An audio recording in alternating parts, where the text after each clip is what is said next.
some interesting things about, well, why isn't ours doing this? Which is something to perhaps to explore. But there is a map of all the towns in Vermont, the territories of every regional commission, and the services they are receiving. And I note that Putney appears not to be receiving any assistance with bridge and culvert inventory. I don't know whether that's of any use, but I do note this. We have received that assistance. Okay, yeah. So it's simply their map isn't up to date. Yeah. And the other is, I note that we don't seem to be receiving any of their assistance regarding economic development.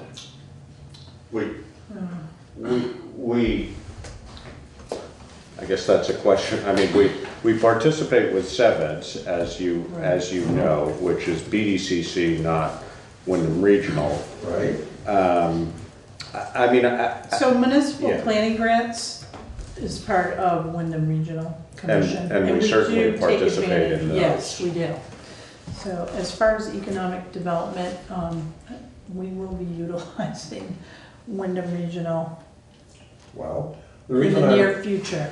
The reason I raise the point, of course, is in recent years, although this is a small Vermont town, and our economy is much smaller than, say, Brattleboro's, economic development still is exactly that. Mm-hmm. And Putney has been undergoing economic undevelopment for a while now.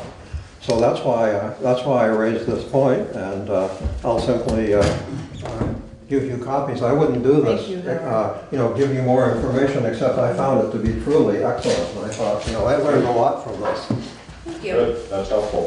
One thing I would say about that, I mean, I don't think you were present. We had a meeting, 8 weeks ago about signage in town, and that's that was in some ways a kick. There has been a business group that has been exploring economic development. We historically, the select board has not, other than encouragement and municipal planning grants, etc., we have not inserted ourselves into, sort of business-related economic development in town. We are starting to, based on your observation that we're undeveloping economically, we're starting to pay more attention to that, and I think this signage meeting, which there was definitely a representative from Wyndham Regional there, as well as a state representative and a few other people, quite a few other people. It was a well-attended meeting. Was a discussion largely about how we can promote our little corridor here of Route 5, and as I'm sure you're familiar, signage on 91 is very, very restricted. And, in this day and age, the reality is that most, at least young people, are doing most of that kind of exploration via their phones or tablets or whatever it might be. But we're exploring ways that we can promote economic development in the town, and particularly the existing businesses who would benefit from improved visibility, etc. So, but Wyndham Regional, we definitely have those discussions with Wyndham Regional. So I'm not sure why that isn't on here. But. I will ask Chris Canton. Points well taken, Mr. Chairman. And I was not suggesting that the select board involve itself in becoming an economic development agency. I was simply speaking of the town of Putney. And this is a public meeting where we talk about the town of Putney. I was present at the meeting which you described. Oh, you were? Okay. And, well, that's okay. My usual situation. I just disappeared. Disappeared. Yes. You hid yourself well. Yes. Actually, I spoke in some detail about the question of signage. I pointed out that the southbound exit, there's no problem, and at that point there was a vacancy on one of what they call the 3 sign assemblies. Yes. It has now been occupied by Next Stage Arts, but it's easy enough to get more along there. There's plenty of room. Now, what I brought to the attention of the commissioner was that for the I beg your pardon, that's the northbound exit. For the southbound exit, as you know, it comes out, when you come out, there's hardly any distance before Route 5. Yes. And the question is, how can you possibly have what they call official business directional signs there? There has been no response, and because I've been involved with other projects for the town, of which you are aware, I've not gotten around to doing follow-up, but I am going to do follow-up on that. And if necessary, ask our members of the General Assembly what they have to say about this. Because there has to be some way around the regulations for the southbound exit so that we can have something there. Well, Putney is extremely fortunate to be right at an interstate exit. Yes. And Putney Village is, well, as we know, right on the town line. Half of the exit is in Dummerston. So, there's opportunities there. Yeah. And I shall be following up on that to see if I can get some sort of insight into whether we could have an exception because there's such a short distance. Theoretically, according to current regulations, the signs aren't allowed because there's not enough distance there. Well, if there's no other possibility, then don't we need some sort of variance? As opposed to, sorry, you can't have any, and southbound people have no idea what's in Putney other than they look to their left and see Sunoco. Nothing against them, but there's plenty of other places to visit in Putney. Yeah, the other option there would be, that is when you come off that exit, you are directly opposing private property that I believe belongs to Ramona Lawrence, but it would be possible, given the limitations that we know exist even in that setting, to approach a landowner and say, could we have, and actually I hadn't really thought about that spot, but it might be a nice spot for something decorative and interesting that would at least say, hey, there's a village right there. Right. I think it says Putney 1 or something like that, but it doesn't tell you much about it. So, Right. Yeah. But these are things that we're We're exploring. looking at, So, Of course, the thing is in Vermont, you see a mile or two to some place. If you're not from around here, you have no idea what's there. And in many Vermont places, so-called, you go there and there's people living there, but that's all there there's is. nothing else there. Yes. Yeah. No, downtown. And you may remember, Bellows Falls went through a big thing with this when they painted the side of the building right there with a mural, sort of nice, well done mural saying visit downtown Bellows Falls, and it didn't fall within the state regs. So, but then they appealed and they got it approved. But we don't have that setting of a building right there. But I think you're right. There must be variances that would allow us to do something. So. Well, when I saw that the state had challenged that back then, and this is a few years ago now, I chuckled because Mike Obohowski, representative, long-time representative, since he was age 18, and a Harvard student from Bellows Falls, lived on Atkinson Street, was Speaker of the House. Yes. And I thought, I wonder if they're actually going to get them to take that sign down. And of course, it's still there. It's still there. Well, they did get it approved, and I don't remember under what conditions that was, because it really doesn't fit into. The conditions were Mike Obohowski was Speaker of the House. There you go. and good at it. Yeah. Yeah, that's probably right. The other point I'd like to bring up, I don't want to take up too much of your time here, but the Windham Region Broadband Project questionnaire. Yeah. I picked up a copy down there and had a visit with Susan Westop, who is heading up this project. This is an excellent survey. And it is really important that as many Putney residents as possible, Putney residents and businesses as possible complete it, because Communications Union District is something really new in Vermont, even though the legislation's been around since, it was amended in 2015 and was around before that. But there aren't actually any CUDs in operation yet. So we're breaking new ground here, but the more information there is, in terms of where there is service and where there isn't, the more convincing this whole project is going to be. Now, Ms. Westa told me that Dummerston is mailing them to residents, and I know that's expensive. I'm not necessarily suggesting doing that, but I am emphasizing that getting them out every way possible is certainly really important. And you have various ways of communicating with Putney folks. Yeah. I'll add one that I don't believe I've seen listed, which is have them available at town meeting. Yes. we're going to Yes. have them available at town meeting. Uh, Yeah. And we haven't advertised. You know, the other thing, I don't think we've done that.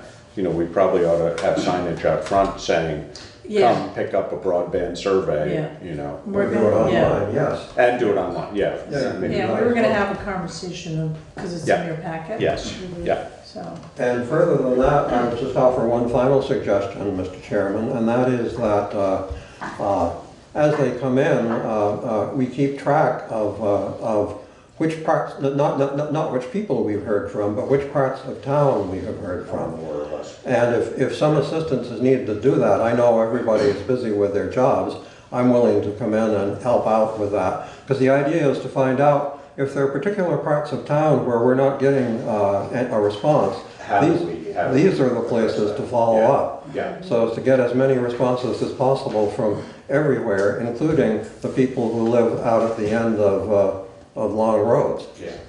Because the whole idea, as far as I can see, or should be, to provide universal service. Yes, right. yeah. Now, because, take right here, next door at Next Stage Arts, they have, I measured that the other day, they have 26 megabits per second download. That's fine. Yeah. Up at Noise House, they have 30 megabits per second download. This is great. Yeah. But then there's other places where downloading anything is either impossible or close to it. Yeah. Exactly. Slow, slow. Go to sleep and wake up in the morning and see whether you got it. Yeah, is it there? Well, and even slower typically uploading. That's what I was just Yes. gonna say, Yeah. downloading isn't my issue, it's uploading. Yeah, And for a lot of people that are doing work from home, uploading is essential. yeah, Yes. So, Yes, and that's the difference is there's two kinds of internet connection. There's an asymmetric connection where you have a fast download and a slow upload, and there's a symmetric Right. connection where it's fast both ways. yeah. And basically, in terms of technology, there's nothing to it. It's how they set the equipment. Because there's actually a series of bands that can be operated in either direction. It's just how many you allocate to one or to the other. And if you allocate equal numbers, you've got a symmetric connection. Right. That's what's actually going on. So it's no big deal technologically. It's not that anyone has to invent anything. Everything that's needed is off the shelf right now. So, well, I'm sure that Karen will have made note of your offer to Yes. help. Oh, yeah, I And have I a think name right that here, Howard. as we start to get those, I mean, we're gonna have further conversation Yes. about this, and Yeah. I'm not sure where we are with decision-making about how, other than I know Karen and I discussed having them at town meeting. Yeah. I'm not sure where we Yeah, are. town So- meeting, the library, we posted it on iPutney. I've sent it to you. it's on the website. It's You on sent me the website. survey? I missed it. That's okay. When'd you send it? I think it was this week. Oh, Yeah. okay, I'm a little behind Yeah. on.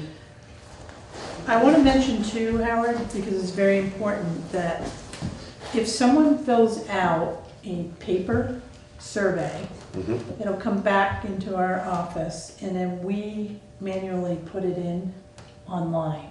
So it's important that if people can do it via electronics, computer, iPad, whatever, phone, we're supposed to be getting an OCR code that people can scan and it pulls it right in and they can fill that survey online. Right. All that information is going to be disseminated to the powers of B, EC Fiber and the other company. And they're going to take all that information and put it together. But a hard copy will have to be manually put in, and they're asking the towns to do that. So I may have you possibly do that.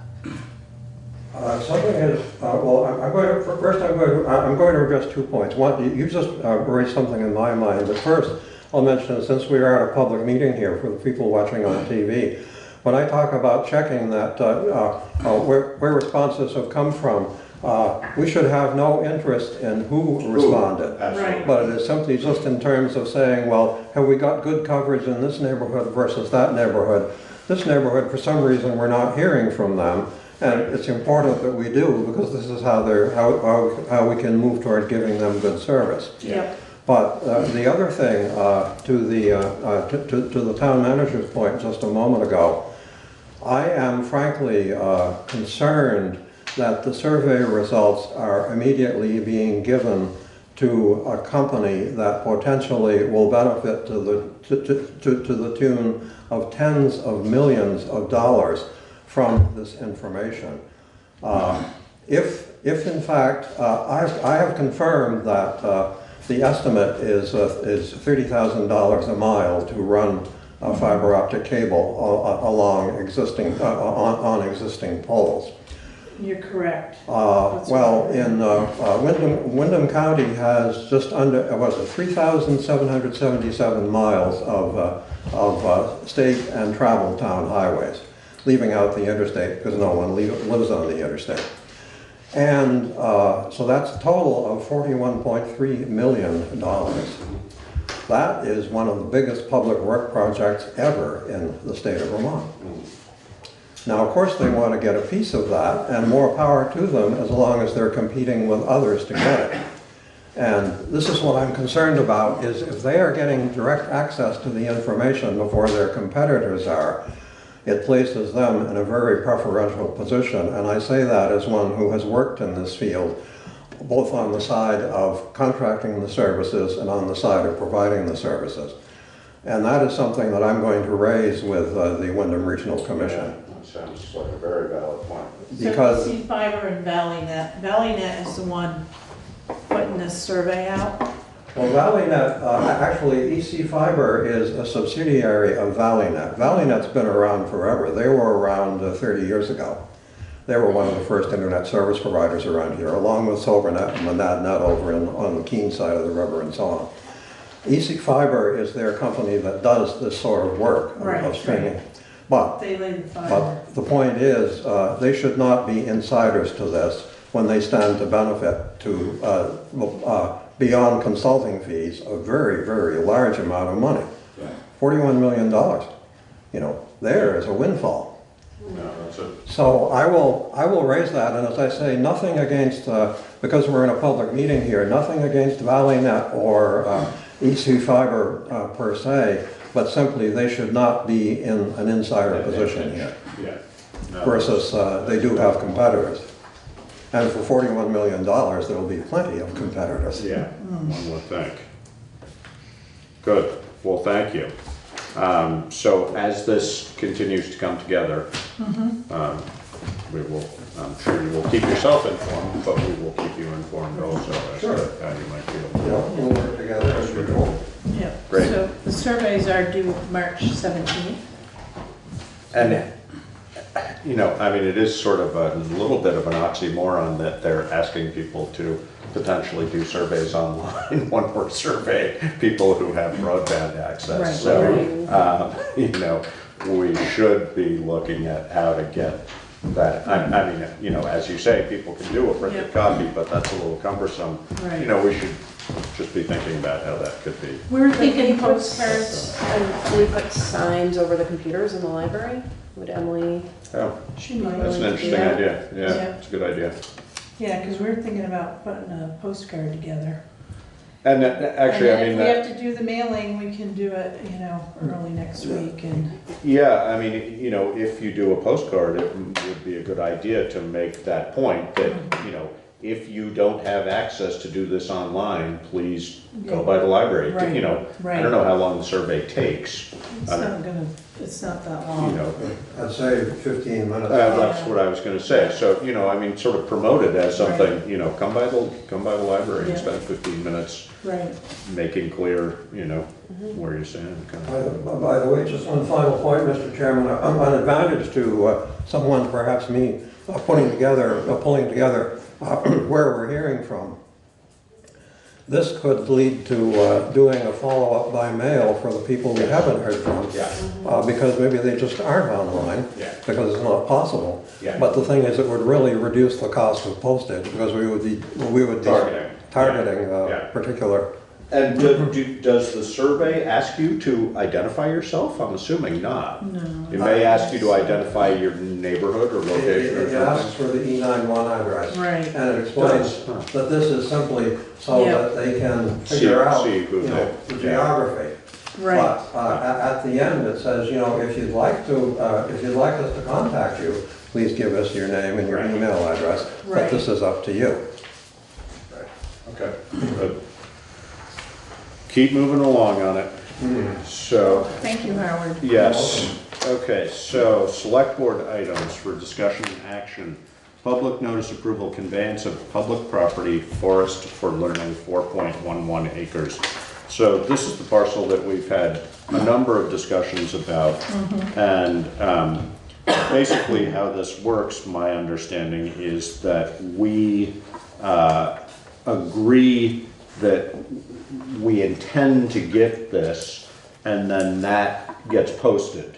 And people have the ability to comment if they choose, and then we have to open it for discussion at the end of that, I would assume. Right. And before it can have final approval, And at that point, I think we'll be ready, maybe, for, perhaps. But this is a For step, transfer. but even if we're not ready, this is a Right. step we have to take either way. correct. We So, definitely need to do this. So this does not actually convey the property, but it's a step in the direction of being able to convey the property. And this is the property adjacent to the .9 acres we're keeping around the pool. It's in the floodplain, that Well, for yeah, one. It's 4.11 acres that we're transferring to Forest for Learning. Got it. And that piece is, that 4.11 acres is adjacent to the pool. Correct. Correct? Yes, yes. And we're keeping that port. Yes. The portion that the pool itself Right. Yeah, sits on. and the right of way down to the pool and the parking lot. Right. So it's just, yeah, it's under 1 acre, David, Mhm. that we'll retain for the pool. Because we can't do anything, we can't build it, I was just anything, gonna we say, can't it's all do floodplain septic. anyway, Right. so. Yeah. So we're restricted. No one's gonna hay it anymore. Probably not. Not with the invasives down there. All right, so would somebody like to make a motion to approve the posting of this public notice related to the gifting of land from the town of Putney to the town forest for learning? So moved. And second. So it's been moved and seconded to approve this public notice of the intent of the town to gift 4.11 acres from the town to the forest for learning. If there's no further discussion, all in favor? Aye. Aye. Aye. All right, and then we have, Can you sign signed, it, yes. please? And then we have a similar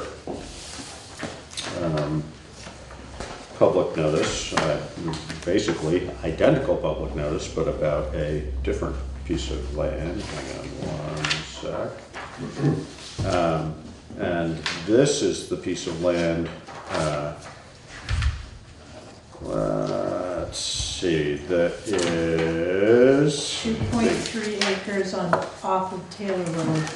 So this is that parcel that we've had discussion about, that has been on, that we purchased at tax sale a number of years ago and have been sitting on.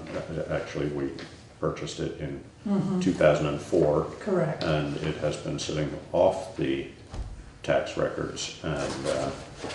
And so we would like to be allowed to sell it in order to get it back on. So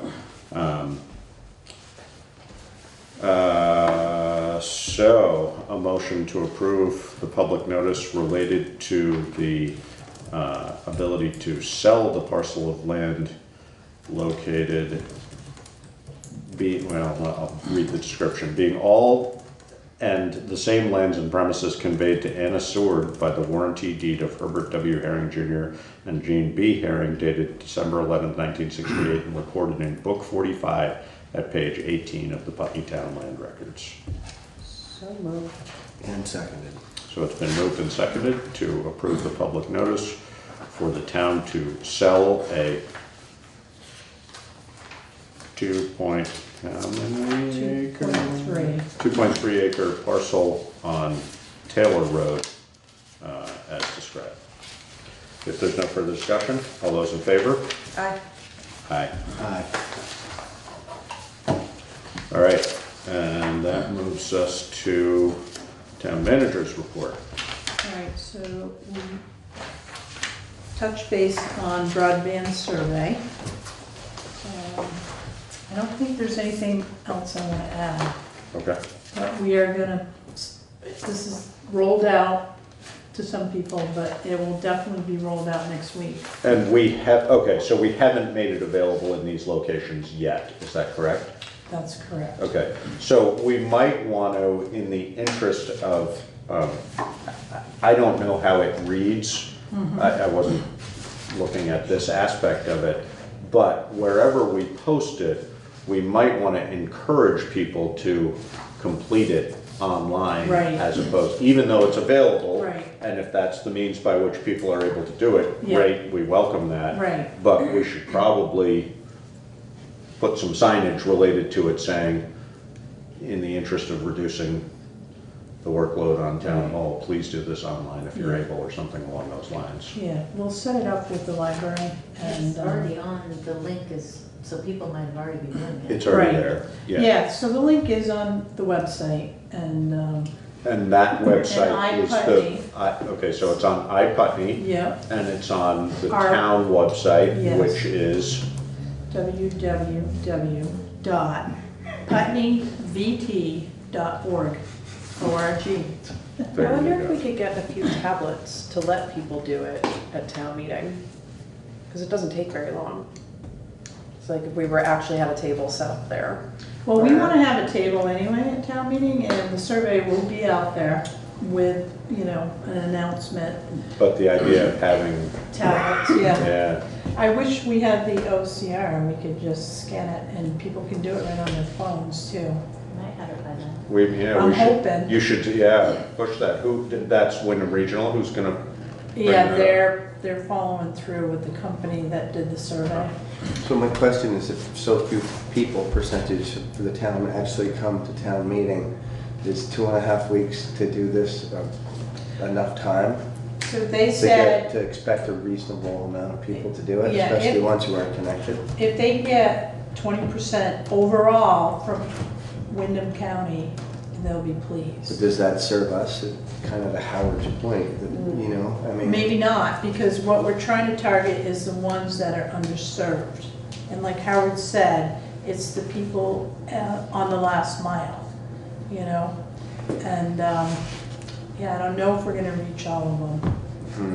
I'm sure We need we're a not gonna reach all of them. because we door-to-door never do. squad. Yeah, exactly. Well, I know, we have the census Yeah. going on too. Can we ask the census takers to do the survey for well, us? that's an idea. They haven't started, That's, but see, We probably can't. Yeah, I No. know, No. I know, I'm No. joking. we get this someone to survey is follow due them. March 17th.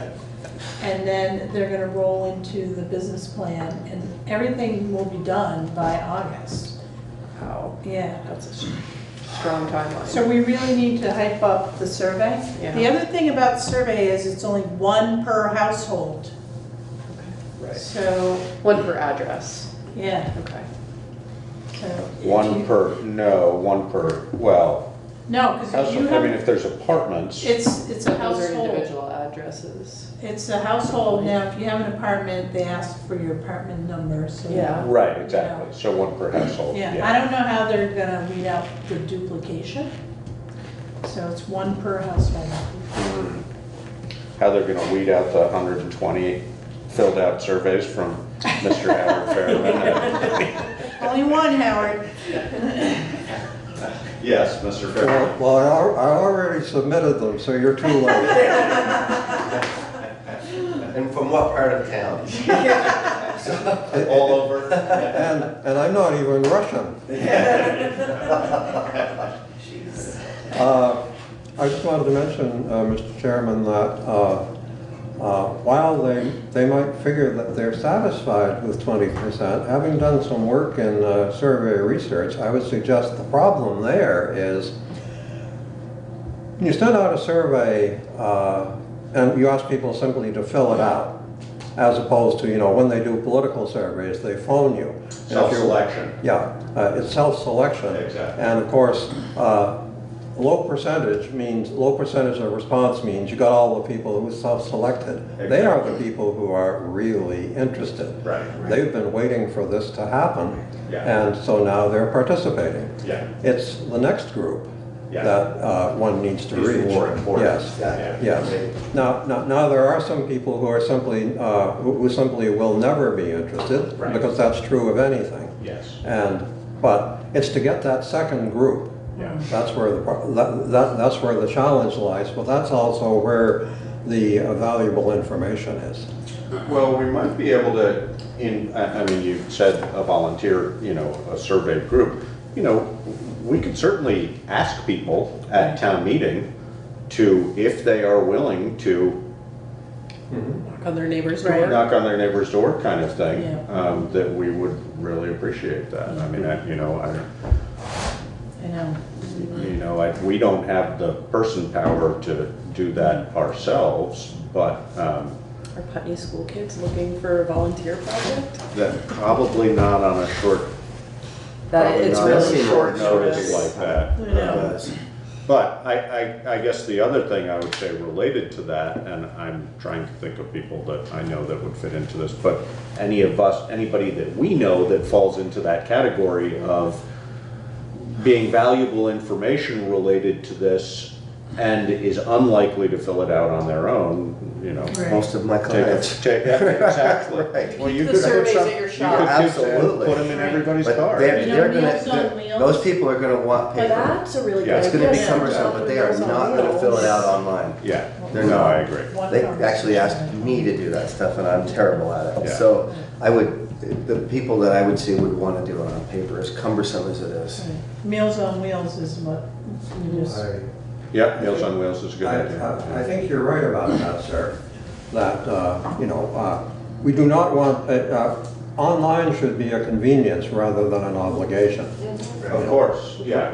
For those who say, Unfortunately, it's a convenience for us also, so it's Right. sort of, we would have an interest in that, but again, we shouldn't discourage people from doing it in writing if that's their preferred method. well, and in fact, Mr. Chairman, we are effectively running a business here, and they are our potential customers. Yes. And as with any situation like that, if you say take it or leave it, they'll leave it. Yeah. Making it easily available, and as far as recruiting volunteers, let's see what happens, because it may be that this project will take off in this community. right. As they point out in the introduction to the survey, once fiber optic cable is strung everywhere, we have a technology to last. Yes. Because essentially, there's no limits to the capacity unless we suddenly grew from around 3,000 people to a city, which is not going to happen. Yeah. I heard an interview today, a gentleman from Charlotte, North Carolina, saying he's 89. He was growing up there when it was 100,000. Now it's 1 million. Nothing like that's going to happen anywhere in Wyndham County. Yeah. Yeah, exactly. We hope not anytime soon. Can I suggest that we offer these surveys to the Putney Food Shelf, who often has folks coming in that have Yeah. accessibility issues on many levels, and to Putney Community Cares. They may be able to get it out to folks that maybe aren't as apt to find it online. And I'll take a pile. Sure. Sure. Put it in my shop. Every customer Right. comes in, they don't fill it out, I work in the car. Okay. Next stage, we can bring them over there. Yeah. Yeah. We just need to make sure they're Putney residents. I don't know how you're gonna determine. Well, the without- address, when the address comes in, that would probably Well, and also, I mean, I'm assuming at least Dummerston is participating in this. So even if we get some Dummerston residents, that, you know, that's not gonna hurt us. But, you know, that would be, as far as Mr. Fairman was saying, the other thing, well, I mean, of course, the post office has the technology to do this, but we know perfectly well that there's a whole lot of Putney addresses around here that Right. are not in the town of Putney, so. Yeah. And it asks you what town you're in. And, So yeah, Okay, good. you have to, you have to circle what town you're in, Right, or in so- your online choose. Dummerston is there. Yeah, but it's, Well, there. and Westminster is. So all our flanking towns are covered by it. Yeah, So, that's what I would do. yeah. Yeah. All right, good, thank you. All right, town meeting preparation announcements. Yeah.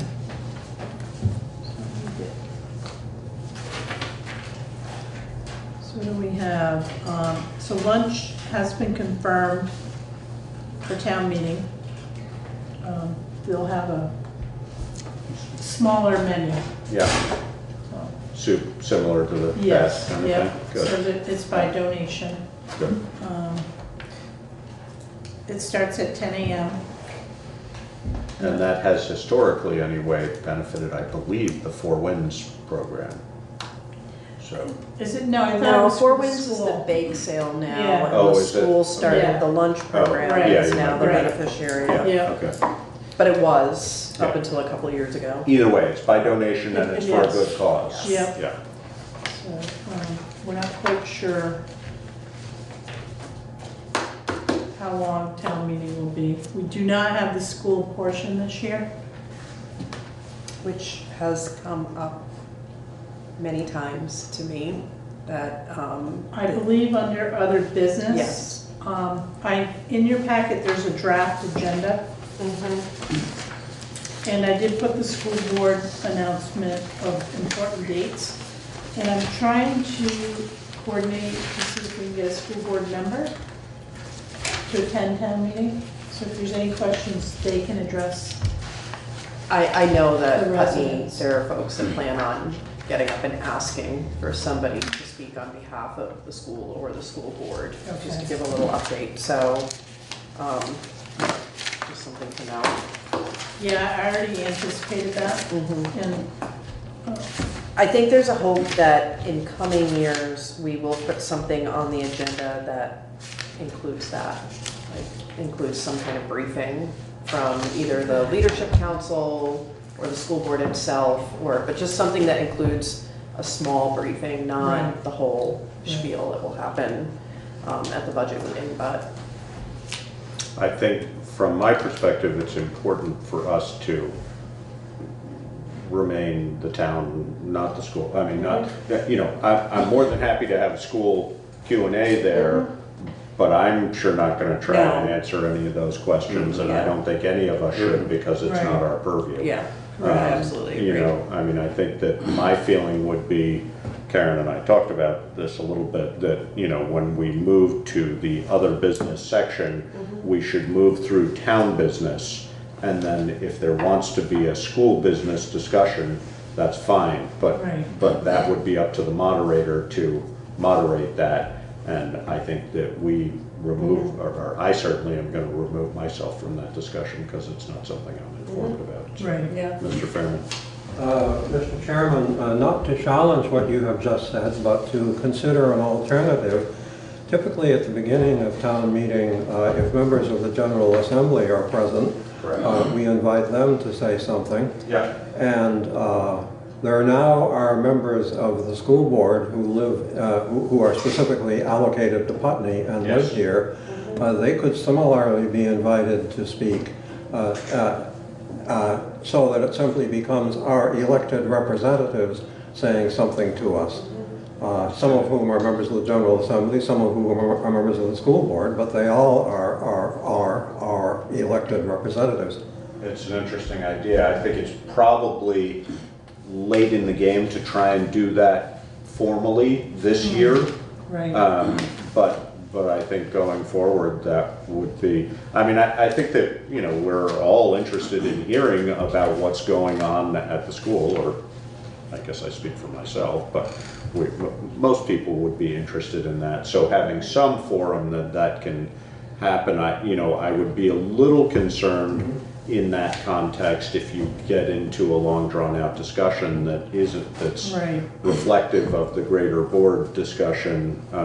So, how to manage that. But again, I guess that would be a moderator question as much as anything, but I think that's a good idea going forward. I will mention this to the moderator, because of course, actually, the town meeting is a voters' meeting presided Right. over by our elected moderator. Yes.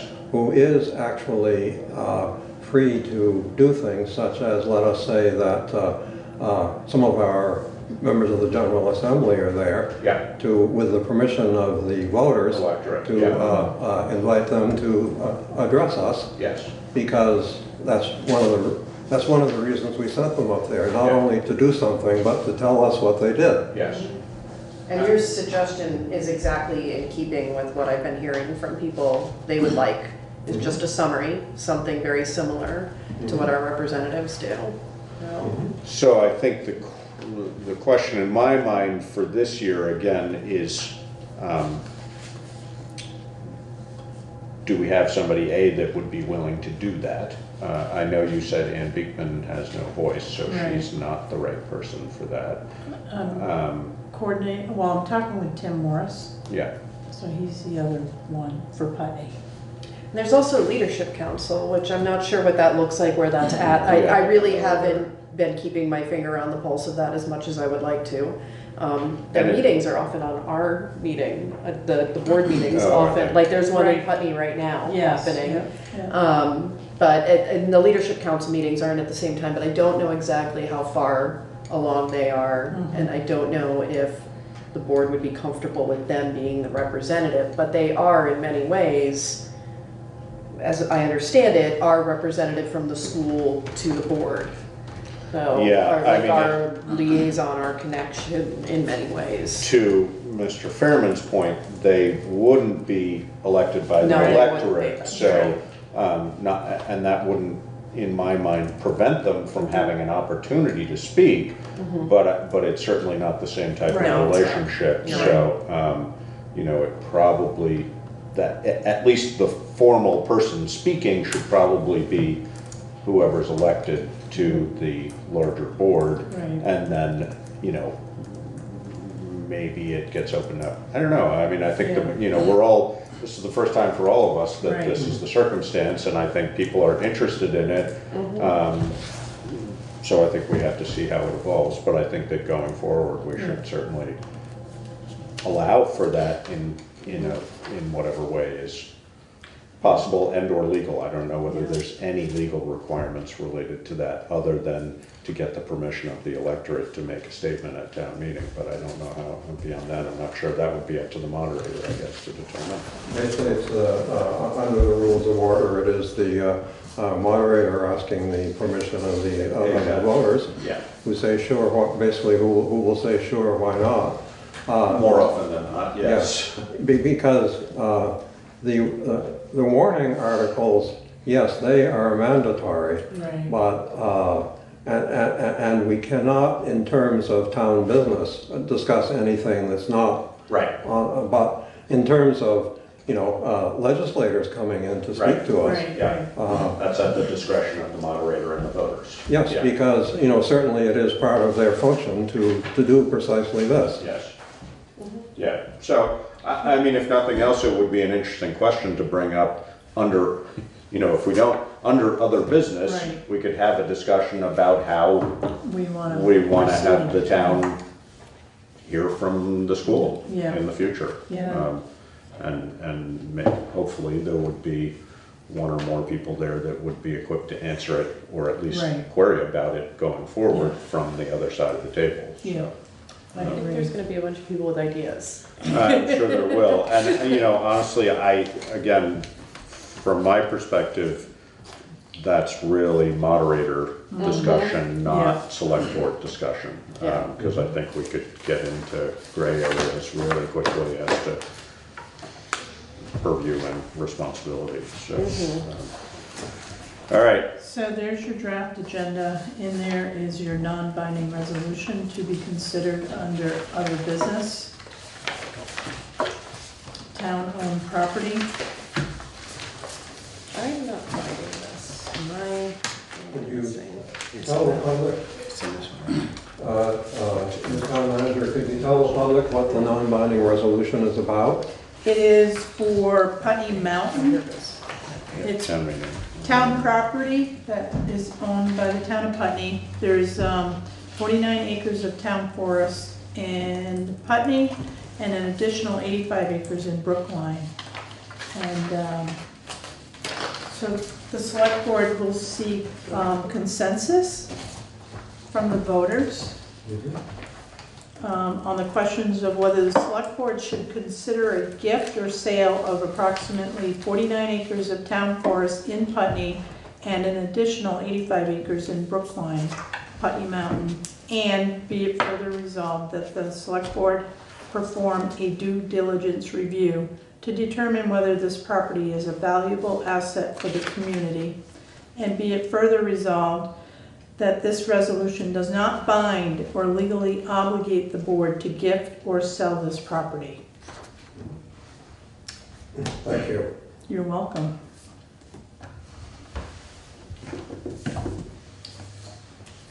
Yeah, no, and I know that since we've had this discussion in open session, I will bring up that, you know, we had talked about this being a gift or sale to the Putney Mountain Association. Correct. But I'm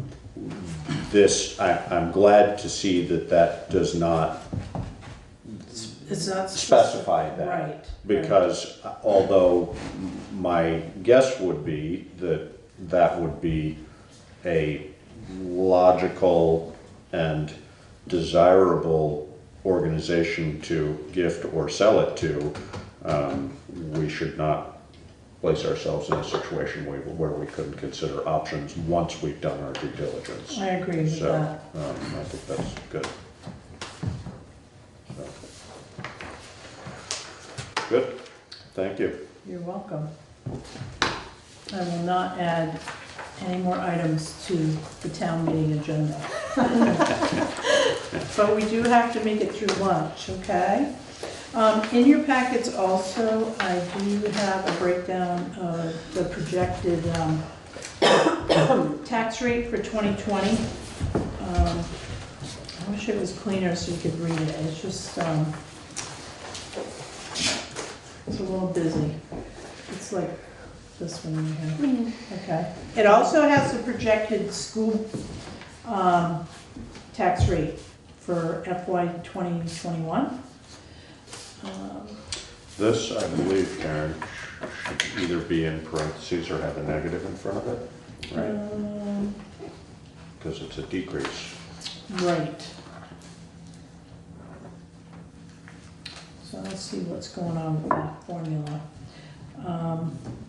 So these are projected numbers right now, and they are subject to change, as you know, Josh. Right. One of the key amounts is the local agreement rate. So until the grand list is actually lodged, we won't know what that number is. Yeah. And this past year it went down, but. This is all, of course, also contingent upon the approval of the articles with the numbers that are in them. I mean, if Correct. for some reason Right. somebody proposes that we buy a fire truck in cash and, you know, add $550,000 to our Right. to our general fund budget this Yeah. year, then that would obviously shift these. But this is projected based on Yep. the numbers that are in the articles. And I predict too, the school is a projected number, and that may change. We won't see that tax rate until like early July. Right. And grand list gets filed April 1st, April 30th. Well, it's June 1st, I believe, is when the final Has to be. has to be Filed, launched, okay. yes. But they start April 1st, yes. Right, with Yep. grievances, et Yep. cetera. Yeah, Yes. okay. All right. Howard, do you have a question? Oh, sorry. Mr. Chairman, especially for the people watching on TV, may I ask you or the town manager to read aloud the important numbers so that people will know what they are? Certainly. You want to do that, Karen, or you want me to? Sure, I don't mind. Okay, so for the general fund tax rate for projected fiscal year 2020 is 0.4231. So that is up from 0.4218. The highway tax rate, 0.3553. That is up from 0.3462. So the total for the general fund tax rate and the highway tax rate, the projected tax rate for municipal is 0.7784. Sorry, and I was wrong, Karen. I was reading this backwards. I was looking at I was confusing the 2020 and the 2019. Okay. It was a decrease, but it's an increase, so my Yeah, mistake. So okay. that's not. In it, yes. So that's a 1.35% increase. So the local agreement, as stated, it is going to change, and I don't know what that is, but if I use what we have currently, which is 0.0057, the projected tax rate for municipal total is 0.7841. Now, the residential educational rate is projected to be 1.7750, which is an increase from last year, or this year, at 1.7126. So it's a 3.64 increase. Non-residential educational rate projected 1.6540, which is up from 1.5988, and it's 3.45%. I do encourage people to pay attention to the school board meetings that are going to be coming up. I think there's one on March 10th, and then there's a budget vote on March 17th. We will have information at town meeting for that. You can go on our website, it is all linked right to the school's website. And that's all I can say about the school board, because I can't really explain it. All right. So that's the projected tax rates, and again, they will change.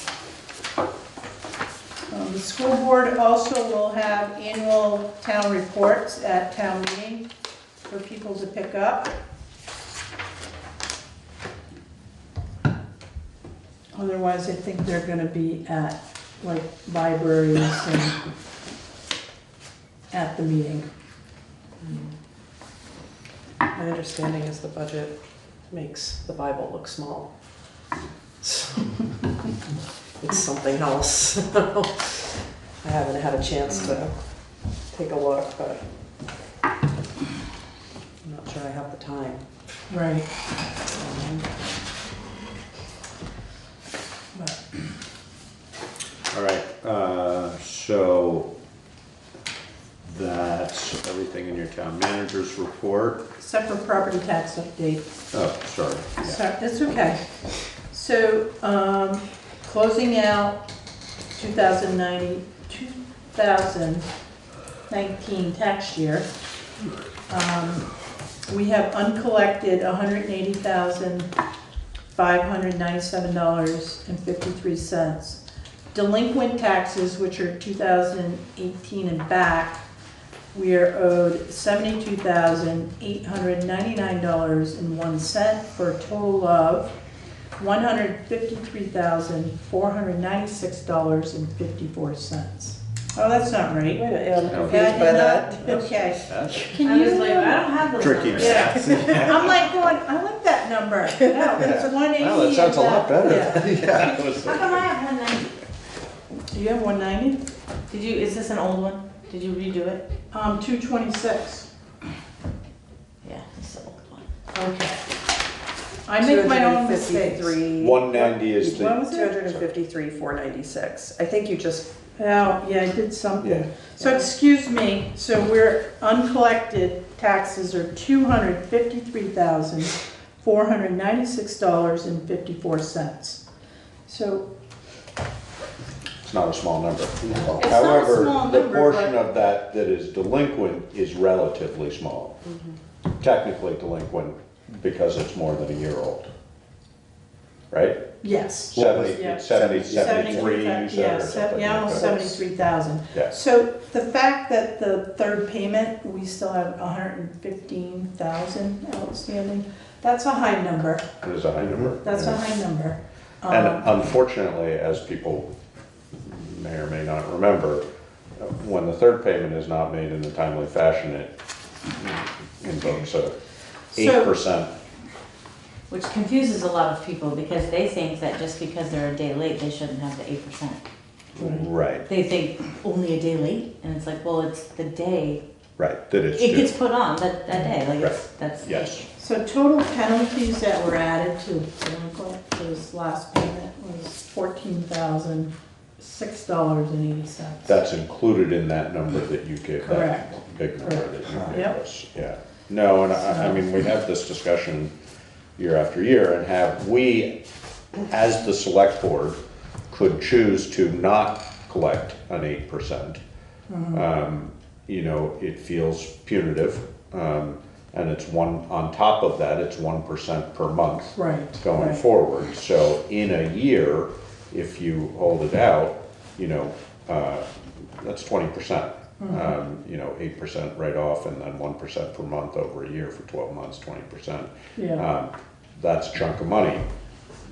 You know, statutorily, we can collect all or none of that 8% that we choose to. I believe that's how the law reads. It's not an all or nothing, it's a percentage that we want up to 8%. Right, right. The problem is if we don't make it a pretty good whack, then it's a significantly reduced incentive to Right. pay your taxes on time. So, you know, we've considered that in the past more than once and decided to keep it at the 8%.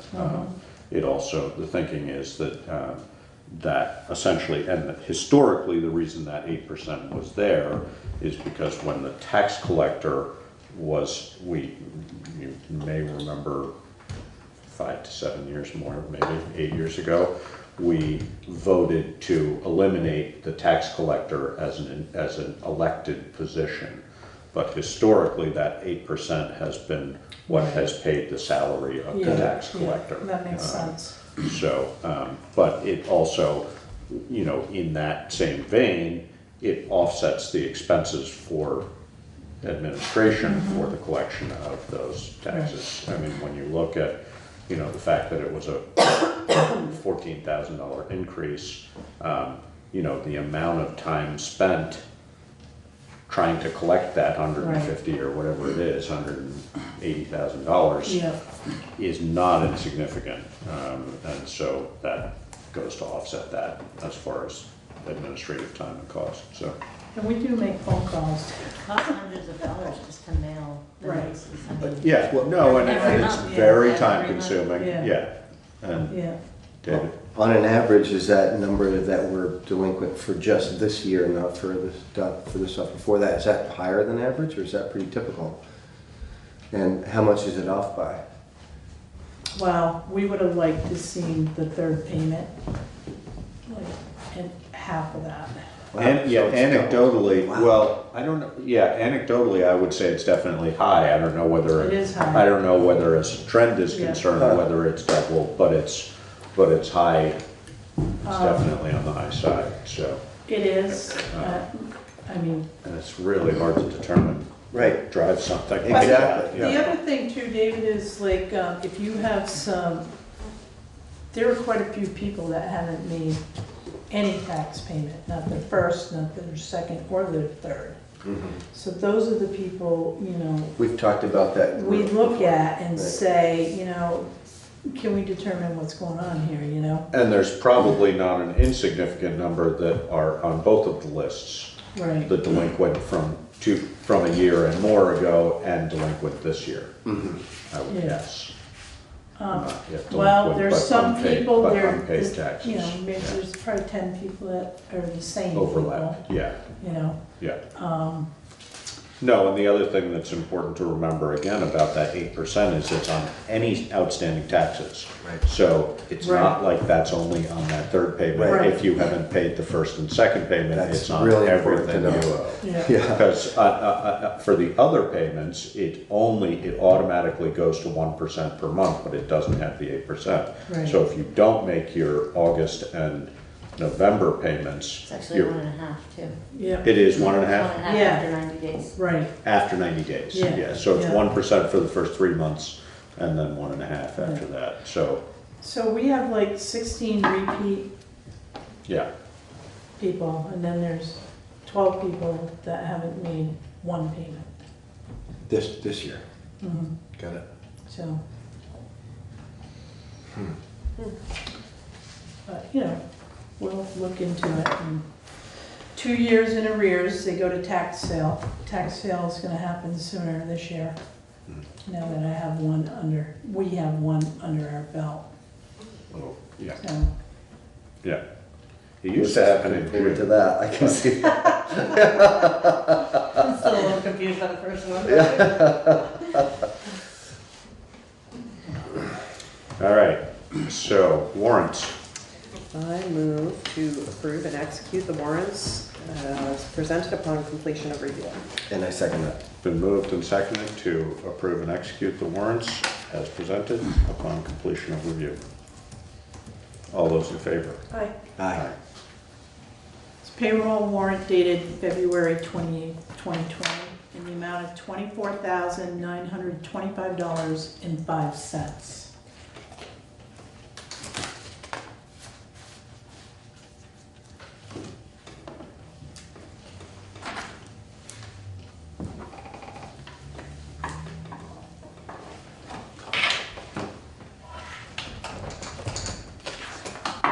So we added some new fire personnel. It was just that last time. Yeah, but how many new guys? They were per diem. Was it How 4? many new people? 4 or 6? So it was more than that. Yeah, we added, But they don't work technically for us. they're per diem, Paid- we're paid- still paying Paid them. on call or whatever. Yeah, yeah. Right. they work for other departments. Oh, And we really? called them in No or kidding. whatever. Huh, that's No, an I think they interesting concept. cover, But they yeah. have their level 1 certification, yes, yeah. okay. yeah. That's good. Because usually, like, Brattleboro is like 7 days on, 7 days off. So they're filling that gap, Right. which Interesting. helps, Yeah, no, which helps our that department. makes sense, yeah, that definitely makes sense. So does Tom give them a pager, or how does that work? I'm not Not that sure. he gives them a pager, but, I'm not sure. Huh, Although, I mean, yeah, I'm not sure how that works. Because our guys do have figures, yeah, our people. our people, excuse me, yeah. I stand corrected, our people, our personnel, Our personnel, There you yes, go. our men and women. yes. We appreciate them every day. Right, I gotta go get those. Accounts payable February 14th through February 28th, 2020, in the amount of $31,162.03. That's a nice low I one. was gonna say, you I kept like it down, you like these short I months. don't you? know. It's starting to come together, Josh. Believe me, you won't be able to hold that line, that's for sure. Oh, come on, Karen, you can hold that one. Yeah, 31 a month, we're good to go. Oh, yeah. She must have been typing too fast. Is it the address? No, his description. I almost thought this was Howard for a second. Howard P. Fairfield? Oh, yeah.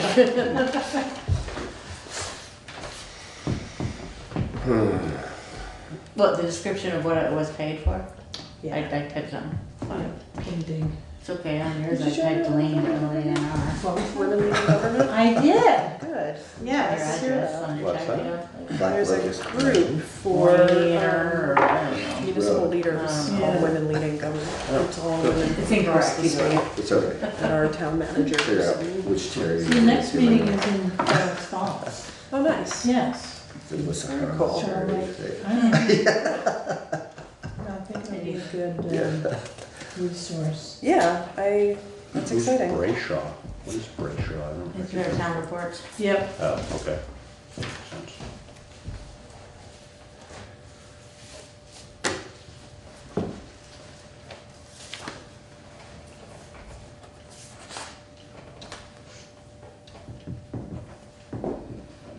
I like the, is this what were you talking about, spelling?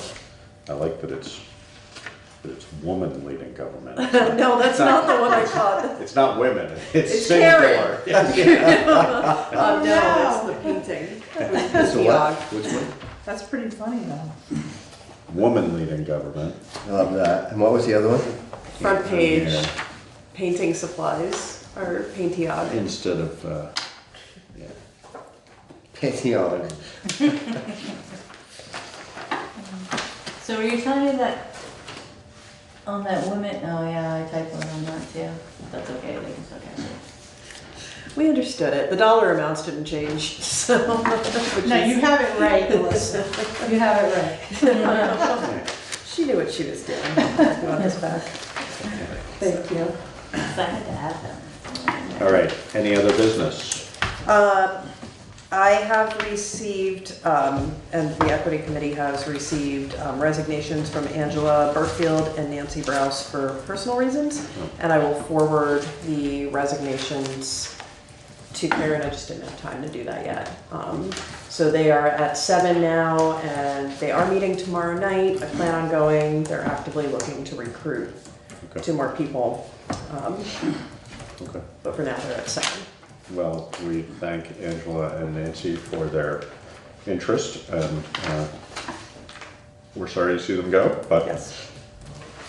we understand. So thank you for your service. Yes. I want to add to, so Jonathan Johnson is interested in volunteering for fence viewer.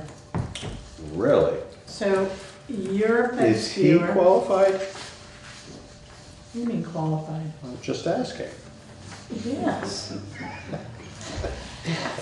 Don't laugh, because I have 2 Fences that need to be viewed? Yes. And Really? you're the only one. I've I'm been the gonna fence build a viewer, fence just so I've been a this can fence viewer happen. for a long time, and Yeah. I've never viewed a fence. So I would make a recommendation that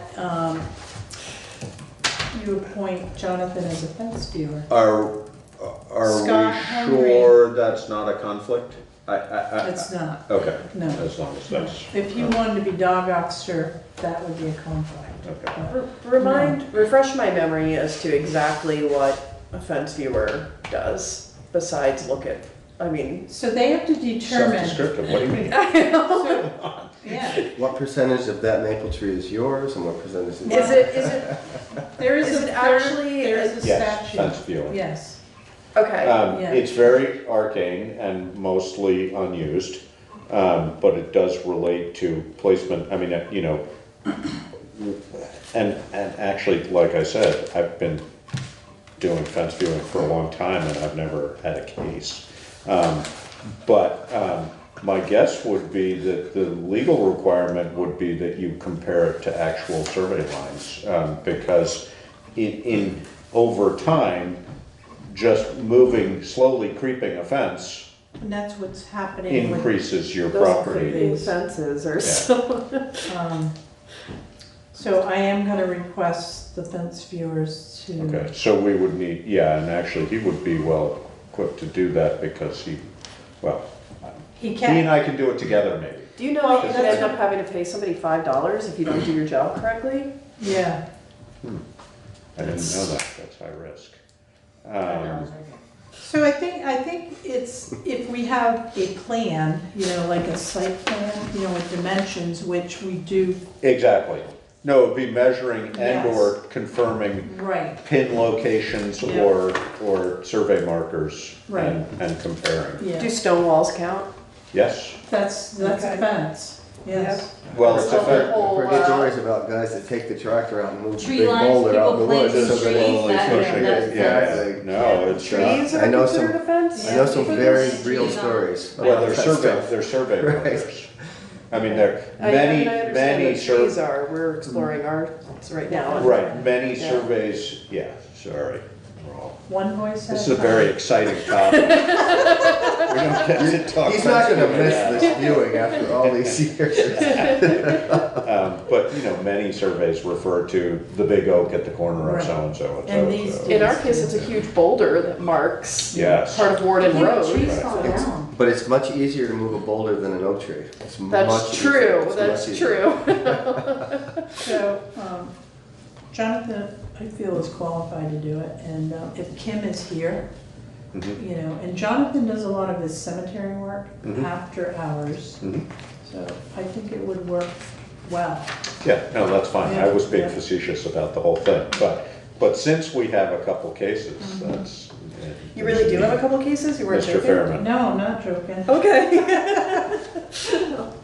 Mr. Chairman, historically and at present, fence viewers do two things. One is they arbitrate boundary disputes, Yes, and the other, even now, if people are not taking care of their fences and their animals are getting yes, out yeah, Right, onto adjoining Yeah. property, correct.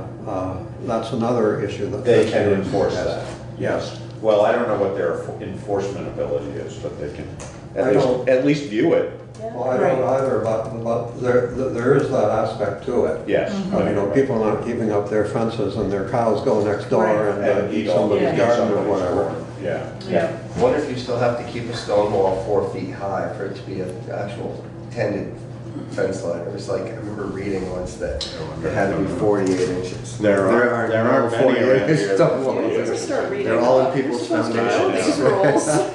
Actually, I can show you some. Oh, On really? the upper on 5 corners. Oh, nice. Yeah. I would love to see those. Yeah.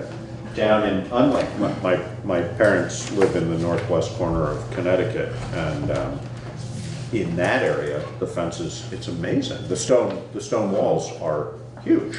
I mean, they're, you know, they're definitely 4 feet tall. So partly because they have, right in there, in that area, they have tremendous amounts of stuff. I know, right? Because the way they landed into place. Yeah. Right, so do we have a motion? Remember that I went to England and saw the stone walls Yeah. in England. It was just Yeah. blown away. It's wild, yeah. It's just beautiful stone. Okay. I moved. Yeah, I've seen those too. yeah.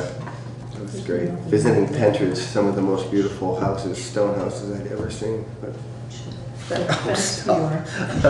We're I'm just entertaining waiting. them. I didn't hear. So, I move to appoint Jonathan Johnson as fence viewer for the town of Putney. And I second that. It's been moved and seconded to appoint Jonathan Johnson as a fence viewer for the town of Putney. If there's no further discussion, all those in favor? Aye. Aye.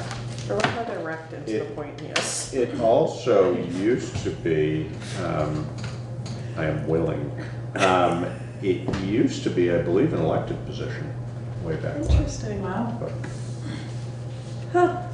well, we have vacancies, Okay. so yes, not anymore. you don't need that. All right, thank you. Okay, so, any other business? There's some correspondences in your packets. I don't think we need to go into detail about them. So downtown transportation fund is Yes. open, so this would be like our sidewalk project. Mm-hmm. So that's that. I thought about streetscape, but this is the one that's a little too intense for the Oh. master plan. Yeah. But I'm gonna get with John Bennett on the municipal planning grant. So they're willing to help us out on that. That's exciting. Yes. So what else do we have in here? You did see the notification from Larry's office. Okay, so, and this is not a subject of executive session, no, since it's in our packet.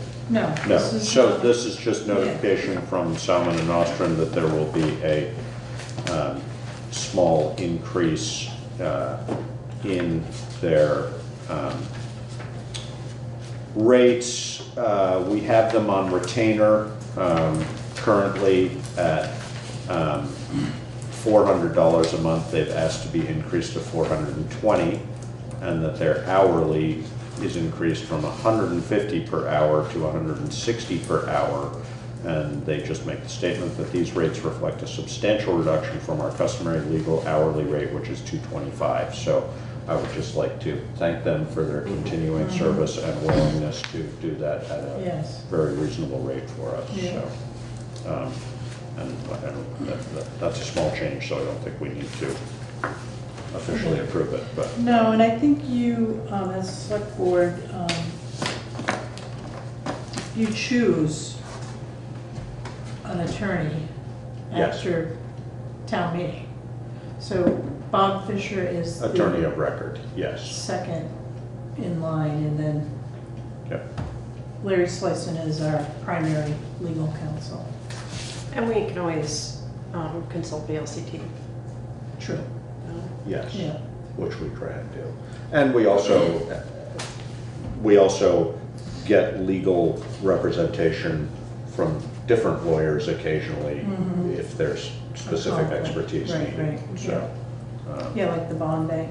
exactly. So we would use Paul Giuliani And we, and not use Larry. there used to be a guy who specialized in tax sales, and we used him for tax sales, but that's not the case now. Larry does. Larry does everything. Yeah, Yeah, we so. send him the list and, yeah, go Larry. Yeah, I know. So All there's, right. yeah, there's a couple other, there's a posting out here about project stewardship workshop that's being put on by SETIS. So I'm gonna post that up front. And then there's a letter to the board from Compassionate Canada. Did you see that one? I haven't seen it yet. Yeah, and I'm not sure if that's something that the Equity and Inclusion Committee may consider. But, I know about the Brattleboro town considering itself having chosen to be a compassionate town. right. That was a few years back. So basically, they're asking the select board to join the International Charter for Compassion. So 125 cities and towns around the world, a movement initiated by Karen Armstrong and the Dalai Lama. So Brattleboro is involved in that, and I'm not sure, how it's working or, I would suggest that perhaps this would be, and I don't know.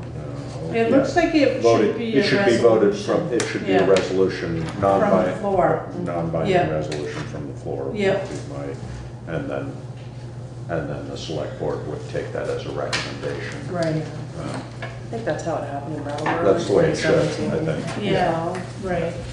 That's what it says in the letter, Lauren. So, So, if you're gonna make it to that meeting tomorrow night. I can bring this. Bring it, and if somebody wants to yeah. create a resolution, they could check with Karen about the language, but, Okay. all right, good, so, yes, Mr. Fairman.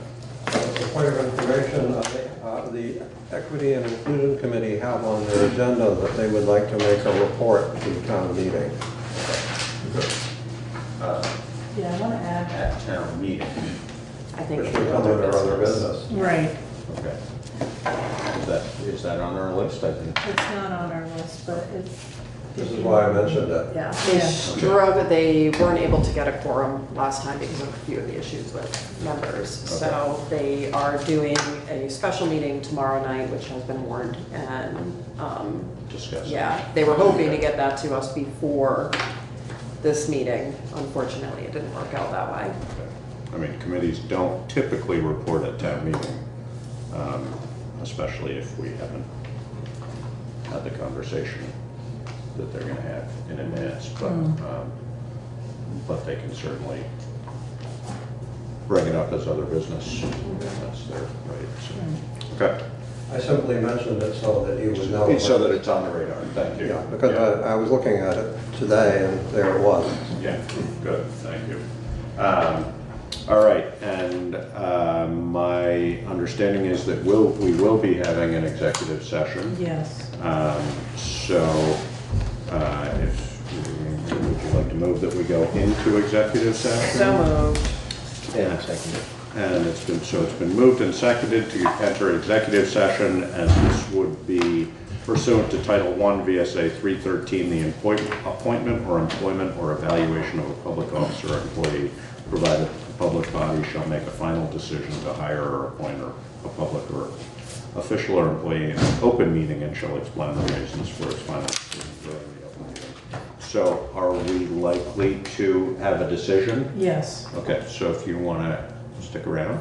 Yeah, you need to. So it's been moved and seconded. If there's no further discussion, all those in favor? Aye. Aye. Aye. So we'll see in a little bit. Go for it. All right, so we have exited executive session and no decision will be made. We had interesting discussion, but no conclusion. Thank you. And our next meeting is Oh, March and our next 3rd. meeting is March 3rd. Town meeting. Town meeting. We'll see you all at town meeting, we Yes. hope. And then our regular meeting, we will March end up having an organizational meeting shortly thereafter. We March haven't, 11th. we don't want to have it, we won't have it before, we don't have to No. have it before then. Yeah, No.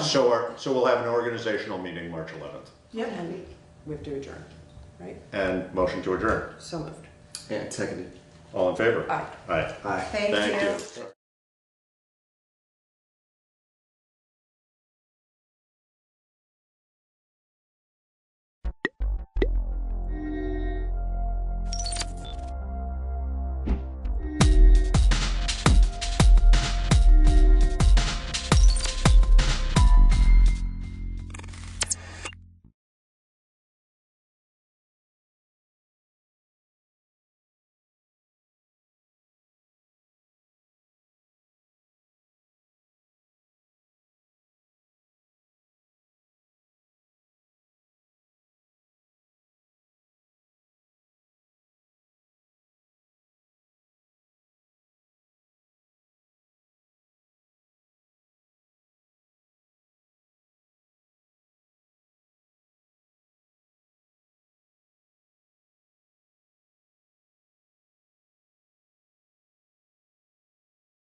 Welcome to this episode of BCTV Open Studio, the mayoral vote counterpoint. I'm your host, Olga Peters, and I am a reporter with the Commons. This is my colleague, Randy Holhut, who will be joining us today. And speaking on the issue will be Tony Duncan and Spoon Agave. Thank you for joining us today, gentlemen. And Just for context for the audience, we want to remind folks that on March 3rd is Brattleboro's town elections, and one of the questions on the ballot will be a non-binding question about whether or not the town should shift its form of governance from a select board / town manager form of governance to a mayoral system. And some details are still forthcoming about the mayoral system. It will depend on how the vote goes on Tuesday. But a few weeks ago, we had two proponents of the question. So two people in favor of the question, Dick DeGray and Dan Yates, here on the show, talking about why they thought it would be a good idea. And today, Tony and Spoon will talk about the other side of the issue. So thank you so much for being here today.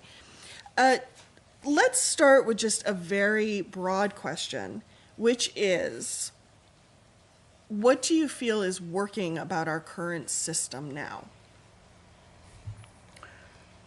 I'll start. I've been a resident of Brattleboro since 2001 and have been just vaguely aware of the political issues and not that involved and more interested in national political things.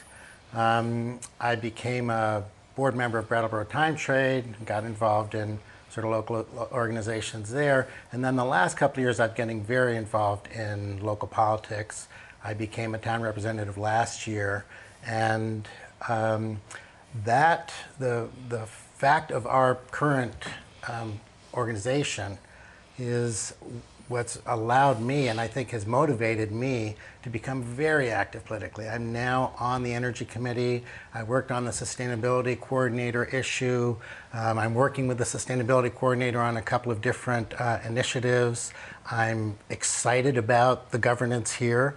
I think there are things that can be remarkably improved, but I feel very strongly that if we didn't have that, the town meeting system, I would have not really necessarily gotten involved. I think the feeling that, wow, I can be one out of a whole bunch of people who actually have a direct impact on how the town is governed was very. There was something that was sort of shocking to me, and something that made me feel motivated to really want to get involved. And I'm very excited that I am doing that, and I'm spending a lot of time and effort involved in that. Spoon, do you have? I think what's working now is that we have a highly skilled town manager. And, but also, I feel there is a shift now. We are finally seeing my generation disappear from town meeting, and a new younger generation, and it reflects our interest. My generation never considered and could not consider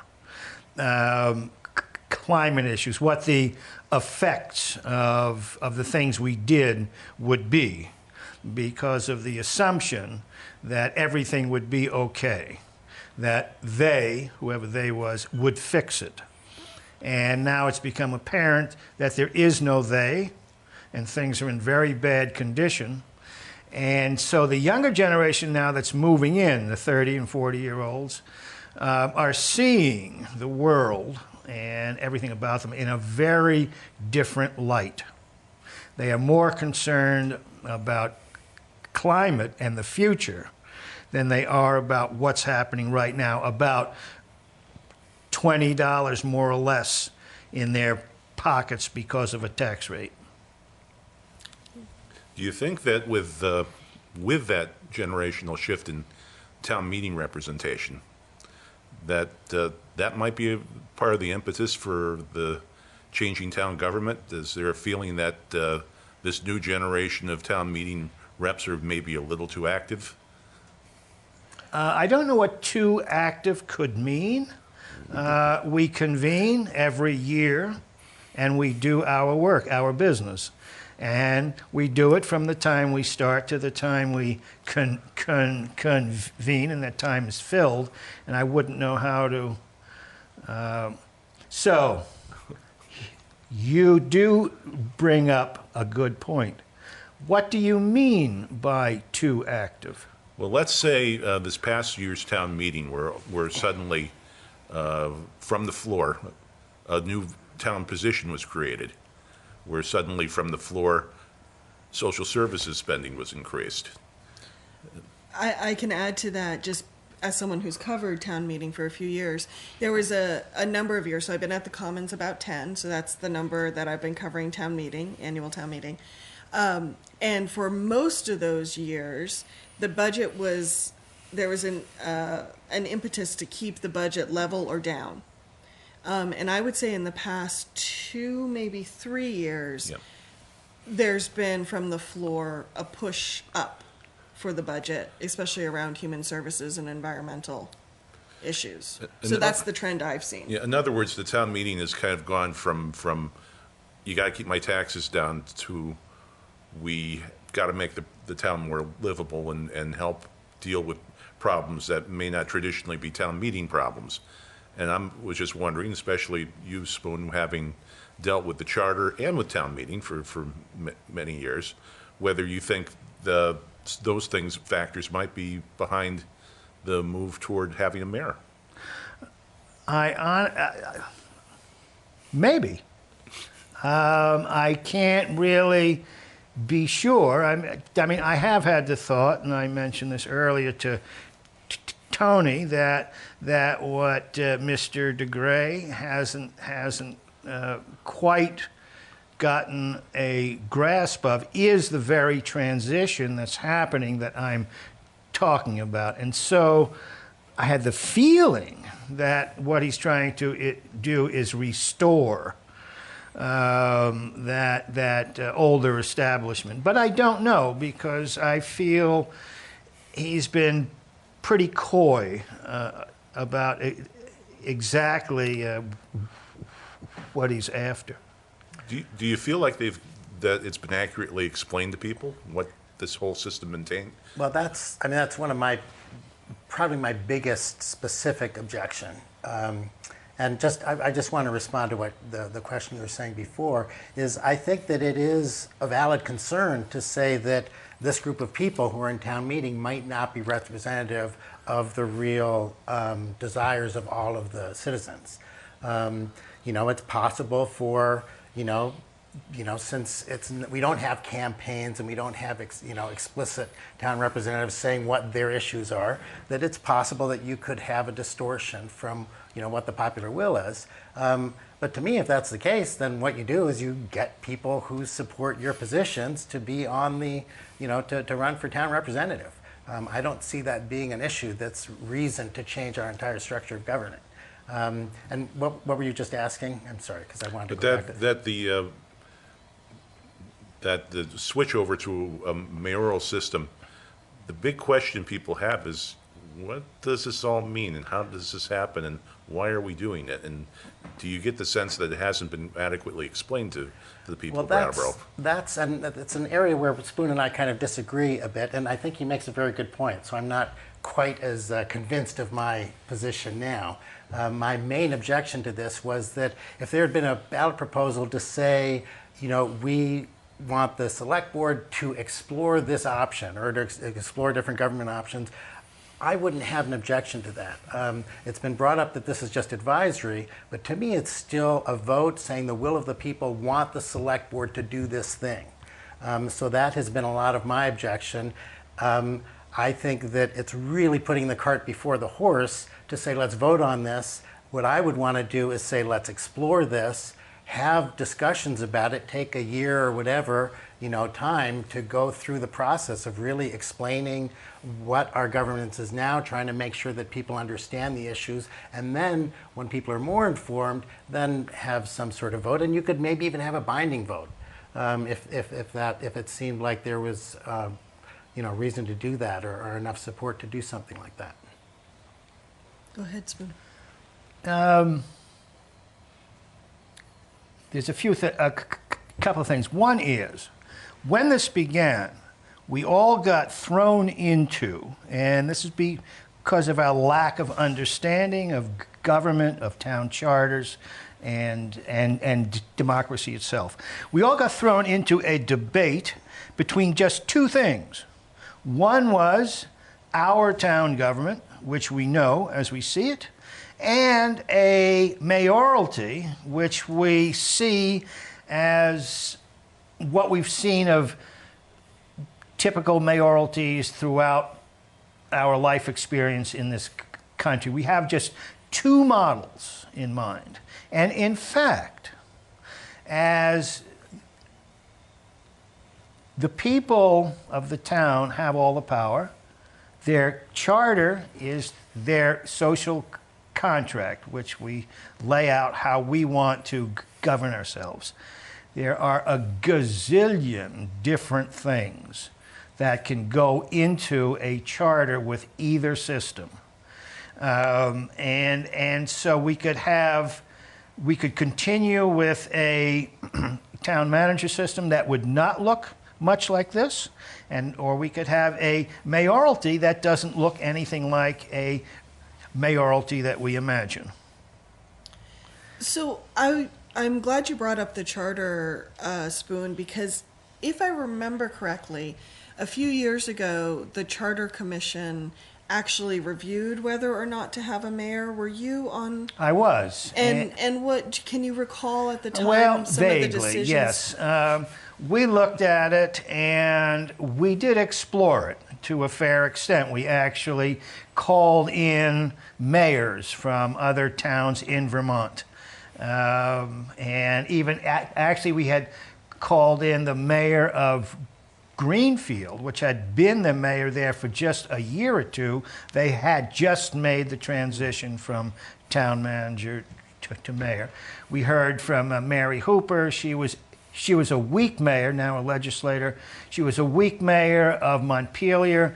We heard from the mayors, I forgot their names, of Rutland and Barry, who were strong mayors. We looked at the issue pretty closely. We compared them.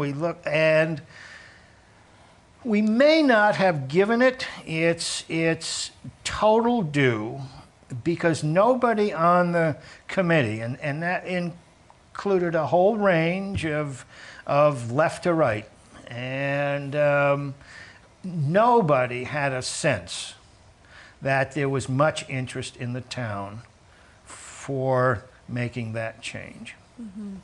So then I'll go back a little bit to a question I asked at the beginning of the show, but tweak it a little bit.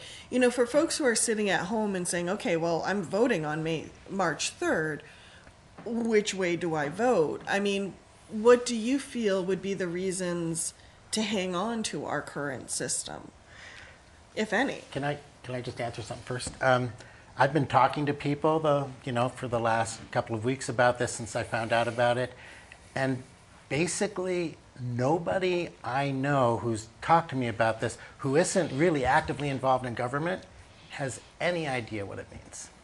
Very, very few people in town know what our government structure is, and they don't know what this proposal is.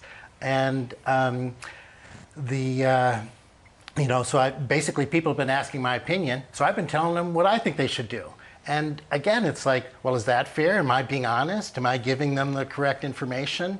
Again, to me, it's a question that, because it's a primary vote, lots of people are going to be voting because they want their particular candidate for president.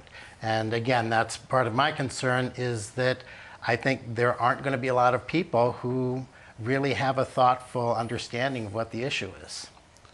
So, Spoon, go ahead. When I heard about this issue, I was immediately aware that there was a lot of reasons driving it, and I could take a guess, as Randy has, that maybe it had to do with what had transpired at last year's town meeting. But I was pretty careful not to make any inferences with any certainty. So I was looking for what might be behind it. And as I read one of Mr. DeGray's interviews, maybe he repeated that on his show that you had him, he used two words: accountability and participation. And those are the two issues at the bottom of all of this. And those are two issues that do deserve very deep examination. I would agree. So, but I think the question, again, I'm thinking of people at home who are wondering what to do. Does our current system provide for those two things? Or would a mayoral system provide for those two things better?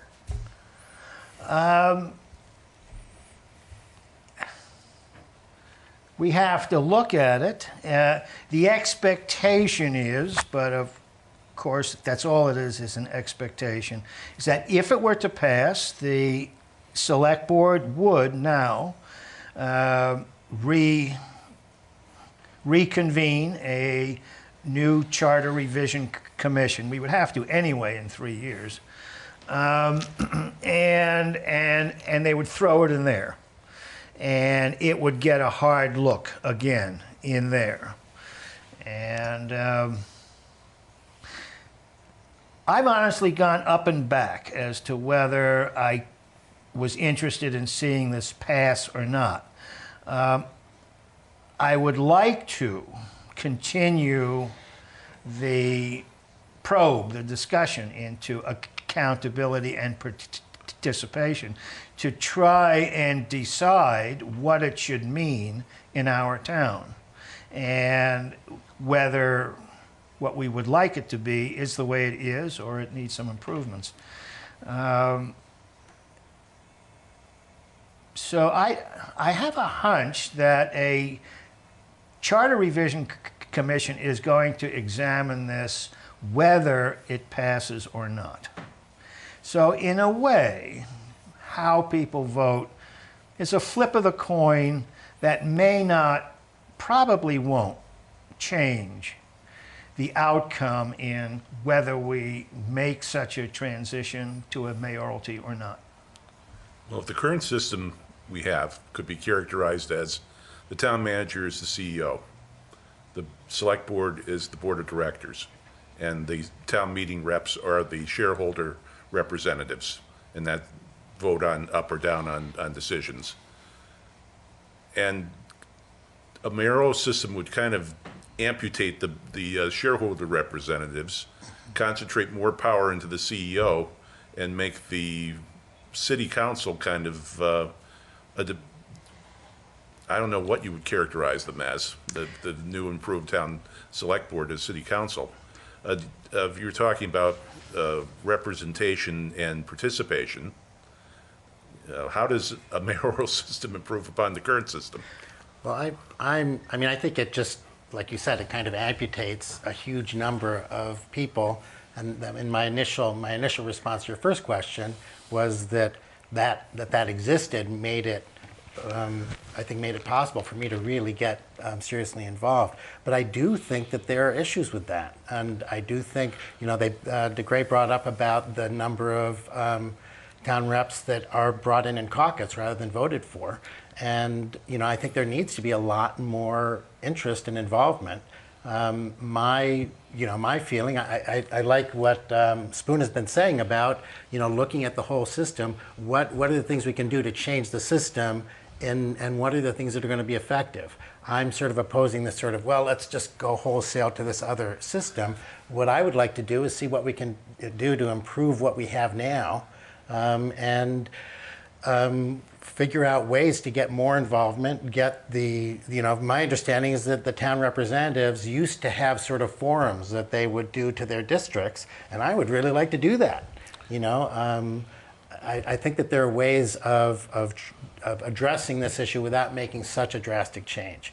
From talking to Spoon, I did not realize this before talking to him, but he's offering some interesting things about things that that we're not limited in what we can do in terms of addressing the town charter. And from the interview with DeGray and Yates and other things I've heard people talk, it did seem to me like it was like this. Well, it's either this or this. And with Spoon saying that we have a tremendous amount of latitude in what we can do, I'd certainly be open to to opening up the town charter and, what are the things that we can do. I'll explain that in more depth. What you did, Randy, was describe the classic mayoralty. And, but if we started with that and said, well, here's what a classic mayoralty would look like, but it's not doing what we want it to do, then you can begin modifying that.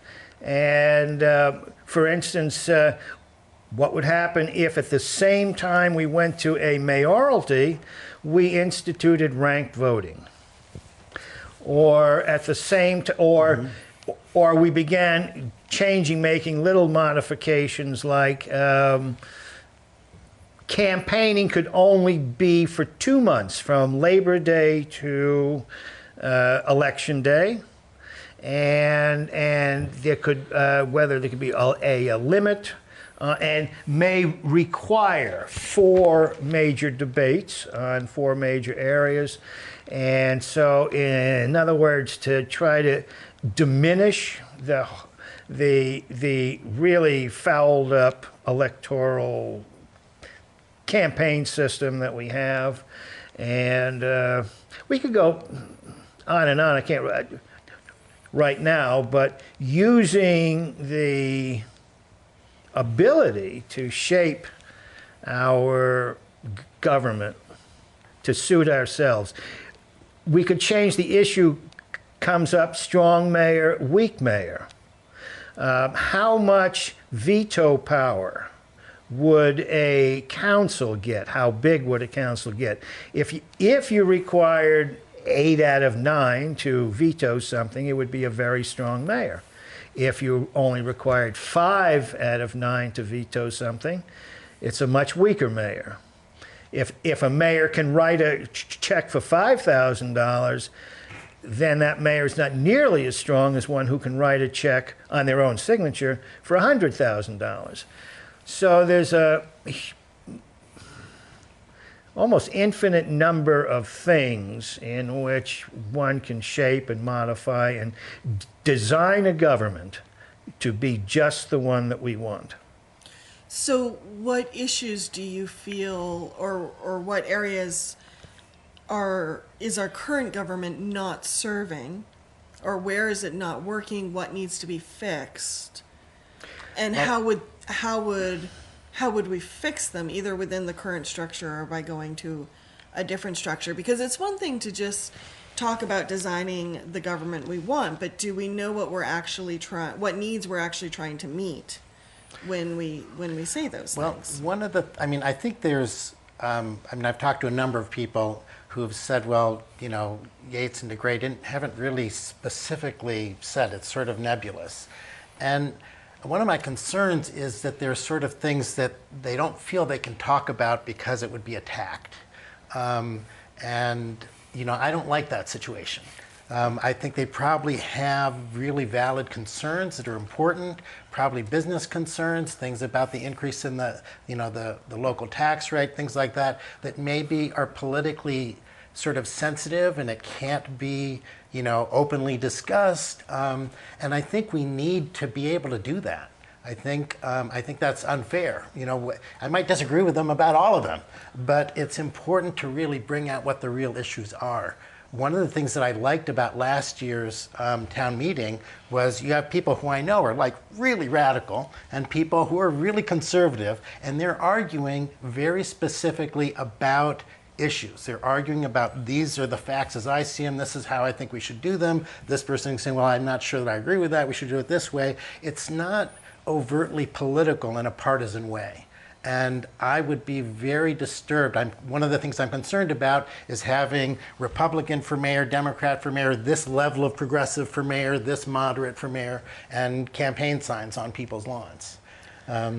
So, I think Spoon knows a lot better. I'm just the last few years getting involved with this, but that question is the question that I'm asking, that I want to look at, and where I want to move forward from.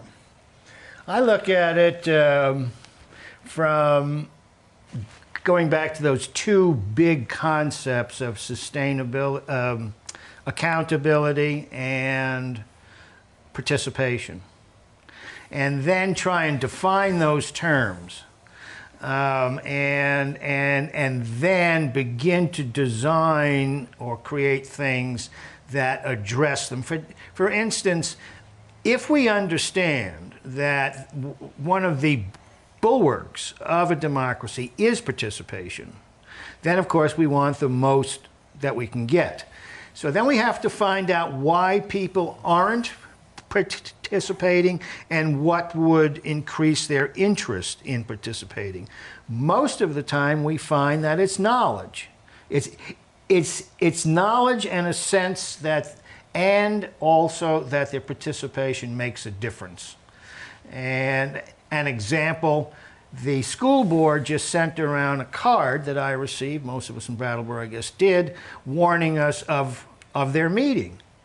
And essentially, 3/4 of the card was empty when it could have been filled with vital information that a citizen might be interested in knowing and therefore attending their meeting. And it probably never occurred to the school board to put that information on. We have to get out of that habit. Thank you, Spoon. We're just about coming to the end of time. Randy, was there any other questions you wanted to ask? Anything you wanted to add, wish we had asked? One thing that has nothing to do with this is that I work at NECA, and I just really appreciate that Dan Yates made a tremendous effort in helping our organization. So I have great respect for him. I'm glad that we were able to do this. The main thing I wanted to say is I didn't want to have this to be an opposing view from theirs. There are reasons why I don't support it. Talking with Spoon beforehand adjusted that because he gave me a lot of information I didn't know about. So I'm just glad that we were able to do this. And my focus really is on solving problems and how do we work together to find out solutions. My concern again with this proposal is it's just trying to jump to something completely different, and I don't think that's warranted at this point. Thank you. And before we go to Spoon, there's an event happening this weekend as well. Could you tell us a little bit about that? So there's a Tony? forum that should be a neutral forum about this issue, just again to give information to the public. It's going to be at Epsilon Spires on Main Street at 3 o'clock. Spoon is going to be there, David Gartenstein and Marshall Wheelock. There's going to be a moderator. There's room for, I think, 170 people or something, and there's going to be time for question and answer, and also time afterwards for people to discuss and mingle and consider this. Thank you. Spoon, anything you wanted to add? Well, only that I thought it very appropriate that Tony had concluded by saying that when he heard new information, he was rethinking his position or a lot about how he was thinking about it, and that underscores my whole thing about participation and being informed, because it's not just being there, but it's being able to make an informed decision, and that is an area that needs a lot of improvement in our town and our democracy. Thank you, Spoon. I think my takeaway for today is, if you are a Brattleboro voter and you're sitting with this question, stay with our current system, say yes to exploring a mayoral system. If you have questions, that is appropriate because this is an evolving conversation. As Spoon pointed out, there's a lot of different structures that we could be using. And so I hope many people show up to this forum over the weekend. So if they have questions, they can ask them directly before the March 3rd vote. Thank you for joining us today. This has been an episode of BCTV Open Studio. I am Olga Peters, Randy Holhut also from the Commons, and thank you Tony Duncan and Spoon Agave for joining us today. Thank you. Thank you.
I want to point out that the sun shines down its power to all the world and makes the wind blow strong as it will.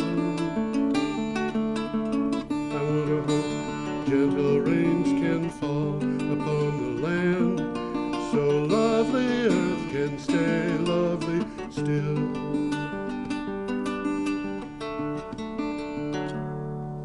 Hello, ladies and gentlemen. Welcome to the 360th edition of Energy Week with George Harvey, me, and the amazing Tom Fennell. In the flesh. And you can tell that Tom is much more capable than I am because I only have one mouse and he has I got two. Every day I go to the internet and do my news thing.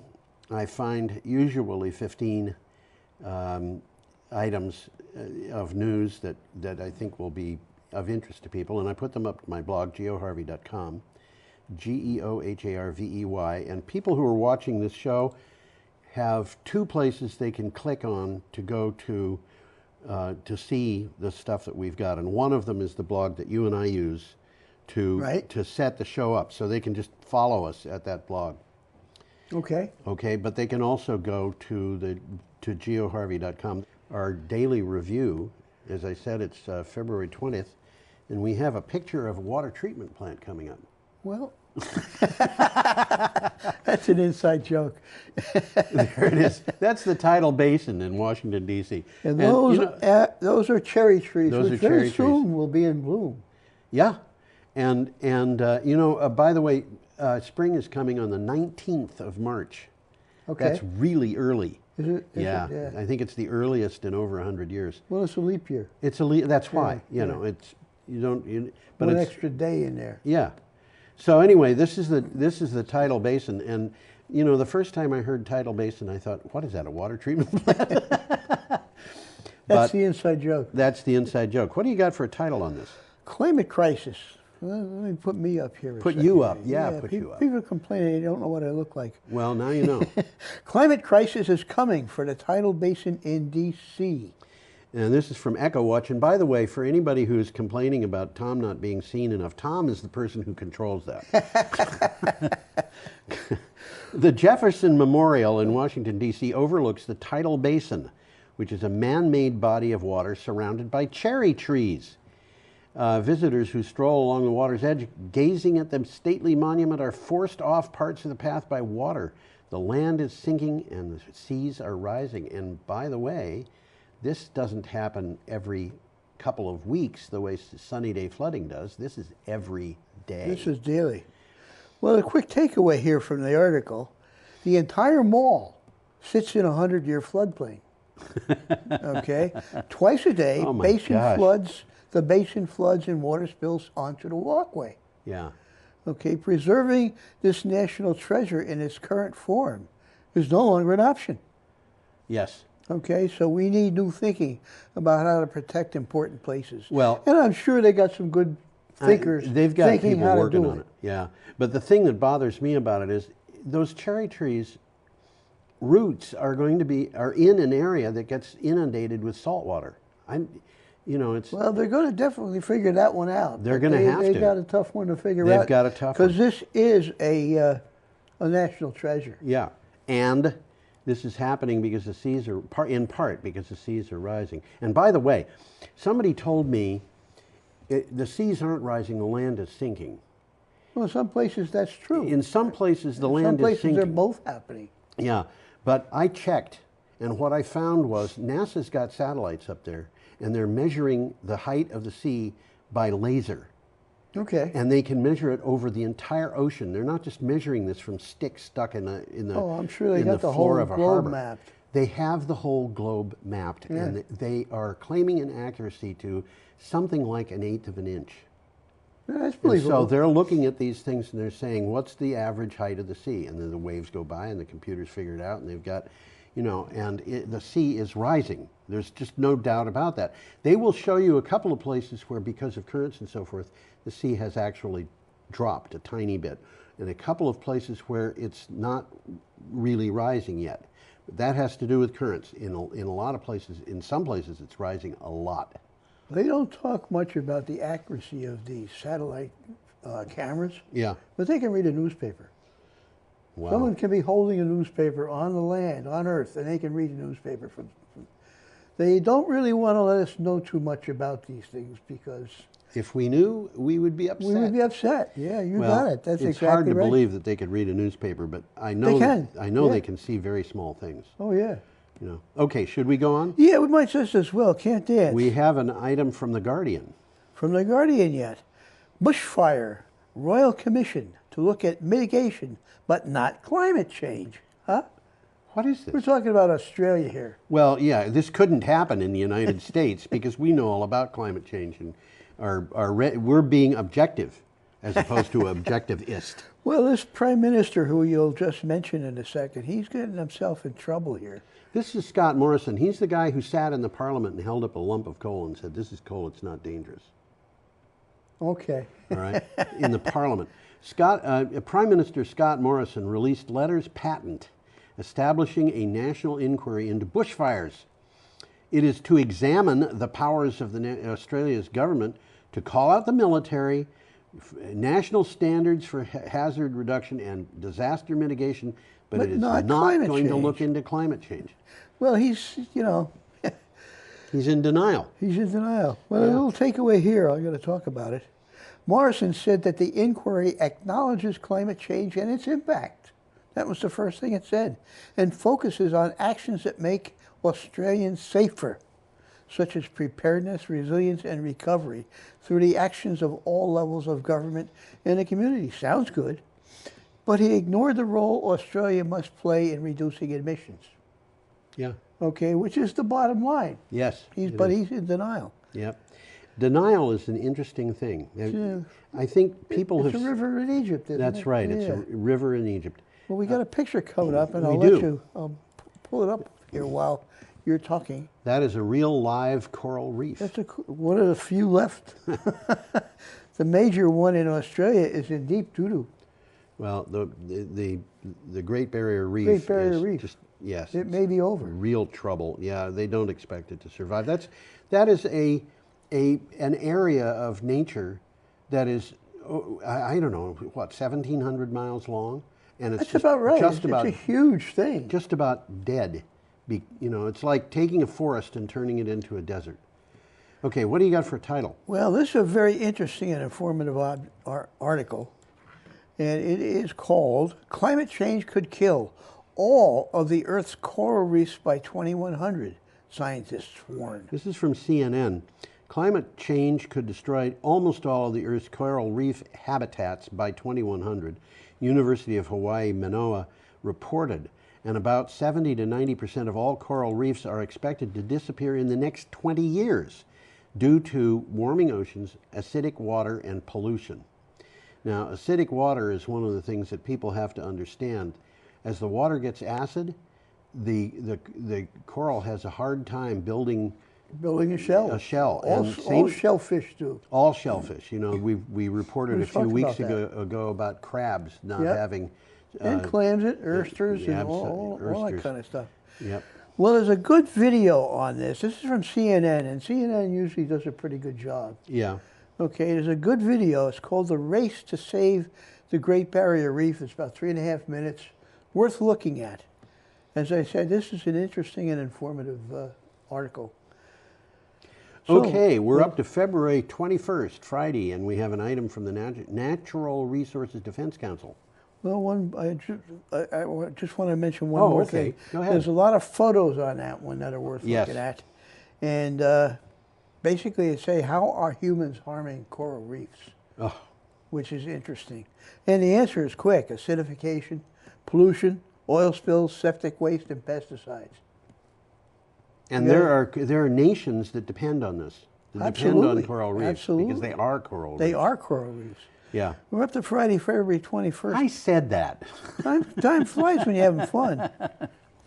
Okay. Well, FERC excludes clean energy from New York State's capacity market. This is something kind of which crazy. It isn't crazy. This is government that is doing things by fiat, excluding democracy from functioning properly. That's what's going on. You'll notice, by the way, FERC is supposed to have 5 members, and the members are supposed to be chosen so that there's a balance between Republicans and Democrats. Yeah. But it doesn't have 5 members now. It's got 3. And they're all Republicans. No, there's 1 Democrat. But the thing is, the next person nominated would have to be a Democrat. And this guy doesn't want to nominate one. No, apparently not. And what they're doing here, A decision applying buyer-side mitigation to state-supported resources that participate in New York's wholesale capacity market is the latest attempt by the hyper-politicized Trump FERC, which is the Federal Energy Regulatory Commission, to try to pose barriers to deployment of clean energy resources by the states. There are not a lot of places that have really explained this very well. But did you get a good explanation? Go ahead. The capacity is a promise. Yes. A promise to provide energy at a later date if you need it. Yes. In other words, they're saying we got this plant standby just in case. Mm-hmm. And in this particular case, they did not include renewables in this capacity. Okay, so basically they're saying we're going to turn up a turbine and charge you a lot of money. Right. And what they have, one of the things that they're doing is basically they're saying we're not excluding them because they're renewables. We're excluding them because they qualify for incentives. That's a smokescreen.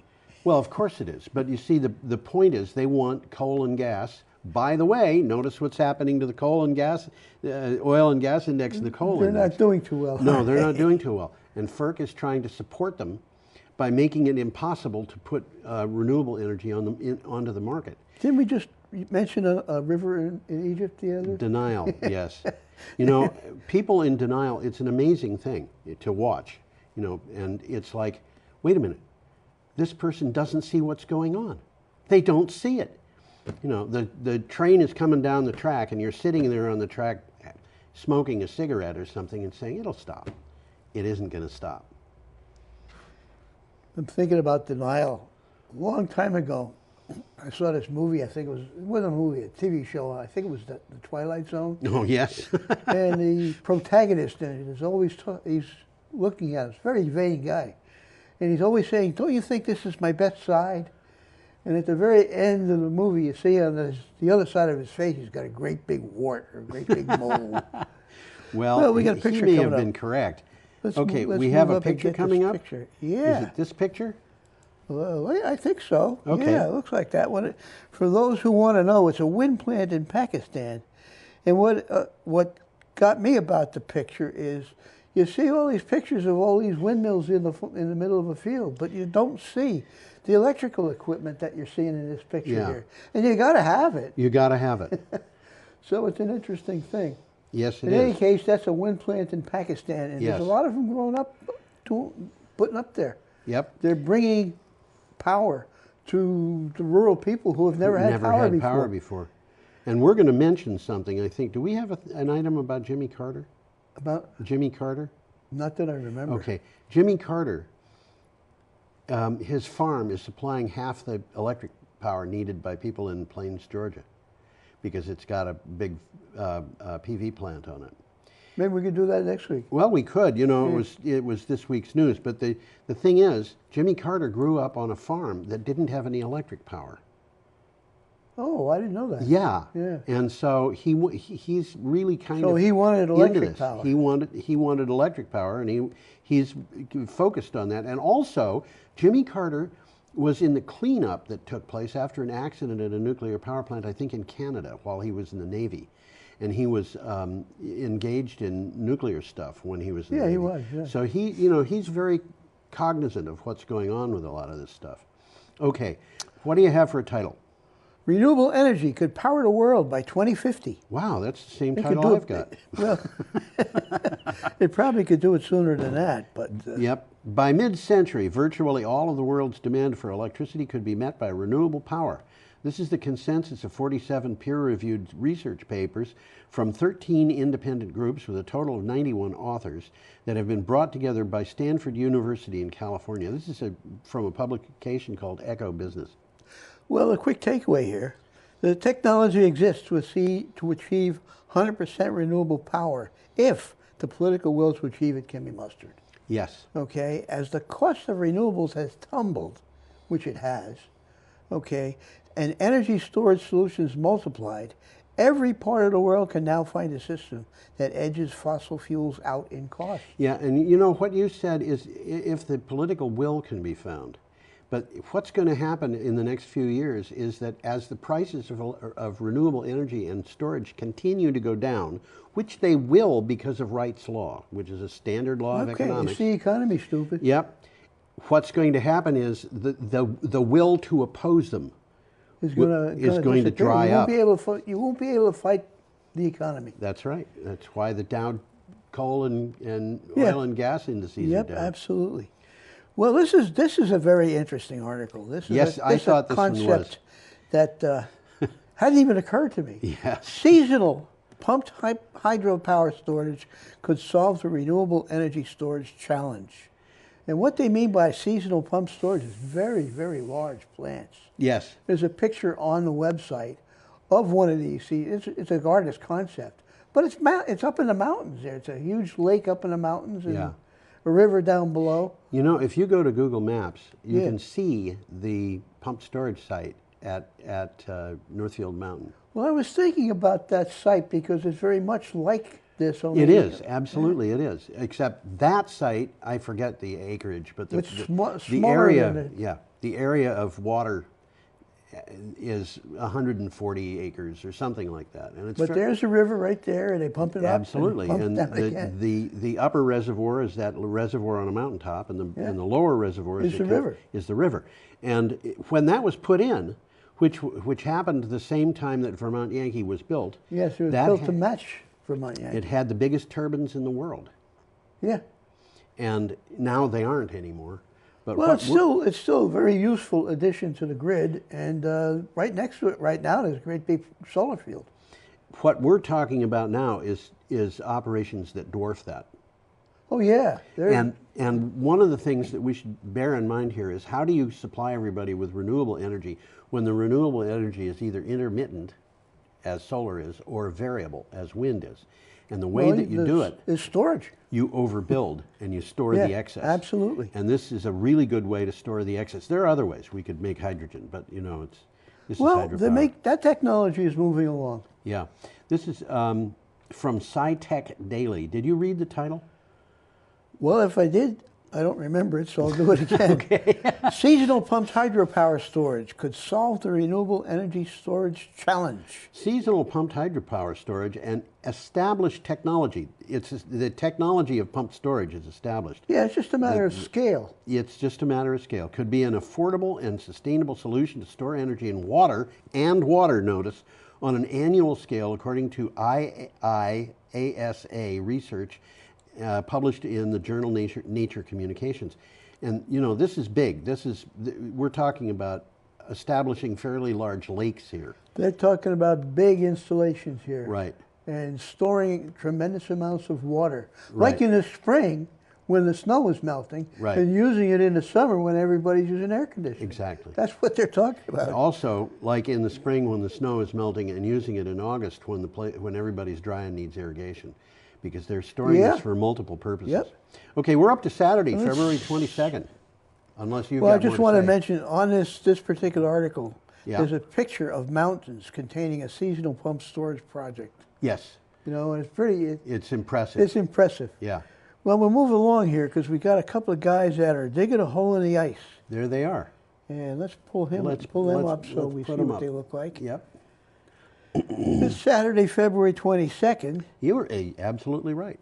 And it says, to combat climate change, human activities are more important than natural feedbacks. Well, and we'll have to explain what natural feedbacks are. Yes. Basically, it's bugs. University of Rochester. Scientists at the University of Rochester studied methane emissions from the period of the Earth's history, partly analogous to the warming of the Earth today. There are earlier times in history when the Earth has warmed. They just haven't warmed as fast as we've been doing.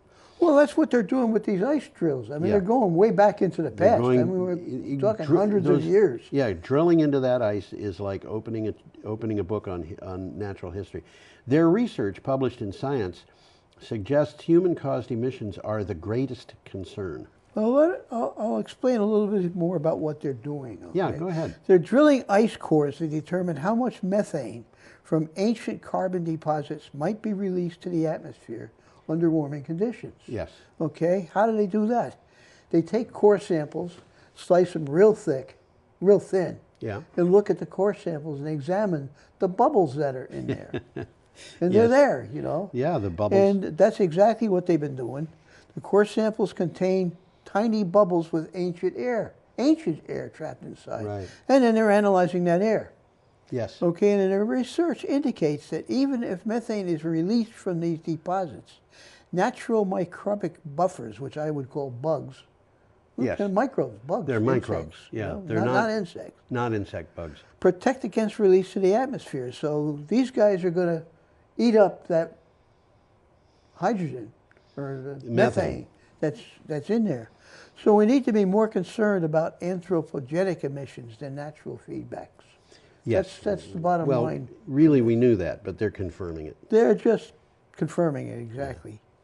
Okay, we have an item from CNN. Yeah, we got another one here. This is climate change is drying up the Colorado River, putting millions at risk of severe water shortages. We've talked about this before. Now we're talking about it again. The Colorado River, which provides water to more than 40 million people from Denver to Los Angeles, has seen its flow dwindle by 20% compared to last century. And scientists have found that climate change is mainly to blame. And by the way, compared to last century doesn't mean compared to 100 years ago. It means compared to 20 years ago. Our last century was 20 years ago. Yeah, that's correct. That's correct. You got. I'm glad you mentioned that. Well, this Colorado River is no slouch. I mean, this is one of the biggest rivers in America. Although it is dry in Mexico. Well, pretty damn close to it. But that's not from global warming. It's from diverting the water. It's diverting the water, and the Mexicans have been angry about it since before I was born. Yeah, because we're taking all the water. We're taking all the water and before it gets leaving to none for Mexico. them. Well, I got a quick takeaway here on it. It's 1,450 miles long. Mm-hmm. It starts up by Denver, skirts Las Vegas, and empties into the Gulf of California by Baja. Yeah. By the time it arrives there, its flow is reduced to a trickle, just exactly what you were talking about. The Mexicans are complaining. Matter of fact, they've been to court about exactly this. Yeah, they used been to fighting use- it for a long time. They used to use the Colorado River for irrigation. Well, I'm sure they still do. And the water in the Colorado River went into the Imperial Valley, and you know, the Americans were taking all the water and leaving the Mexicans with basically nothing. Yeah, basically, so- that's exactly what was happening. Yeah. So there's a good short video in this, and the article is worth reading. Mm-hmm. This is one of the ones I might almost say a must read. Yep. Well, we got a picture coming up. We do. Let's pull this one. In case you don't know, they're ducks. They're teal. They're Well, not actually ducks. They're ducks. They're ducks. They're just called teal. But that is a Campbell Island teal, which is an endangered species in New Zealand. Exactly. And It doesn't matter of fact, on Campbell Island, they're extinct. Oh, okay. But they're being restored Okay. as we speak. Okay. Climate change may doom 1 in 3 species of plants and animals within the next 50 years. This is something that I think I knew years ago, but it keeps coming up, and it is scary. Using data from surveys that studied 538 animals, insects, and plants from 581 sites across the globe, researchers from the University of Arizona found that approximately 1 in 3 plant, insect, and animal species could face extinction by 2070. And about 5 years ago, I called up a scientist who worked for the World Wildlife Foundation, the WWF, and I said, wait a minute. What you're saying sounds to me like it means that we're going to be losing another species about every 10 minutes. And he said, yeah, that's Probably right, yeah. And I said, okay, what are we talking about here? You know, are we going to lose species of cockroach? And he said, well, some of the species that they're worried about are moose. Moose? Moose. I hadn't heard that one. He said extirpated in New England. Basically, it would not be extinct globally, But it they'd be for they'd Vermont be and gone New Hampshire, from you can forget it. They go move north. Yeah, not just Vermont. Well, they're in trouble because the ticks are killing them. Yeah. They never knew about ticks, and Yeah, all of a sudden they've got never ticks. developed defenses. But if they're going to move north, they're going to move into northern forests, which are not where they live. So Yeah. they're going to have to, they're between a place where they can't live and a place where they can't live. And another one that he said was troubling was the Baltimore Oriole. Wow. Another one was the American bald eagle. The bald eagle. Bald eagle. Yep. Wow. And we're talking about really serious problems developing. And in some cases, some of these animals or insects, bees, we've got species. The bees are. Species of bees that are just bees in are- trouble. And, monarch And butterflies. bees pollinate. Bees pollinate. They're absolutely So there's second order consequences we got to worry about. unbelievable, So these are things that we have to consider. Well, this particular article came from CNN, as you've probably heard me say. CNN usually does a pretty good Yep. job. There's a good video on there. It's only about a minute. Yeah. And this is what the video is about. What we will have to endure as the climate crisis gets worse. Yeah. Okay, and this is from the article. Direct quote. Take a moment to cherish your plants and appreciate the animals you see around you. In 50 years, a third of them may no longer exist. Well, yeah. In a worst case scenario, that could rise to over half. Yes. So they're not fooling around. This No, is they're serious not stuff. fooling around. And of course, we've got that river in Egypt. Denial, and we've got to. This is where Ayn Rand went wrong. Okay. She was talking about objectivism. Yeah. But her objectivism is not objective. And we need people to open their eyes and look at things objectively instead of saying, well, objectivism tells us that we've got to deal with a healthy market. Well, the market isn't going to be healthy if we don't have food. Well spoken. Okay, we are up to February 23rd, which was Sunday, and we've got an item from Clean Technica. This is an interview, actually, but it's a good one. It's an interesting article. USA braces for a tsunami of microgrids as the Defense Department wades in. This is tsunami of microgrids? Yeah. Okay. The U.S. Department of Defense has been exploring new microgrid technology for at least 10 years or so. And Tina Casey, by the way, who's the writer who produced this, she writes a lot for Clean Technica, but she specializes in military stuff. Okay. In general. She Okay. specializes in energy stuff, but That's the author of this. yeah, but she also specializes in military, which is why she, ties into the Department of Defense. The Department of Defense has been exploring these new technologies, and it's finally tired of pussyfooting around. Last week, it decided on a step that would bring microgrids to scores of DoD facilities. I'll mention a little bit about what microgrids actually are, just to avoid confusion. Yeah. Okay. First, I'll put me up so people know what I look like. Good idea. This means that I can wipe my nose and nobody will know. Well, a microgrid serves a relatively small, defined set of users. Yes. Okay. Typically with electricity that it generates itself. They're usually connected to the wider grid, but they can island themselves off when needed. So if the lights go out on a wider grid, microgrids can keep the lights on for their users. Yes. Which is one of the biggest reasons why they make sense. They would make sense right here in Brattleboro. Well, there are microgrids in Brattleboro. The hospital has got a microgrid. Yeah, And absolutely. the Brattleboro Retreat. That's a microgrid. Yeah, the Brattleboro. Well, if you think about anybody who's got solar panels and a battery and their grid tied has got be a their own microgrid. It's a one family or one house or even one person microgrid. But you could have groups of houses, 2 or 3 houses that are put together. Well, we've talked about a little microgrid that exists in Brooklyn. Yes, that's right.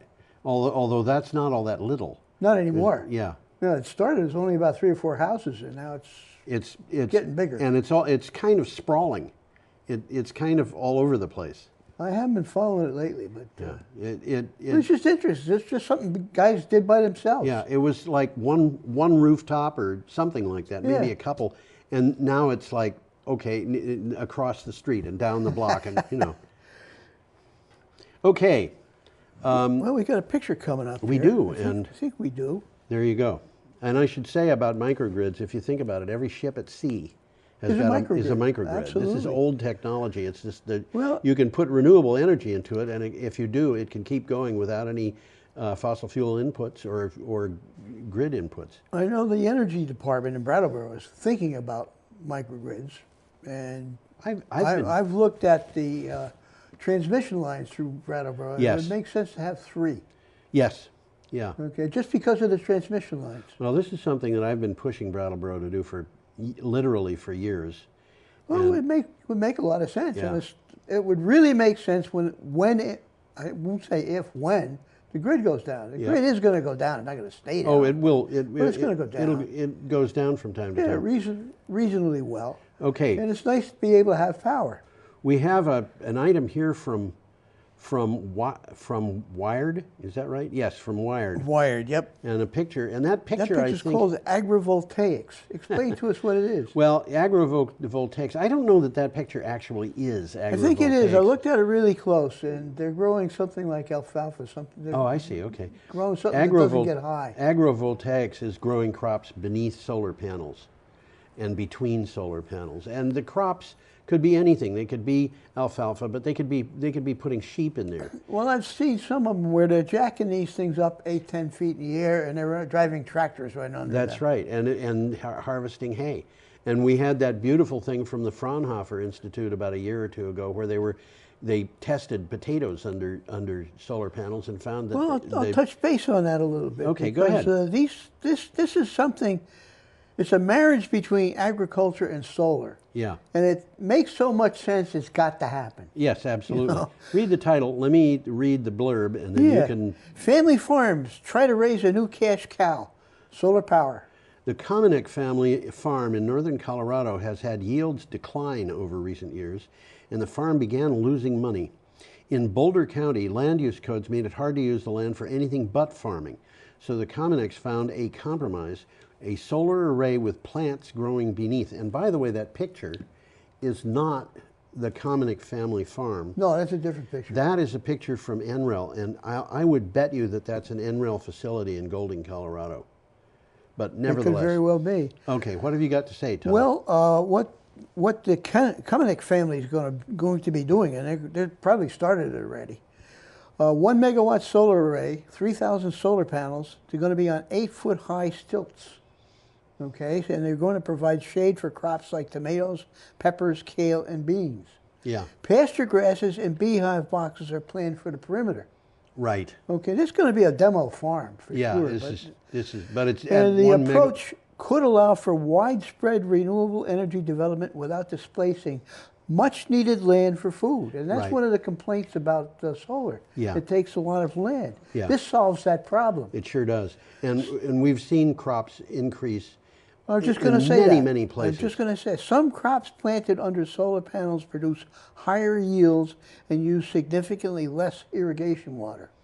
Coming closer to home, a project in nearby Deerfield, Massachusetts is delivering 60% more volume compared to plants beneath the full sun.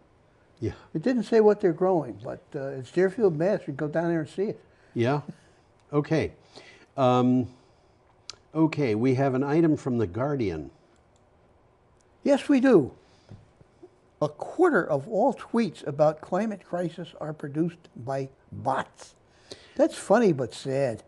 The social media conversation over climate crisis has been reshaped by an army of automated Twitter bots, with new analysis finding that a quarter of all tweets about climate on an average day are produced by bots, The Guardian can reveal. Now, a bot is Short for robot. yeah, and basically in this case, the robot is just a computer, and with It's a really program. just a program. It's a program running on a computer, and you know. And they're just sitting there all day long making comments on people's Twitters. And there's no people there. And why are they doing that? They're trying to change people's minds. They're trying to influence- guide the conversation Yeah. on renewable energy. In other words, our path toward renewables is being undermined by somebody. And basically, you know, we're back to this conspiracy theory thing. And I don't generally like conspiracy theories. I've told you that I do have one conspiracy theory. There's more than one that I subscribe to, but there is one I subscribe to. And that is that somebody is out there making conspiracy theories. Well, climate misinformation is often spread due to readers' perception of how widely this opinion is shared by other readers. Yeah. And that's what they're trying to do here. They're trying to make it look like Everybody many thinks this Yeah. way. They've found, by the way, a German girl who is the counter Greta. Huh? There is a counter Greta. A counter. Yeah, she's a girl who's a teenager who says the climate crisis doesn't exist. Oh boy. I'm not kidding here. This is I don't real. think you're kidding. And she's me, coming no? to the United States by plane, by the way, to address conservatives, and they're claiming that she's better than Greta Thunberg because she, the counter Greta, admits that she's financed by the fossil fuels industry. Wow. Well, let's move along to Monday, February 24th. With an item from Clean Technica and a new picture. And I'll bring that picture up. Now that's something that I think surprised Tom. Yeah, they call it a super capacitor or a super Doesn't look like a capacitor to me. Well, there's other. No, it doesn't. There's another picture in the article, and they look like flashlight batteries. Yes. And this is brand new technology. This is brand new technology. When you finish talking about it, I will mention a little bit about what they actually Tell are. us all about it. So the article says super duper supercapacitors could accelerate the electric car revolution, and they could. Scientists at University College London and Chinese Academy of Sciences say they developed a graphene-based supercapacitor that can safely charge at high speed, hold a record amount of energy, and store it for a long time. Their paper appeared in Nature Energy. Well, graphene is a form of carbon, similar to but different from graphite. That's right. Okay, and you cannot go out and buy this stuff. No, you can't. There's no supply for it. If you want it, you got to make it yourself. Well, it's new technology. Yeah. This article is really about technology that's in its infancy. Yes. But a quick rundown here. Batteries and supercapacitors do the same thing. They store energy. Batteries charge and discharge slowly, okay, which makes sense in an electric car. Yeah. Supercapacitors charge and discharge quickly. Or at least they can. At least, well, that's what they're designed to do. Yeah. And this article is talking about trying to change that.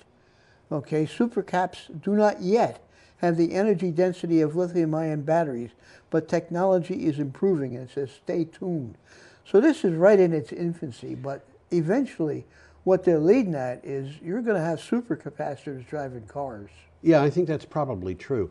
Graphene is, as you said, a new type of carbon that is, it has just astonishing characteristics. It is super strong. It is a superconductor. It is at room temperature. At room temperature. Well, it's by superconductor, I mean that it is extremely conductive. Got virtually no resistance. Well, it has very little resistance. Okay, virtually none. I mean very that little. it is a superior conductor, not that it is a true superconductor. Okay. Okay, but it is the most conductive material known to man, both thermally and electrically. And it is 3 times as conductive thermally as diamonds, which are in turn about 3 times as conductive as copper. And interestingly enough, like diamonds, it's transparent. Carbon is so amazing. We haven't heard the half of it yet No, because they haven't figured it out. I haven't figured out what buckyballs are for, but I know that they're a form of carbon that nobody's... Yeah, Buckminster Fuller. That's right. Okay, we have an item from the Daily Times. We do. Radical hydrogen boron reactor leapfrogs current nuclear fusion technology. This could be a biggie. It could be. You know, I resist putting in articles that have to do with nuclear power. And this is a different kind of nuclear power. And that includes fusion. And the reason that I do that is because the numbers that come out of the nuclear industry are, if you're talking about the amount of energy that comes out from a fission event, they know exactly what's going on. But if you're talking about how much a reactor is going to cost or how long it's going to take to build, they're off by typically 50 to 100%. And if you're talking about the likelihood of a reactor melting down, they're off by an order of magnitude. And they won't even admit that. Same when you get fusion. That's fission. This is fission, and they can't melt down. They can't. This is fusion, and it can't melt down. But the fusion reactors that we've heard about, people say, well, we've got an infinite supply of fuel. They just use water. They don't just use water. No, they use They use tritium. a mixture of deuterium oxide and tritium oxide, which chemically are both water. But they're very expensive. Buy it. You know, Yeah. you can buy heavy water. You might have the FBI trying to figure out why you're buying it, but it costs thousands of dollars a liter. And tritium oxide, forget it. You're not going to buy that unless you've got a license from the Nuclear Regulatory Commission. And it's going to cost millions of dollars a liter. Anyway, here, let me read what it says. HB11 Energy, spin-out company from the University of New South Wales, claims to have developed a completely new form of fusion. Quote, we are sidestepping all of the scientific challenges that have held fusion energy back for more than a half a century, end quote, its director said. Well, I read about this when I looked offline on it, guy. They've been working on this for a long time. Yeah. The guy that's behind HB11 Energy, HB is his initials, I believe. Okay. This is probably his 11th design. But he's been working on it for a long time. Yeah. And this is what he says about it. HB11 approach to fusion does away with rare, radioactive, and difficult fuels like tritium altogether, as well as incredibly high temperatures. Right. That's an important item. Instead, it uses plentiful hydrogen and boron, employing the precise application of some very special lasers to start the fusion reaction. Right. This is still in its infancy. It's still in its infancy. But it's got big potential. It's got big potential. The question that you've got is, you know, with standard fusion, how do you contain the reaction, which is at 100 million degrees Celsius? Well, he's saying you don't need to. Exactly. And what we've had in the past was people coming up with all kinds of, I'm tempted to say Rube Goldberg designs. Well, when you're dealing with 1 million degrees, you got to do something with it. You do.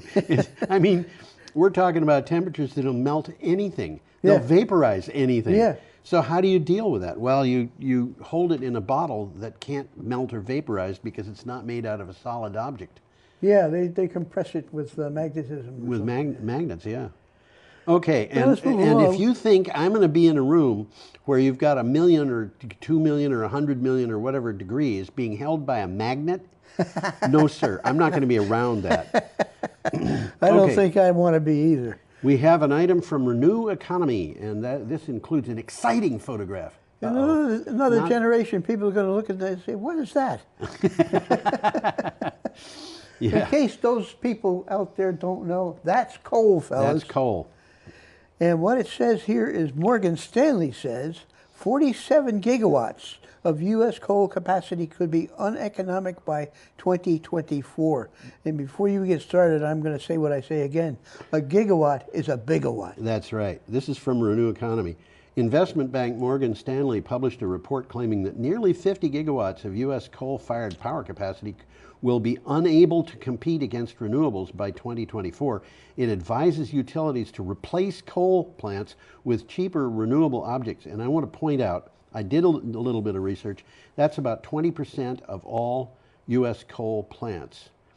And I'm glad you said but that, it does not include the amount that are scheduled to close. The ones they didn't. The ones that have already been scheduled. The ones that are scheduled. So this is talking about all existing plants. This is talking about 20% of all existing plants, and something like 10% of them are already scheduled to close anyway. So we're probably talking about a third of all plants falling into this category. And you know what? I don't think it's going to be a third. I think it's going to be more than that. I think so too. It's economics. It's economics. Well, Morgan Stanley did their homework. They looked at each operating coal plant. Yes, they did. Compared it with forecasts of what it's going to cost for renewables at that location. Right. And they came up with conclusions that the coal plants are simply not going to be economic. I wonder if they used Wright's Law in doing that, because I'm sure you and did. I have talked about Wright's Law, but there's a lot of economists who have never heard of it. And one of the things that I have discovered is Tesla claims that its success is partly due to the fact that it has used Wright's Law to forecast prices. So, you know, okay, should we carry on or beat what they're saying is there's a second wave of renewable development in the U.S. coming. Yes. We haven't even seen it yet. Yes. And it's going to be so cheap that it will compete with coal power at scale no matter what, no matter where. Yes. It doesn't matter what Trump and the Republican Party may parrot at every opportunity. Yes, that's right. He keeps calling it clean coal, but it ain't. Well, if you think about this for a minute, the cost of the coal burning plant is high, that renewables are undercutting it. He wants to keep those coal burning plants running. Yeah. But they are prepared to go down the route of clean coal, which means capturing the carbon dioxide, in order to keep the plants going. But all that's going to do is increase the costs. Absolutely. So, you know, it's like saying, I don't know, it's like saying, yeah, our product doesn't compete on the market, but if we just raise the price a little bit, it'll do fine. Well, duh, I'm not sure I quite understand the logic there. But. I don't think there is logic there. Well, we're moving along here. We're up to Tuesday. We are indeed. I didn't click my timer there, so I can't. That's tell all right. how long I've got an idea. You of got where one we there. Are. Yeah. Well, this is from Tuesday, February 25th. Yep. Which was yesterday, isn't it? Yes. Day before. Day before yesterday. Solar and wind power are pushing down electricity prices in New England. Here at home. Right here at home. This is from the Press Herald, which is, I think that's in Portsmouth, Maine. I think you're right. I think it is. But it is a Maine publication. Renewable energy. Definitely New England. Yeah, is getting, renewable energy is beginning to have an impact where it counts in the cost of electricity, as companies that generate it pledge to power the New England grid at prices that keep falling and will fall more than 70% over 4 years to 2023. Well, as of now, natural gas is the dominant fuel source. Yeah. But this is going to challenge it economically. It's just not going to be. And it's the economics. It's the economics. Why is the oil and natural gas index low? Well, one thing this article mentions, and they're working on this, a challenge with renewables is storage, to make sure that reserve power is available. And what we're seeing is, you know, and people are working on that. I don't think it's in. Next week, at our show, because it appeared today, there's a town in California that just approved the second part of a massive battery. That massive battery stores over 1,700 megawatt hours. Wow.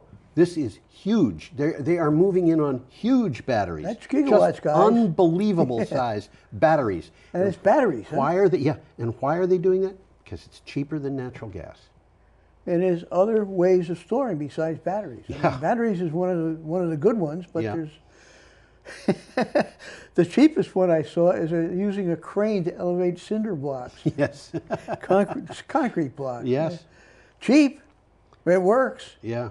Well, you talk about that thing with the rail cars full of stones. Yeah, that works too. Yeah. Yeah. Okay, should we move on? I think we should. We have an item from here. Science Alert here. and a picture of a bushfire in That's smoke in Australia. rising. Yeah, from Australia. Horrific wildfires in Australia destroyed a fifth of the continent's forests. A fifth of them. A fifth of them. This is it's mind-boggling. Bushfires in Australia were globally unprecedented. That should be in quotes, globally unprecedented, as they destroyed over a fifth of the country's forests. Fires follow a years-long drought linked to climate change, researchers said. Australia's average annual forest loss to fires is below 2%. Australia has a fire season. They acknowledge this. It's always there. It's always there. But this year's forests were not the biggest, fires were not the biggest they had, because they've had fires in the outback that were not, they were just in bush country that was not forested. Well, they've been losing annually 2%. Which a lot of that grows back annually. And it grows back. This is part of the natural sequence. This is 21%. Yeah. This is a problem. This is a very big, very scary thing. Yes. And mostly it's happening in New South Wales and Victoria, and although the article didn't mention it, it's the little island of Tasmania. Yeah, the New South Wales and Victoria are the areas where they have the more temperate forests that are more like forests. Our forests. Our forests. Yeah. And broadleaf forests. All of a sudden they're being destroyed by forest fires. Could they happen here? Well, those forests are remarkably similar in some respects. We don't have forests full of highly flammable eucalyptus trees. We have forests full of nearly non-flammable pine. I wouldn't say non-flammable. Neither would I. Scratch your head a little bit? As they say here in Vermont, point. The Peshtigo fire, which happened the same day as the Chicago fire in the 1870s, Yeah, you've jumped mentioned that. Green Bay. Yep. Wow. I mean, And Green Bay's kind of big. it's 10 miles across at its narrowest point. Wow. And there are people who believe that that fire also jumped Lake Michigan. Yes, I've So read that. it's like, do we really think that we're immune? We'd better stop thinking that way if that's what we're thinking. We'd probably, yeah, go ahead. Do you have anything else on that one? Not on that one, but the one coming up fits well with what we were just talking about. Yeah, in the this is previous from one. Enercom Inc. That is ENERCOM Inc. Energy storage to accelerate global energy transition in the 2020s. Yeah, they've got this one right, I think. I think so. Global energy storage deployments are set to grow from about 4 gigawatts in 2019 to more than 15 gigawatts in 2024, according to Wood Mackenzie. Costs have fallen, incentives and clean energy targets are growing, and importantly, providers are starting to see the potential of energy storage. Well, the article says that in a few different words, but I'll read what it says. Yeah. Recognition of storage's value rather than its cost will be the key factor in determining growth. You know, this reminds me is the electric bus thing. An electric bus, I saw a comparison of electric and diesel, and it said the electric bus costs 60% more than the diesel bus To buy. to buy. But how it- much less to operate? that difference in purchase cost is paid back in 4 years. And after that, you've got a bus that is just producing money. And it's probably going to last a long time. Well, they figure It 10 years. doesn't require much in the way of maintenance. No, it has very little maintenance, and the energy costs are low, and so it's pretty. And here we're seeing the utilities come up with the same thing. Why are they putting in over 1,700 megawatts in one town in California? Because it's cheaper than natural gas. Absolutely. Now, we're not saying natural gas combined cycle plants. What we're talking about here is peaking plants. Peaking plants are very expensive to They're operate. very expensive to operate, but they're very, they're very, very important when you've got a grid When you paradigm. need that power, you need that power. When your grid paradigm is based on baseload power, and baseload is called baseload because it's the least load you're going to have, because that load can be addressed by really, really efficient generating capacity. Well, there's a good, I guess you'd call it a bull market for energy storage. Yeah, absolutely. And there's different ideas that are people working on. We haven't even heard of them yet. Yeah, and the federal government, as it stands right now, is trying very hard to keep us out of that market. Yeah. So we're Well, we're back to there's let's compete with the little Chinese Trumpism there. using obsolete technology. Why don't we bring back battleships? Well, we could power them with nuclear, but of course, what Trump wants to do is resurrect coal, so we could have our battleships return to coal. That'd be nice. Yeah. Yeah. I used to love watching coal burning locomotives going across the prairie when I was a little kid in Illinois. I remember coal burning locomotives. Man. Lived And near then the Long Island Railroad. in 1953, I think it was, they stopped allowing them into Chicago, and I was just, what are we going to do? They aren't going to go through here anymore. Well, they weren't allowed into New York City in my youth at all. I think they stopped they them in had New to York City change- really early. They had to change engines. They I had think to it was change to electric engines. like in the 1890s. I would say it probably goes back that far. Yeah. Yeah. They wouldn't let them into Manhattan. Okay, we've still got We three got a items picture to coming do. up here. We do, and we have try to get that picture we're up. up to Wednesday, February 26th, with an item from the Public News Service. Well, and in that case you picture- don't know what it is, that's kelp. Yeah. And we're going to talk about kelp. We right are, now. and those little funny things at the bases of the leaves are air bladders that keep the sky from sinking. Yeah, we used to pop them when I was a kid. We'd pick Oh. them up on the beach and pop them, Yeah. Yeah. And The that kelp would wash up by on the the way, beach. can provide a lot of the seaweed out there can provide food. Food. In some Yeah. places, it's eaten widely. Yes, yeah. This is what's In called. Ireland, it's kind of a delicacy. It's called dulse. That's right. You can buy dulse in the co-op. I bet you can, yeah. Yeah, and in Wales, it's called laverbread. it? Did you read the title? No, but I'm about to. Okay. Scientists warn climate change is destroying California kelp forests. Kelp forests off the west coast are being reduced at an alarming rate by marine heat waves linked to climate change, according to 7 top marine scientists. They have written an open letter about the problem and had it published in Science magazine.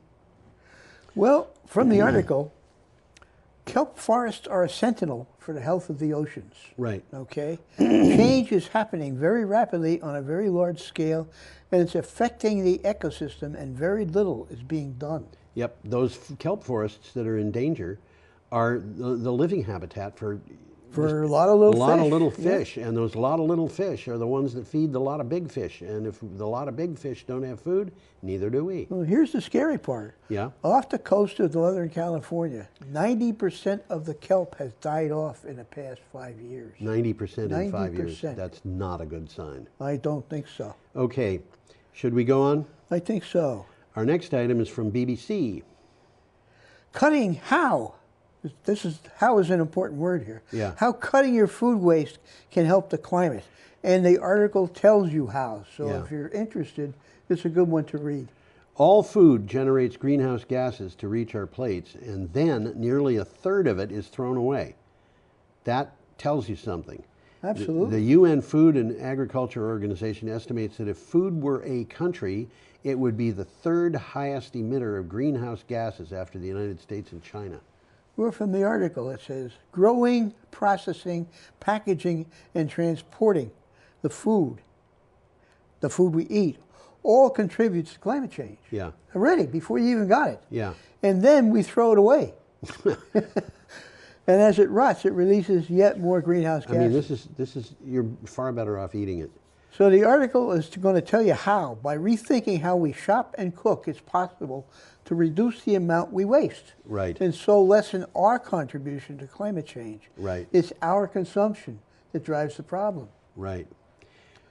And this is interesting. This, I guess, is the last article. It is coming indeed, up. and we have a Nice picture for this, here. and this is from Clean Technica. And I will point out that that bus that you see there is a double-decker, and it has a sign in the front that says Piccadilly Circus. And it looks like any other Limey bus.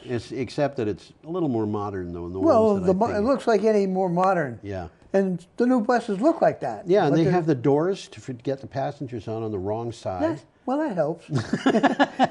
when you drive on the wrong side of the road. Wrong side of the road, yeah. Yeah, but you know, it's okay because they just don't know, and they all do the same thing, so they don't have head-ons any more than we do. Well, I tell you, I've tried driving in Ireland, and it's scary. Oh, yeah? Because, you know, I'm expecting when it is a dangerous situation, I'm going to move to the right. And I move right into the dangerous situation. Yes. Yeah, and I used to live in Devon, Yeah. and the roads there were narrow, and they had hedgerows on both sides. Oh, boy. And you would drive down a road that you could barely get two VW bugs by each other comfortably, and all of a sudden see a vehicle like that in front of you. Really. Well, the Okay. article states that a London route gets an upgrade with 29 new electric double-decker buses. And as you know, you're looking at one there. Yeah. An arterial bus route in West London is going fully electric. London United, a subsidiary of transit operator RATP DEV, took, and I think DEV I don't know what it stands for, took delivery of 29 fully electric BYD double-decker buses. They are built by BYD partner Alexander Dennis Limited. So they're built in Britain Yep. using BYD technology. Chinese technology. And probably Chinese motors. And Chinese parts. Parts, yeah. yeah. Well, and anyhow, this is a takeaway. These new double-decker buses maintain the iconic look of West London. And I'll bring them up again, because Yeah. they do. Yeah. You wouldn't know what was driving that bus to look at it. No, you wouldn't know that it's electric. You might know it's electric if you stood on the side of the road and had it go by. Everybody knows the buses pile out a lot of junk, Yeah. you know, and this eliminates those emissions, and you're not probably even going to notice it. Yeah. But in London right now, there are 234 electric buses 234. in Greater London. Yeah, This is and- only about 29 new ones. Yeah. Okay, I think our time is up, Tom, and I'm I going to think put so, up too. our last item that says, "Have an astonishingly comfy week." Well, I'd wave, but they're not going to look at me. Why don't you put you on me up, and then we can wave? Oh, let's do that. There you go. That's a Have good an idea. astonishingly lovely week. Comfy week. Bye-bye.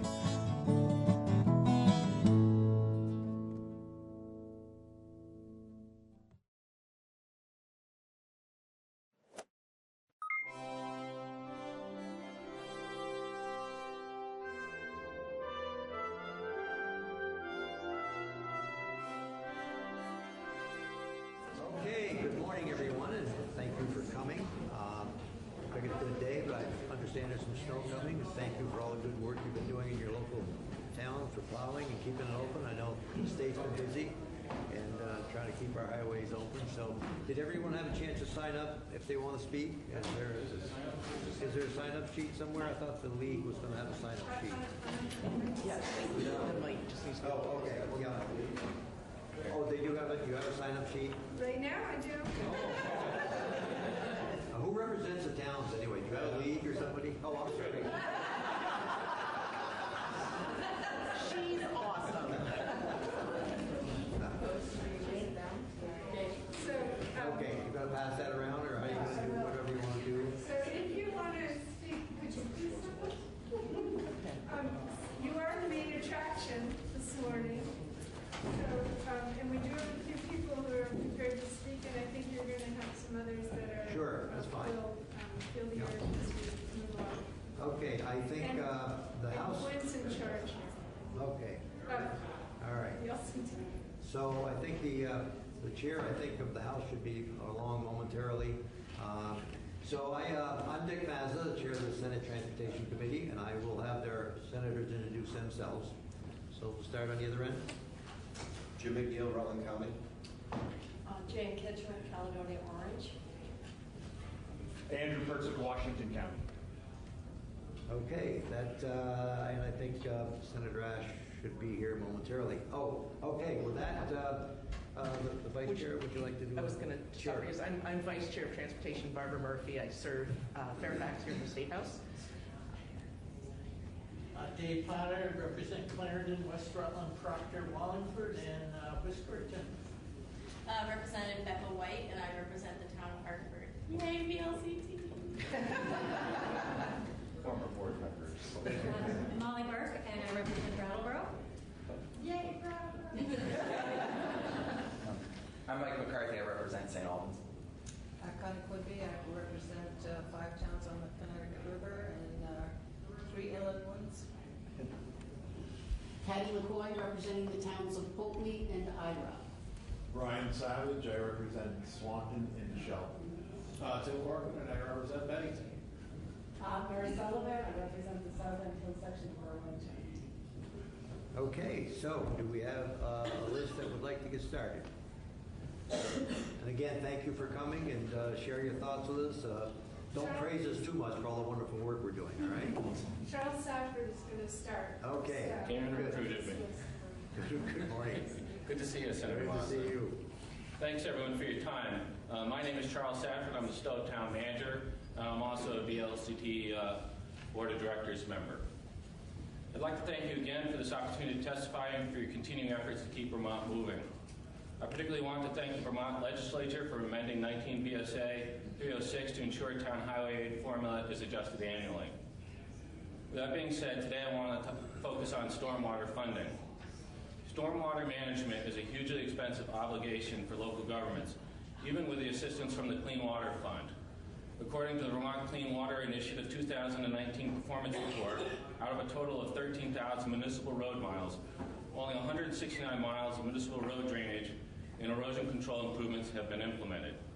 Stowe, in and of itself, has 95 miles of roadways, of which the initial A&R screen determined that approximately 48 miles of roadways, for a total of 800 segments, were hydraulically connected. Towns are required to bring all hydraulically connected roadway segments up to the municipal road general permit standard as soon as possible, but no later than December 31st, 2036. The connected roadway segments that are considered very high priority are to be upgraded to meet municipal road general permit standards by December 31st, 2025.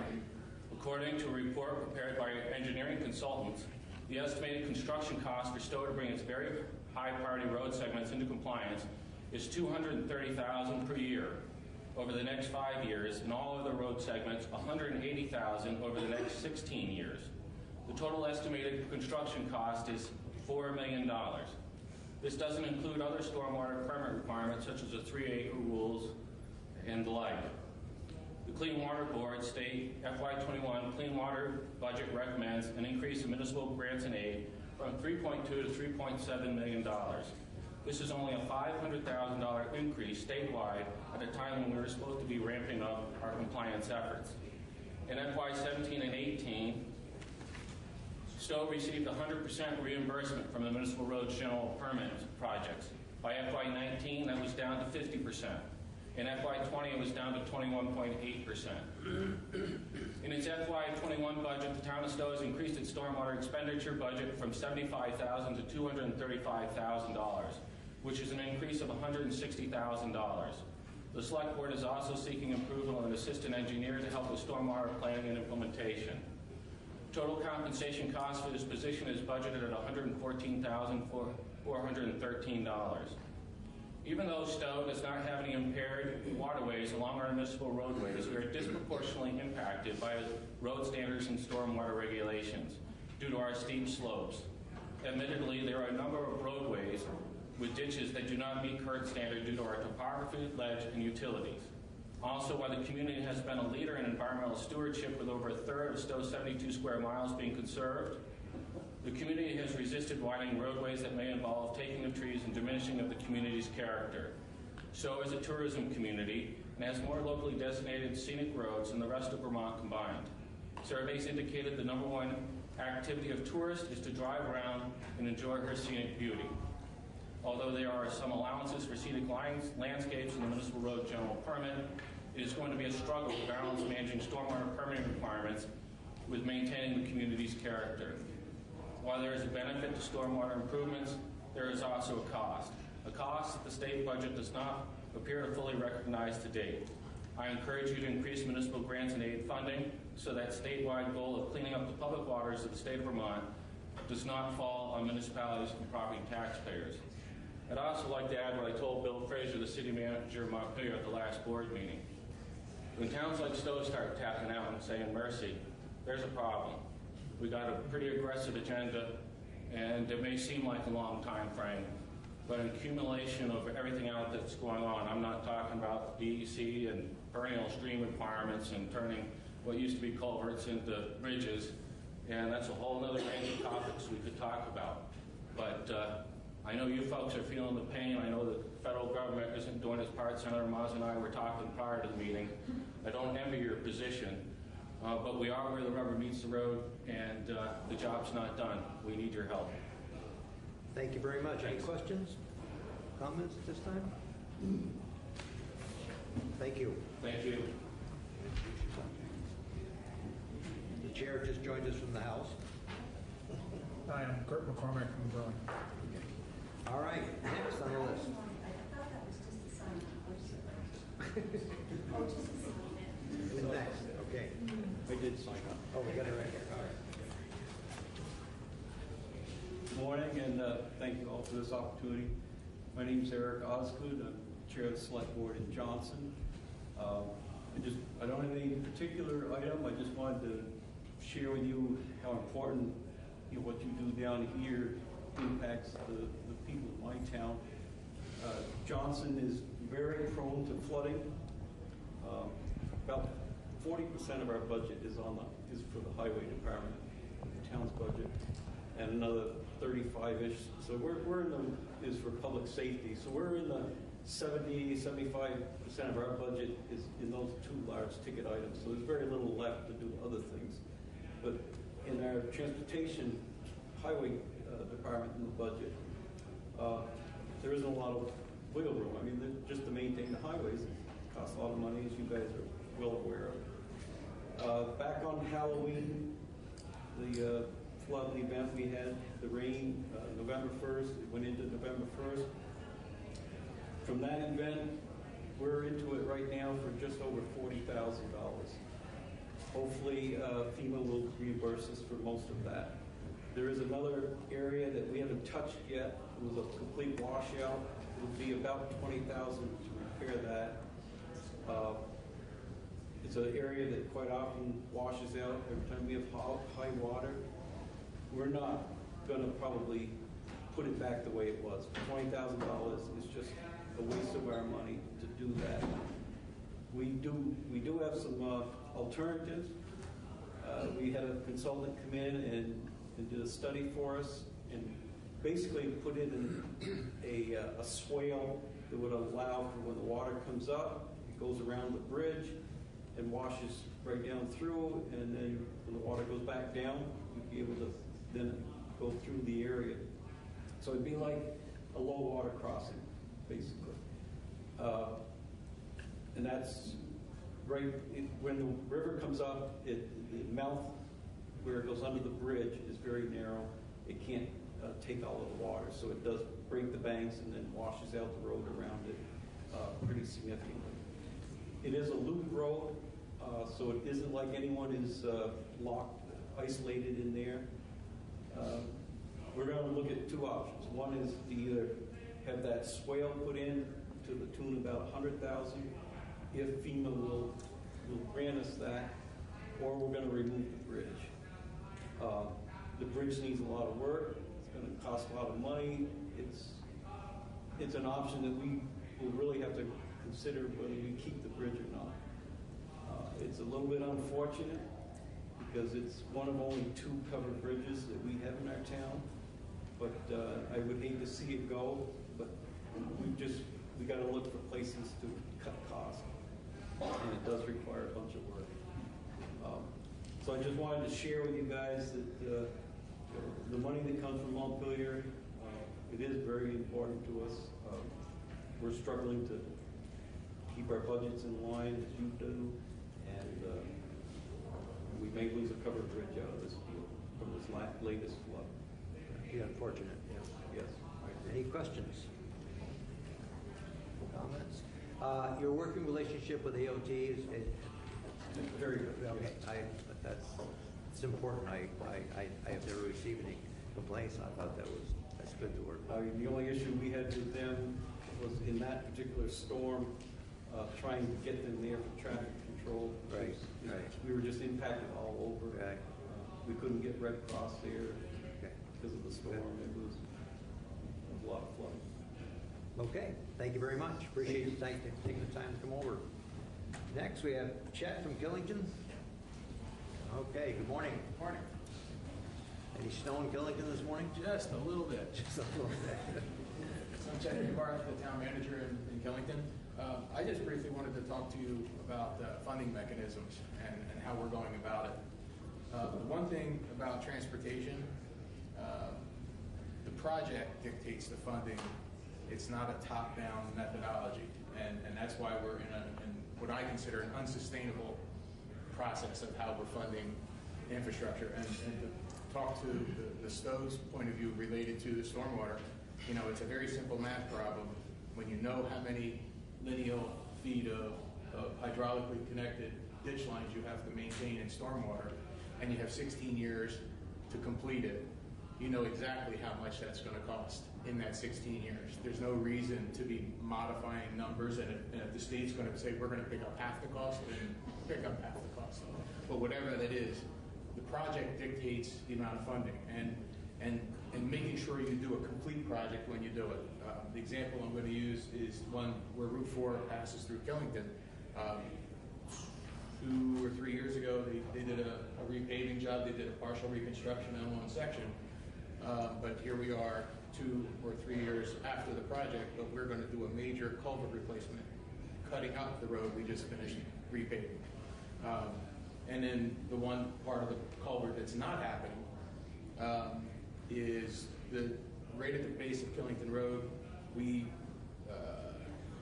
4 or 5 years ago built a parking route. When we were doing that, we had to extend the stormwater through our site to make sure we were discharging beyond where the parking area was going to be. So when we did that, I approached AOT and we asked them to do the design of what that culvert should be from where it crosses the road, because it crosses Route 4, and we said, well, we're going to build our structure and our outfall to meet whatever the design standard is that you guys come up with. And they told us it was a 36-inch pipe. So we proceeded to install a culvert with a 36-inch inlet that had a 15-inch pipe running into it. We have a 36-inch outlet. So the state, well, all they had to do the next time they were going to do a project is replace it to the size that they said it was going to be, and that project still hasn't been completed, and that's also part of the same paving project that took place that was just completely ignored. And we continue to have ice buildup and damming and things of that nature overflowing the road onto Route 4 right at that intersection. So the issue is, and that is a perfect example, because when I asked the question, why aren't you doing this, and there was a couple of other culverts, and why aren't you doing it? Well, we had funding cut. It was originally going to be a complete reconstruction project turned into a mill and pave except for one 60-foot section. And that was definitely a product of the case of, we're going to give you X amount of dollars, and you figure out what you can get done with it versus what does the project actually take to do it right. And we are constantly throwing money away as far as I'm concerned, and we are still dramatically underfunding. And as Representative McCarthy has seen, I've shown him my sustainable funding model that actually will tell you, if you actually want to do the math, there's a way to do the math over a 40-year cycle of what you should be funding for every mile of road in this state. And we're not looking at it from that perspective. We're looking at it as how much money do we want to give to it and how we're going to manage the overall budget versus what does it actually need. And we continue to fall further and further behind. That's all I have. Questions? Yes. Thank you. I have two questions. Yeah. One on the culvert. Is your point that the culvert wound up being too small? The one that's being replaced is actually because it was deteriorated. Right, but the new one. It's going to be too small. Oh, the one that was too small was an existing culvert, and we were building the extension beyond it. And we wanted them to tell us what the size should be, what they were supposed to be building. It's too small is why it's overflowing, and it's not a new culvert. And you're not replacing the 12-inch. Right. So they did not, they came in, did all the work, construction, and did not replace any of that infrastructure. So we have a 36-inch entrance and outlet? No, it's an outlet of 36 and an inlet of 15. And 12 between? Well, 15 total. It's 15 going into the intersection. Okay. On the parking ride, did you say that you built it? Yeah, we had a grant for $80,000, I believe. From ART? From ART. Yeah. So it was part of that grant project, but it makes my skin crawl if I cut up a road that we've already paved in the last 5 years, and that's why I always ask, what do we have to do underneath the road before we fix the top of the road? Okay. Thank you. Other questions, comments? Thank you very much for coming over. Next is Brian Osborne, Colchester.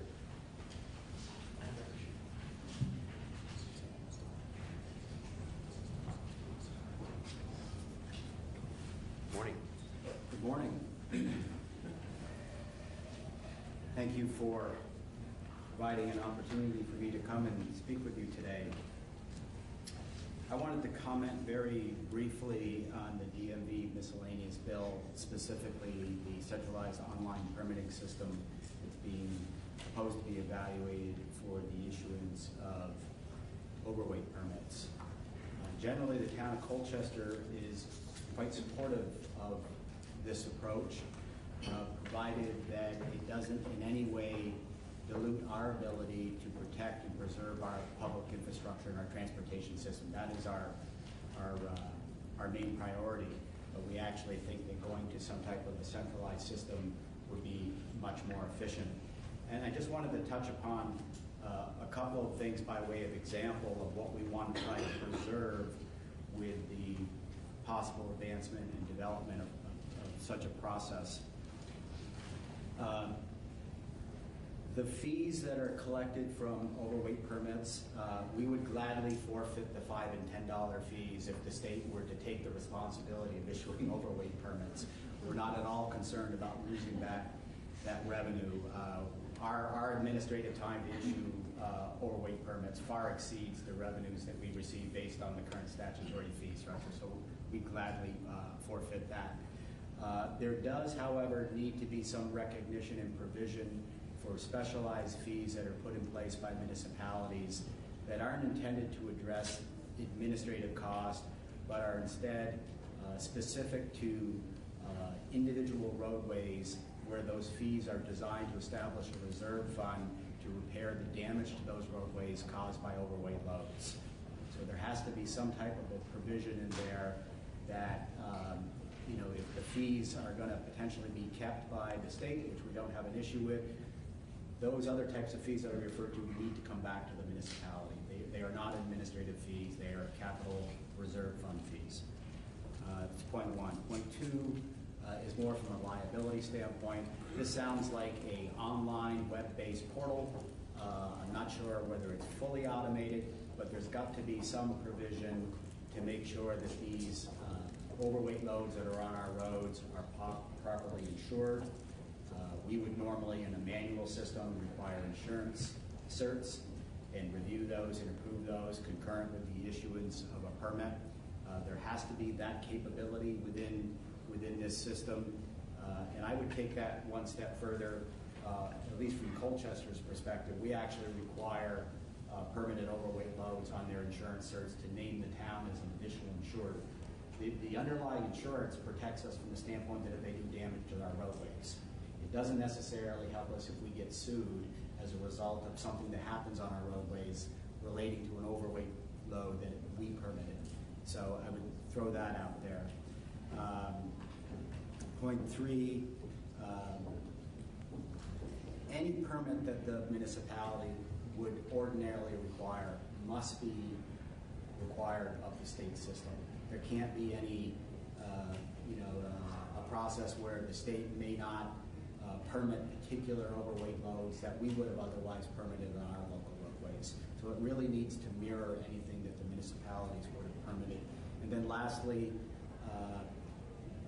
we need to reserve the flexibility to, in the permitting process, to address conditions that change rapidly throughout the year, as you know they do in Vermont.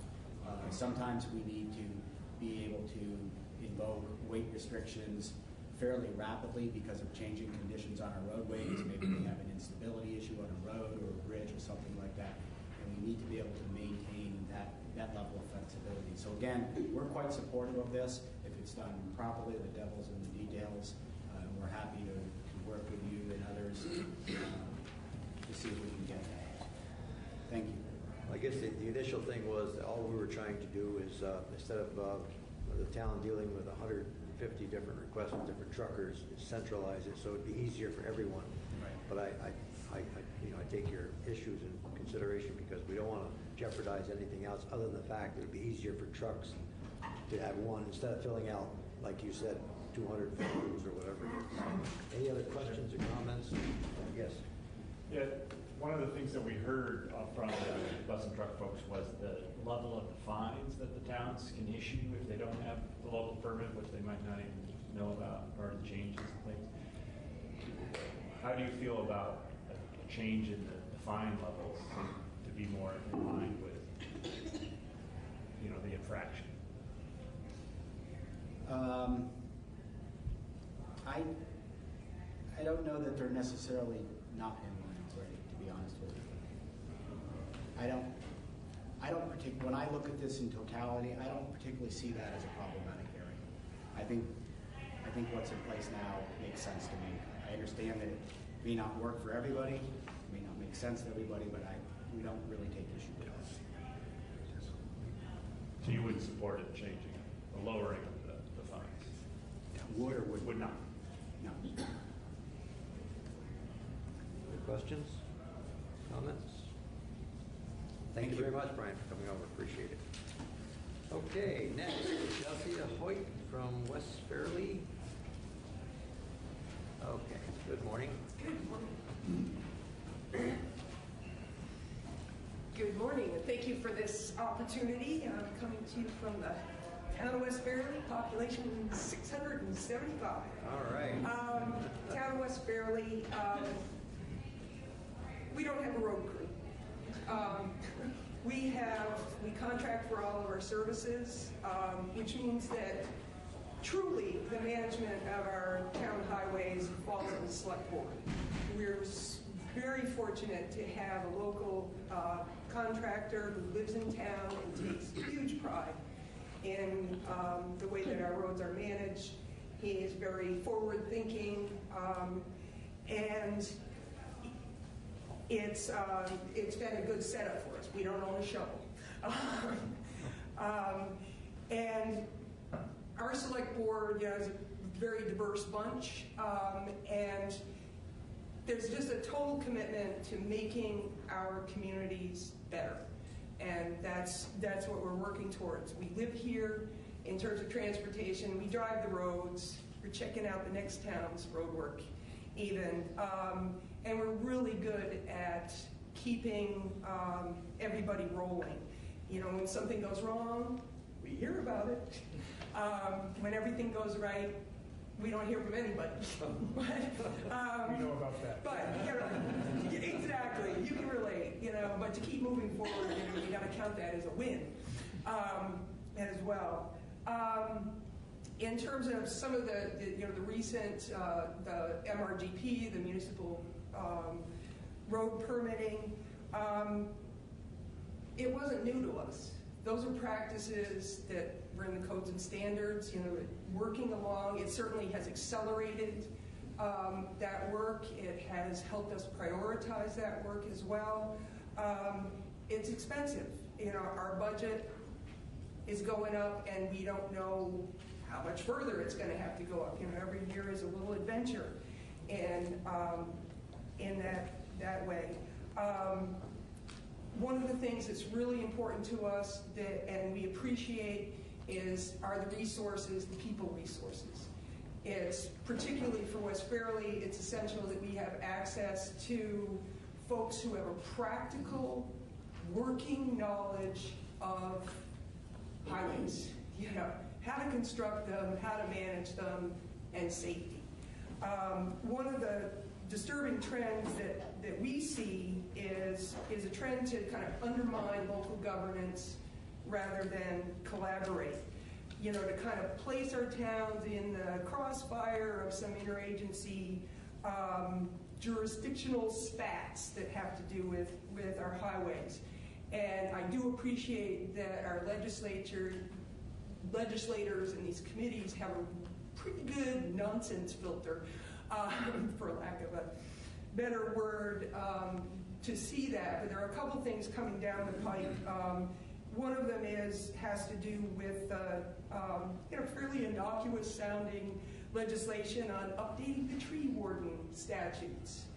And when you read it, it's really more about usurping control, town control, local control of our right-of-ways. And we need to have that, to maintain that control for safety and just for, actually I could sort of back up, is that if anything, towns do far too little trimming and cutting in their right-of-ways. It's expensive, and particularly in terms of everything else that's coming at us, it falls into a really low kind of priority. In terms of that proposed legislation's series of hearings and notifications, we talk to the landowners when we don't want to get the phone call. You know, when our work is going to affect somebody's lawn in getting rid of a burn, you know, we're talking to those landowners. We like our trees, we leave trees, you know, so this is not an issue. Another sort of pending or upcoming or proposed bill is H240, you know, which takes fourth-class roads out of the Better Back Roads program. It doesn't change the fact, it doesn't change the standard that we have to meet on that Class 4 road. It's going after a funding source that is competitive. If we feel our fourth-class road project is going to beat somebody else's third-class road project, it should be in there, and it should be for the reviewers to decide on the merits whether it should be funded as well. We are appreciative of the resources that are coming to us through Vermont Local Roads, absolutely essential. Shout out to District 4, Trans, who's very responsive to us and our questions. Again, we're on the front lines. It's not we don't have a road commissioner. That we're trying to navigate some of these new regulations. And once again, we need to be sure that those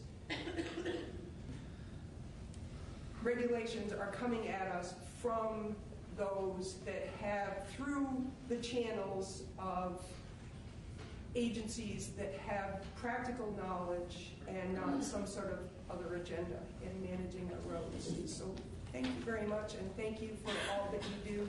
Thank you, Chief. Questions? Comments? I do have. Sure. The first bill that you referenced about the tree warden is, I'm not familiar with it. Is it a House bill?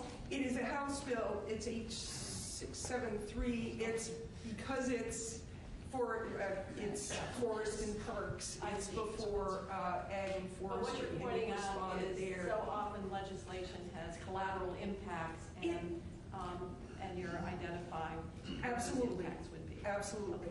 Thank you. You said you had 600 miles of road, or 600 population. How do you plow your roads? I guess I missed that. I'm sorry? Who plows your roads now? We contract for all of our road services. Okay. Say we have a local. So you don't have a road program of your own? I mean, Delsey's also the road commissioner. I am the road commissioner. Oh, you're the Select board is the road commissioner, and it is. I guess I missed that. It's a great contract, and it works Great. well for Good. the town, and we do oversee, all of the materials separately through the select board and that sort of thing. Well, thank you very much for coming You're over. very welcome. Appreciate it. Okay, we have, let's see, Peter from Brattleboro. We've already done that. And next one is HB from where? Where's that? Sorry, that's me, HB Valenta. Okay. But this gentleman is welcome. Okay, Sorry, go right ahead. I heard you say Peter from Brattleboro. Maybe I jumped the gun. Yeah, okay. Yeah, looks like okay, I'm sorry. Go right ahead. Okay, thank you. Yeah. Good morning. I'm Peter Elwell. I'm the town manager in Brattleboro. Okay, there we go. All right. I'm here today with two members of our select board. Tim Wessel is our vice chair, and Liz McLaughlin is a member of the select board.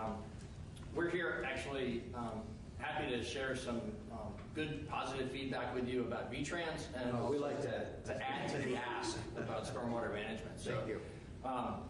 We've had a lot of communication with VTrans in recent years. There's a major interstate highway bridge project. There's been quite a few different safety issues that have been addressed, and some planning to address some other bridge replacement and other infrastructure projects that are coming in our area.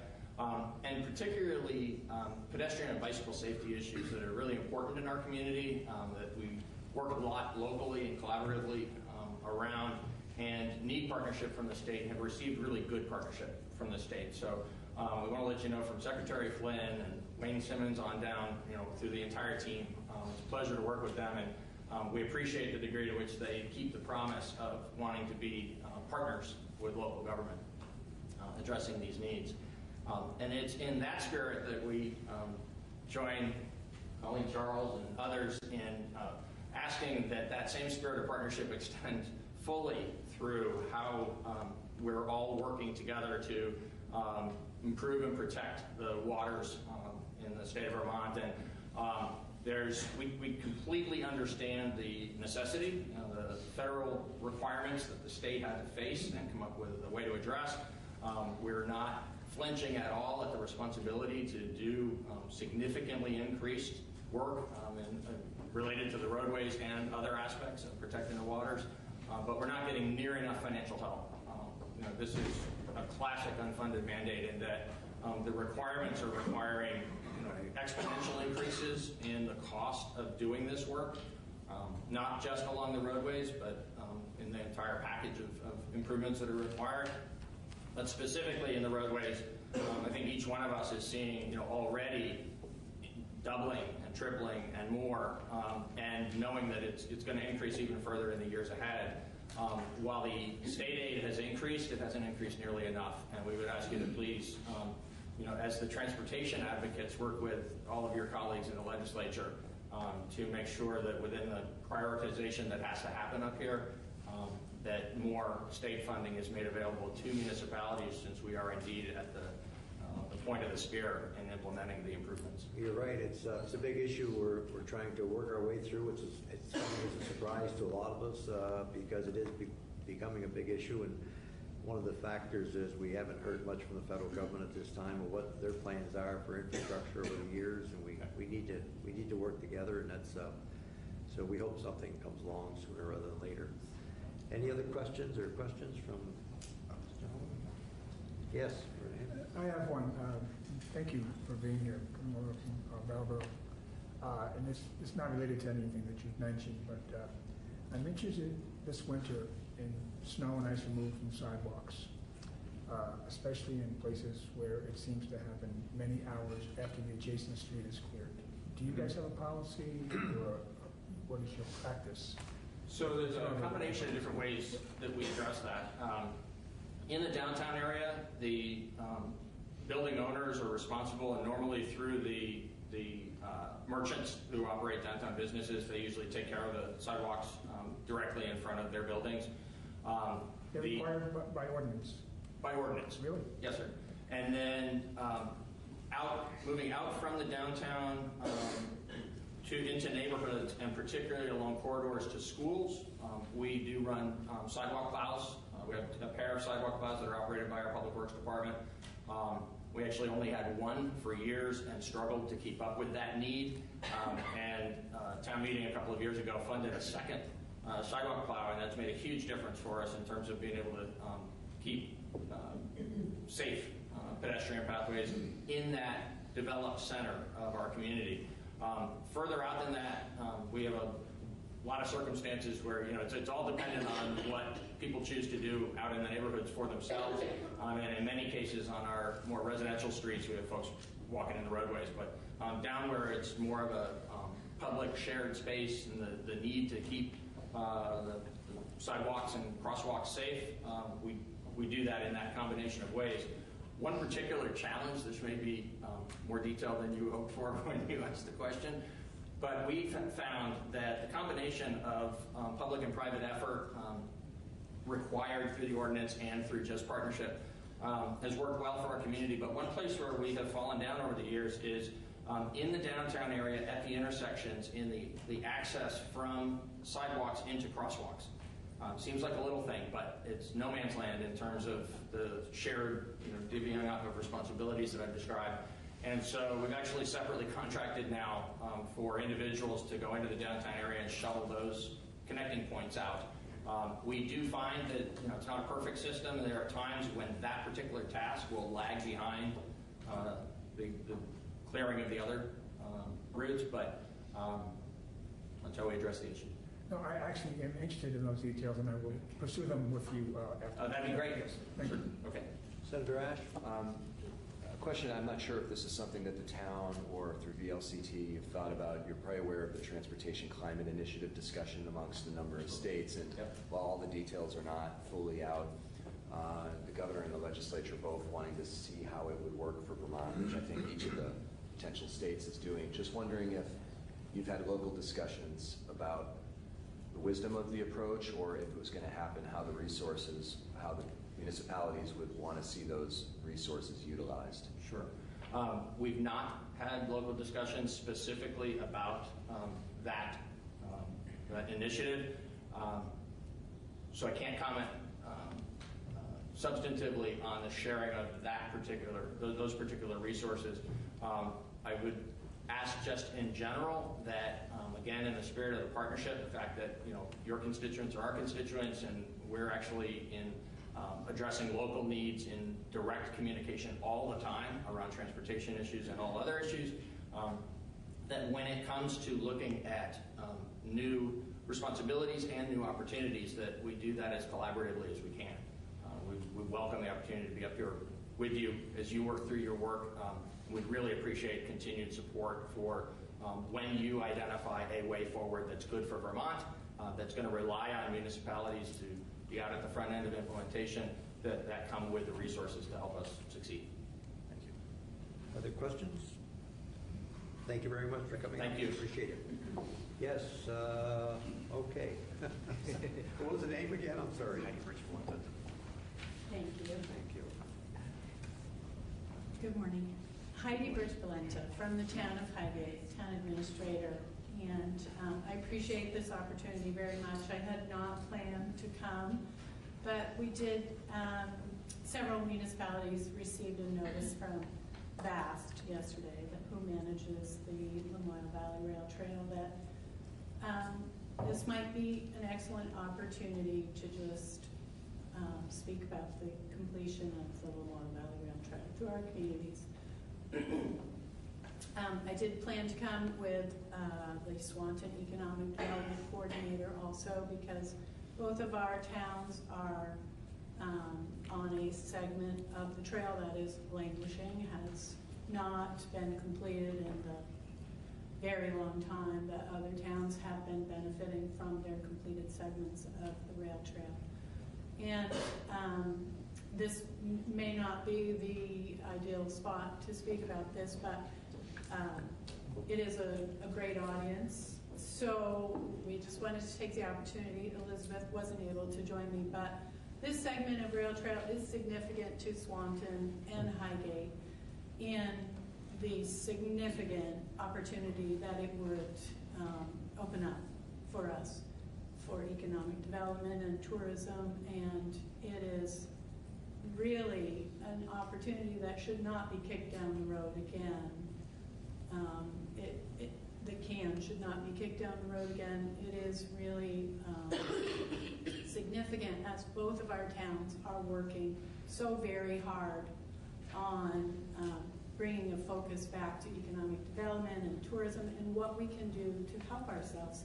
And all of the focus on villages has been a spectacular support for improvements, and the rail trail will make a dramatic difference just as we attempt to get a leg up and revitalize those communities that have been stagnant for a very long time.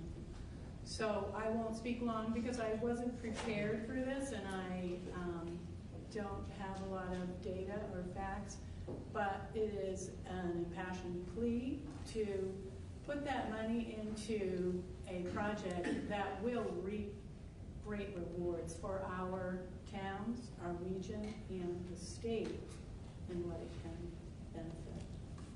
So that is, in a nutshell, my message. Questions? Senator Munson? Yes. It's more of a statement because I really appreciate you bringing that topic forward. And I just want to reiterate that in-house transportation, it's something we have heard about over the last half dozen years. For me, anyway, I'm sure it's been there longer.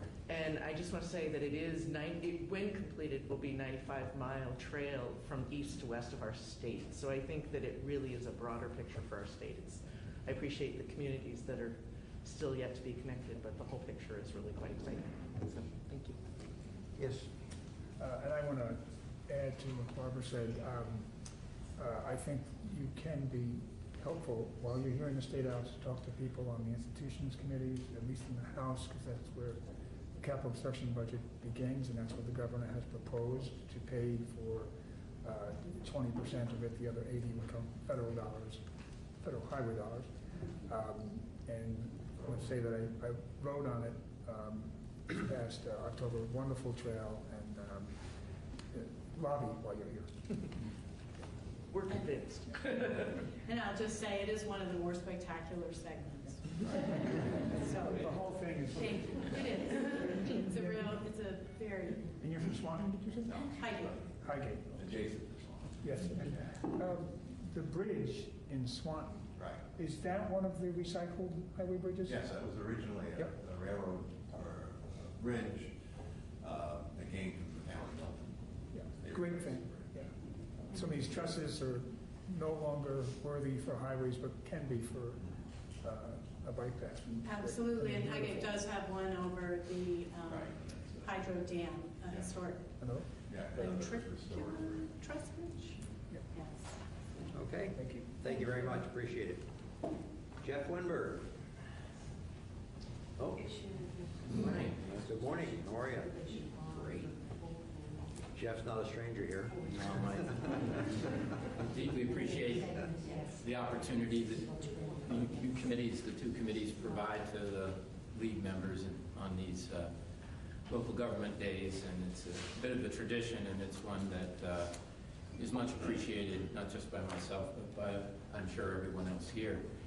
I'm going to change the subject a little bit here and speak to, first of all, express thanks particularly to the House Transportation Committee for taking up the question of the master license agreements that were a source of litigation between the city of Rutland and V-Trans last year. That litigation.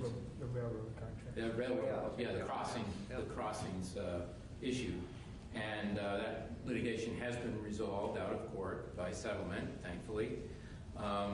And so, Rutland is in a good shape right now, but the legislature required in the transportation bill a study, and the study gave about 4 charges to V-Trans, and also required the involvement of the league, which is much appreciated. I have to say, when we received the study, we received it with a significant amount of disappointment. In some critical respects, the study really does not respond to the legislative questions, the questions that were posed. And I don't want to go through the whole thing, and you don't have the time, and I'm sure there are more important things that others would like to bring up, but I'd like to cite a couple of them that are particularly troubling. In the summary of the master license agreement, the terms and conditions, that is a standard agreement that the agency and the railroad require municipalities for doing utility infrastructure, water, sewer, stormwater infrastructure at rail crossings, at roadways. There are several things in there that are not fully addressing the concerns that the municipalities raise. Particularly the very first one, description of the authorized facilities. The state point, the first bullet point on page under 1.3, which is the summary. The state and railroad retain authority to approve or deny approval to the utility for additional facilities. First of all, Rutland, and to my knowledge, nobody else has any objection with the state and the railroad having to approve the installation of new water, sewer, stormwater lines at crossings. It's only appropriate that they have to review the plans and approve them to make sure that they're in compliance with all of the federal and state and other standards that are necessary. What that summary doesn't include is what we were objecting to, which was the fact that in addition to approval, municipalities are required to surrender across all of the crossings within their jurisdiction, and for the life of the MLA, any right to appeal a decision, an adverse decision, a denial with which the municipality might object. So it's not the approval. The approval is perfectly reasonable. It's the requirement that we have to basically take whatever answer we get, and we can't go to another tribunal, a court, or otherwise, and challenge that denial on some reasonable basis. And getting to that point, down at the bottom of the page, under 5, indemnity and public liability, and I'm only going to hit like 3 points, so I won't go through the whole thing, I promise.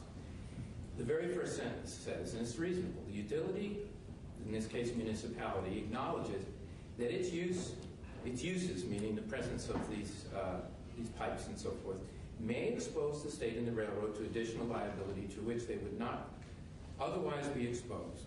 That's a statement of fact. It's perfectly reasonable. But that's where it stops. And from the municipality standpoint, the presence of the railroad across the municipal right-of-way or over the utilities exposes the municipality to additional liability to which they would not otherwise be exposed. In other words, there is a balance here. And there's a tension because commerce and public safety are very much at issue with both roads and railroads, and those things need to be harmonized. But critical utility infrastructure, water, wastewater, stormwater, public health, public safety, environmental protection infrastructure is equally critical. And there needs to be some recognition of a balance in an effort to try to harmonize these things. This agreement, the one that is currently required, makes no attempt to do that, and that is our central objection. There's also the irrespective of negligence on the part of the state of the railroad, all the liability for anything bad that happens goes to the municipality. That's still in there. And then there is an opportunity to appeal a decision regarding maintenance of facilities, but all the court routes of appeal are all within the Agency of Transportation. They're all controlled by the Agency of Transportation. There's no independent third party such as the courts.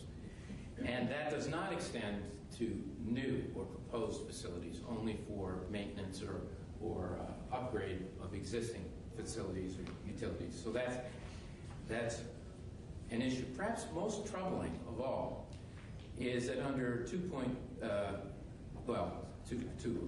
there's a list here under Table 1 of approximately 50 towns and cities that have master license agreements with the state. This is great to see this list. We had requested this previously and it was not forthcoming, and we've also requested to actually look at the master license agreements for these 50, and that is not here, nor is there a summary in here of the nature or the date that these master license agreements were signed. Many of them date back to the 90s, 80s, and 70s, and we've reviewed a few of those, and quite frankly, we would have signed one of those in a heartbeat. It's the more recent ones, the ones that require this additional language, these new requirements, and we don't know how many of these actually contain that language, which is not fully responsive, I believe, to the request. Finally, 4.0, insurance. The statement here, and again, I'm going to go back and actually read what your request was. Point number 3 in the legislation, whether a municipality, municipally operated utility can secure sufficient insurance coverage to enter into the agency's current iteration of the standard conditions to the master license agreement it uses when a municipality, utility, or other person needs to use the right of way for the line of the railroad owned by the state. And the response can be summed up in a sentence midway through. And the existence of MLAs with Vermont municipalities or municipally operated utilities were listed earlier in this report in Table 1, that there are over 50 MLAs suggested as possible for municipalities and municipally operated utilities to secure sufficient insurance. It is curious that the agency didn't pick up the phone and call any of the 50 that they have on their list to simply ask the question in response to your question, did you get insurance to cover this shifting or imposition of liability? I don't think they did, because I'm quite sure they know the answer to that question, which is not contained in their summary or in their report. And that is that the insurance doesn't exist. You can't get it. We tried. In fact, the railroad, Vermont Railway, tried diligently to find any product out there in the marketplace that the city of Rutland could secure to make it possible for us to sign this agreement. And they couldn't find it, V-Trans couldn't find it, and we couldn't find it. So I think it's much safer to assume not that these 50 municipalities have secured insurance, but that they have gone ahead and executed these agreements. We don't know how many contain this language, but some of them have. They've gone ahead and executed these agreements without insurance and placing all of that burden onto their residents and taxpayers, which is somewhat ironic because in a smaller community in particular, in Vermont, there's no such thing as municipal bankruptcy. Under our Constitution, if a municipality becomes insolvent, that burden goes to all the people of the state of Vermont, essentially to the legislature. So by imposing this requirement on municipalities, and in the event that something very expensive and very horrible were to happen, and the municipality was insolvent in an effort to respond to that or to meet that obligation goes right back to the state. It's almost as though the state is shifting this liability onto itself, which makes no sense at all. So there are a number of other concerns with the report, but I would encourage the committees to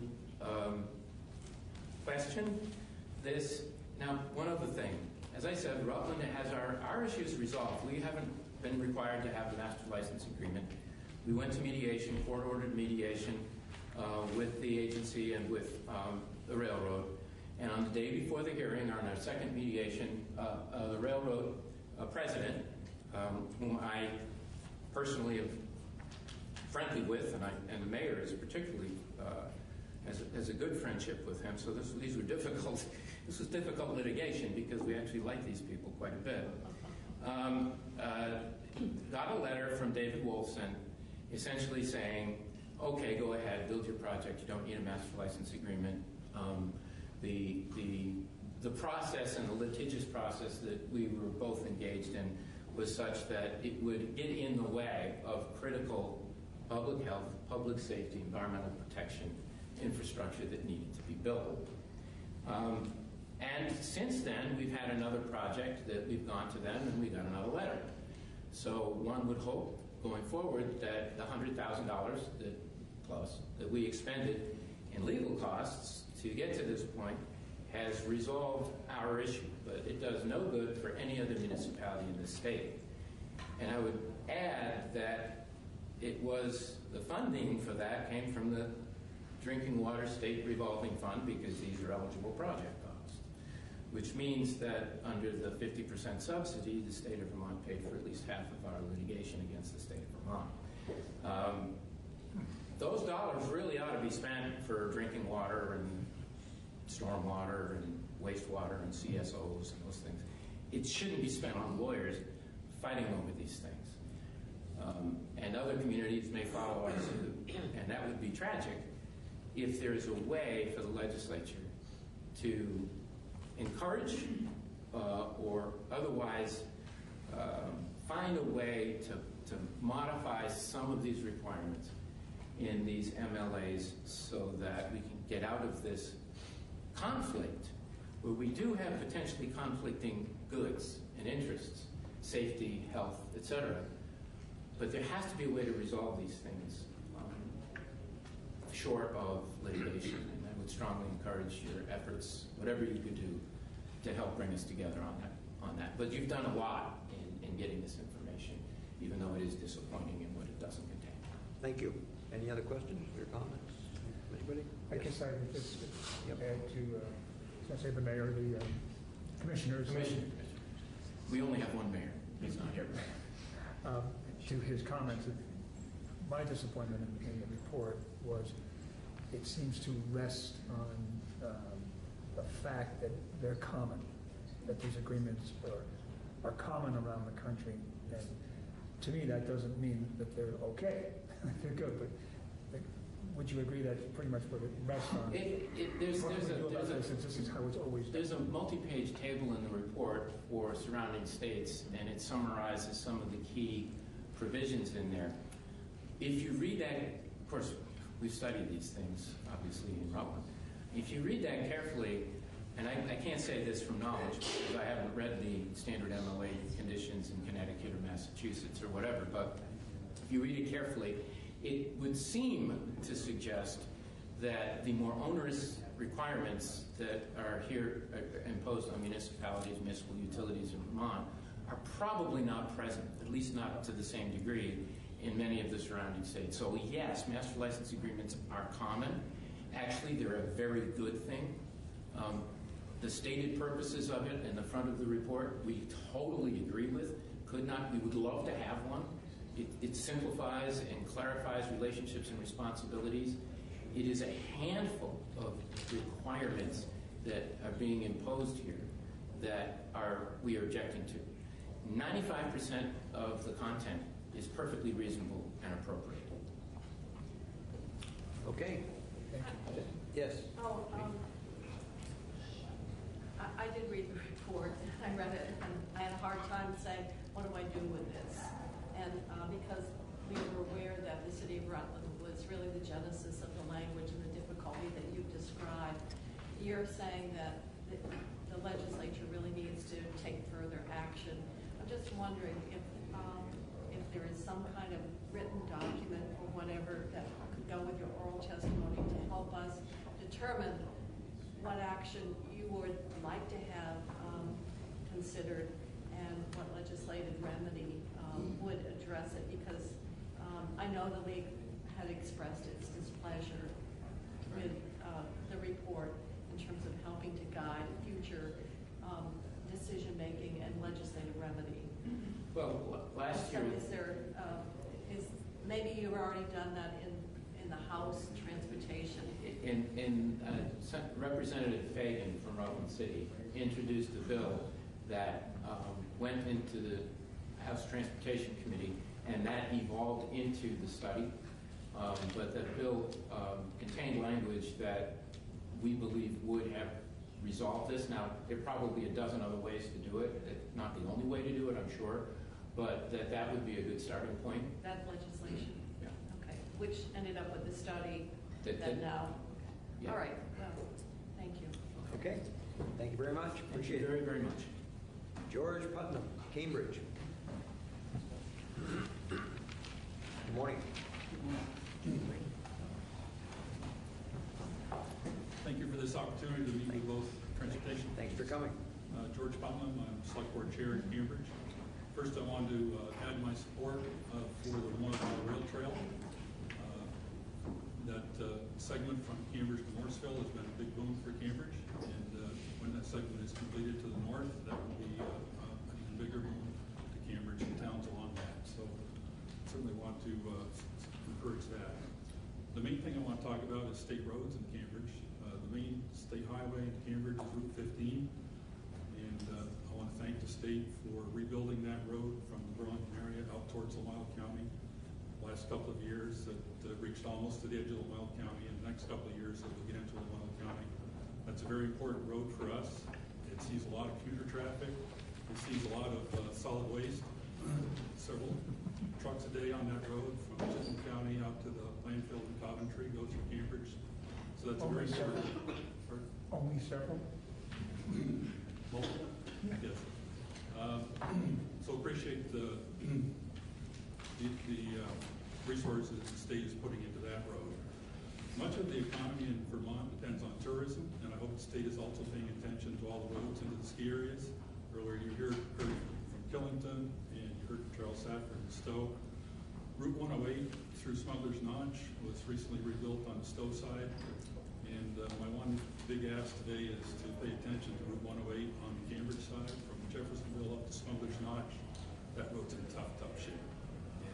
Anything you can do to speed the rebuilding of that road would be much appreciated. That ski area is very important to the economy in our area, as is Stowe ski area on the other side of the road. Any questions, comments, anybody? I'm being prompted because we did look at a map in our committee room of the intent and asset management of our highways, and I did notice a discrepancy in which side of the mountain 108 happened to be upon. And I mentioned that I didn't think that there should be a discrepancy with those colorations. So, well, I know we'll see if it goes anywhere. The whole road through the Notch is a scenic byway, and so it sees a lot of summer traffic as well as winter traffic. As I said earlier, one of the factors is that we have to hope that the Congress comes up with some new infrastructure plan throughout the whole country, because it's an issue all over, and we're still working with the same amount of money, luckily this year, but I don't know what the future is going to bring, but we certainly would love to give more money out if we have it, and because there's a need all over the state. It's infrastructure improvements all over. So any other questions, comments? Thank you very much for coming over. Appreciate it. Did I hit everybody on the list, or is there anyone else that wanted to speak that didn't sign up? I thought I got everyone on the list, but maybe, yes. So, Mayor Lucas Herring, City of Berry. Okay. I wasn't going to speak, but because of everybody else, I thought it was good to make a couple comments. One is it's just take advantage of those other bills that you might see out there. There is a bill Peter Anthony introduced for the trestle to remove it in the city of Barrie. It's a flood hazard on one end, but I just heard there's a Lamoille Valley Rail Trail that could use a trestle to go over a river.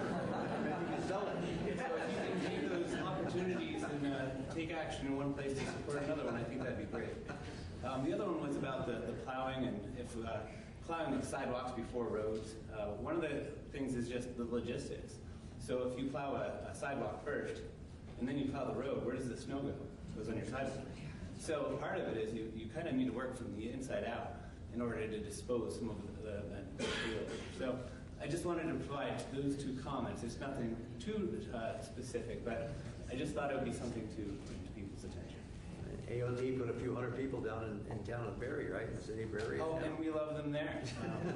And some of the legislation that was spoken to earlier about having streets maintained by some of the abutters, I think that is a great way to try to find cost savings. Having V-Trans there to help us understand more of our own paths and trails, I think is going to be great. The more that we can expand the side of a sidewalk on one side of the street versus maybe on both, you could use part of that as a storage for the snow in the winter. It makes one route to go down. Some of the plows that we have, they're the older plows. You can use them because if you go down a narrower section, you either have to stop or go around a light pole or something like that. So just logistics in general.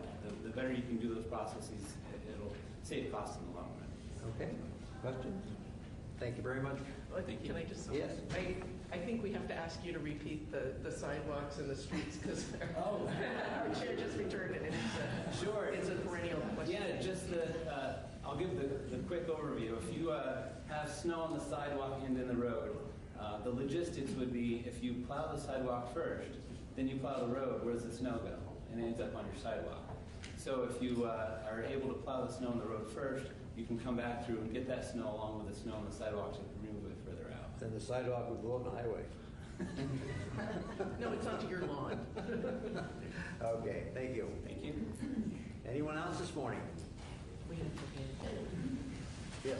I wasn't going to, but as a conversation earlier, and I'm not about money, so Oh, you good. like me. Two things. As you know, Motor Voter is connected to our voting portal from DMV. The two questions I would like to see addressed, is the application for a driver's license asks for the physical address. But people give a physical address as their mailing address, so it doesn't get to the proper one. Or they give a physical address that is not coinciding with our 911 address, which is tied to our voter registration. So it doesn't match up to addresses in our town. So constantly we're getting changes of addresses from Motor Voter that really don't need changes, so we're rejecting those because they're not matching up to anything within our town. So it'd be nice if Motor Voter could match up to 911 so that there wouldn't be rejections or all constant change of address. The second thing is, Can I ask there's a clarifying question on that? Is it an input issue is it a software issue? Or is it it's a software issue from Motor Voter sending it to our town, and when we go to enter it, it's telling us there's an address change. Okay. When really it isn't, because, for instance, in my town in Dorset, we have US Route 7, we have Vermont Route 7, we have US Route 30, and people are just putting down Route 30. So it comes in as an address change, and I look at it, and I'm like, oh no, they're registered, they're here, I'm rejecting it because they're not giving their proper 911 address. And our voter registration is matched up to the 911 within our towns. So that's the problem. And then the second thing is, most recently, your committees were talking about emojis. And the Senate committee was not. Okay. The House Committee. Well, I have a couple of constituents in my town that want the American flag. But the only way you can get the American flag is if you're a veteran. And veterans are very dear to my heart, but so are my citizens, and they would like to have the American flag as a possibility. They're not worried about the smiley faces or anything else, but the American flag, so I called, and the American flag is attached to a series, so it's the American flag with a V, and that, but I don't understand why the American flag couldn't be offered to anybody who is proud of being an American with any number or a specialty plate after it. So, Okay, yes, go ahead. Well, we actually in the House have several requests for license plate changes and individualizations. And I have to say, I have now decided that my opinion on this is, and it is true, the license plate belongs to the state. It's actually not yours. And so I think that we could maybe start redirecting that to some other process where potentially V-Trans can supply 3M bumper stickers that people can put on. I mean, I think that the license plate has a purpose that becomes diluted the more and more different they all become from each other. And so that's just now become my reaction, is that it is actually state property. It's not ours. why is it not ours, though? We don't give You have to them- return it. No, you don't. You're supposed to. You actually are supposed to. Well, Once again, there's the House gets the People have message. license plates hanging around their houses, Okay. plugging holes in their barns. Okay, yes. Yeah, I'm wondering, just to throw out as an idea, that we got a lot of news attention about the emoji bill, which was the short form bill, which we have not spent time discussing. There are many bill proposals that are up on the House committee's wall about specialty plates, ideas for specialty plates, ways to modify them, having vanity stuff on specialty plates. I'm starting to become of the opinion, not because of the property issues that Representative Murphy referenced, but that we should just get rid of specialty plates. It would be a lot easier. So I take your point that there's a real public desire around. We're not going to have that discussion here today. But yeah, I just want to throw that out there that I think we may be heading in that direction. Would you identify yourself again? Oh, I'm sorry, Sandy Pincinel, Town Clerk of Dorset, Okay. and also on the League Board. Thank you, appreciate it. Okay, anyone else today without emoji plates? We're not going there. Or any kind. Any kind of plates. Good way to end that. Are we all set? Thank you very much for taking the time to come over. It's been very informative.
Senator Lyons to introduce the vaping bill to us, but if she's not coming, we'll start with Jen Harvey first, and hopefully Senator Lyons will be here. Oh, Jen's here. How are you, Jen? So, shall we go on the record? Yes.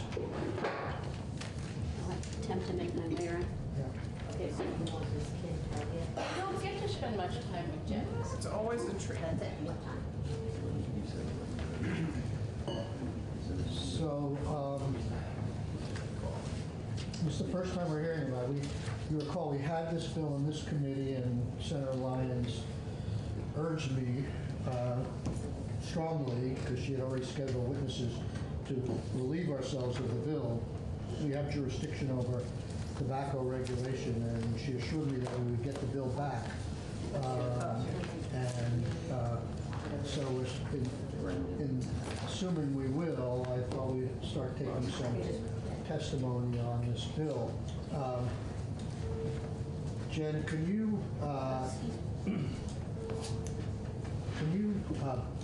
as opposed to walking through the bill, can you give us an overview, a 60,000-foot view of what this bill attempts to do, what this state of the law is in the country, and maybe even in some other states at this point? I will do my best. Jennifer Carvey, Legislative Counsel. So we are looking at S288, an act relating to banning flavored tobacco products and e-liquids. As far as what the bill does, it has a number of findings in the first section about use of e-cigarettes and flavored e-cigarettes and regulation of menthol products. So under the federal law, the FDA has, for a number of years now, banned all flavored cigarettes except menthol. So they allow menthol and they allow kind of traditional tobacco flavored cigarettes, but no other flavors of cigarettes. For e-cigarettes or vaping products, the FDA has just recently announced it will be, actually I think the enforcement starts in May, but enforcing some pre-market approval authority that they have over flavored products. The sort of upshot of that is a ban on flavored cartridges and pods. Do you want me to? Yes. We have a very important witness who will We have join two us. more chairs Who's over our here. witness. Sorry, Ken. And Cheryl is on the floor. Senator Lyons, welcome. Thank you. I'm just waiting for my quorum to get quorum, because I had someone who needed to be somewhere I else. know, I share your pain. Oh, we are so well disciplined. We were just starting out expressing our interest in this bill as well as yours, and we know very little, and just trying to get a lay of the land, both in Vermont, nationally, what the bill's major goal is. I've already, from what Jen has said, I've already understood there's a difference between menthol and other flavors, and I'm curious as to why. But perhaps you can give us a 101 on this vaping situation. So I'll be very brief, because I think that Jen will be able to walk through the bill with you. The overall goal is to reduce the sales of flavored e-cigarette and tobacco products in the states, to reduce the accessibility of those products by kids. So we're trying to keep kids from becoming addicted to nicotine, and we have found that flavors are by far, in fact, the things that draw kids into nicotine addiction. And so there's the findings that you will see in the bill will provide the basis for understanding how kids become addicted and the data that's available. We have some excellent resources in the state of Vermont on that. At the University of Vermont, Dr. Andrea Volanti, who testified in our committee, and we also have the Youth Risk Behavior Survey that has recently been done by our Department of Health, indicating that kids will migrate if all flavors except menthol are eliminated. Kids migrate to menthol.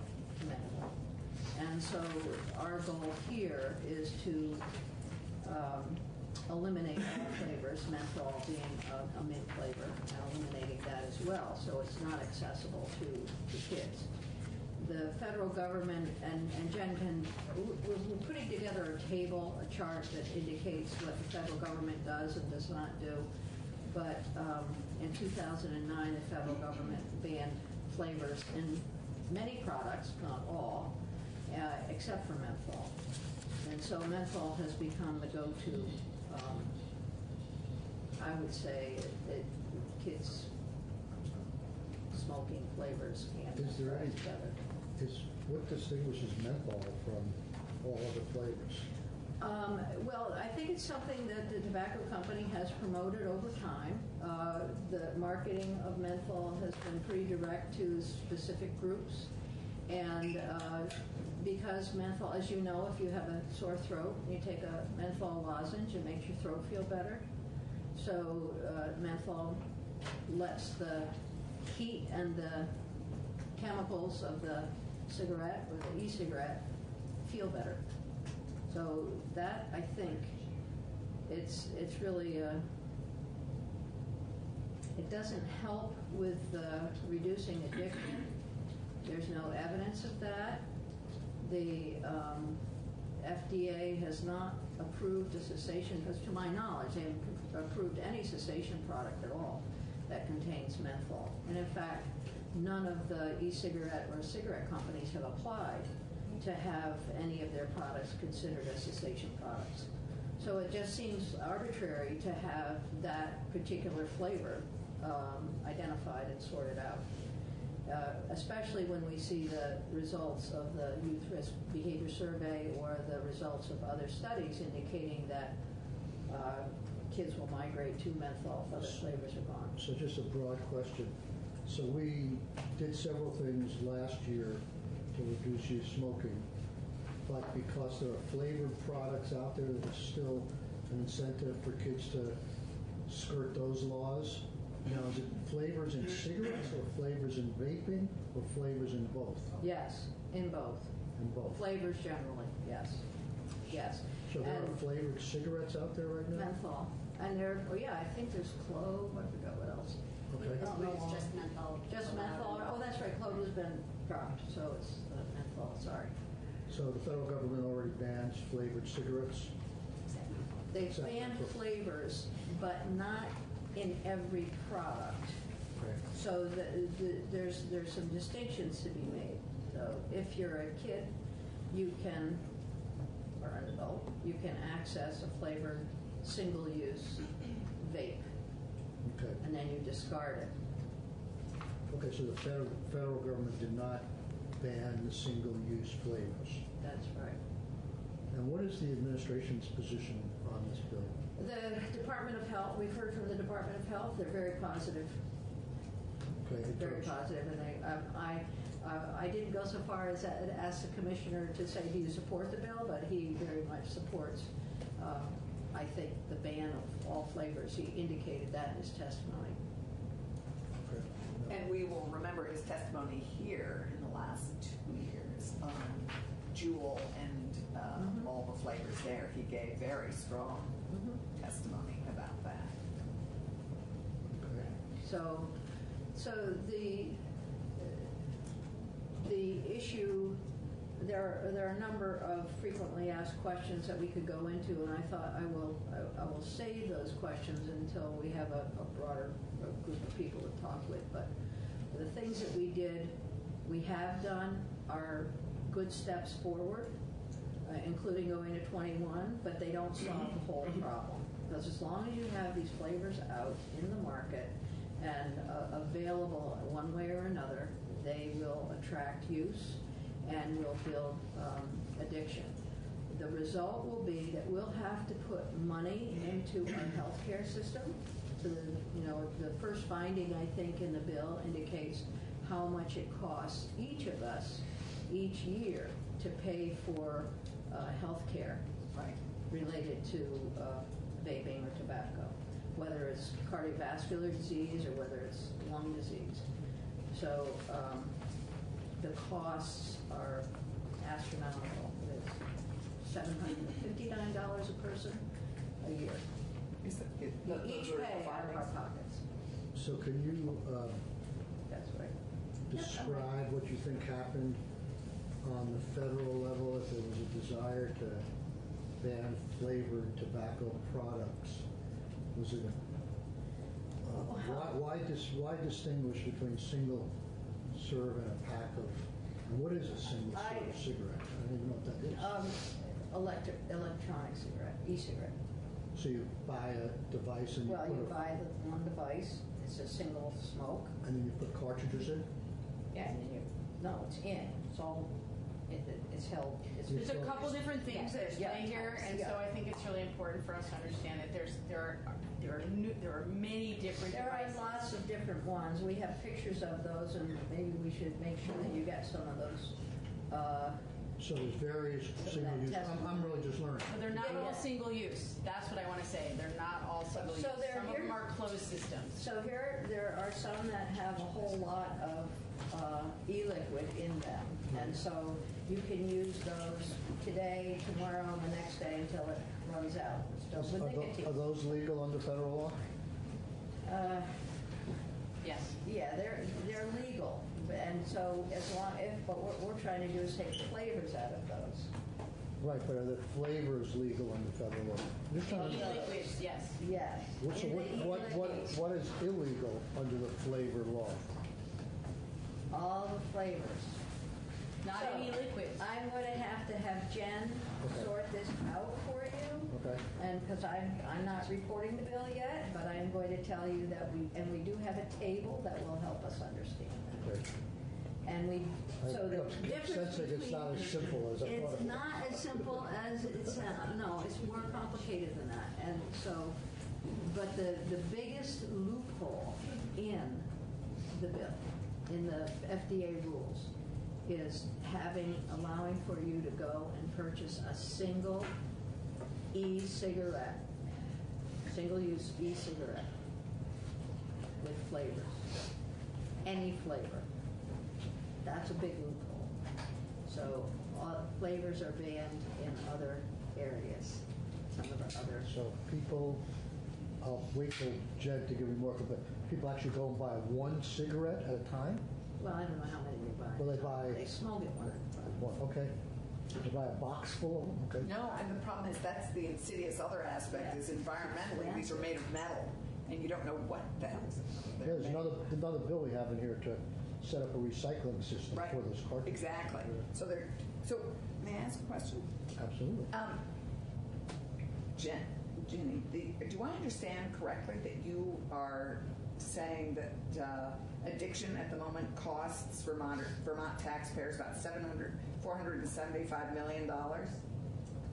$348 million annually to treat tobacco-caused illness. 348, because it's $759 a person. It ends up being more like $475. Well, it's including $87.2 million each year in Medicaid expenses. Yeah. What was that in Medicaid? And productivity losses. It's right on the. It's in our findings. The first one.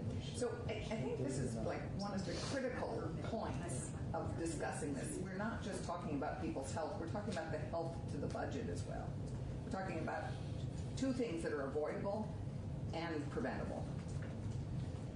Okay. Addiction and burden on the budget. So what I'd like to do, Senator Clarkson, is Jen has to leave at 10:30 as well. Yeah. So I think maybe the most productive way for us to get grounded is for Jen to walk us through the findings, and we'll ask questions as we go. I'm sure there'll be a lot of questions. And the findings may not explicate the things that you're asking me about right now, and that is what does the FDA ban, what do they not ban, in terms of the current product that's out on the market, because it goes from the loophole to.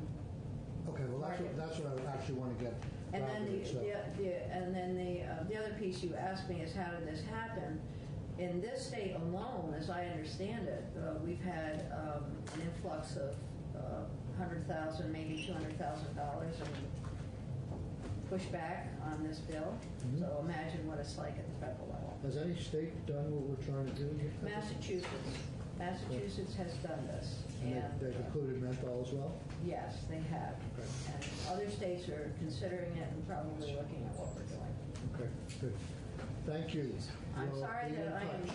am not more helpful at this time, but don't you worry. I'm not worried at all. So cost is, they say the findings is per household, not per individual. So it's not $759. Oh, thank you. Yeah. So that. Thank you, Madam Chair. Okay, good. Thanks. Jen, can you join us for 15 minutes?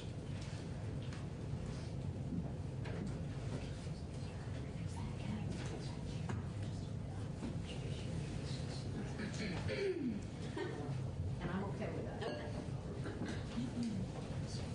Jen, you know what I'd like you to do, if you can, in the 15 minutes, is try and ground us in this issue. What's going on, what the bill tries to do, where things are at this point, as opposed to any kind of words in the bill, because your time is valuable to us, and we're just getting started, so. I let's think just it get would the be big helpful, picture. Mr. Chair, for us to hear, does this bill mirror the Massachusetts bill? Are there differences?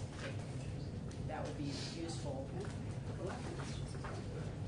And also, recently, New Jersey also passed a flavor ban. It had not, when I last looked, been signed by the governor, but I think it has been, I don't know if it's been signed, but I think it did actually pass in New Jersey. So under the current state of things, as you know, in Vermont last year you raised the smoking age to 21. And there are a number of flavored vaping products, e-cigarette products available. You need to be 21 to purchase them legally in the state. At the federal level, the federal government is effectively banning, going forward, one of the three categories of what we call here e-liquids, sort of the material, the substance, liquid or gel that goes into the e-cigarette. So the three types are the pods or cartridges, like the Juul ones that a lot of people are familiar with. Those are the ones that the federal government is targeting. The other two types are the open tank, which is where people can fill a reusable device with liquids. Sometimes that means filling them at a vape shop or getting a bottle of liquid and putting it into the device. And then the third is disposable, one-time use e-cigarettes that already have the flavor included in it. So the disposable ones and the open tank e-liquid ones flavors would still be allowed in those at the federal level unless and until they take some action on those. So those are the ones that this bill, which bans the sale of any flavored e-liquid, e-cigarette, which we call tobacco substitute under the statutes, or tobacco product. That's what this bill would affect. And so, if I could, Mr. Chair, what is the legal age to buy tobacco in Massachusetts? I'm going to consult with others, but I believe it's 21. I believe, right. So Massachusetts, a lot of their municipalities went to 21 before the state did. And in just looking at the Massachusetts language, so no person, retailer, or manufacturer shall distribute, cause to be sold or distributed, offer for sale any flavored tobacco product or tobacco product flavor enhancer in any retail establishment, online, or through any other means to any consumer in the Commonwealth, except there's an exception for a smoking bar of flavored tobacco products or tobacco product flavor enhancers for on-site consumption. So some sort of a smoke shop bar. A hookah yes, the hookah bar in the village. Images of it. They do allow the sale of flavored tobacco products for electronic nicotine delivery systems, e-cigarettes, by online, phone, or other means. So that you just couldn't buy them in the store, but you could get them online, it looks like, for Massachusetts. You can buy them online? That's what the language appears to say. Oh, so we're just driving more online? A person may make a sale of flavored tobacco products as it applies to electronic nicotine delivery systems by online, phone, or other means for delivery to a consumer located, oh, I'm sorry, to a consumer, I didn't read to the end, located in another state. So the retailers can You sell. can come in and listen if you'd like. Yep. Thank you. Yes, are you guys here for OVA? Yes. Here, come on over. These are all our anti-smoking, anti-vaping youth activists. Thank you for letting us, excuse me. Sure. No, that's all right. Come on in. Richard. Richard. There. And does it include the closed container systems that you live The Massachusetts? Yes. Massachusetts, so we have to look at their, I'm sorry. I'm sorry.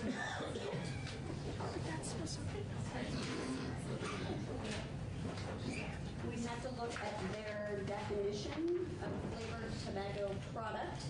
I was asking about the closed system. Right. Closed system? Yes. So the ones you can buy in bulk, or the ones you purchase as a closed tent. No, these are the ones that you, reusable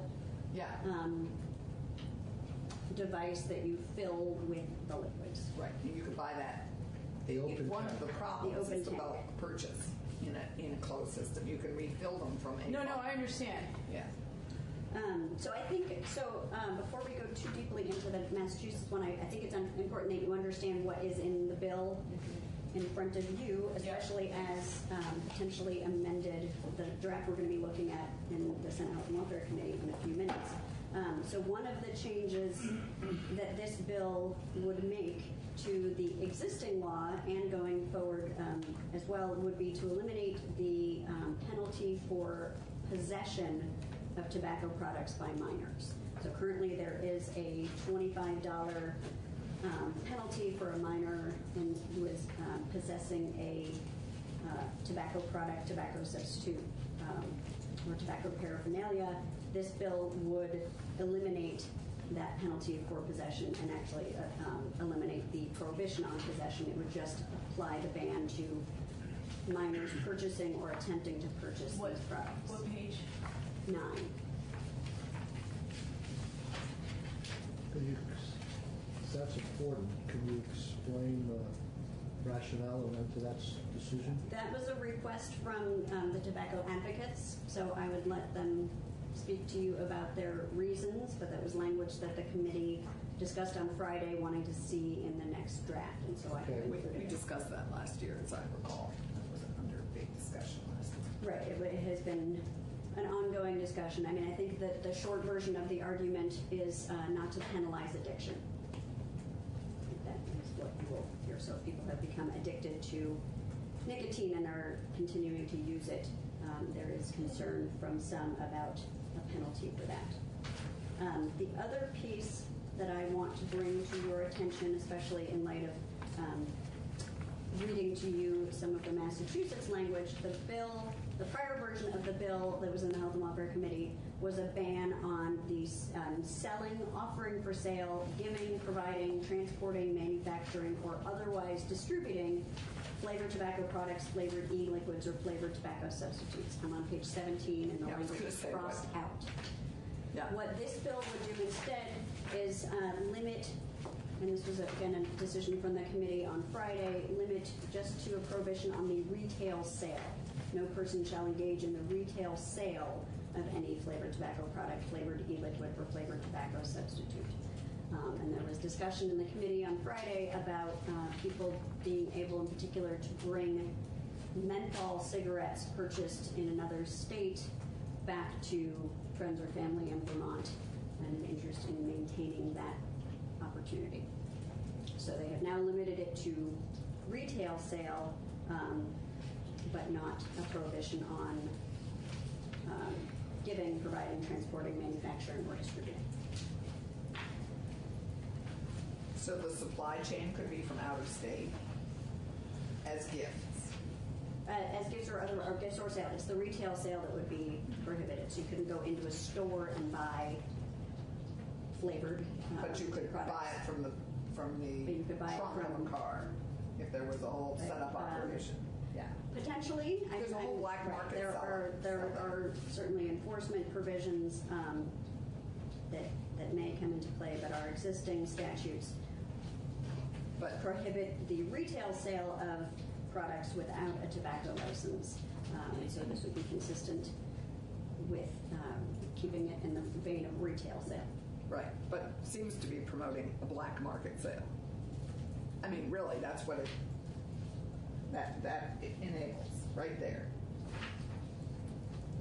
Jonathan put it Our out. attorney is not to weigh in on policy. Right. Or characterization.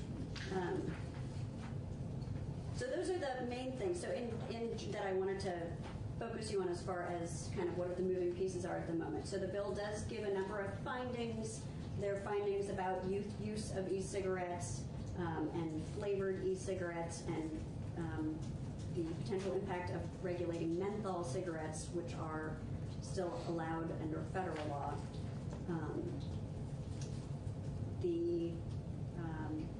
And then I made a number of conforming changes throughout both 7 BSA Chapter 40 and some other statutes. There is also language, this will be familiar to the chair, at the end of the bill that would direct the Attorney General's office to report on whether and to what extent Vermont could legally restrict advertising and regulate the labels for e-cigarettes and other vaping-related products.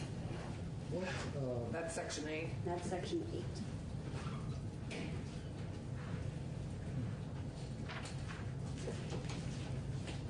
So just in terms of the disposable versus the open tanks, has there been any testimony as to what's more prevalent in terms of sales in the state of Vermont? So my understanding is that currently the most popular form is the pods, the cartridges and pods that will be banned by enforcement action at the federal level. Right. But I've read news articles suggesting that that children or youth are starting to turn to the disposable, single-use ones that are still allowed. And I don't know about the use of the open tank. I know that's happening, but I don't know the numbers. Can you describe, maybe we need a show and tell it. What does a disposable vaping product or cigarette look like? This is where I would love to have the advocates give me more information, because I'm not personally familiar. So, then the last question I have, I guess, before we have to leave is, where is, as you can tell at this point, the committee on the menthol issue? I think they are split. I don't think there is full consensus on the menthol issue. I think there are some members actively want to include it, some have concerns about including it in the ban. So I'm trying to understand the difference why menthol is singled out. Is that because the historical fact that there's been menthol cigarettes forever in this country, or? I think it was a bit of a compromise at the federal level to retain menthol. They have been popular. Testimony that the Health and Welfare Committee heard and that the chair of Health and Welfare was alluding to is that menthol has a numbing effect. It suppresses the cough reflex, and so it makes it more comfortable historically to smoke these or use these products.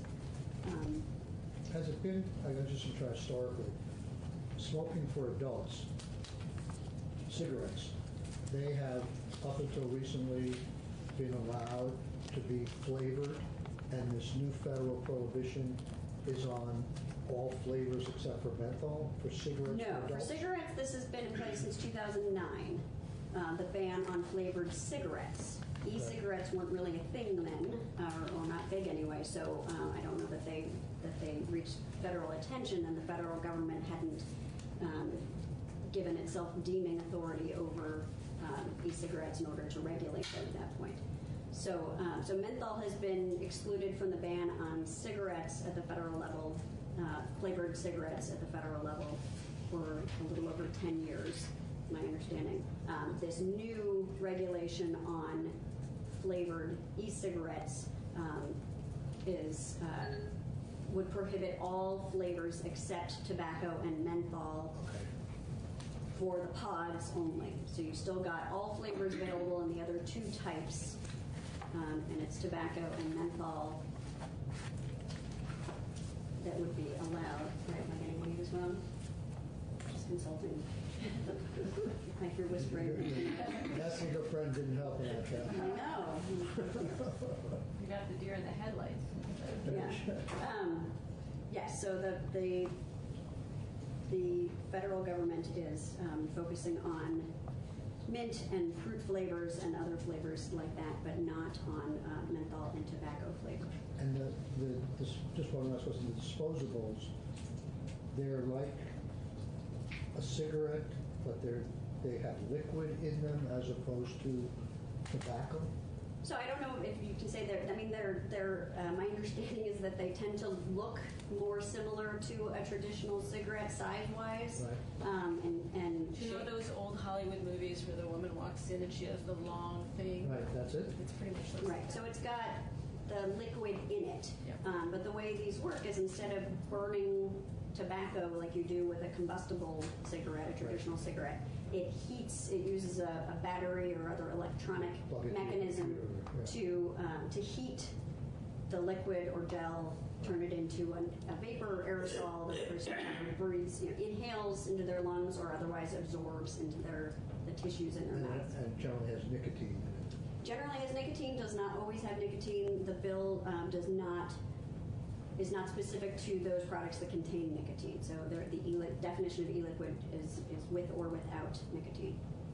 So it's more after the flavor than the nicotine in terms of... I think it depends on the person. I mean, nicotine is addictive, so once somebody has begun to use nicotine, that may also be a drug. Okay. Well, that's a good start. Thank you. We'll probably have you back.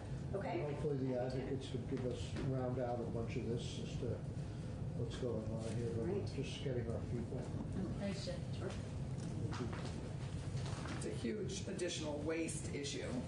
So I have the order here. And is Andy McLean here? Is Just saw him in the hall on the way in. Someone here from MMR? No?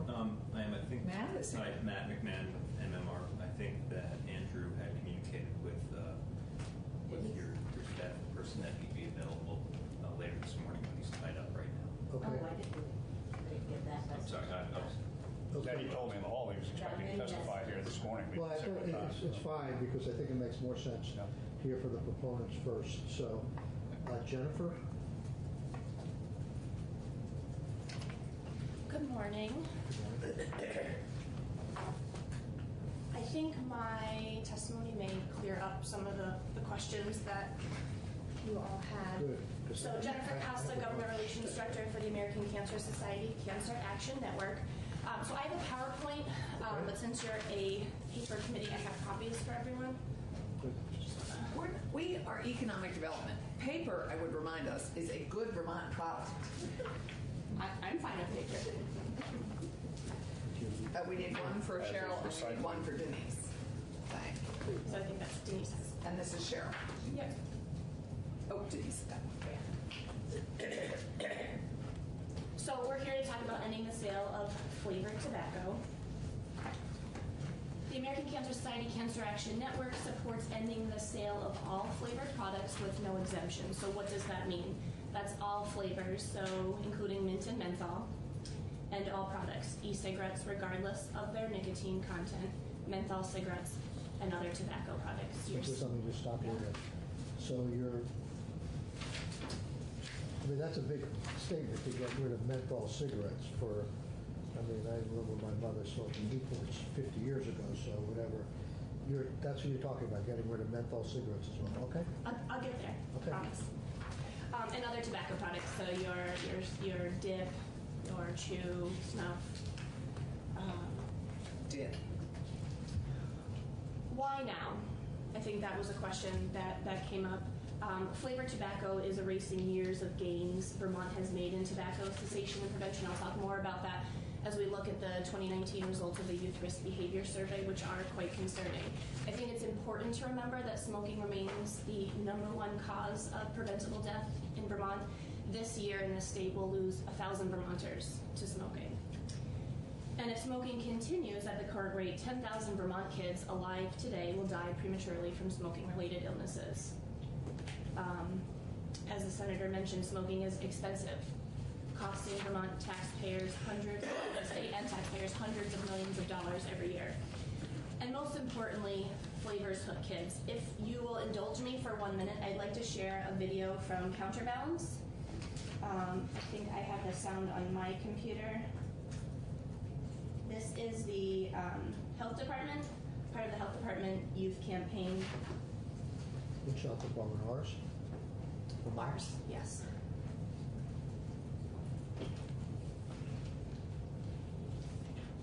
Just 1 minute long. And that's why I'm against the dog leash resolution. Next we have Kaylee. I'm Kaylee. Hello, Vermont decision makers. I'm here with my friends in the Counterbalance campaign to tell you how flavored tobacco products can hurt kids like us. We like orange, strawberry, and other fun flavors. And the tobacco companies know this. So while we can't buy these yummy flavors in cigarettes, they're still available in cigars, cigarillos, e-cigs, dip, and chew. And 2 out of 3 kids say they use these products because they come in flavors they like. So, are you going to take action against flavored tobacco, or just let more kids like us turn into lifelong tobacco users? Vermont's kids need your help to speak up and fight for their health. Come to a community event and talk with your key decision makers about the dangers of flavored tobacco products. Visit counterbalancept.com to learn more. And that's what these kids are doing here today, right? So I kind of wanted to share that with you. One, to give you a sense of where the health department is at, and two, just to show that this is an issue that is about youth prevention and youth in our state, obviously by the folks in the room today, the young people in the room, that matters to them. So this is what we started to talk about with Senator Lyons. Tobacco's price tag, it's enormous. Smoking costs Vermont $348 million every year in medical expenses. Vermont's Medicaid costs caused by smoking are nearly $88 million. Smoking caused productivity losses in Vermont are $233 million roughly. And then the clarification of the point the senator made is Vermont taxpayers' state and federal tax burden from smoking caused government expenditures is $759 per Vermont household.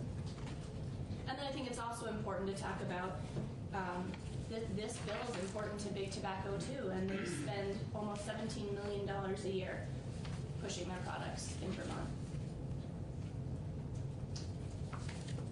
As public health organizations, why this is a critical bill to us is that we know that flavors hook kids. Flavors are nothing more than a marketing weapon used by the tobacco industry to lure kids into a lifetime of addiction.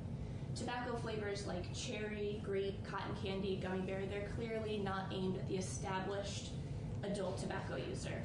Years of tobacco industry's own documents confer that the intended use of flavors is to target children. Altering tobacco products' ingredients and design, like adding flavors, can increase a product's appeal by masking the harsh effects of tobacco, making the nicotine inhalation easier. And I'll talk about that a little bit more when we get to menthol. So it's no surprise that you say that flavors are the leading reason they use tobacco products, and they perceive tobacco products as less harmful as a result of these kid-enticing fun flavors. On the next page, flavors are also a big business. They've flooded the market. There's, as we talked about, there's some confusion around the different types, but there's lots of different brands, lots of different vehicles, if you will, for this. But in terms of flavors, there's currently more than 15,500 distinct flavors of tobacco available to consumers. Those unique flavors have doubled in 5 years. I didn't even know that there are 15,500 flavors, period, let alone of tobacco. So I was surprised that last time I testified, the flavors were 7,700. That was what we had available to us for a number. And now, since 2014, that has doubled to 15,000. I want to give you a sense of some of these flavors, and you can make your own judgment about who they're appealing to. Some of the more popular flavors: gummy bear, mango, birthday cake, s'mores, creme brulee, cotton candy, unicorn puke. That's really attractive.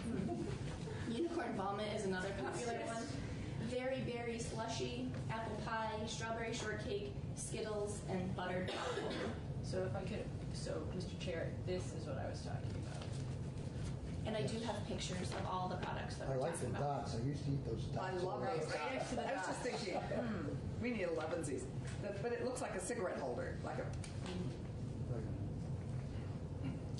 And on the next slide. So consequently, this is the gummy bear slide. More than 80% of teens who have ever used tobacco started with a flavored product. More than 80%. And then if you look at current use, so that was ever use. If you look at current use, that number is from the CDC on the left-hand side of your page. 7 out of 10 middle school and high school students who currently use tobacco use a flavored product. The numbers are. Did the CDC do a breakout for football? I'm not sure if they, of those same group of kids, if they did. I do have statistics specifically related to menthol later. And the next slide, so let's talk about Vermont's impact. The youth tobacco use rates are rising. More than 1 in 4 kids now use some form of tobacco. Last time we talked to you, it was a little less than 1 in 4, and now we're up to 28% for Vermont kids using some form of tobacco. I want to dive specifically into the Vermont Risk Behavior Survey, Youth Risk Behavior Survey. So as you all know, it's completed by high school students in Vermont every 2 years. And so as we've testified in your committees over the last couple of years, we've had old data. We had a sense that the data was going to be outdated, and our fears, unfortunately, were confirmed. So the first slide is ever tried any flavored tobacco product. You'll see in 2017, that number was 21%. In 2019, so this data was released in January of this year, we're up to 27%. So in high school, you're seeing a 6% rise. In the public health world, a 6% rise is incredibly significant in a 2-year period. If you look at the before the age of 13, in 2017, we had 10% of kids younger than 13 had tried a flavor product. Now we're up 5% to 15% of under 13-year-olds have tried a flavored product. And I do just want to call, this is not in the slides, but just looking closer at the Youth Risk Behavior Survey, we are of course concerned about any substances that kids are using underage. But this is on page 45 of the Youth Risk Behavior Survey, tobacco, alcohol, marijuana use before age 13. If you look at all of the substances, alcohol, marijuana, cigarettes, and flavored tobacco, this is substance use before the age of 18. Flavored tobacco is by far the highest. And although it's close to alcohol, you'll see that over 10-year periods, the other substances are all seeing decreases, while flavored tobacco in our youngest children is seeing a marked increase. So it's just something that I wanted to point out.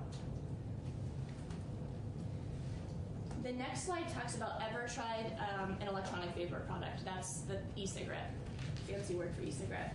So in 2017, we had 34% of high school students have tried an e-cigarette. Now we have 50%. So 1 out of every 2 of our high school students have tried an e-cigarette. That's a 16% increase in just 2 years. At the bottom, you can see this is the breakout by year. So right now we're at 1 and 2, but back in 2015 it was 30%. So we had 30%, 34%, and now we're up to 50%. So we see this steady increase. Between male and female, it's pretty much the same. And then you'll see the grading. That's 9th grade, 10th grade, 11th grade, 12th grade.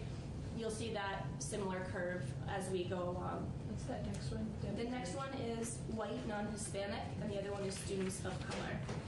And then heterosexual and LGBTQ. And you'll notice for some of these slides that students of color and those who identify as LGBTQ have significantly higher rates of tobacco use. Going to the next slide, this one's current e-cigarette use, and I think this one is critical because these are kids who are actively using, not have I ever tried it, but are actively using an e-cigarette. In 2017, we had 12% of kids. Now, our reality is 26%. So we have more than doubled our e-cigarette usage in 2 years. That's astounding. It is astounding. And if you, again, look at the breakout by year, in 2015, we had 15%, And then we went down. We did better. We're at 12%. Then Juul came on the market in 2017, and we're skyrocketed to 26%. You'll also notice by grade level, 34% of our high school seniors are now currently using e-cigarettes. On to the next slide. This is, I think, one of the more disturbing slides. This is the frequency of vaping use. So in 2017, of the kids who were using an e-cigarette, 37% were using it just 1 to 2 days a month. If you look at 2019, now we have the complete opposite happening. We have 31% of those kids using their e-cigarette every day. I think it is testimony to the addictive power of these products. And so if you look at 2020 and more days, you are up to 40, let me do my math here, 43% in 2019 used their e-cigarettes 20 and more days a month. And if you look again at high school seniors, we're almost at 50% who vape are using it 20 or more days a month. The next slide.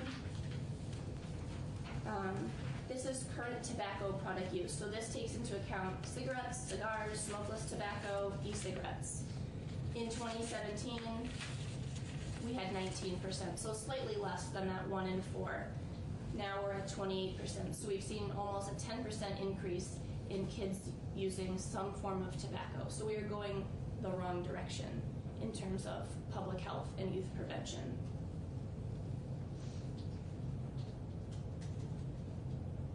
And if you look specifically at high school seniors, that number jumps even higher to 37% of high school seniors in Vermont now use some form of tobacco. Jennifer, can you give us a notion of the cost of a Juul, you know, not a one-time, well, we'd love to know the one-time too, but what's the cost to the student? Actually, Tina, do you know what the current cost of a Juul is? I know before, it was before our e-cigarette tax, which was great because we know a way to reduce youth initiation is to raise the price. But it was $4.50 for one pod, and I believe they come in 4 packs. So, but now the tax essentially doubled the price. And then that doesn't include the actual device. You buy the device, the battery part, one time, and then the pods plug in like a USB, and you buy those. Some of you might know. Do any of you know the cost of a Juul? I know that there's like starter kits that are like $50 that come with pods and non-nicotine pods. Tina just handed me this. It says $20, but I don't know if that's in Vermont. So the starter kit, you think is 50? Yeah. Oh, 50 total. Okay. So the Juul device is 20. The Juul device is 20, and the pods now are 30. That's a lot of money for a kid, unless they have a robust part-time job or parents that give them very healthy allowance. Anecdotally, what we hear from kids too is that somebody has it and it becomes a social thing in school, and whoever has the Juul, they meet and they all use it. So it's the sharing of a device. And that's a public health challenge right there. Moving on to the next slide. This is current cigarette use. This is where we do have a glimmer of hope in Vermont in terms of tobacco use. Cigarette use is the one place that we saw a slight decrease, which is great. In 2017, high school use of cigarettes, was 9%. Now in 2019, we're at 7%. So we did see a decrease. And this is why it is critically important to us, and I'm going to move to this in a minute, that menthol is included. We do not want to see that progress get erased too. And our fear is if you take every other flavor off the market but leave menthol cigarettes, that we will now have kids move to menthol cigarettes, and in 2 years, the public health advocates will be back talking to you about, remember that 7% number? Well, we left menthol, and now that has skyrocketed, and we've erased our cigarette progress. In terms of the slide on current tobacco product use, 28% high school. When you said 2019, what's the date of this survey? Is that for all of 2019, or The survey was given to high school students in 2019. what part of 2019? In the fall, I think. I believe it's February, March. And then it's calculated and released in January of the following year. So we just got the results. And we won't have new results. For 2 more years? Yeah, except for I will talk, Senator Lyons mentioned Dr. Andrea Palante, and she's at the UVM Medical School, or UVM, and she is doing the PACE study, which will give us incrementally 3-month data. So it's not as large of a sample as all of Vermont high school kids, but it's So at least incrementally. Do you expect this 28% to go down in the next report? Well, I think it depends on what we do here in Vermont. Well, last year you came in and told us to do all these things, and we did. You're saying you're not going to see any reduction as a result of that? I will get to that. I think that's a very valid point, and that's something, actually I can talk about it now. I think that let's wait and see is a message that the tobacco industry pushes, because as we wait and see, kids keep using and kids keep getting addicted. 2 years ago, as the legislature started talking about T21, look what happened in 2 years that we debated this issue and thought it through, rightfully so, but at the same time, the use rate doubled. And so what I think is we did a fantastic job addressing the availability, and the accessibility. The accessibility by the age, the availability by the internet bill, and the price.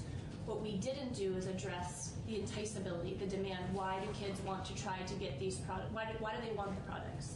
They want the products because they have these cool, fun, enticing flavors. So our feeling is if you add this component of flavors, it will kind of close the circle and make those 3 laws that we passed last year work even better. So we've done some work, we've done great work to address accessibility and availability, but now we have to remove the incentive for kids to try to get these things in violation of our laws. Let me just ask, though, what's the historical data regarding the use of menthol products before vaping even came on the scene? What percentage of menthol products were being consumed by youth as opposed to... Okay, I can jump ahead to that, just so you have a visual. And we talked about, I will promise I'll get back to that in just 1 second. This is what's happening around the country. Massachusetts, I think it's the next one. This goes into all of... Before you even get there, you have 2 current tobacco use slides. You have one that was a point-in-time current use last winter, which is the slide before the next one, which it says current tobacco use, where it actually goes down, where we have the graph. That's cigarette use. Oh, that's just cigarettes. Yes, that's why I was saying menthol. That's why I was harping on menthol on that page. Got it. So this is all tobacco. Yeah, current tobacco use, it says in there includes cigarettes, cigars, smokeless tobacco, and cigarettes. Got it. So the highlight of Massachusetts, top line, 60,000-foot view, is that it bans the sale of all flavored tobacco products, including e-cigarettes, menthol cigarette, cigar, pipe, and other loose tobacco. Those other bullet points go into some of the other things the bill does. It was a very robust bill. If I don't need to take the committee's time to walk through that bill, because it's doing some of the things that we're not in terms of, I can just let you read that. Earmarking, revenue collected, increasing penalties. But moving on to menthol. Yep. So menthol, I say, is like the OG. It was the original flavor. Long before cigarette companies started adding fruit, candy, and alcohol flavorings to cigarettes, they were manipulating levels of menthol to addict new young smokers. And do we know the date menthol was introduced? I believe it. I don't know, the 30s? Very long time ago. A long time ago. But it's been in the mainstream of tobacco use for decades. Yeah. So in 2009, the Tobacco Control Act outlawed flavored cigarettes but exempted menthol. And and Senator Strachan, you asked this question. That was in large part due. Why did they leave menthol on the market? That was in large part due to very strong tobacco industry lobbying. They were able to keep menthol. And this is troubling because menthol makes cigarettes easier to smoke and harder to quit.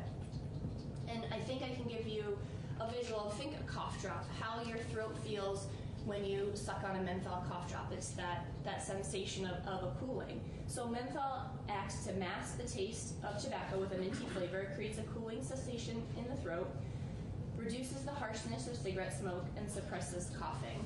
I do have this.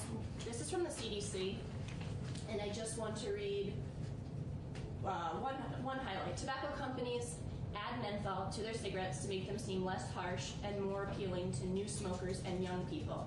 Menthol in cigarettes likely leads people, especially young people, to experiment with smoking. It could also increase a young person's risk of becoming dependent on nicotine. Compared to adults who smoke non-menthol cigarettes, adults who smoke menthol cigarettes make more attempts to quit and have a harder time quitting. And so I just included the drug facts of a cough drop because it shows that it's a cough suppressant and an oral anesthetic. So it numbs the throat. In terms of the next slide, our position is that big tobacco has shamelessly targeted communities of color for decades and young people. Knowing that youth who experience less negative physiological effects of smoking are more likely to continue smoking regularly, the tobacco industry has spent decades manipulating its menthol brand-specific cigarettes to appeal to youth and in particular African Americans.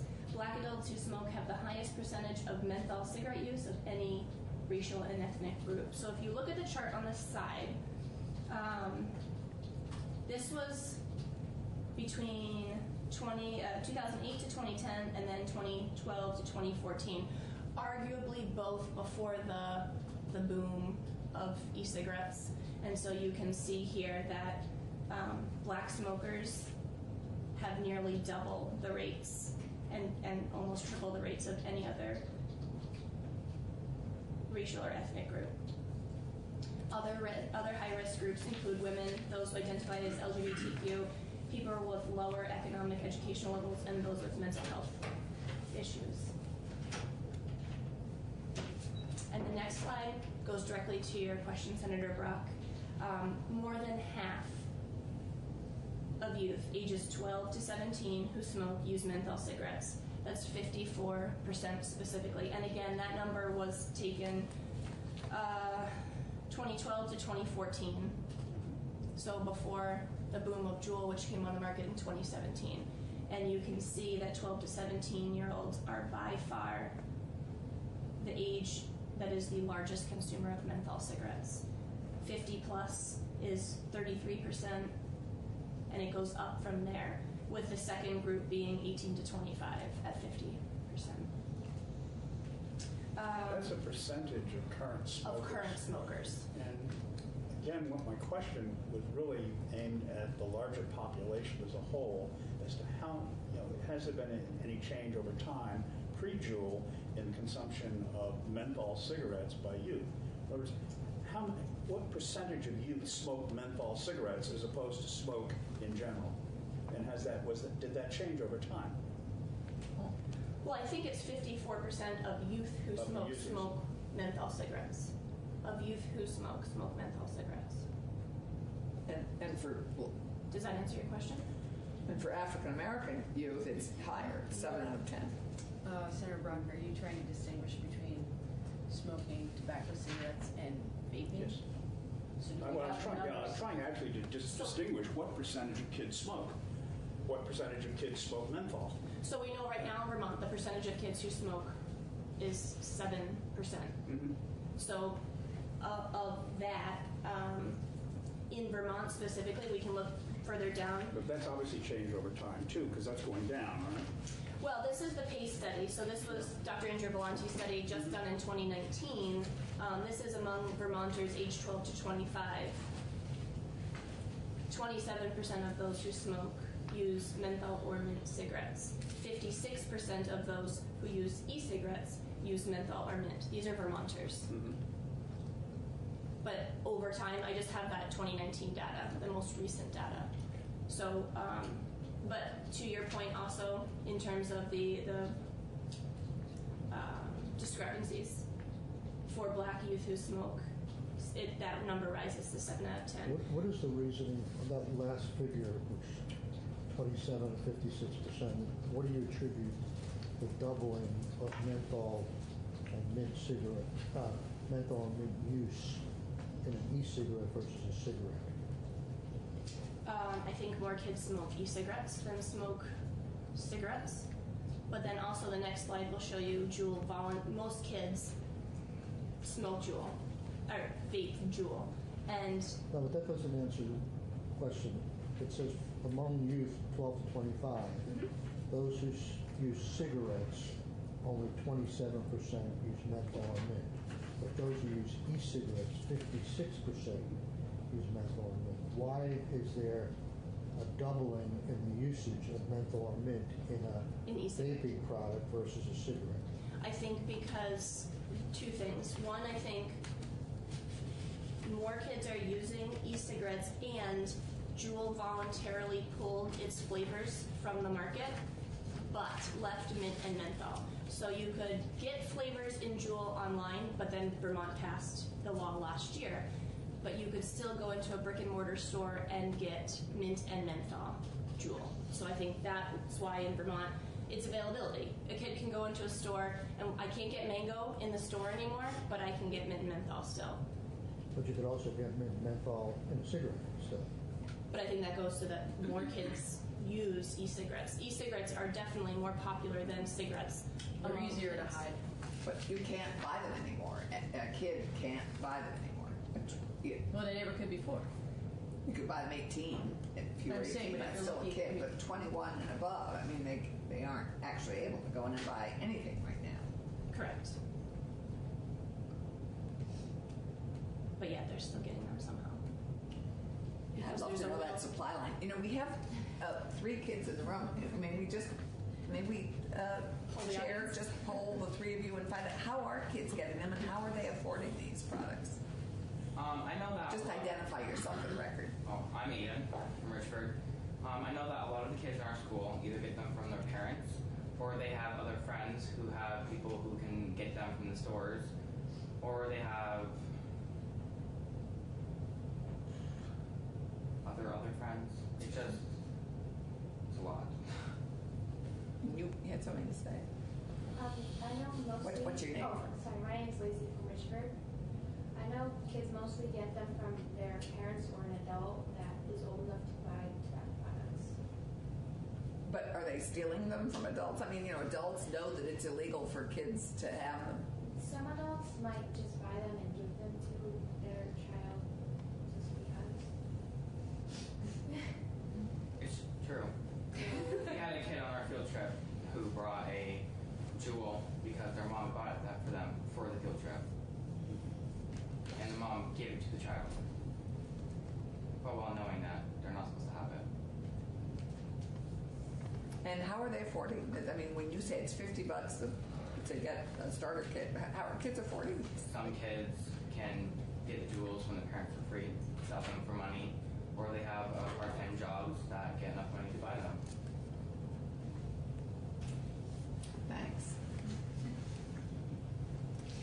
The next slide. Parents. Really? Should be licensing parents. Senator Bratt, this may answer your question too. This is what I was talking about in terms of Juul. So mint and menthol makes up the largest majority of Juul's sales, with estimates as high as 80%. The evidence indicates that if any e-cigarette flavors are left on the market, kids will switch from one to the other. How do we know that? Well, in November of 2018, Juul removed its other flavors. I think mango was the most popular at one point. From stores. In response, mango was easily replaced with mint and menthol. At the same time, 2018, youth use of fruit and flavors fell, while youth use of mint and menthol increased by 50%.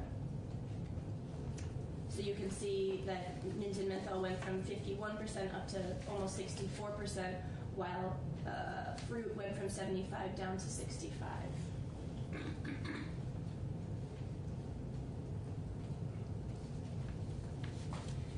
The FDA warns that menthol harms public health but has failed to take action since 2009. The FDA has commissioned 2 separate reports which conclude that the removal of menthol cigarettes from the marketplace would benefit public health and save thousands of lives. Almost 1/3 of those lives would be Black lives. Another study looked at if menthol cigarettes were removed from the market, 39% of all menthol smokers, 45% of Black menthol smokers, and nearly 65% of young menthol smokers report they would try to quit. Yet the FDA has failed to take action on menthol, which is why we are appealing to states to take action. So I wanted to go through briefly what the FDA guidance released in January 2020 does. So what it removed from the market. It removed flavored closed pod systems. What does that mean? The best example is Juul. But it left Juul's version of menthol on the market. So it gets rid of the mango and the cucumber and the mint, but it leaves menthol. What can stay on the market? All menthol products, including flavored e-cigarette menthol. And then flavored tobacco e-liquids in refillable tank-based systems. So those are called mods. That's what you see at the bottom, the black one. You put the e-liquid in there. All of those 15,000 flavors can stay on the market. And then disposable products, which is the biggest loophole right now. And I did want to pass this out for reading, your reading pleasure. This is a recent New York Times article in January 30th. And this talks about, there's one for Denise as well.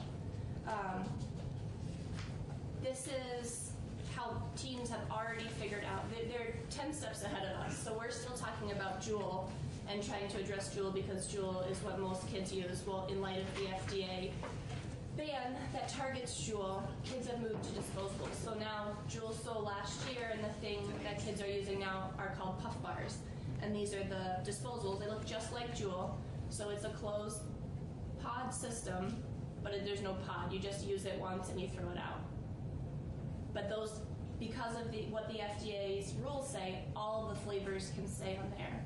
So kids have so there's just one quote, and I think that's pretty telling. It's a teacher that they interviewed for this article and says, "We're still back on Juul." Ms. Rogers continued describing school administrators' approach to policing teen vaping. She says her students tell her, "Juul, so yesterday, we've moved on." She concluded teens are very savvy, and if they're addicted, they're going to continue. They're going to do what it takes to continue the habit that is now plaguing their lives. So the article goes on to talk about how the FDA action doesn't really do much to address the youth vaping epidemic and flavors in general. May I just, with the indulgence of the chair, just ask our students, because I know you have room 11 at 11. How do you notice the behavior of your friends who have gotten hooked? Because clearly you guys must have friends who use this a lot. What do you notice is the behavior difference?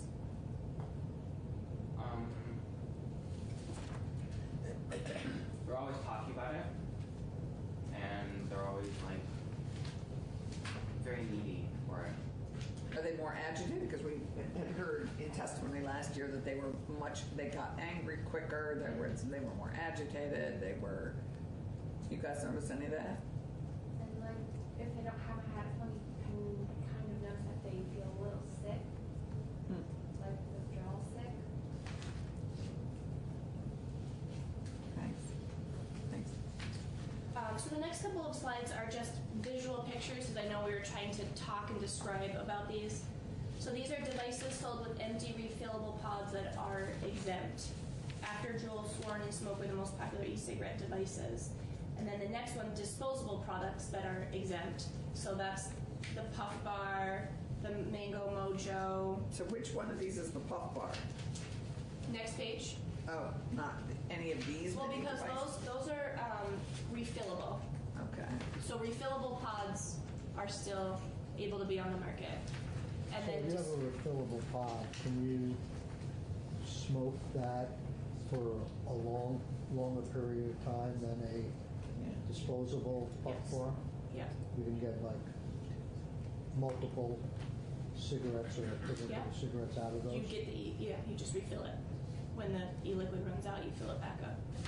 The co-op has not got it in the bulk section yet. Okay. Or won't, really. But that's sort of what you could buy, is you can buy a bulk tank and keep refilling it. And then the next page is, those are the disposable products that are now becoming really popular amongst kids.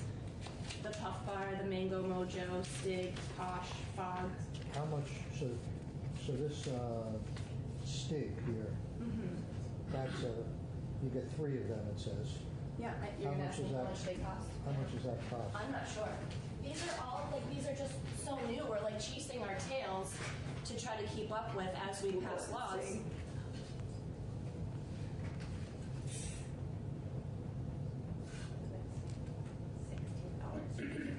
But these also heat up a liquid inside, but it's just 1 cigarette's worth or something similar to that. So you can take a couple of puffs, and then in the afternoon you can take a couple of more puffs out of that, and okay. I guess it would, it depends, on your draw. Right. How quickly you go through it. And then the next page just shows you the packaging of these. These are the e-liquids that you can refill the devices with. Fruit Pop, Pebbles Donuts, I Heart Popcorn, Drippin' Vape, Ice Cream Cake. Okay. And then just my last slide is, we ask you not to erase the progress that has been made. Cigarette use is the only area in Vermont that, in terms of improvement that we see, we cannot leave any flavors on the market, including menthol cigarettes. We believe we should place blame where it belongs on the industry selling addiction. The evidence shows that, we already talked, the committee addressed this. We don't want users penalized. It's an addiction. The tobacco industry has marketed to kids, has made it cool amongst kids, and now they're addicted at high rates, and we don't believe that trying to come off that addiction, assessing fines is appropriate or effective. But it sounds like the Senate Health and Welfare Committee removed the penalty for kids. So, question I have, and go back a long time, because full disclosure, many years ago I represented the council long and hard on these issues. We were dealing mostly with second-hand smoke at that point, but and use of tobacco. But there was a man that some of you may have known. His name is Bruce Cunningham. Yes. He was a gadfly kind of person who really came down hard on the state in terms of them doing compliance testing, sales to minors, et cetera, et cetera. You use the term chasing our tail. I'm starting to get the feeling no matter what we do, there will be a new way or a product for the tobacco industry to hook kids. And I'm wondering what your organization feels or has done to promote compliance, to go after the people who are selling the products to kids illegally, or that process that he kept harping upon. And it's one of those things, he was a lone voice in the wilderness, but he did have a ton of statistics that showed that the state was doing very little in terms of enforcement. Well, I think one thing we can do to not chase our tails is take away why kids want this. And kids want it because they're these fun flavors. If these things didn't taste good, if you remove the cool factor, then they're just not going to be using it at the same degree. If your option is to vape tobacco flavored or a cigarette, which you can't do, kids are vaping in class because they can get rid of it, get away with it, or the teacher's back is turned around the bus. Can't really do that with a cigarette. I think we'll see a huge drop in kids using tobacco if we, and there won't, and I'm sure Big Tobacco is inventive and they'll always try to come up with the next product, but I think 80% of kids who use tobacco use a flavored product. If you don't have the flavors, maybe we won't need to chase our tails because there'll be less kids using it. There'll be something else. So we have 3 kids. What's the biggest thing we could do to prevent addiction of jewel and tobacco? I think maybe you could do to prevent addiction would be to take away the flavors, because like some flavors might bring back some nostalgia from when they were a child. Like if they just are vaping tobacco, then they're not going to really like it. What else? If it's good, it's more of a drive to go for it. Like mango, it's sweet, it's tasty, it's fruit. People are gonna want it. If the flavors are gone, and they try to just vape tobacco's nasty. People won't like it. Nice. Anything else? Oh, I know some of my friends really like the mint ones. I don't know. Just taking away all the flavors is probably best. And our fear too is what is mint and what is menthol. That we'll just see Big Tobacco rebranding all of their mint flavors as menthol because menthol is allowed to stay on the market. Okay. Well, this committee is charged with overseeing tobacco regulation and I'd like to, at some point, as we go through this, to get into the compliance section. I think we should hear from Patrick and understand if you want. Speaking of mint. Senate Health and Welfare brought someone from DLC in, and he talked about compliance rates. I have a couple of other handouts. I don't need to talk anymore. Okay. But and there's one for this as well. The Commissioner of Liquor and Lottery would be the compliance person, right? And would Department of Health also be? I mean, it's mostly Patrick's charged with compliance, right? Compliance, yeah. Okay, so is there one for yours, Julie? Is there anybody here You have that one. Okay. from Andy's MMR? I just saw Andy. Andy just This is just if you want specific guidance on where the American Cancer Study stands in the FDA regulation. We're ready for you if you're ready for us. Oh, jeez. Sure. ready for him too. Oh, God. Thank you very much for your time. Have you been able to locate? Is he ready to testify? When Andy's done? when Denise calls, he'll pick up the phone. Okay. I didn't. I just created those. I can give those to you. Email those to you right now. Great. All that stuff is great. Those two. I think one is for.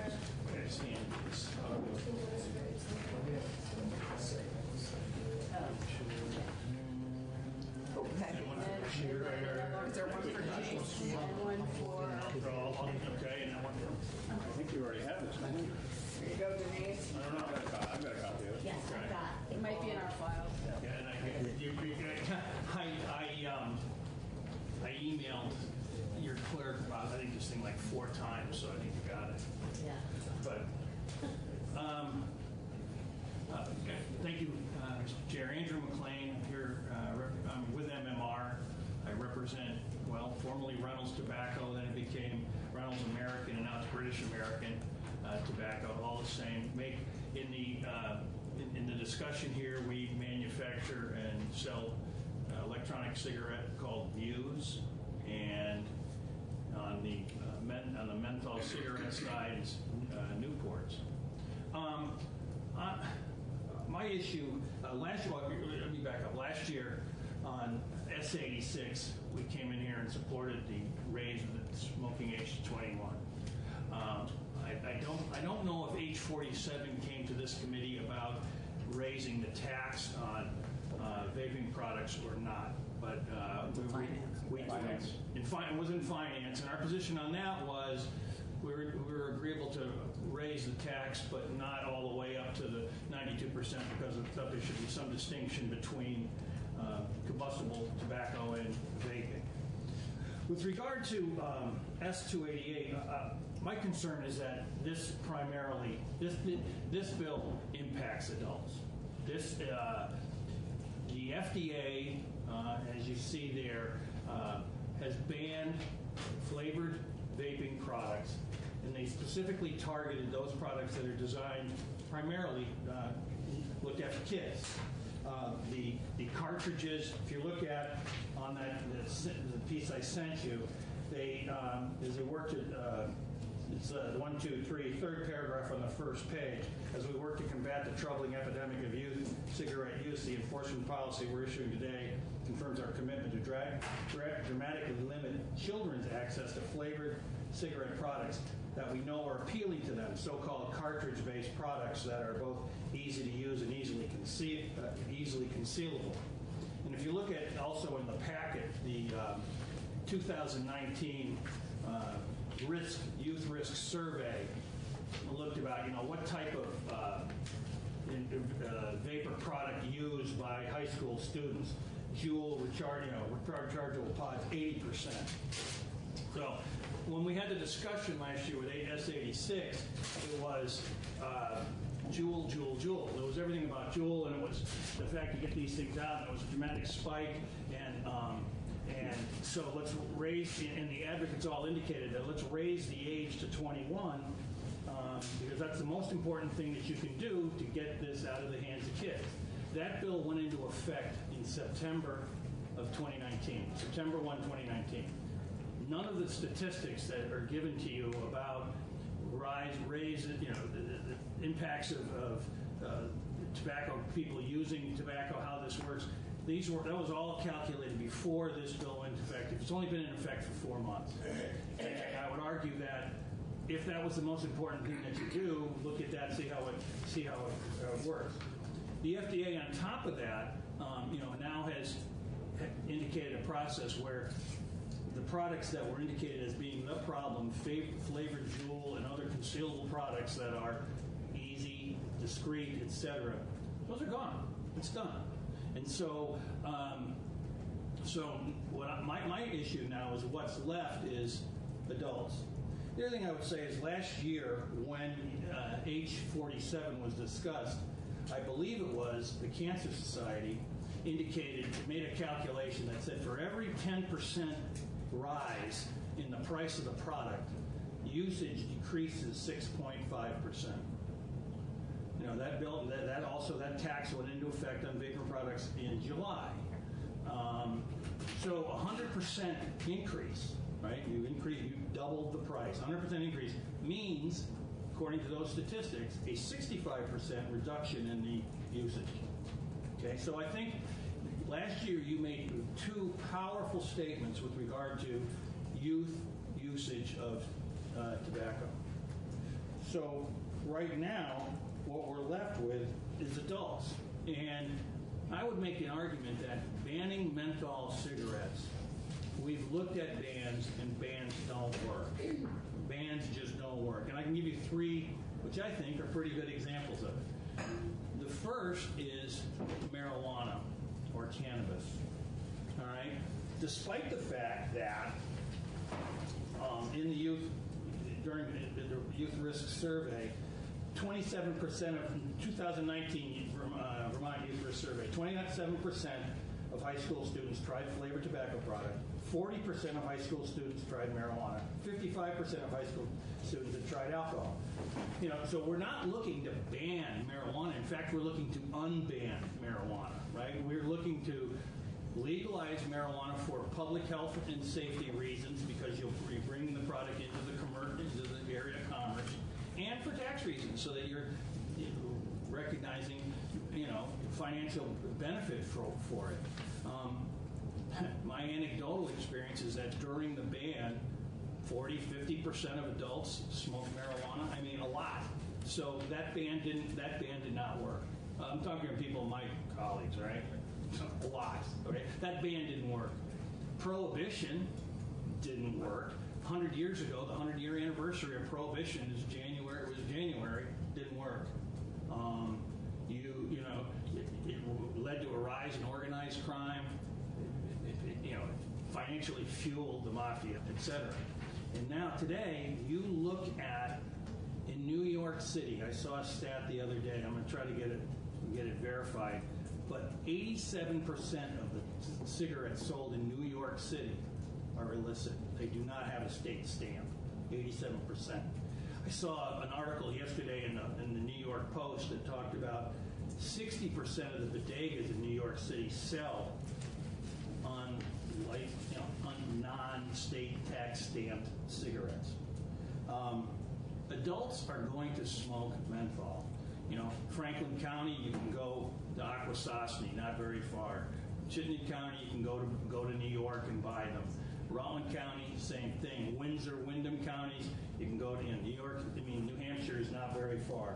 Adults will smoke. It's just how they get it, where they get it, possibly the quality of the product that they get as well.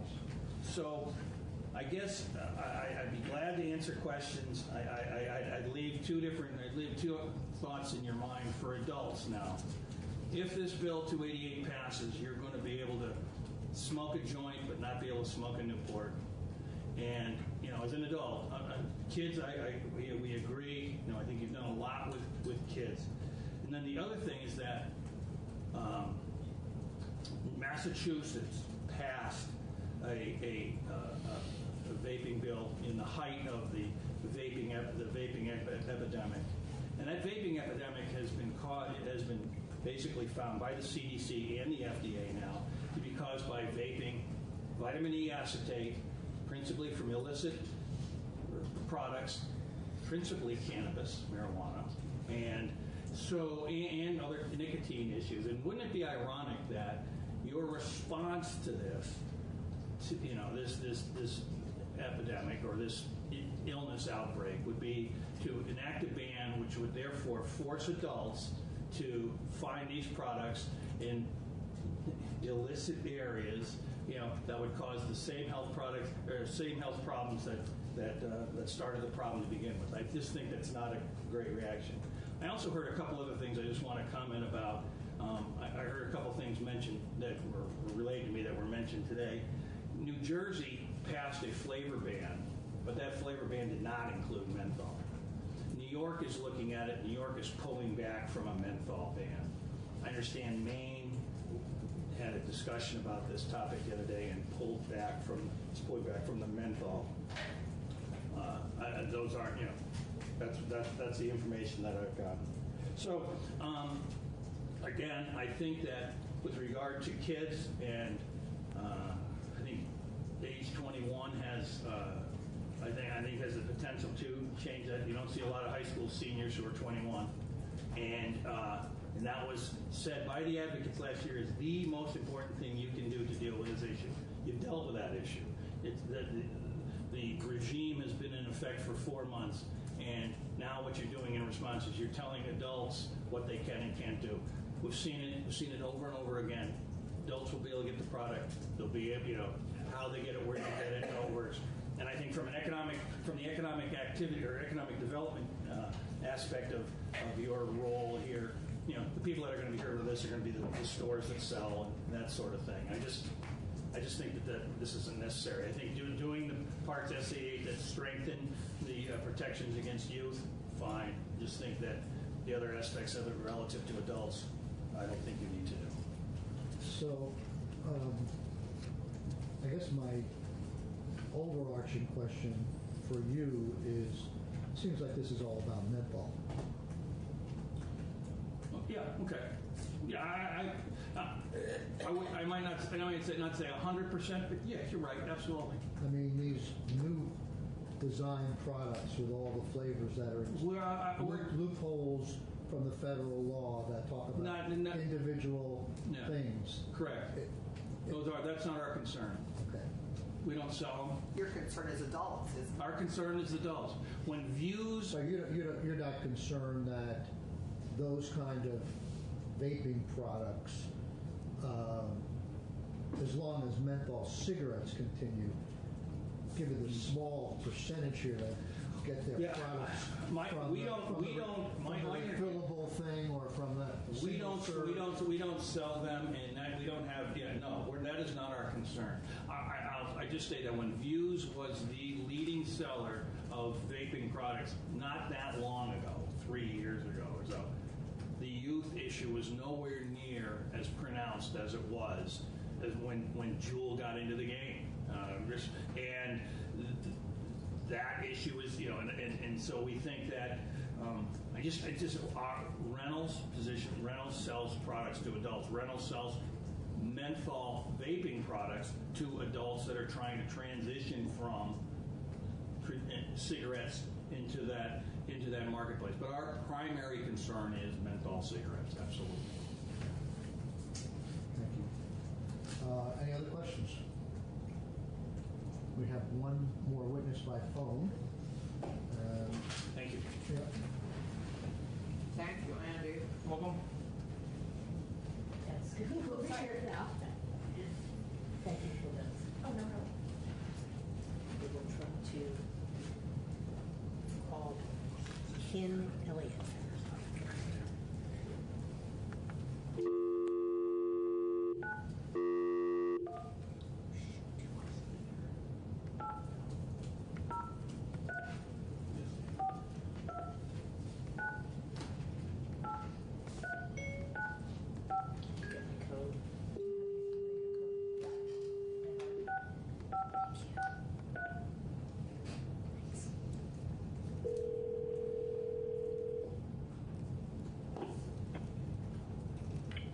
Hi, this is Ken Elliott.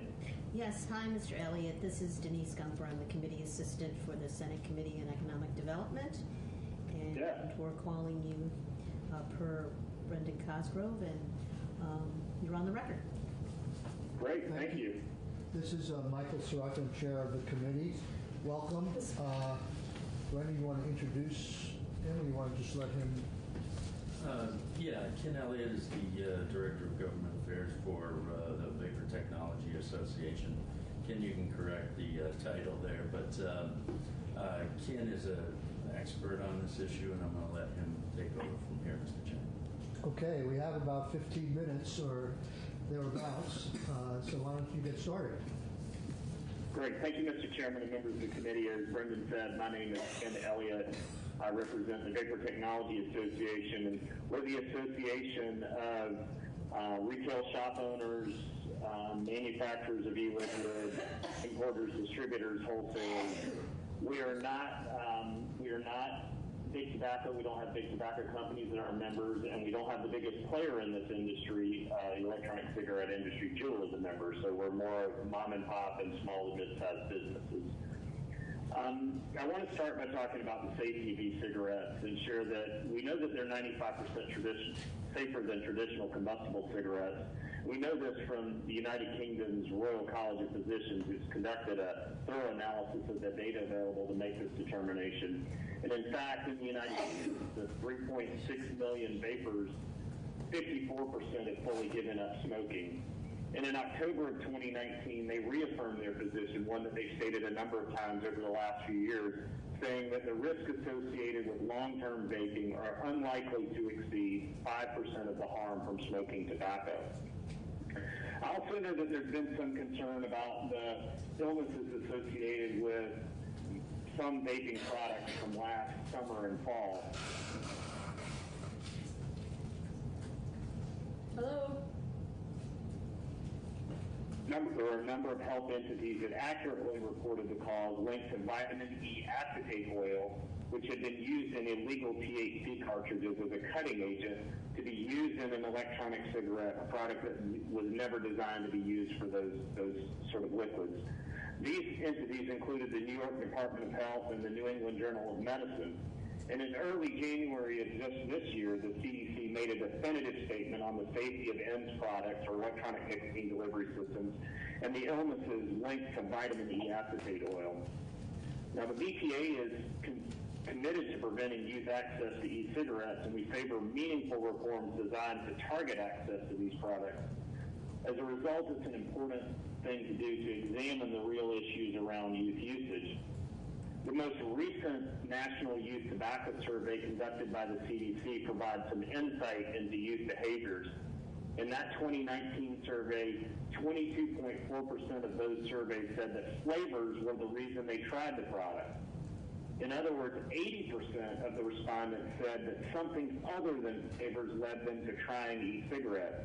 And these reasons range from curiosity to peer pressure.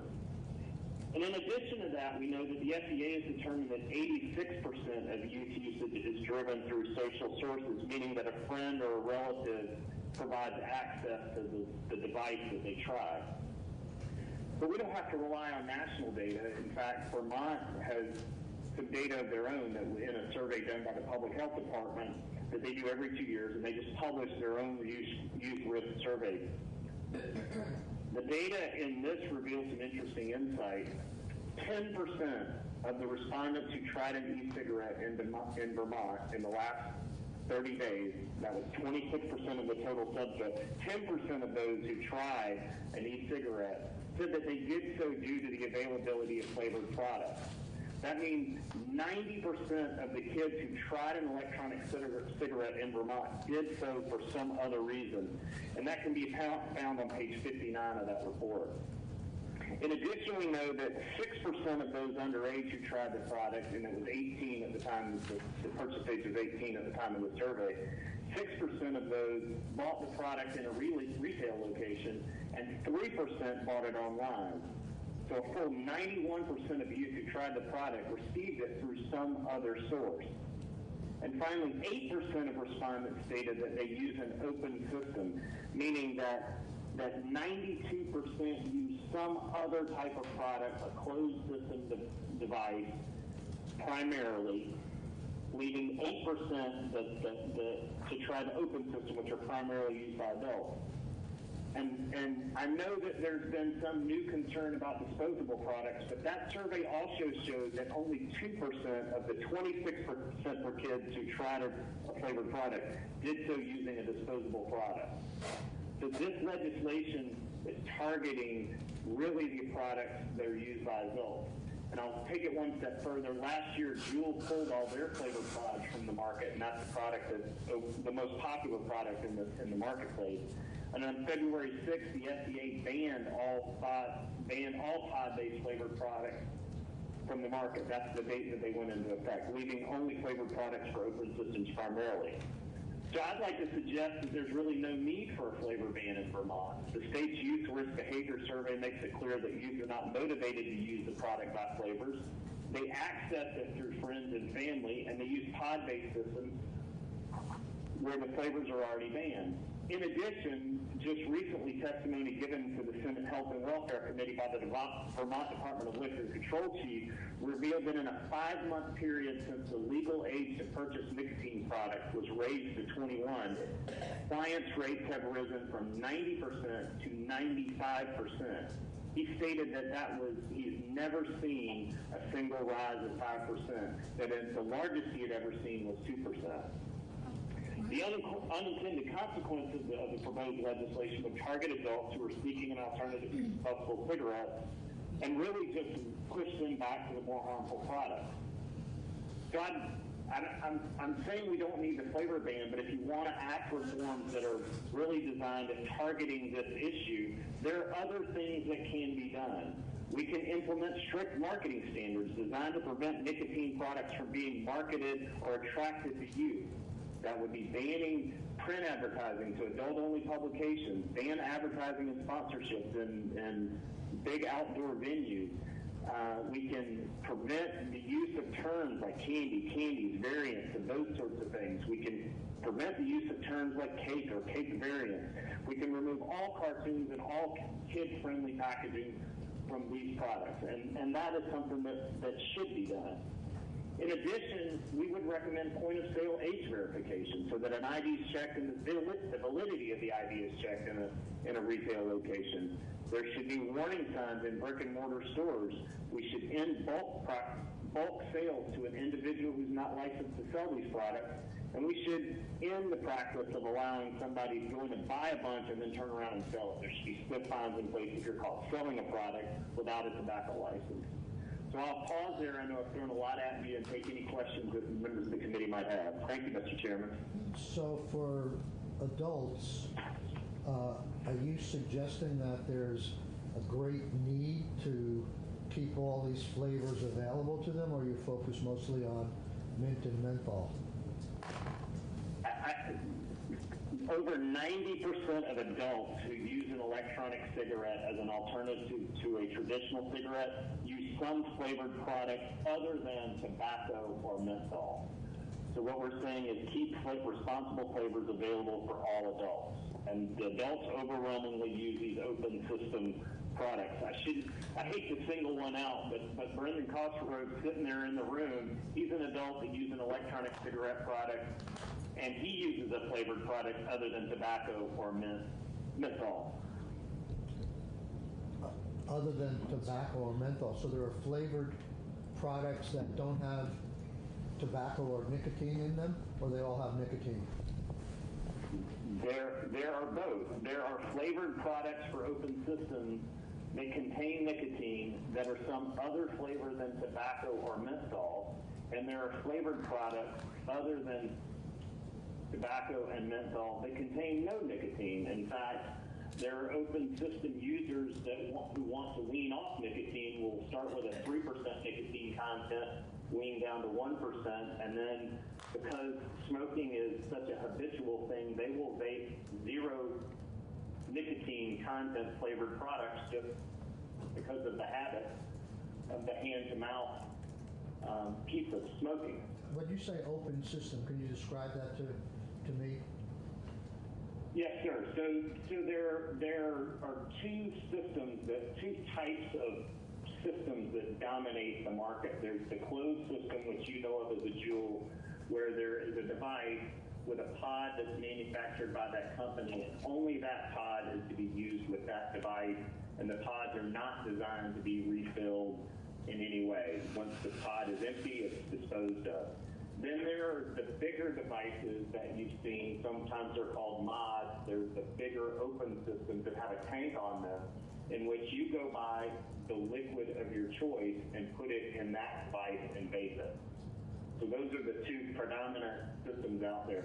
There is a small, very small market of disposable products that are more similar to the pod-based products, but the two kinds of products that dominate the market are closed systems like a Juul and then the open systems.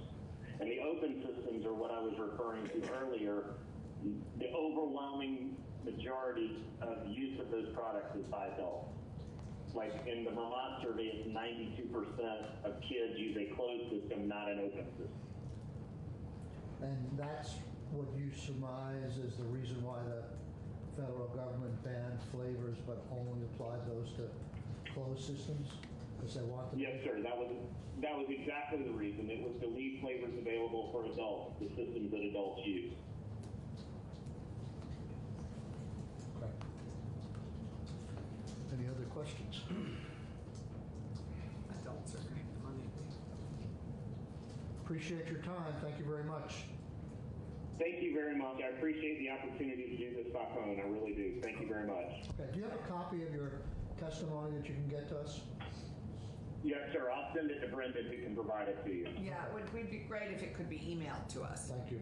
Thanks, Ken. Yes, I'll send it to Brendan so he can send it over to you. Great. Thanks, Thank Ken. Thank you. Yeah, bye-bye. Okay.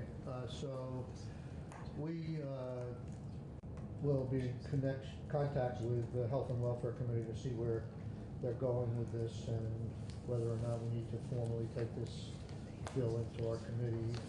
And if we do, there'll be more testimony. But we're done a little early, which is good. And I have a meeting in about 5 minutes, I think. So thank you very much. If we want to do compliance, we have Passion. We'll see where we go with it.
So, Brattleboro Planning Commission, monthly meeting called to order, February 3rd, and it is 6:06 p.m.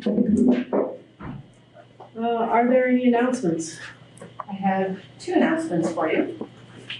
Stephen Dodson, the Sustainability Coordinator, started today. Right. He is currently at the Energy Committee meeting, and he will be coming, he's going to stop up here afterwards. So. Okay, great. Any other announcements? Oh, I have one more. Sorry. Andrew and I met the Green Mountain Power people out at the substation today, and we got some clarification on a couple of things with that development. So the lighting that they have on site is only in the event of an emergency. So it's not on in the evening. It's just if there was power issues at night and they had to have workers there, then the lighting would be on. If it was on, is it pointed down and not, or is it just lighting up the whole site? It's not necessarily shielded. It's kind of, they're on a post, and so they're kind of They're down both pointing over the away site. from the house. They are? Yeah, Okay. they're both like angled. The house is back here. They're both like, But there are a couple of lights that are on the fence, kind of like they have now, that kind of go straight out, but they're down lower. And so it's really only for emergency. Did they speak to the residents about that? I don't know that they spoke to them about. Because I what know when they came to the is. meeting, they had been trying to contact them. They had been the residents, them being Green Mountain County. Yeah, I don't know if they have. that was one of the main concerns. Is Ian filming right now? Mm-hmm. And so maybe they'll see this and. Well, we'll reach back out and we just can say. look at it and reach out. I mean, they seem to know that the neighbors had wanted the temporary fence during construction, so I assumed that they had had a conversation. Okay. Certainly, we should not be assuming anything. The erosion control at the 45-day plans, they don't necessarily put them on the plans, but they will be in compliance with the Vermont low risk handbook for erosion control. So there definitely will be erosion control measures during construction. Stormwater, it all flows to the north, which is kind of towards the Veterans Bridge, and there is a very wide kind of riparian vegetated buffer there. So they aren't proposing any treatment other than it'll run off the parking lot into that it's about 100 feet to the West River, and that is also, that's consistent actually with our regulations in that there's a little bit of impervious surface, but not enough to trigger stormwater. So they are thinking about it. We, even when we were writing the letter, we knew that we had no teeth in the land use regulations because they're under 500 square feet of impervious. The area inside the yard is considered to be pervious because they use this gravel that is, there is kind of a containment berm in case there's any oil releases, and there's this product in there that basically if oil hits it, it kind of, because there's drains out, and so if there is oil in it, it blocks it up so that the oil doesn't release. Then they have a protocol for coming and stopping that? Yes. And they actually did do testing at this site for pre-construction, and the soils were clean because they would have to manage them if they were taking soils off site. So they were clean. So that was good. And then the last piece of it was the landscaping on Putney Road. So there is some vegetation that's existing. It's pretty mature kind of bushes. It's not, it doesn't look like much at this time of year because it's deciduous. Tree-wise, there isn't room to plant trees because they need about 10 feet. There is some overhead lines, and then you hit a slope up to Putney Road. So we preferred what was there as an effective kind of screen, but we're not going to get any street trees on there. They seemed open to planting street trees, but the two issues were they need to, they would have had to take out the vegetation that exists there, the bushes, and they kind of need those because they need to prevent people from climbing the fence and the berm. So think that if we pushed the street trees, they would have been willing, but with the overhead wires and the need to protect the fence and the area for the 10-foot clearance of this, it seems like what they have is okay. Everybody satisfied with that? Yeah. Never. I just wonder if, to get really entertain the thought of getting picky, if some evergreen shrubs, exist and could have been. I brought it up. Yeah, we talked about it, because then maybe the match UGC that with Memorial there has dwarf or spruce, and it's an evergreen, and it doesn't grow that big. It's not like an arborvitae that will grow pretty tall and kind of stay. It's more like goes out than up. Yeah. So, but I did mention it. Yeah, you did mention it. Yeah, I mean, it borders on my getting picky. If we wanted an evergreen there, we could request it. Yeah, because if there's anything aesthetically to want to block, it's probably transformers and fences and barbed wire. Did we ask them about reducing the parking lot size and actually planting the edge a little more so it wouldn't quite as... We did not ask them about that. Part of their construction is they're using a part of that parking lot to drop a temporary substation. So that current substation is not operational right now. It's totally powered down after the fire. They had to put in some additional transmission wires to kind of connect it and bypass it. But it's not operational at this point, so there'll be a temporary station there, which is on more towards the West River side of the parking lot. And then that will go away when the other one is. But no, we didn't talk about shrinking the size of it. I mean, I think that the equipment gets in there. We could follow up and ask them. It's just untidy. It's like, yeah, create the edges in a nicer way. Yeah. And when are they doing construction? Like, is this supposed to happen next summer or something? Yeah, so their timeline is they're hoping they'll have the certificate of public good by August, and then it'll be about 3 months construction, so they hope to be done by November. They'll go straight to construction. Yeah. Are we good? Oh, and were there then any updates to the designs? No. Okay. They will be submitting, so what you saw was just the 45-day advance notice. They will then submit the final package to the Public Service Board, and we will get another copy of that at that time. So if there's any changes, we'll see it. But they didn't talk about any changes that they have today. Oh, okay. Okay, so we're still on announcements. Is that it? Anybody else got any announcements? One more announcement. Yeah. Stephen walked in while we were talking about Green Mountain Power, so. Hi there. wanted to I've met some of introduce- you guys, but not all of you here. Happy to be working for the town now. Welcome, Stephen. Yeah. Glad to have you here, finally. Okay, public comments. No comment? Nice job, guys. Can I give you a piece of paper and write your names down for the minutes? Yeah, we should have. So it's 2 minutes late, so. If you want to, I'm still working on my computer, that's why I'm standing, I apologize. Okie dokie, no public comments. Okay, gotcha. Thanks for doing that. Approval of the minutes of January 6th, 2019. Did everybody get a chance to look at them, or you need it? All right, take a few minutes.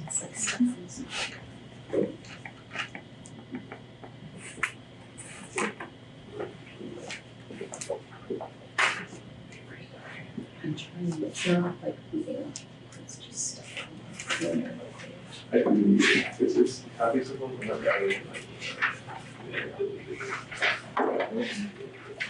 I have a question. My memory was that the scoping study for the bike Yes. plan on High Street would be from the intersection of High and whatever the other road is where the old gas station or something used to be, but it's actually going to be from Main Street all the way to exit. The scoping study is gonna be Main Street to exit too. Yeah. Yeah.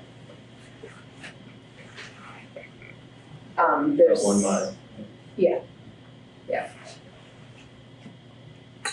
And we're working on a RFP for that.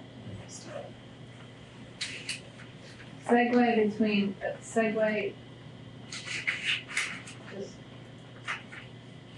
is S-E-G-U-A or something like that. That segue is the one you ride on. Is the one you ride on. That's a trademark. They get like autumn, must be autumn. S-E-G-U-E. We'll get to Yeah, that. that's Figure. it, that's it. And then what is that? Yeah. Is he for the state, the range? S-E-G. Segue is like the connection from one to the other. Okay. Or I could use it differently. That's a mile too. Segment. So, Yeah. Oh, okay. Yes. Yeah, that's maybe. all right. That's like that.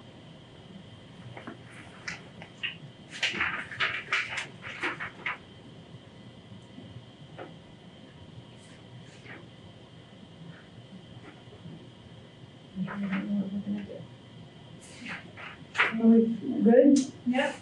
So is there a motion to approve? I'll make a motion to approve the minutes of January 6th. I'll second. All those in favor? Aye.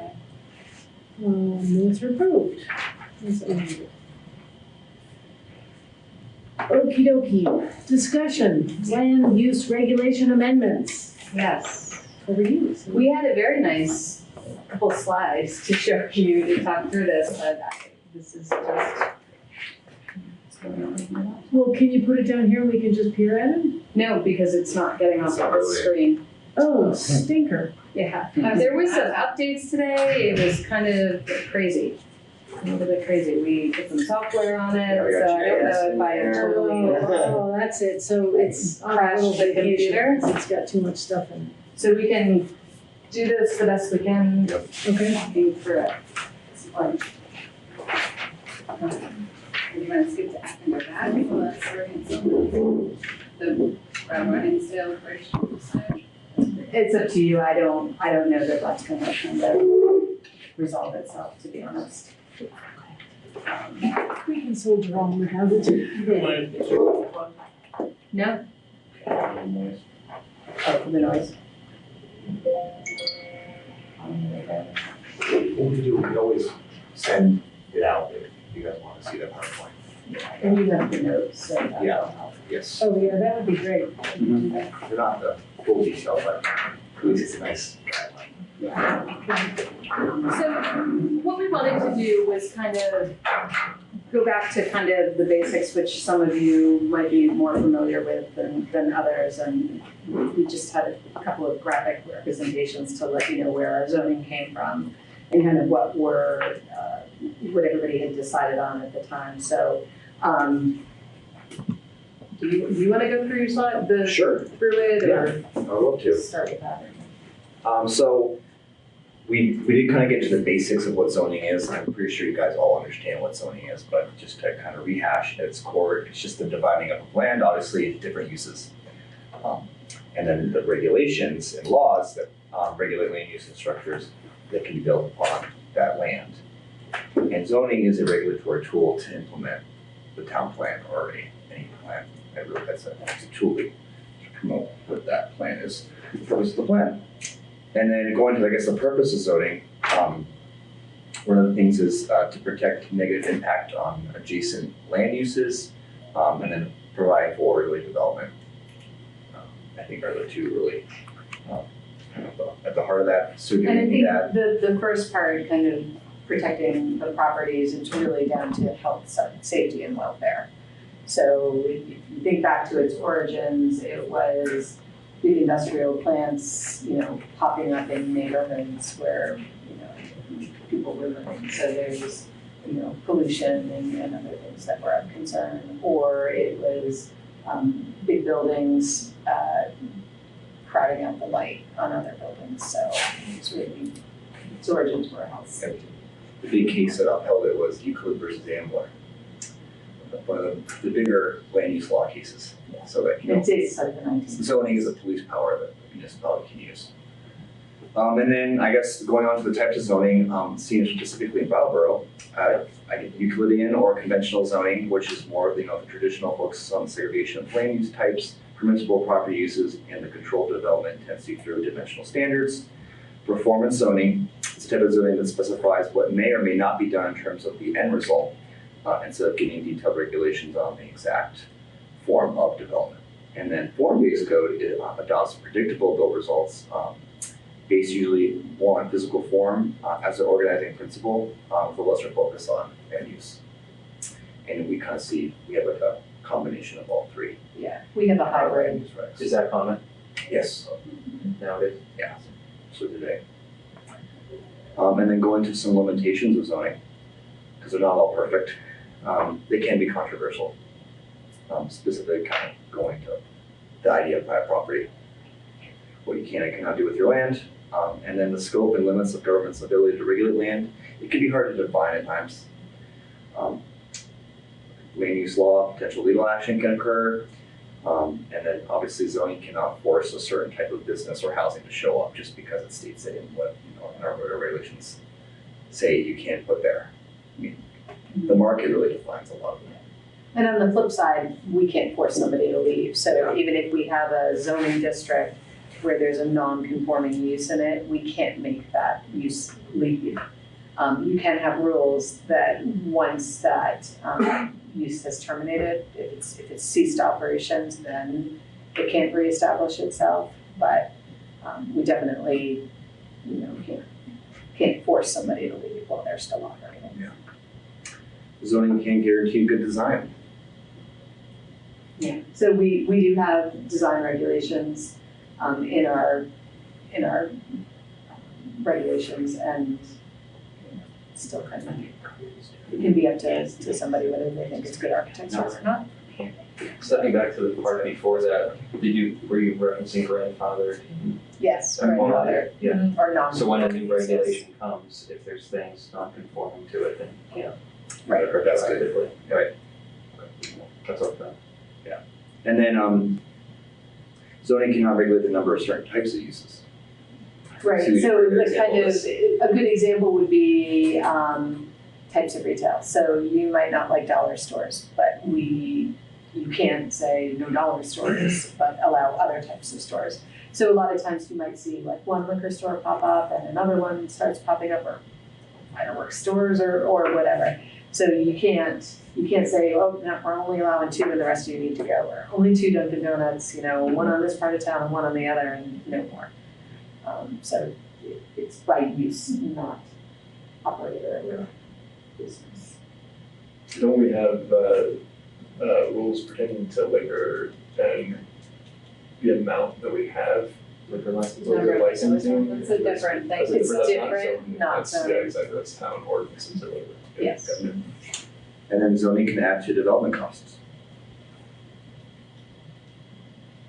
Just because of requirements on those. It could be design, it could be environmental requirements, certain types of stormwater systems or landscaping that we require can all add to costs.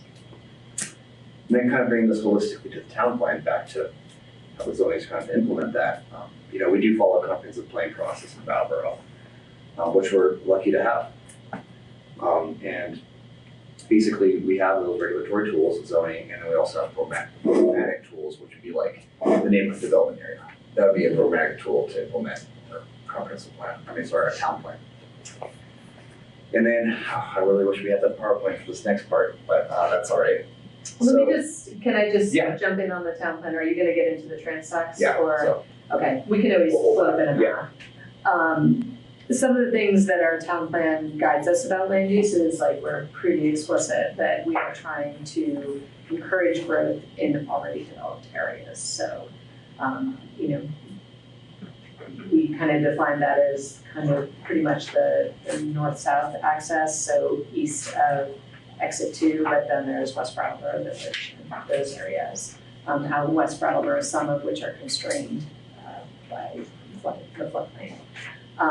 But yeah, so we're definitely pretty clear in the town plan that we really want it in existing areas that are sewered and watered, have sewer and water. We also want to encourage,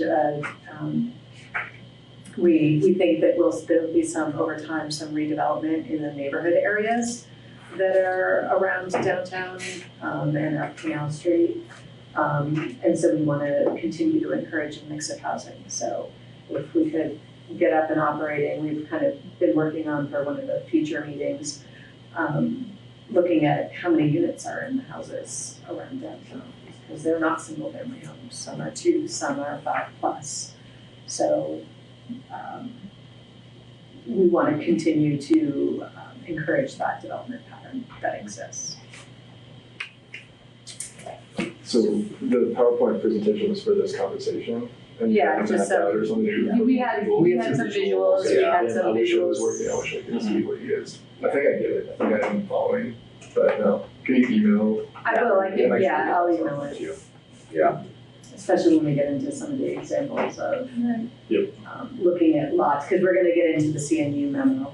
Yep. And so looking at some of the lots where we know something's wanted to occur and we haven't necessarily been able to accommodate it. So I guess looking at, Brattleboro at a transect level, so there's something called transect planning, which actually stems from the Congress of New Urbanism. Some of the principles of that came up with this idea, but just looking at it, like here's Brattleboro, and just imagine that there's this line that went across it from west to east.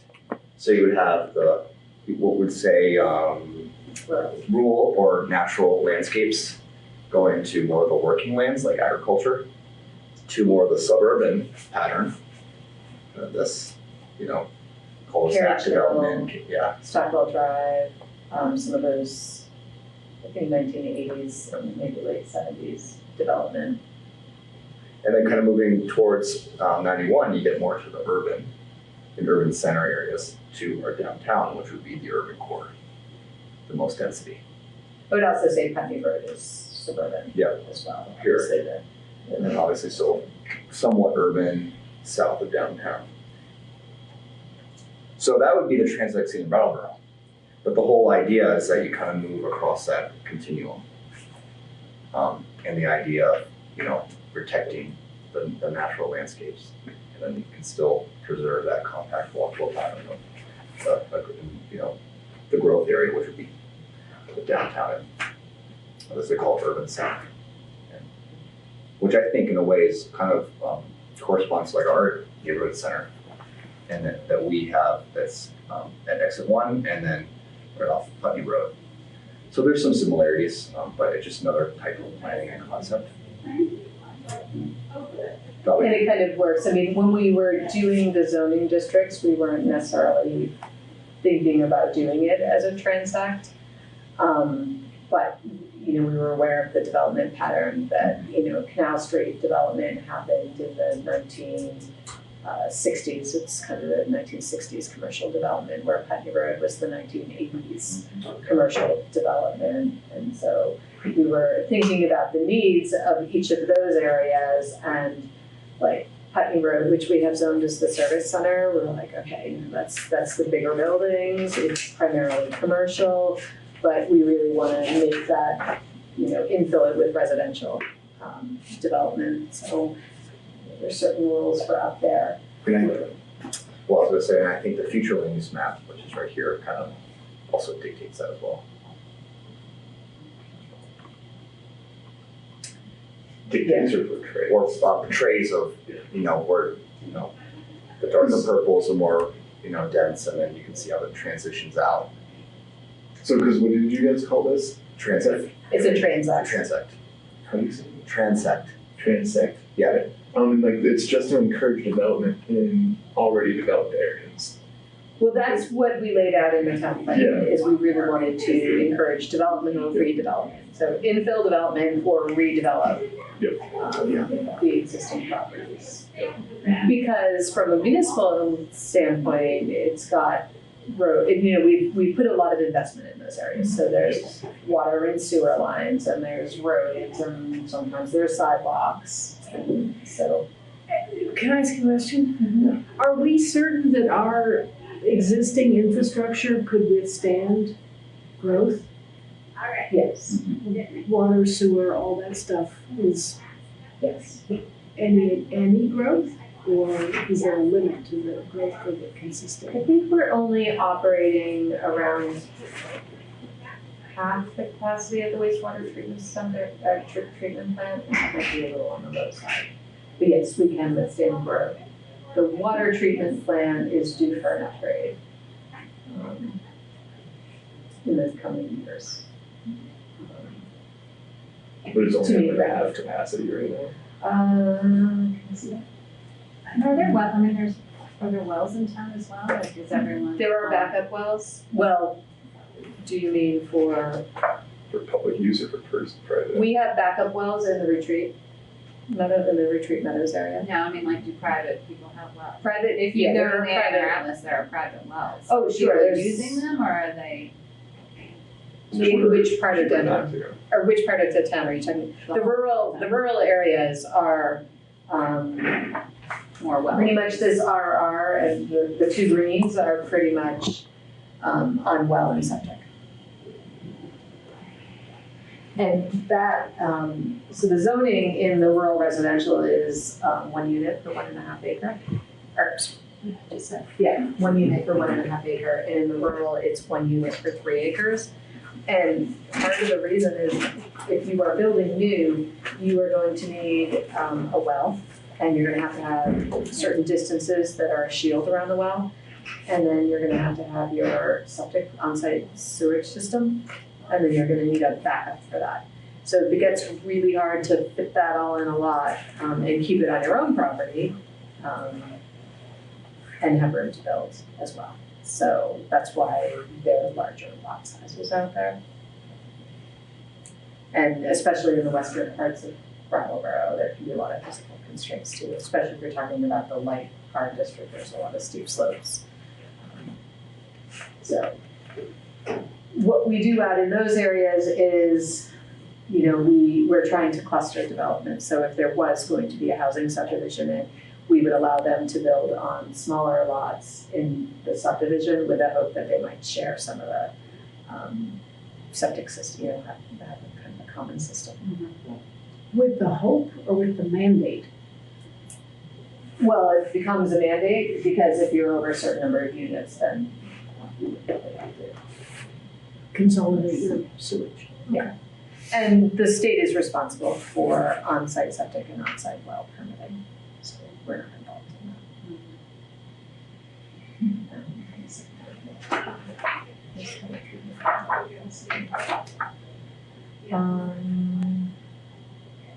So in 2018, the wastewater was at 50% capacity, and now it could depend on what kind of load they're taking, like breweries and that kind of thing have different needs that they might need to balance out.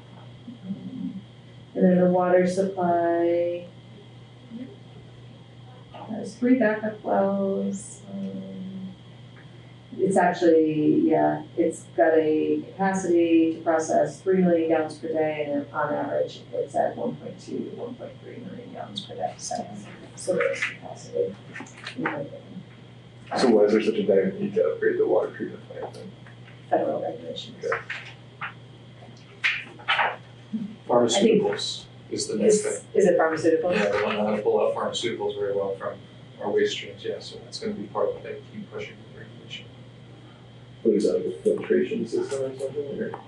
Would that include? Yeah, but that would be for wastewater, not drinking water. Sorry, maybe I was mistaken. I wasn't following.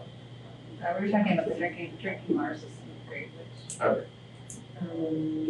As a condition of a state permit to operate a water treatment facility, the facility must be evaluated every 20 years.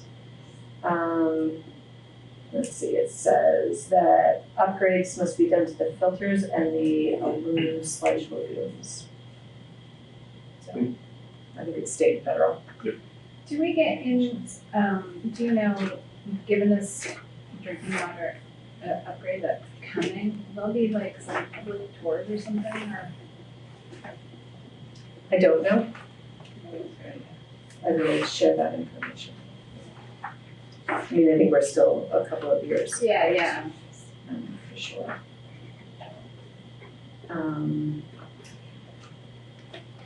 So all of that was to kind of explain the CNU, where that Congress for New Urbanism, I know you had some questions the last time. Questions? We had more concerns, critiques of the Congress for New Urbanism, right? So the way that whole memo came to be is that the state of Vermont is looking at they're looking at local zoning regulations and figuring out where are there barriers to creating housing choice in Vermont. And so they picked several communities and said, we'd like to audit your regulations. They hired the Congress for New Urbanism. They have so the Congress for New Urbanism is a collection. It was started by 3 planners, and they've been architects, with the goals of creating walkable communities, having more equitable housing choices, and creating mixed uses. And what was the other one? Not sure where it started, but now it's kind of climate change. They're trying to play around climate change. And so that was kind of what they were looking at. They are very much design oriented, so they're kind of the form-based code. The Congress for New Urbanism is a collection of engineers and architects and landscape architects and planners and whatnot, who are involved. So they were hired by the state to kind of take a look at land use regulations and even state planning policy as to what are the barriers to creating housing choice. And by the state, what agency? It's the Department of Housing and Community Development. And so I was contacted by staff there. They knew that we had done our land use regulations in 2015, and they said, hey, would you like us to look at them? And I said, that'd be great, because we were talking about some changes, and we knew that housing has been a concern of the select board, and Brian and I were aware of tweaks that we wanted to make, things that weren't working, because we would see projects come in the office and really couldn't. We thought they were good projects, but there was a barrier in the land use regulations.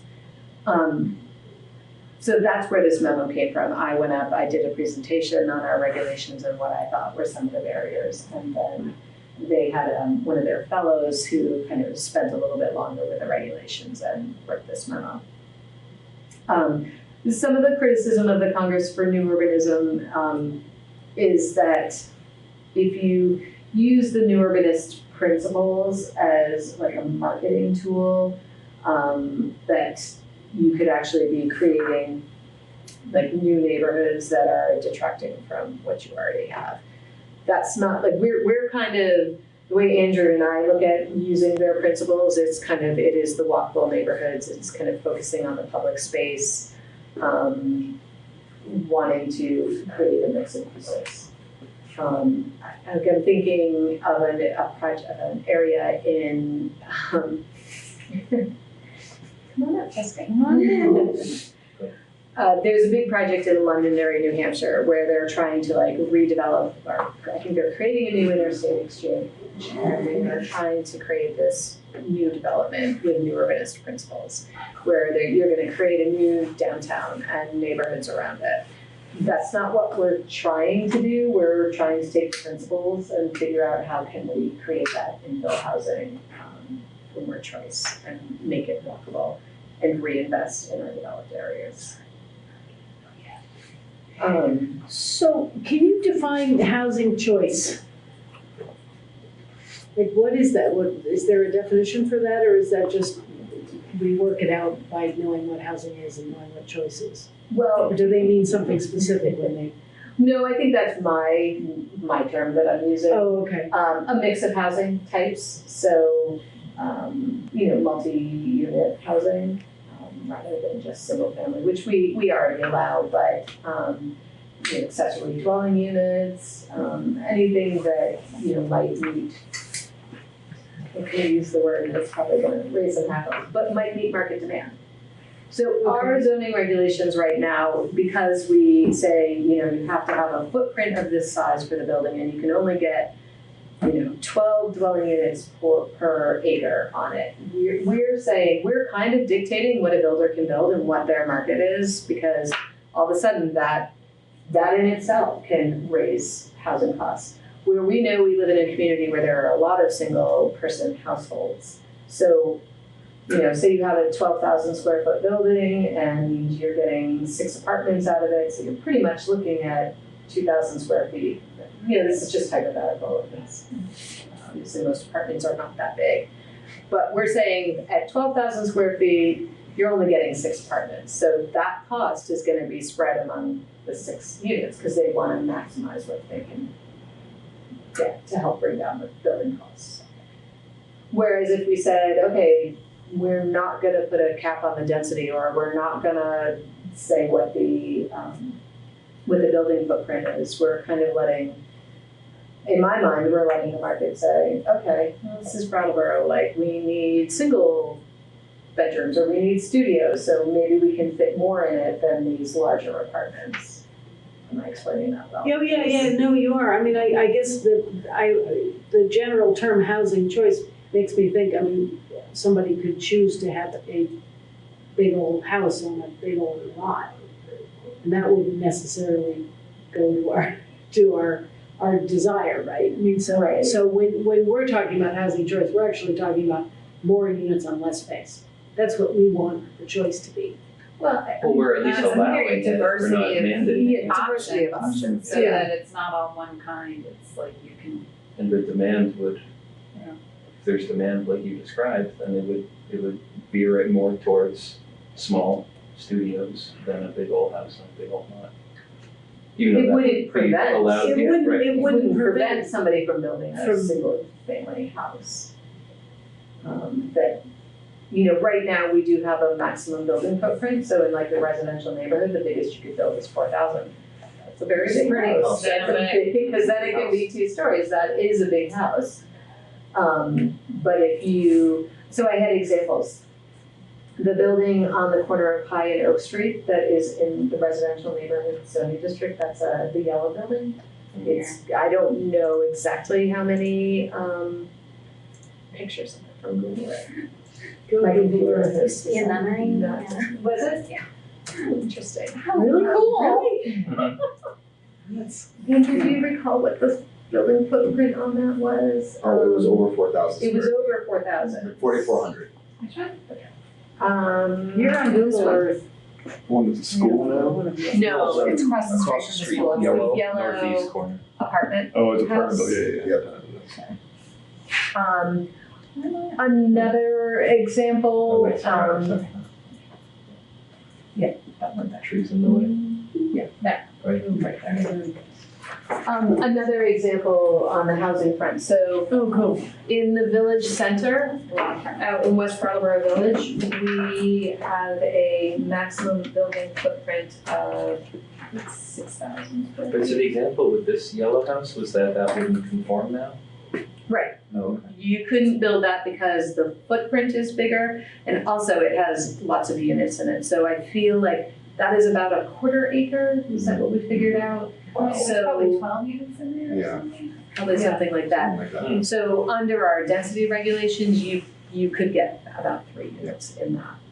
Oh, wow. Really? Yeah. Mm-hmm. Wow. Yeah. So When was that built? I don't know. But before zoning. Oh, yeah. Well, and when was it considered to have all those Well, units? Yeah. After that. Mm-hmm. Yeah. Well, I guess the question to ask is if that seems to be working well, then we shouldn't disallow it. But if it's not working well, I haven't heard any complaints. I think that it's under good management, and so the parking issues are resolved. But at the same time, it's close to downtown, so you could rent that out and conceivably have a permit in the transportation center or use the High Street lot or something like that. I have someone ask a question about the choice of larger properties, larger parcels used for single dwelling.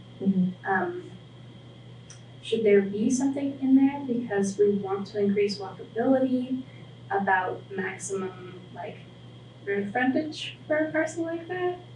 So that is something that we could do as well. They didn't pick up on it in the Congress for New Urbanism memo, but what I would say is our frontage requirements are pretty suburban. Like a village center is a 60-foot minimum frontage requirement.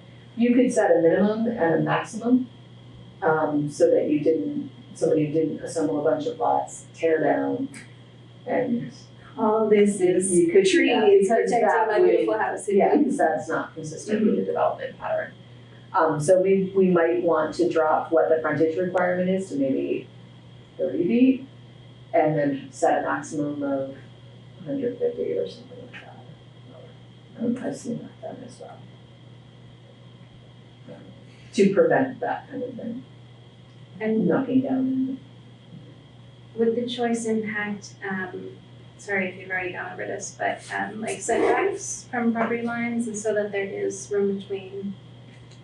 So setbacks is another thing that we could tweak. I was gonna show you an example. So one of the things in the Congress for New Urbanism letter is they talk about how you can only have one principal number of buildings per lot. So there's an example out here on Grove Street where it's a lot. Beauty Grove. It's right back here. Where we use this as an example. What's the address, 80? Yeah, everybody's got. Yeah. It's kind of like an L-shaped lot, so it's got wide frontage, like a reverse wide lot.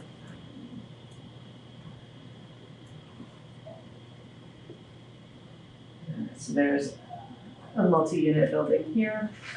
There's a driveway here. Oh. Yeah, but if you go the other way, and so, Where's the street? it's Grove Street. No, It- I mean on your map. Oh, Grove.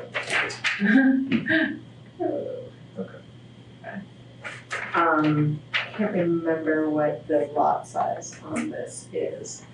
But the idea was, okay, you've got a multi-unit building here, what if we wanted to stick, this looks a little probably narrower than I should have drawn it. But I will tell you, it's 50 feet there. What if we wanted to drop a kind of a tiny house or a cottage or something there? So, and just keep it on the one lot. Yeah. So in order to do that, yeah, and it kind of goes back deeper. You can see it. Oh, yeah, that's good. So here, our regulations basically say, in order to do that, you either need to, one, create a planned unit development. And I can tell you right now, we have no planned unit development that would fit that type of development. Or the other thing you could do is you could put another residence on there, but you need to double the setback on the side that it would share. Because we wanted orderly development, and therefore, you know, somebody might do that now, but in the future, there's gonna be problems and they'll want to subdivide the land. At 50 feet, in this zoning district, you need to have a total of 25 feet. So you could have 15 feet over here, and then you need 10 over here, but then you need another 10. So you end up, and at 50 feet, you end up with maybe a tiny house you could fit on there because they're pretty narrow. But you're probably not gonna get a cottage or, you know, maybe something that's 500 square feet or something. Would it be in our best interest to do away with setbacks? Like how, I mean, it's starting to sound almost as if we'd have to do this on a case-by-case basis, which obviously we can't do. There's a couple things. I mean, we could look at it, and Andrew has started to do some analysis to figure out what is the appropriate setback, and we did do it at the time that we did the land use regulations, and you know. But if you look all over the place, you're going to find different things. What I think that maybe needs to happen is we've got these dense housing around downtown that is all in one zoning district. So whether you're on Stockwell Drive or whether you're on Grove Street, you have the same regulations that apply to you. And I think that it's not really respecting the compact development nature that exists here. And so maybe we need to look at dropping the setbacks to 5 feet. You know, we have to figure out what is people's tolerance. There are definitely homes that are right up to the property line, but if you have 5 feet on one side and 5 feet on the other, and the property line runs through, then is 10 feet acceptable? Are people comfortable with that? Well, it's also been us to talk about creating more than one residential zone. Because you're talking about like what's in West Brattleboro compared to what's, on Green Street or, Elliott. Right, so the yellow is what More we're dense. talking about. So we're looking at, and let's leave out this because this is Mountain Home Park and it's a bit different. But, the development pattern here, these are 1980s subdivisions. Where this is, what rings downtown is, 1800s development. So it's like we have one size for both of those and it's not really working. And on the other hand, we also want to consider, are there other things we need to do and move away from some of that Euclidean type zoning? That is really about the separation of uses. So the question is who here is deeply concerned? I'm not. I personally am most excited about if we're inducing development. I'm most excited about developing in areas that are already developed. Instead of for environmental reasons, instead of encroaching on natural habitat of wildlife and stuff. Is anyone here concerned of the development concepts of inducing or inspiring developers to focus on in town, like Felicity, you're asking, the boundaries or setbacks 5 or 15 or 30 feet or whatever. If we're all on board for this, it's not ever going to be a perfect plan. So 5 feet, it makes, walkable Brattleboro not really doable, in some areas. So I'm wondering, is anyone here deeply concerned of this approach? You mean cutting the setbacks? Yeah, or just in inspiring or inducing development to happen in already developed areas. No, I mean, I think we already crossed that bridge, right? That's in the plan. Okay, yeah. The question is how enthusiastic are we going to be vis-a-vis the zoning to support that? I mean, that seems smart. I guess I'm just trying to think about continuing to keep the new housing attractive so that people actually move in and live there. Yeah, and then to still not affect other folks' property values and Right. stuff, to try to make it livable and make everybody. Yeah, that's what I mean by the sort of case by case is that the difficulty of say you're in a down economy and people are concerned about their property values. Having a cheap by jowl neighbor might actually make your house not sellable. Yeah. Right. Or if you're close to a side of a house, if two houses are close and they don't have windows facing each other, it doesn't matter. But if they're kitchen windows and bedroom windows, Right. So case by case. Yeah, so case by case, but that can be a huge. Yeah, I mean, well, Yeah, can't do case that's by why it's case. supposed to be. That would be Well, the but DRB then anyway. that's the role of the like waivers and stuff. The DRB, Right, right. Yeah, the neighbors can come Say, to the like, DRB this doesn't really meeting. apply in this scenario, can we? I mean, that's another thing. We did waivers that were so strictly confined as to what you could get a waiver to. We could look at the waivers and situations. I think that we need to go through, I think it'll be helpful to have some of the analysis that have been working on, that Andrew's been working on, done. And then, there's always going to be that, it's another limitation of zoning, it's not a perfect fit. So there's always going to be the one, unique, or more than one unique situation that you don't have a perfect fit for. And so maybe we need to think about what those are and check our waiver criteria to see if it really works. But in the meantime, weren't we thinking about figuring out how we could actually make more consistent the neighborhood so that we would be able to make decisions neighborhood by neighborhood as opposed to having to do case by case? Sort of this area is doing this sorts of things, so we want to encourage them to do more of that.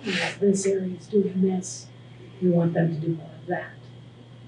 Right? So does that mean breaking the zoning down? Like, when we went through from the last iteration, we broke it from 12 or something to what we have now, whatever it is.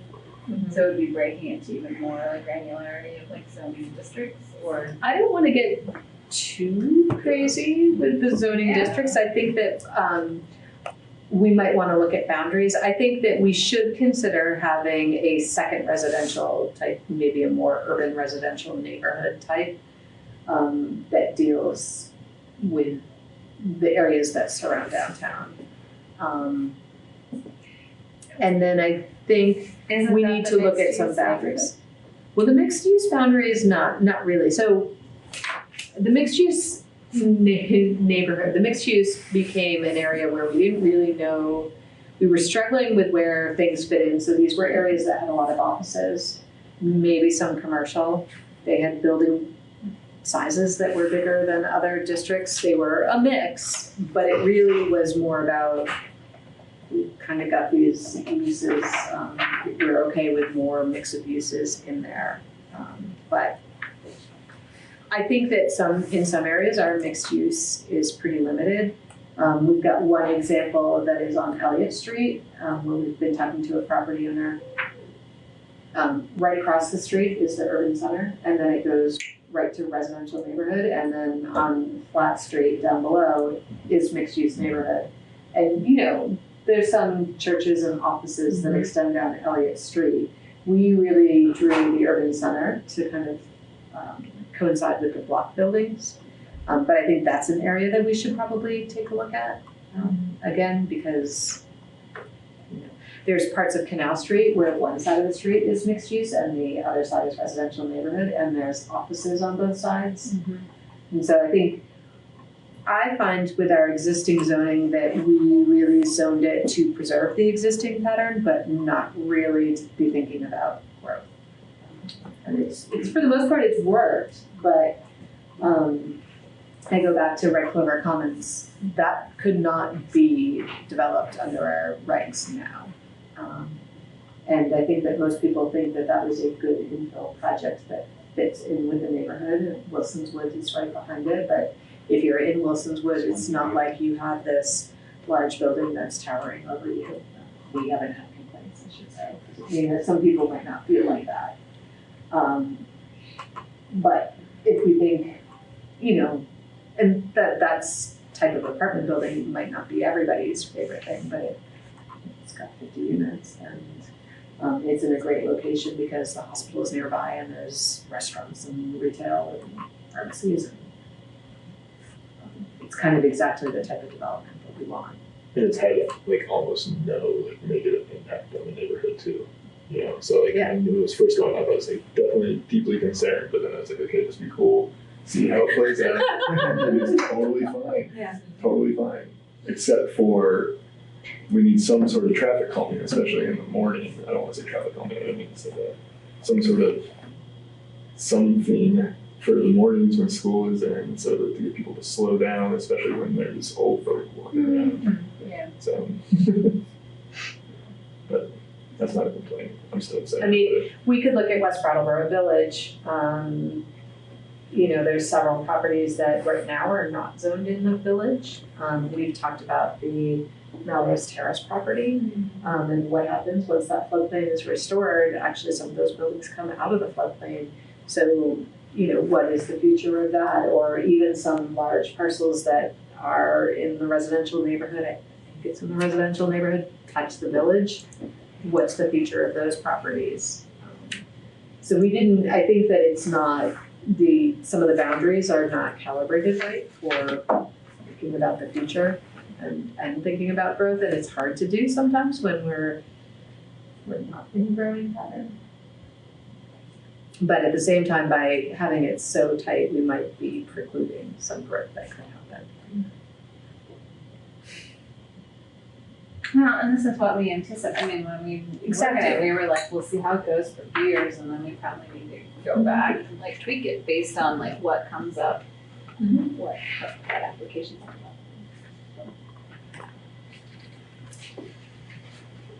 So how do you want to proceed? Well, I wondered if we wanted to get into discussing the values so that as Andrew and I are working on it and at the March meeting, I'm not sure we might be doing the downtown plan at the March meeting. But the next time that we come to talk about it, we know what your values are so that like I heard you talk about, being concerned if you phrase it, about impacting other people's properties. Right. Yeah. Yes. I mean, they're not. Those are not necessarily my values, but I know that they are concern of some people. So I sent you guys this Just City Index, and I know I sent it like at 3:00 this afternoon. So, but the Just City Lab is at the Harvard Graduate School of Design, and they facilitate. I mean, they basically have a sort of values-based system that they're trying to propagate. So they go around and they highlight programs that operate according to their system of values-based planning. Because the premise of the Just City Lab is that you can use planning to create a more equitable society. But in order to be able to do that, the notion is that you have to establish within your community a set of values against which you then measure all of your choices. And the thing that I sent around, or I sent the direct link to, is their value index, which gives you these very large categories of values and then a whole series of defined other things. I think there's something like 52. Is it 52 or 192? Anyway, there are a lot of them. So the point is that you have to, every community is going to be different what you choose to value and the things you choose to highlight. But once you've done it and established your set of values, then your decision-making process becomes easier because you just measure the decisions against what you've established as your values. So I'm not quite sure how we go about doing that. I was also on my way here thinking, are we like allowed to do that? Or do we need to take our values to the select board and say, you've appointed us, these is what we think our values are you going to let rubber stamp our values so we can go forward? Well, right, and so that was I hadn't thought about any of that until I was on my way here, and I thought, I don't know that the planning commission is entitled to establish its own set of values. When we did the land use regulations, we kind of had some principles, especially we call them principles, especially like when looking at the district boundaries. So, I mean, I think it's perfectly fine that you guys lay out the values. I mean, eventually we're going to have to defend the work to the select board, and if they are not on the page with the values and they reject your work, then, I mean, we can always do a check-in with them if that would make you feel more comfortable. But I think establishing your own values as we set about planning commission work is fine. I think as a facilitator and manager of us, that I think it's within your purview to do. To help us understand what we're doing. Okay. I think it'd take a lot of the guesswork out. For us. So just I thought it would also sort of streamline our activities so that because we do want to plug ahead with this revamping some of the zoning. Can I ask you something, facility? Felicity, sorry. With these values, getting to these values for us, we're going to involve the public, right? Yeah, of course. Yes, because, all right, just want to well, just when we're developing them, just to make sure that this is a public process. Right. I mean, and I would I don't think it has to be like a completely publicly vetted thing. I mean, that could be a process. That could be a different one. If it's talking about the Just City, I feel like we can't do this without engaging the public. That's me coming from my, planner's advocacy hat. So. Right, because if a Just City does include the public. You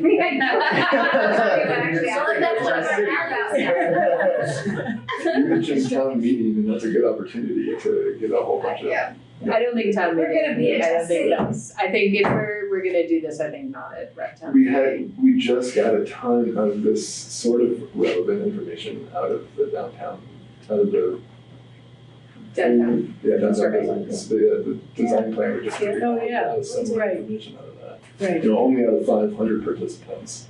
Obviously that's a lot less than 12,000. But if we could get a little bit more, but we do have some of that information already. And not start targeting them.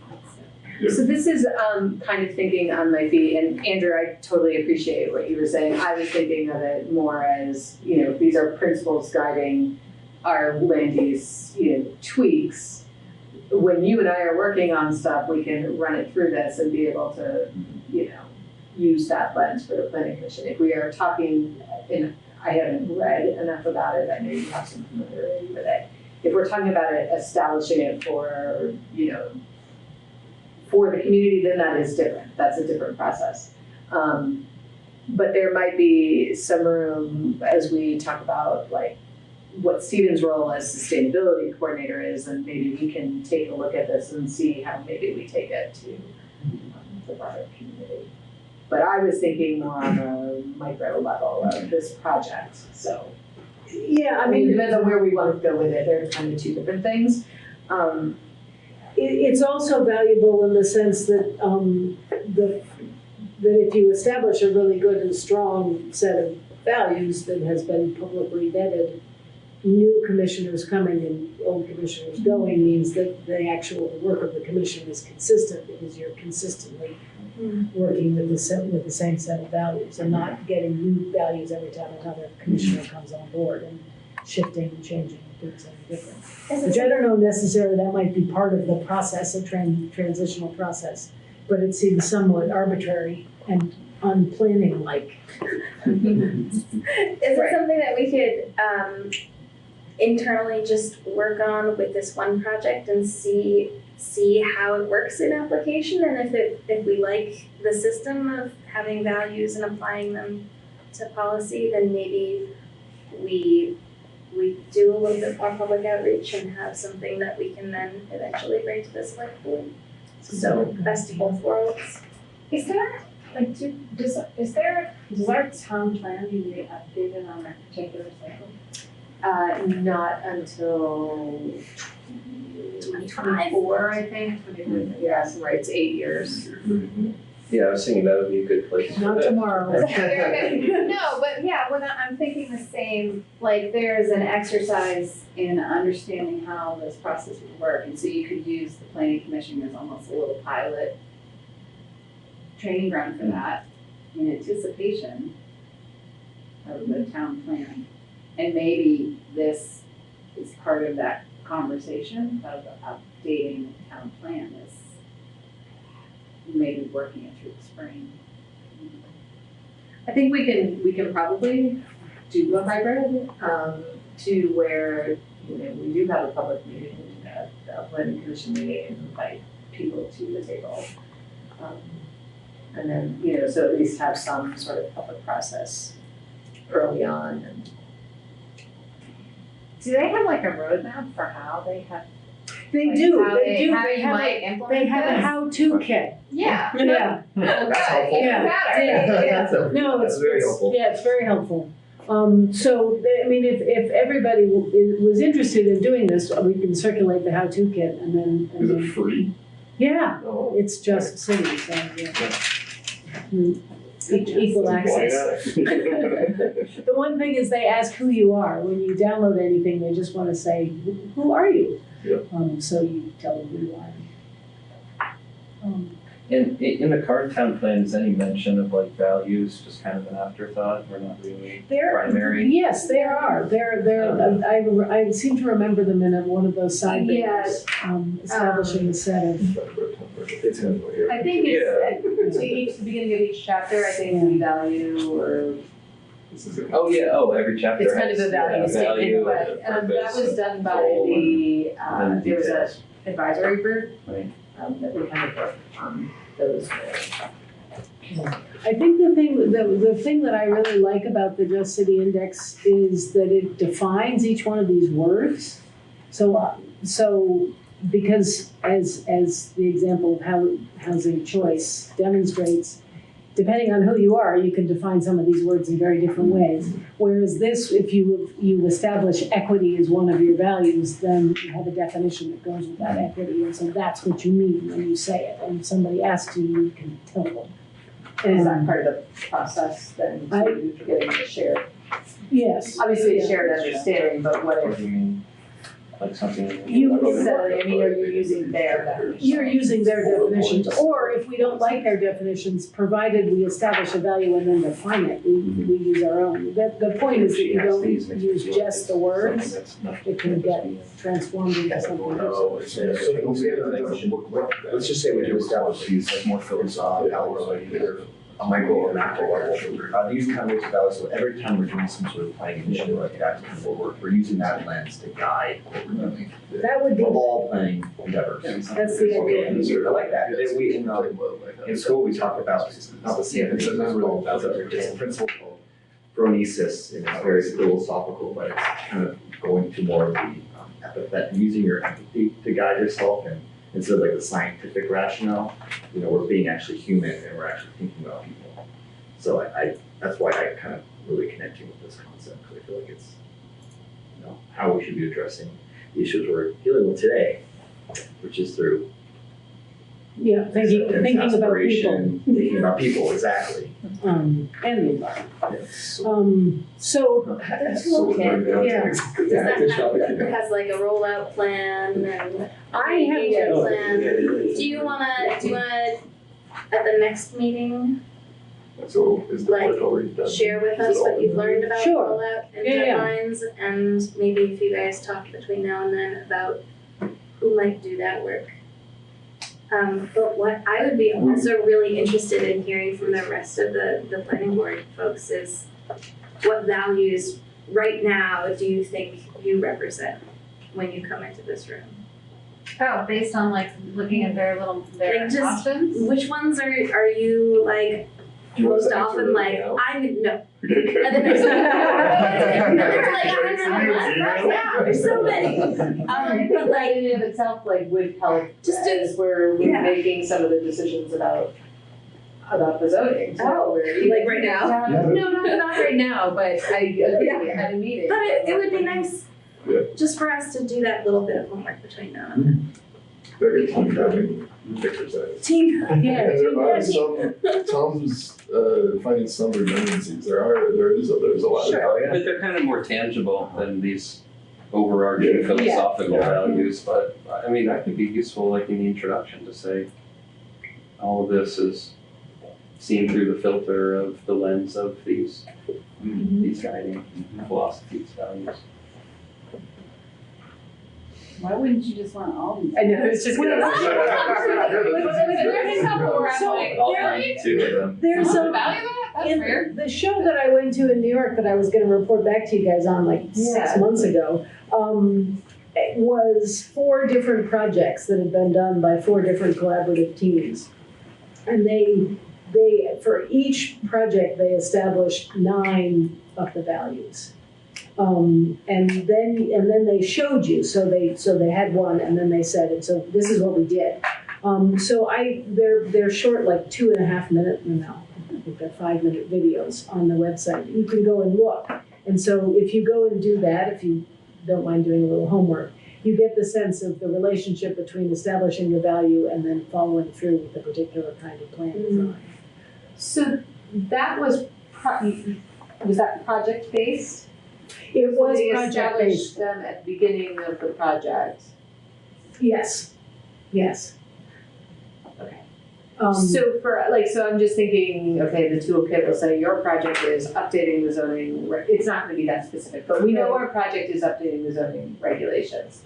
So we're going to establish these values for this project, right? As opposed to for all planning projects, because it can.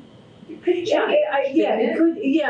could certainly change. And I think the idea of because you can imagine the process that if you have 52 values that you have to, every decision has to be filtered through 52 values, you'll never make a decision. So for each project you say, these are the most important things.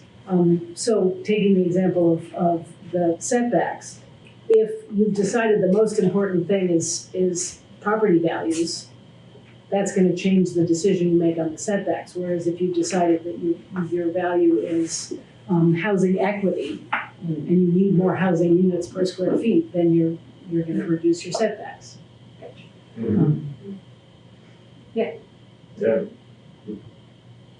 So like taking like 3 values per situation. I like that. I mean, I think it was, I think it was 9. And it made it made a lot of sense. And of course, if you look at the list, none of these are sort of exploit and, rich get richer. I mean, they're all about creating a more just society. I definitely like that too in the situation of the setbacks. Like, how are we all going to agree? Like, I was 5 feet, 15 feet, 20 feet, 30 feet, 60 feet. It's a difficult decision to make. Like, especially to streamline things to where we're not doing it on a case by case basis. Right. Because that's no fun either. So. And I think the other thing is that it enables us to make decisions that don't necessarily double back on what we think we're doing. So contradict what we think we're doing. Because it seems to me that that's one of the conversations we've constantly had. Sort of, how does this get turned around so that somebody can do something we actually are trying to get them not to do? And so if you start from the basis, I don't know exactly how this is going to work, but if you start, I think we can sort of figure it out so that won't happen. I hope. Yeah, it's interesting to think this through, like to look at the values through a frame. It's like a frame of like, okay, the zoning, right? Certain things sort of stand out. Like, oh, that seems like durability and adaptability. Like they're, things that seem like those would be good values for zoning. Whereas if you were looking at A different project. a different project, yeah. Yeah, or creative innovation. So Right. very good one for zoning. Cool. So great. Then we'll Bring it. All right. Okay. So you guys your homework is to go through them and you sent us the link this afternoon. I sent you a link. I'm so It's hard to whittle it down. It's hard to whittle it down if you don't know what the frame is you're thinking about. But we're thinking about zoning, and I think what we're particularly thinking about is the notion of the different kinds of zoning that we have, and if we want to redraw the map a little bit to get rid of some of those weird anomalies, how would we go about making those decisions? And right now, we're only interested in our planning commissioner's values. Well, for the purposes of like homework for the next week. In the future, I think we want to try to internalize the town plan because that is what we're supposed to be doing. Yeah. And take a look at the toolkit and see how we can do this with the broader public. Could you email? You mentioned a video or something you saw. Yeah, I'm pretty sure it's. I will send you the direct links. All of it is on the Just City Lab website, but I can send you the direct links to those. Especially if there's like inspirational detail. I want to see what you're seeing. No, they did. I mean, there was one really cool project where they had there was a school in New York City that was sort of, for reasons that they couldn't quite figure out, segregated. And so this collaborative team came in and essentially measured all these factors to try to figure out how this school got segregated when there was no rhyme or reason to it. And they figured it all out, and then they replanned it so that they transformed it and desegregated the school just through planning. Wahoo! And are the workshops free? I don't think so, but maybe they are. I was also thinking that, we're getting all this money to do this, that, and the other thing. Maybe we could get a little thing to get them to come here and do a training for us. I was wondering about that smart. I wonder if we could use that small grant that I had sent you. Oh yeah, I wonder. I think it's up to 1,200. Be worth taking a look at. Yeah. That might be a project we could get a mini grant for. And there's also the thing that I'm not going to remember because I can never remember words. This developing rural communities. It's this federal thing. For the voters? The USDA's? No. Are you thinking of the acronym or the? Here it is. It's the rural development hubs. Rural development hubs, this sort of notion that the federal government has that in fact we're not paying enough attention to the rural, and so that there is more money to support rural communities in developing. Because the movement, everybody says the current movement is people are going to cities. Mm-hmm. But in fact, there's lots of development and exciting things that are happening in rural areas. And so there's a need to strengthen these rural areas and prepare them for the development and don't keep focusing on the cities. So maybe there's some money through that. This was something that was the Aspen Institute. Okay. Because this is considering Brattleboro, the entirety of Brattleboro rural area. Yeah. Yeah. We're not The talking whole about, like, state the of Vermont is a rural rural area. area as far as the federal government is concerned. Except the Burlington. Really? Oh, yeah, Burlington is. Yeah, Chittenden County, and that is. All right, wow, okay, where are we at? Okay, so I'll look at the toolkit. You guys pick up on your values. Clean up your business. Soul searching. And do some soul searching, and then we'll Workshop and dust off your values. do a game plan for revising the zoning. Yeah. Cool. That sounds good. Alrighty, we're on to New Hinsdale Brattleboro Bridge. Yes, so, I'm sitting on a steering committee with representatives from Hinsdale and Brattleboro that we've had, kind of oversee the new bridge. There's gonna be 2 overlooks as you cross the bridge.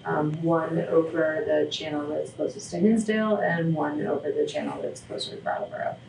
So you've got the island in between. You talking about the new bridge or you talking about the existing? The new bridge. They both face north. Both the overlooks will face north. Correct.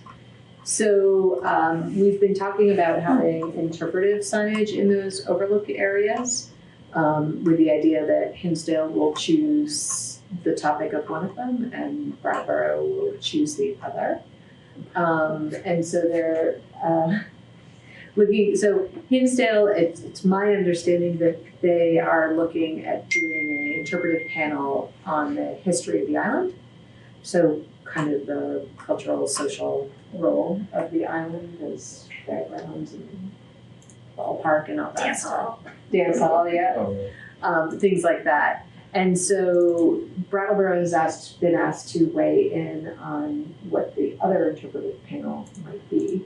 And of course, I don't feel comfortable making that decision alone, so we kind of wanted to vet some ideas with the planning commission. And I do have I have a thought of kind of where I think it should probably go, but what you all have to say. So. Well, this week, the Montasket, the Connecticut River Joint Commission, Montasket Subcommittee, I keep looking for the letter, but I'm not seeing it, reviewed the wetlands permit for the, wetlands impacts. And so one of the things, we submitted comments on that, but one of the things we actually suggested was that one of the interpretive, and I didn't know how many there were, but that some of the interpretive panels would actually talk about the wetlands, riverine wetlands, as you're looking at in the bridge. Well, my idea is somewhat in that area. I mean, interpretive panels, I don't know if we're going to be the ones to actually figure out what the art is, or like the town of Brattleboro, I should say, and what the message will be. My thought was, because Hinsdale was kind of focusing on social kind of aspects and kind of a human impact on the island, I was actually thinking something more in the natural landscape. So whether I took into Wantasket and was able to kind of make the Abenaki connection, or it's just something on the Connecticut River watershed, or so I was thinking it's kind of a species of fish in the Connecticut. Well, yeah, because you could talk about migration. Yep. You could talk about the interesting geologic aspect that like is actually two separate Plates, right? plates. So cool. Yeah, and then you could talk about the kind of immediate ecosystem that you're feeling. And it's interesting, the existing ones, they're still talking about converting those into bike and pedestrian bridges. So I think in the future, there's more opportunities for interpretive panels. Of course, those will be New Hampshire, but even as you come right across the bridge and you land down near the Whetstone Station, there could be other interpretive panels as well. Yeah, it'd be cool to have a history of transportation up and down the Exactly, that's originally what I thought I had wanted on the Brattleboro side, but then when I knew what Hinsdale was doing, I'm like, maybe we should go. Are they set on that? Nature stuff. What's that? Are they set on that? Set on two? No, on Hinsdale, the I other don't know for side. sure that they're set on that, but it seemed to be conveyed that it was. Yeah, okay. How did they make that? Do you know how they made that decision, or like what the? How Hinsdale did? Yeah. No, Select board. I don't know. Sure, you don't want to have a sign on it. Nuclear energy. There's also Different story. And we're going north, but that's yeah, and there's something interesting about the fact that you're facing north. So basically, the view. Can you turn around? Like, can the sign direct you to turn? Well, the around, sidewalk face is south? only on the north. Yeah, but you could That be makes on the sense. sidewalk on the north side and turn around and face south. So you could actually represent the south on the thing. You just have to turn around and look. You could, I mean, usually the interpretive panels are like kind of the direction you're facing. I guess you could turn around, Yeah. but you're looking over the 2 lanes of traffic and Oh, yeah. Yeah, guardrails. I don't know. very frustrated drivers staring at that. I like the idea of the wildlife, like the waterfowl fish. Ecology. Yeah. And the geology thing, because it's a New Hampshire, Vermont story, right? Yeah, that's a super cool thing. I mean, But also the nature stuff. And depending on how big the sign is, like, doesn't necessarily need to be one. Like, you can tell the story. It will be one panel. Yeah. The sizes will still to be determined. How do we make a decision? Do we just advise you, do either the ecology, the waterfowl, or the geology? If Hinsdale wasn't doing that topic for their panel, what would we maybe propose? If we didn't have a I chance. have, I'm going to acknowledge, I have very strong biases on what I would put on the sign. So maybe I'm trying to just put that on the table and also sort of keep my mouth shut a little bit. So The Abenaki thing. The Abenaki thing, talking about downtown Brattleboro, stuff in the distance, if you can see Mount I'm not saying it's gonna be better, I'm just brainstorming. Yeah, I like the islands I was thinking about the Brattleboro, but I think there are other places where we can put some Right. Brattleboro signage and we can do it in a different context. Yeah, people are walking the bridge to see. Yeah. Yeah, Well, there or are- just to get to the shopping across the lake.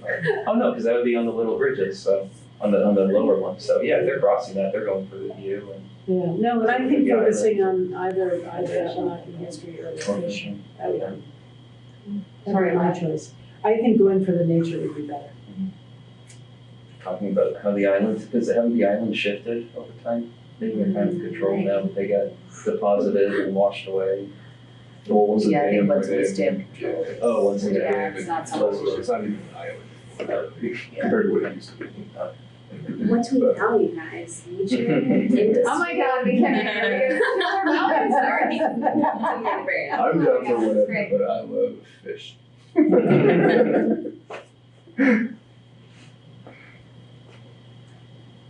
So you got her. Yeah, exactly. I mean, we might vet some more with some other people, but I would say the planning commission is definitely on the natural environment. Can I just make a comment on the signage?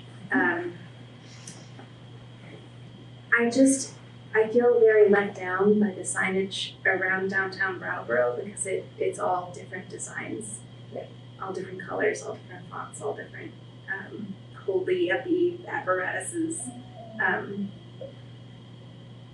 I don't know how big or visible these are gonna be, but if it's a design that sort of can be carried through downtown or fits with at least one of the choices that's been made downtown, that would be really nice. I would say it will be different than the design choices that exist in downtown. I'm thinking, have you been to like a national park or it's going to be kind of one of those signs that kind of is angled, so like you're looking at it and it's kind of. So it's not going to be like an obelisk, like the Molly Star. It's not going to be like a Molly Star. It is going to be more of kind of this height, and it's kind of angled, so you read it, so there could be graphics on it. So that kind of signage. The standing panel signs is another one, but that's not the way we went. So it'll kind of like come off the rail. I think we're following like national guidelines, size and stuff. How much influence do you have on that? I mean, I was thinking that if they're doing a historical interpretation of it, carrying it a lot of history, is there, going to be frame in that history? Or is it? For the island? Yeah. I do not believe so. The history of the island? Or white history of the island? I think it's I will know more in about a week and a half, maybe, about what their plans are. I can call up their community development director too. So I don't know. I could only guess. Yeah. Fun.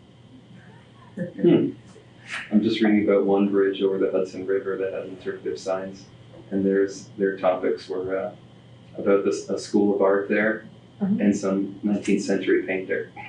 Well, yeah, I prefer that's a big topic. That's a big deal. Well, Hudson River School. Yeah, it's Don't let's be not get any painters here.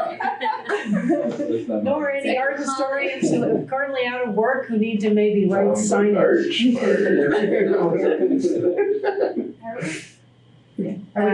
Is that all of our? Yeah, that is the end of our agenda. Okay. Do I have a motion to adjourn? Me, I move that we adjourn. Is there a second? I'll second that. All those in favor of adjourning? Aye. Any opposed? Okay, we are adjourned. Thank you all. Okay, so we are reopening the Planning Commission meeting of February 3rd in order to hear public comments. Excellent. Bruce Roseborn, recent transplant from Massachusetts to Brattleboro about 3 months ago. My wife, Carolyn. I'm a land developer in Massachusetts, and we have moved here, very versed in zoning, et cetera, where we're from, and it's a lot of the restrictions where we're from won't allow us in our personal lives to do some of the things moving forward that we might want to do for our family, for housing, et cetera. So I thought that it would be nice to stop into a planning meeting like this to get the temperature of where we're moving to, you know. And some of the big questions we're approaching are, let's say we wanted to build a tiny house, which is almost impossible in the state we just came from. If we wanted to do that here, are we subject to traditional zoning? What can we do? What can't we do? And that might be more than this meeting, but I thought it would be a good place to start to see if we could meet with somebody, just talk about kind of what we're thinking, and see what we're up against, where we're from. If it's a tiny house, you're not doing it. And we had a state just north that made it attractive for us to come up and just explore that option. Can I ask a question real quick? Yeah. What temperature did you read on the road?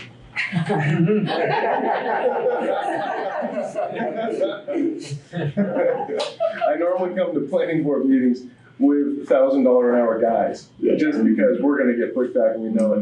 Right. Our time in Vermont so far has been very splendid, and I expect nothing less. I was going to be as a land guy until I got a good number.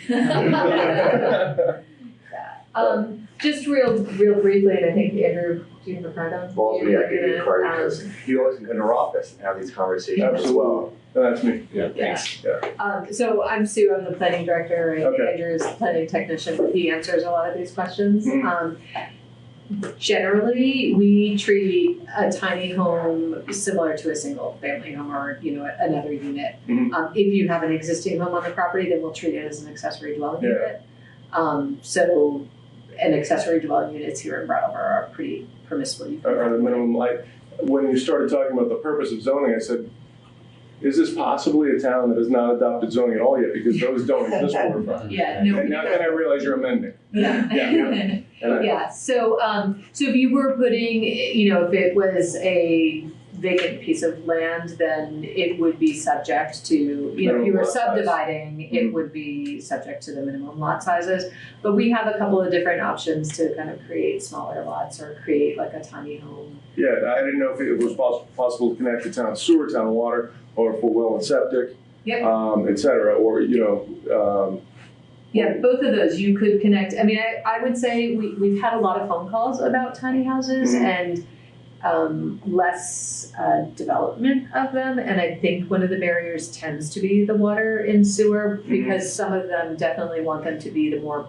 mobile, where you could pick up and move. And when you are told you have to have a connection, either get a state permit if you're well and septic. And they do allow some alternatives. To having just a leach field. The very specific obstacle that I face all the time, and I sell land, and people ask that question of me. In Massachusetts, unless you get a variance, you're going to be required to build a minimum of 600 square feet. A tiny house might be 120 or 200 square feet or something. You're well under, and it's not permanently attached. There's no way you're going to connect to a municipal sewer system. That's just the way it is. So this is very nice to hear that that's not a steadfast rule, because we're going to be under that, and we're going to be, if we'd like to connect, we're not automatically prohibited from that.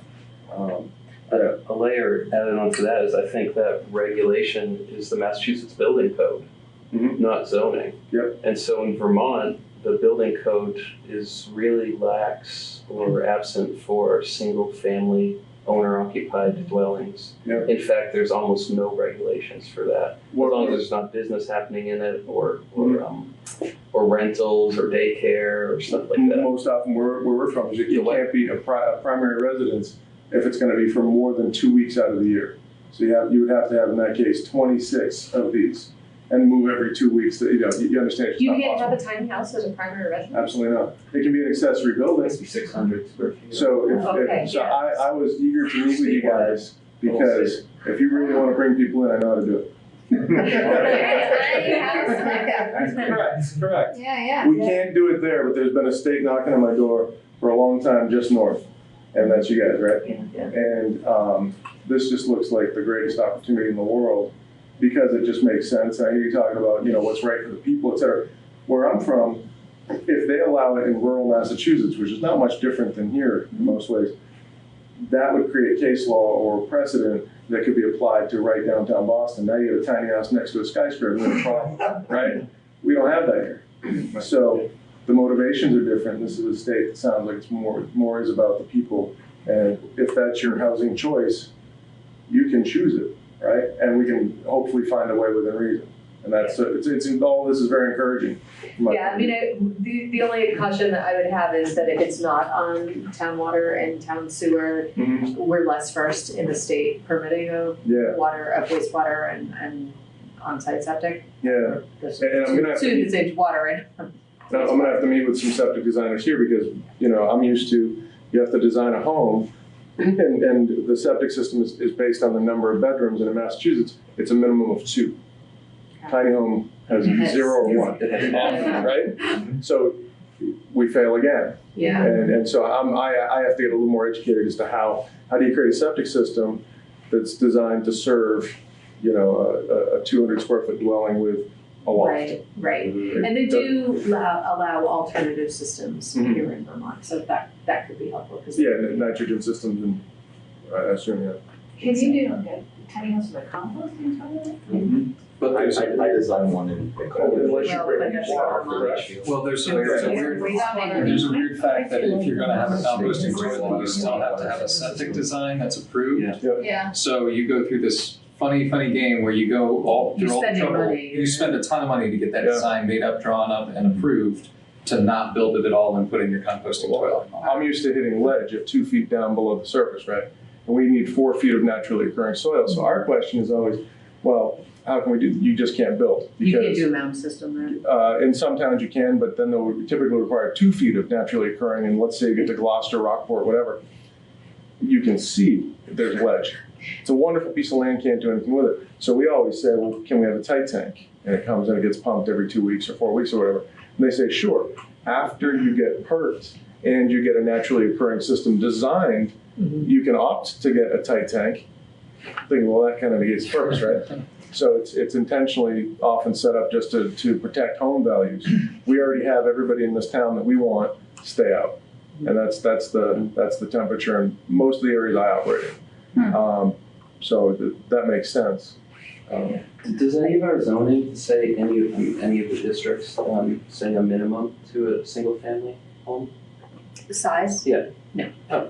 No minimum. No minimum housing size. Minimum lot size. We have yards. Yeah. We have minimum lot size. Just minimum lot. I mean, I heard earlier 3 acres. 3 acres in the acre and a very western part of Most town. rural. Acre and a half otherwise. No, acre and a half in kind of another section of town. But if you're in the downtown area, it can be a little, there's no minimum lot size in the downtown. There's 6,000 square feet in most of the residential neighborhoods that surround. Okay. So it varies. And no minimum frontage when you're close to town? Only in the urban center. Okay. The others are at 60. That was one of the things we were saying. It's kind of 60 suburban. is very low as far as so. Yeah, but it could be lower too if we want to. Yeah. Diversity of housing, other than housing. So if I wanted to just set up, if I had just some quick questions, is it possible? Who would be the best person to speak with just to figure out kind of a roadmap for where we go from here? Yeah, you have Andrew's card. I don't have any on me, so you can give Andrew a call and he can set up a meeting with the planning Yep, and department. we'll probably have Brian Bannon, who's our zoning administrator there too. Yeah. Okay. Yeah, but you're welcome to stop in anytime too. Sure. We're just in that building right next door. And is there a GIS system for this town? Andrew does some work on the GIS, and then sometimes we do consulting with the Regional Planning Commission. Okay. All right. So I won't take up any more time. Yeah. Just got the random software. Thank you. And we're not as much amending the zoning, we're more adapting it. Right. Yeah. Tweaking it. I like to say. I have a lot of opinions on a lot of stuff. You guys don't want to talk setbacks or anything. So, do I have a motion to adjourn the meeting? How do you do that? Yeah. We moved. Oh, I did. Yeah. I'll make a motion to finally adjourn I'll second that. officially. All those in favor? Aye. I feel like I'm like.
Good evening, everybody. I'm Randy Holhut from the Commons, and tonight, in conjunction with BCTV, we present this forum for candidates for the Brattleboro Select Board.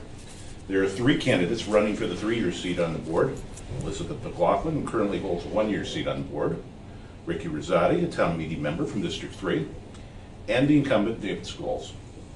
There are 5 candidates running for the 2 1-year seats on the board. Kurt Dimes, a town meeting member and director of Brattleboro Common Sense. Ian Goodnow, who's currently clerking at Costello, Valenti, and Gentry in preparation for a legal career. Good luck. Oscar Heller, who ran last year as for the Select Board and is chair of the Town Energy Committee still. Okay. And the incumbent, Daniel Quip, and Mix Rosati, who is also running for the 1-year seat. Take your pick, or both. So here's the format for tonight's forum. Our panelists are Olga Peters. I'm running for 2 seats. Yes, the 3-year and the 2-year. I did say that. Okay.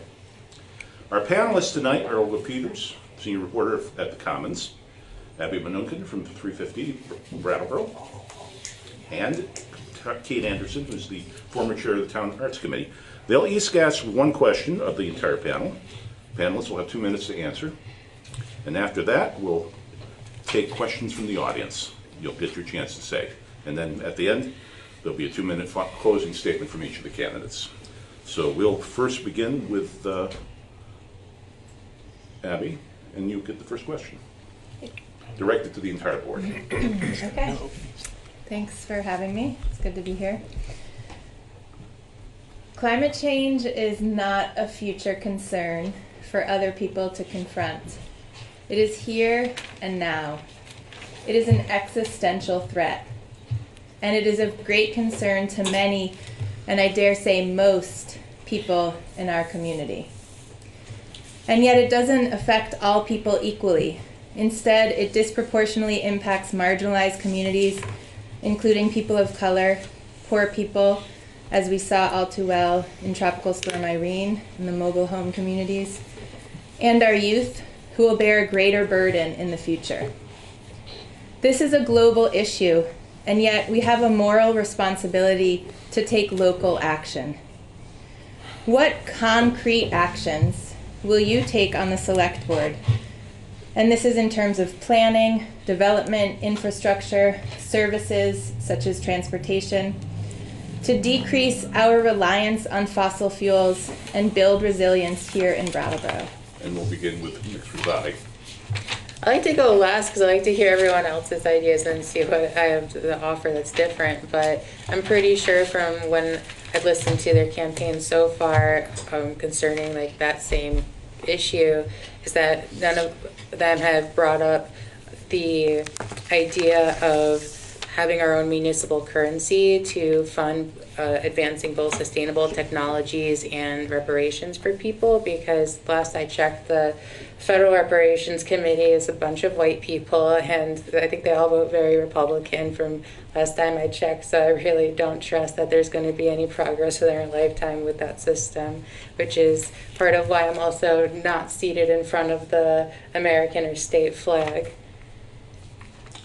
Ian? Yeah. So I think the first step towards that was the sustainability coordinator, and I really supported that move by the Select Board in the town of Brattleboro. That will help us to coordinate and move forward in a direction that is sustainable for Brattleboro and sustainable for Vermont. It's a difficult question because it is global, but I think that there are some concrete things that we could do, like making the busing more accessible that takes us around Brattleboro, making bike lanes safer and pedestrian walkways safer, to encourage people not to drive in town and to get people using modes of transit that are more sustainable. And then I think also how we heat and the energy we use for our public buildings needs to change.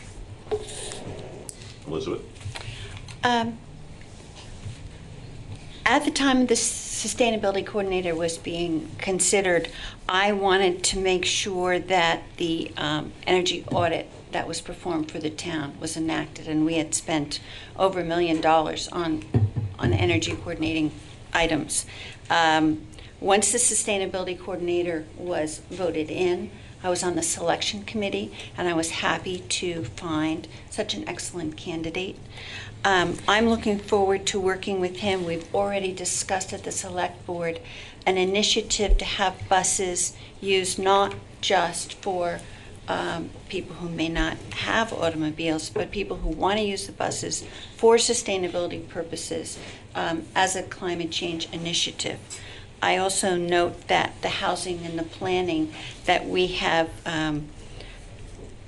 made donations from the town budget for Red Clover Commons to get that item out of the floodway.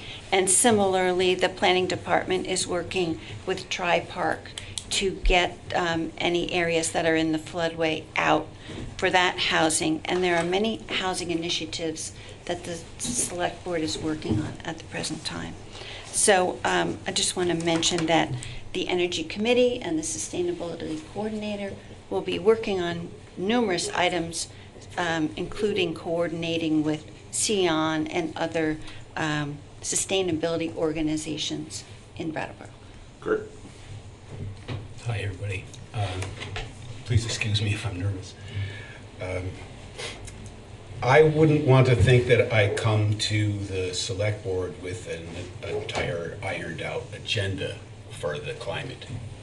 But I'm a member of Brattleboro Common Sense, which has promoted an emergency declaration here in town.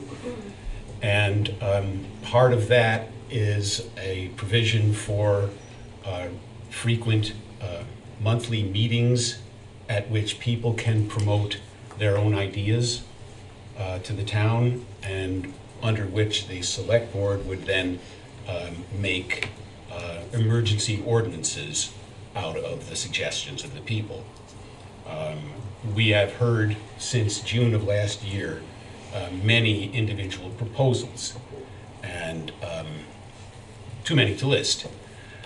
But among them are hitchhiking, licensed hitchhiking as an alternative to driving. The idea being, if people share their transportation in a good camaraderie, it would develop a good way for people to know each other, share a ride, meet a friend, and it would also reduce the use of fossil fuels. Such a system is already, or has been in effect in Czechoslovakia, and it works great. With the use of cell phones, people could record their location and the identities of people involved and make it very safe. Also, we're surveying the people who live in the floodplains to find out what they want, and we hope to institute something according to the results of that survey. David? There are a lot of things we could do. I think one of the first things the town should do, the select board should do, is have a look at the state plan for Putney Road. Right now, there's a multi-year plan. It's a few years in the future, but a multi-year plan to put in a series of rotaries and to increase traffic flow. And it's been shown over and over and over again, particularly in concentrated areas, that when you increase traffic flow, you increase traffic. So we're actually going in a direction that doesn't support any of our energy or climate goals if we go ahead with that state project. I think in terms of housing, there are a lot of older homes in this community. A lot of them are elderly people live in them.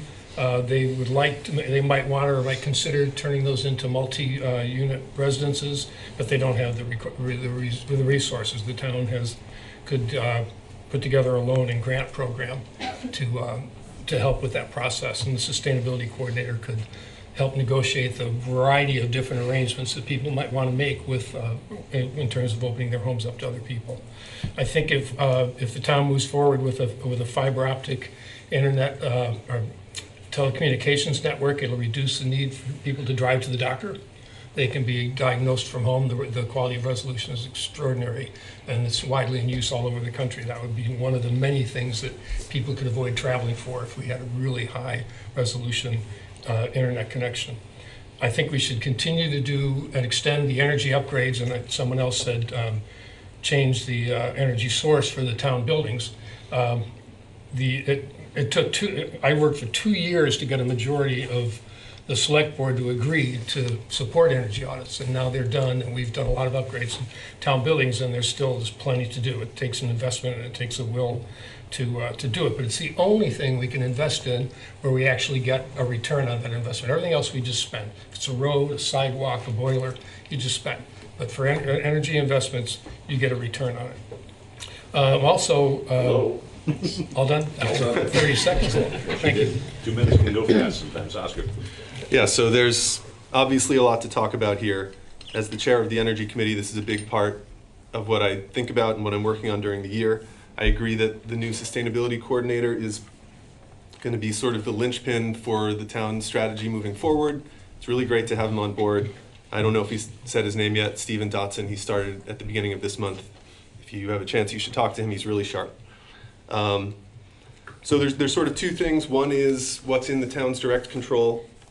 And I would say we've actually done a really good job on municipal operations. The energy audit Elizabeth was talking about, all sorts of other projects. The town's been really receptive. I think we're moving in a great direction.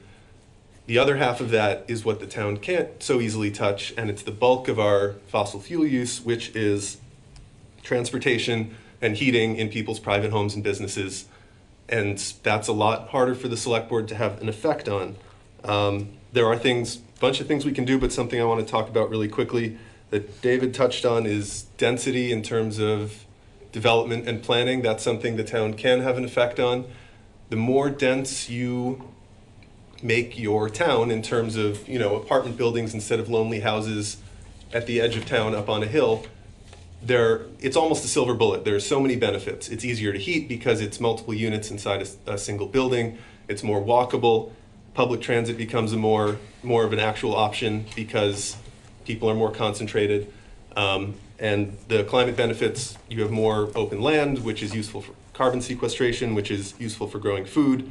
So density is something I want to talk about a lot in this coming year. And Daniel. Thank you. This is a really good question, Abby. The part that I heard you mention was about climate justice and about equity.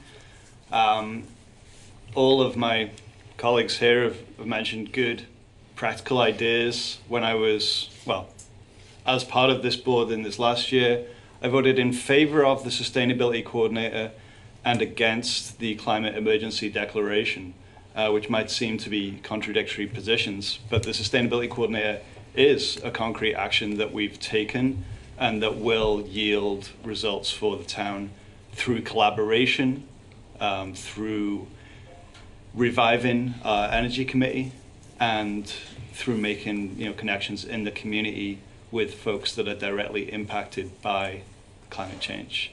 I think that we have a long way to go in this state as a whole in terms of making sure that the impacts of climate change do not fall on the most vulnerable communities.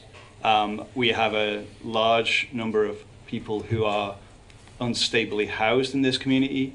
Right now, those people experience climate change impacts today. And so one of the things that this board can do next year and moving forward is to make sure that we end homelessness in Brattleboro. All right, for our next question, Kate Anderson. First, I want to thank the Commons and BCTV for the opportunity to ask some questions. And my questions will center on the arts. As a select board member, your leadership will be asked to apply best reasoning to problem solving, fixing, addressing, guiding, and approving various measures to safeguard the already good and to improve what needs improving. You will be an integral part of the governing of this community. Our Brattleboro 2018 town plan states, "The arts are essential, not only in their contribution to our quality of life, but also in their enrichment of our cultural engagement. Arts and cultural experience can play an important role in bridging differences between people." My question to you, think as an artist. think and imagine a Brattleboro that thrives and is dynamic in its use of its resources, people, place, and things. What does that quality of life picture look like? And then continuing the counterclockwise theme, you're up, Ian. Oh, okay. I wasn't expecting that. Great. Wow, what a great question. So my fiance, Ruth, is an artist, and I think about art and Brattleboro and how being an artist, how that all exists together. It's one of the reasons that we moved here, because there were so many incredible opportunities and funds available. But as I reflect on what's missing, Ruth and I had to set up a studio in our apartment for her and take up a lot of our space because we couldn't afford anything, any kind of studio space to rent outside of our apartment.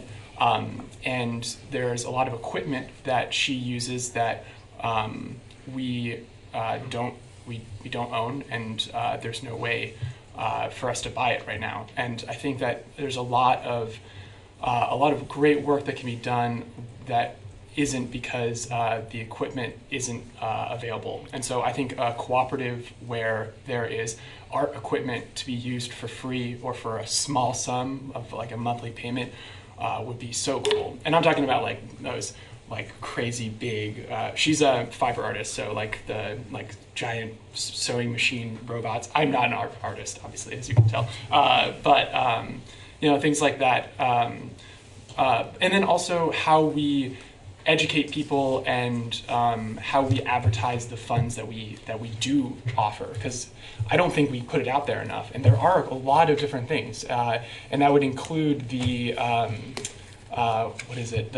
this Sunday there is the dinner that I would microloans dinner, and I will be there because she will be there, so you should be there. Thank you. Elizabeth? Well, I thank Kate for bringing up the town plan. I played a major role in creating the town plan, and I agree that the arts is a large part of our community, and it's a large part of building community, which is very necessary in our town. We have a vibrant arts community and was recently funded at town meeting and through the select board, and I support that. I also know that they will be giving small grants as well as the museum is. I'm also in favor of the new plan for the museum expansion. I think it will increase school arts education. And I think that the other thing that Kate was involved in was the Arts Atlas, and I think that it's still used and it can be reinvigorated. And I think one thing that the town needs is kind of a generational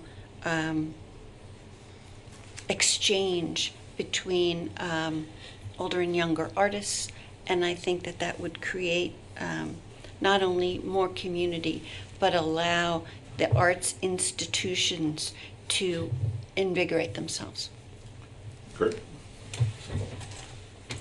Ms. Anderson, could we all hear the last part of your question? Sure. Do you need the quote from the town plan or just No. the quote? Okay. My question to you is, think as an artist. Imagine Brattleboro that thrives and is dynamic in its use of its resources, people, place, things. What does that quality of life, referenced in the town plan picture, look like? It is just as deadly as I thought, the question. It leads me to a precipice, a difficulty in my own philosophy, and I am reminded of the rapid transition we made from the questions about the climate emergency to the questions about art, and I would like to bring them together. I studied art as a college student. I've always wanted to be an artist since I was a kid. And now I've pretty much given up my retirement dream, and I wonder about our whole society giving up its dreams, some of its dreams, for the sake of the climate emergency. And so with respect to art, I wonder about completely transforming our concept of art and the way we treat art in the society, transforming it into something that is entirely about the climate. Because I must admit, although I always been an artist and always impressed people as an artist and used to be an artist non-professionally, now I wonder if we can afford the beautiful luxury of art. And I'm quite disturbed at these thoughts that come into me about making this terrible sacrifice. But I think maybe art should be, as our first and essential luxury, in the short term it's a luxury, and maybe we have to transform it or give it up for the sake of the climate. It's an emergency like that, I think. David? Okay, one of the things you didn't mention about arts is the economic importance, and I just wanted to point that out. But when you mentioned lifestyle of being an artist, and what struck me was the peacefulness of it, and the sense of being away from all of these kinds of things, and just really lit up inside, just really feeling alive and alert. And so when I think of that in municipal context, I think about how do we give other people, everybody, those opportunities. And we have institutions like the youth theater and the music center, the public schools have good art programs, finding ways to expand access to those, make those. The school district also already uses contracts with the youth theater and the music center, and the kids are involved, but to expand that more, to make to more public access, and maybe art classes at night. The museum and the new museum proposal apparently includes a lot of classroom space and open gallery space, or what would you call it, studio space. That's a possibility. The Arts Committee and the Arts Council have grant programs that are publicly funded. It's something that the community has decided to support, and the degree to which it supports it is decided by a town meeting. And so I think the things that we're doing could all be expanded. But I think the main point is to find ways to, and those are just off the top of my head ideas. I have not thought a lot about this. But I think the key is to find ways to expand opportunities for them, to link it back to Abby's question about who gets to participate and who doesn't, and to expand those opportunities. So if I allow myself to think as an artist and not as technically, not in terms of policy, what I picture is, I think, a combination of four things. And to go back to your other point, two of them I think we have and we need to protect, and two of them we really need to develop. The two that I think we have are a beautiful setting in the natural world compared to other places I've lived, cities. It's a night and day difference. That's one of the things I see when I look 20 years into the future. Brattleboro needs to never give that up, and it's something that needs to be constantly defended. The other thing that I think we have a good amount of is art. There's a great artistic community here. There's a music scene that is pretty healthy for a town this size. I would like to see more. When I think of an arts town, I picture Northampton with the different colored painted crosswalks and the more visible displays of public art. I would love to see us rise to that level. That's a really appealing image to me. And then the two things that I think are missing, one of them is diversity, which I know is something we think about a lot, but it's still a real problem. It's a problem for Vermont. It's a problem for Brattleboro. And I think we need to find more ways to be welcoming and encouraging for people to move here. I've seen ideas about encouraging international immigration to Vermont that I think are really exciting and would only help our community. And the final piece of the puzzle is that I would like to see us push forward on technology. I would love to see a successful municipal broadband program, but I'd love to see solar panels on more rooftops. I think those, in their own way, in terms of what they mean, are just as beautiful as an art installation. I think technology can be beautiful in that way too. So that's what I see. Daniel? Thanks. Thanks for the question, Kate. I'm the husband of an artist and also somebody that works at our museum and art center. And so I have a little bit of insight into what it's like to be an artist in this community. One of the things that I know from young artists is that many of them can't afford to rent studio space here or find a place to live that's affordable for them. They also, struggle to find jobs that pay them enough for them to, have that lifestyle. So I think that, we shouldn't view the arts as a luxury. The arts are essential for us to understand our world, and they're one of the ways in which we critique the world that we currently have and invent new ones. I think we need to have a town where everyone can thrive, that's affordable, and we need to have a town that is not limiting the opportunities for young people here. We've got some demographic challenges. We have some challenges with the developments at Marlborough. Many of the folks from that community are struggling to stay here.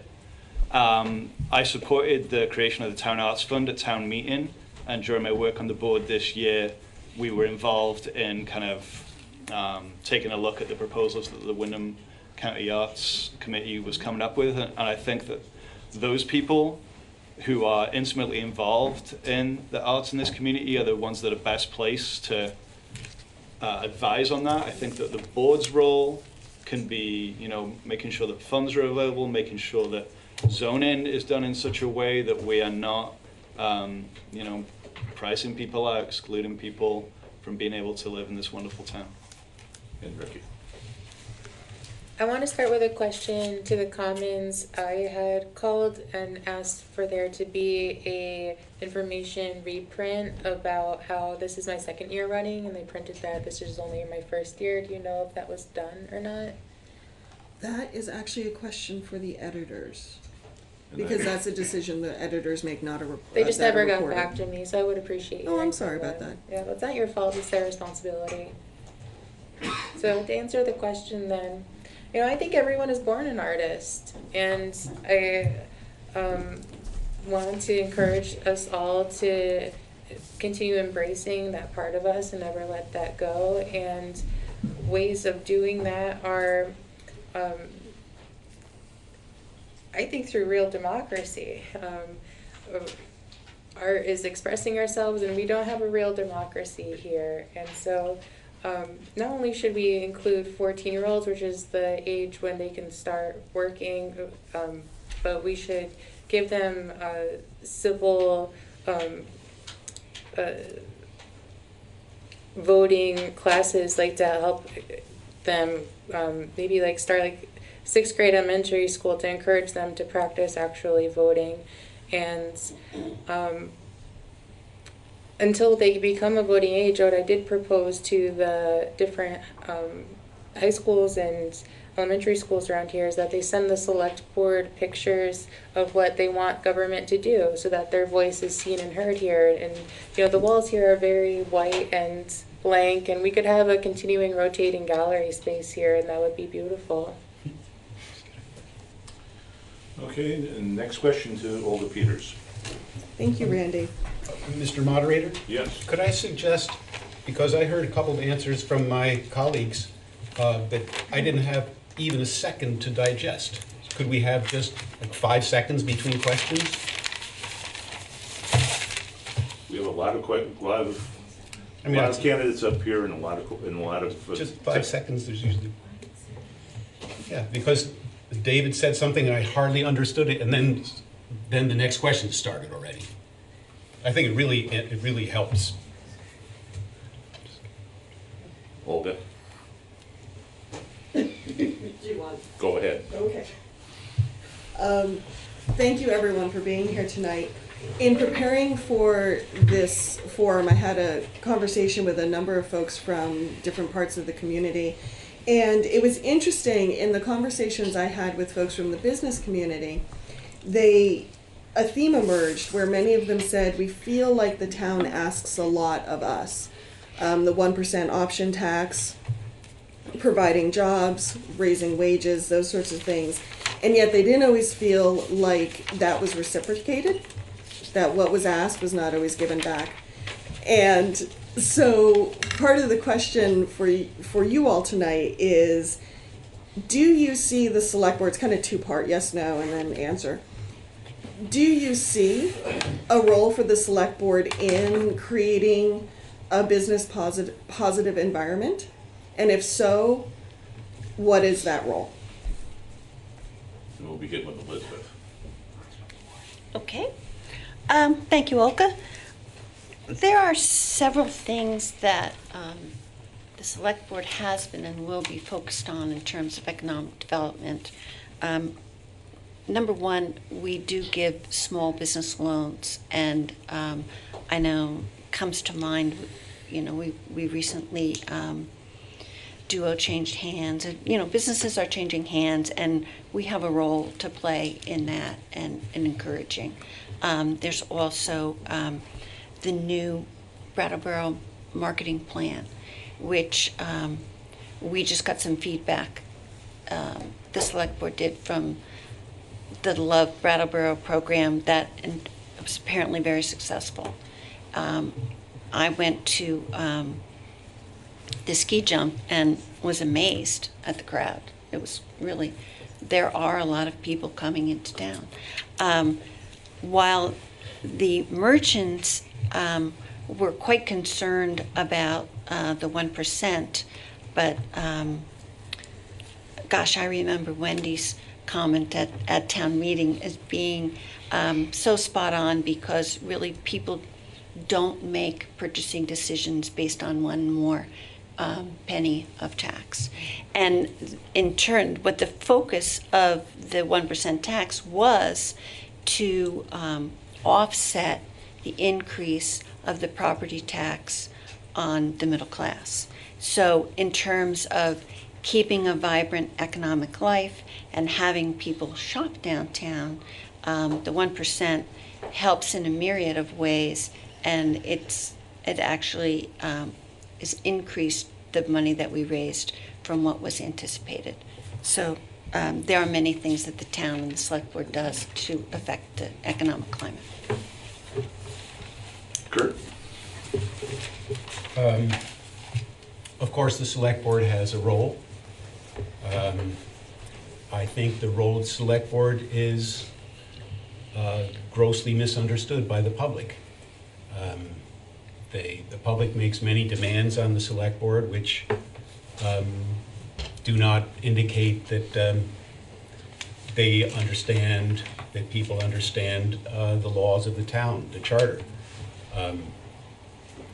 The town charter is your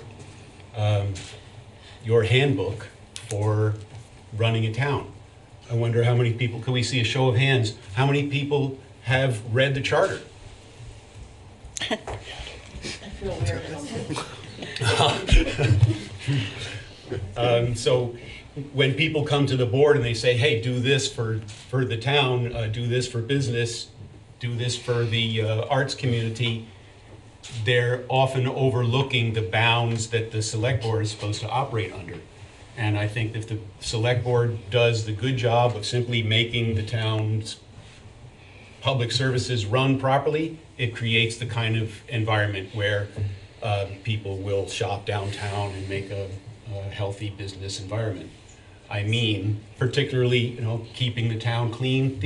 That kind of thing is part of the regular day-to-day operations of the town, and that's what the Select Board is assigned to do: run the day-to-day operations of the town. If you do that well, it'll work out well for the town businesses. David? I think the 1% tax is a good example of something that was a deep, great concern for downtown merchants. And it took a long time to convince the community to pass it, and then we passed it, and it's generating revenues better than expected. And there are a bunch of reasons for that. We also increase the requirements for landlords for property inspections. And in both of these things, we didn't really set up any process for seeing what the impact was.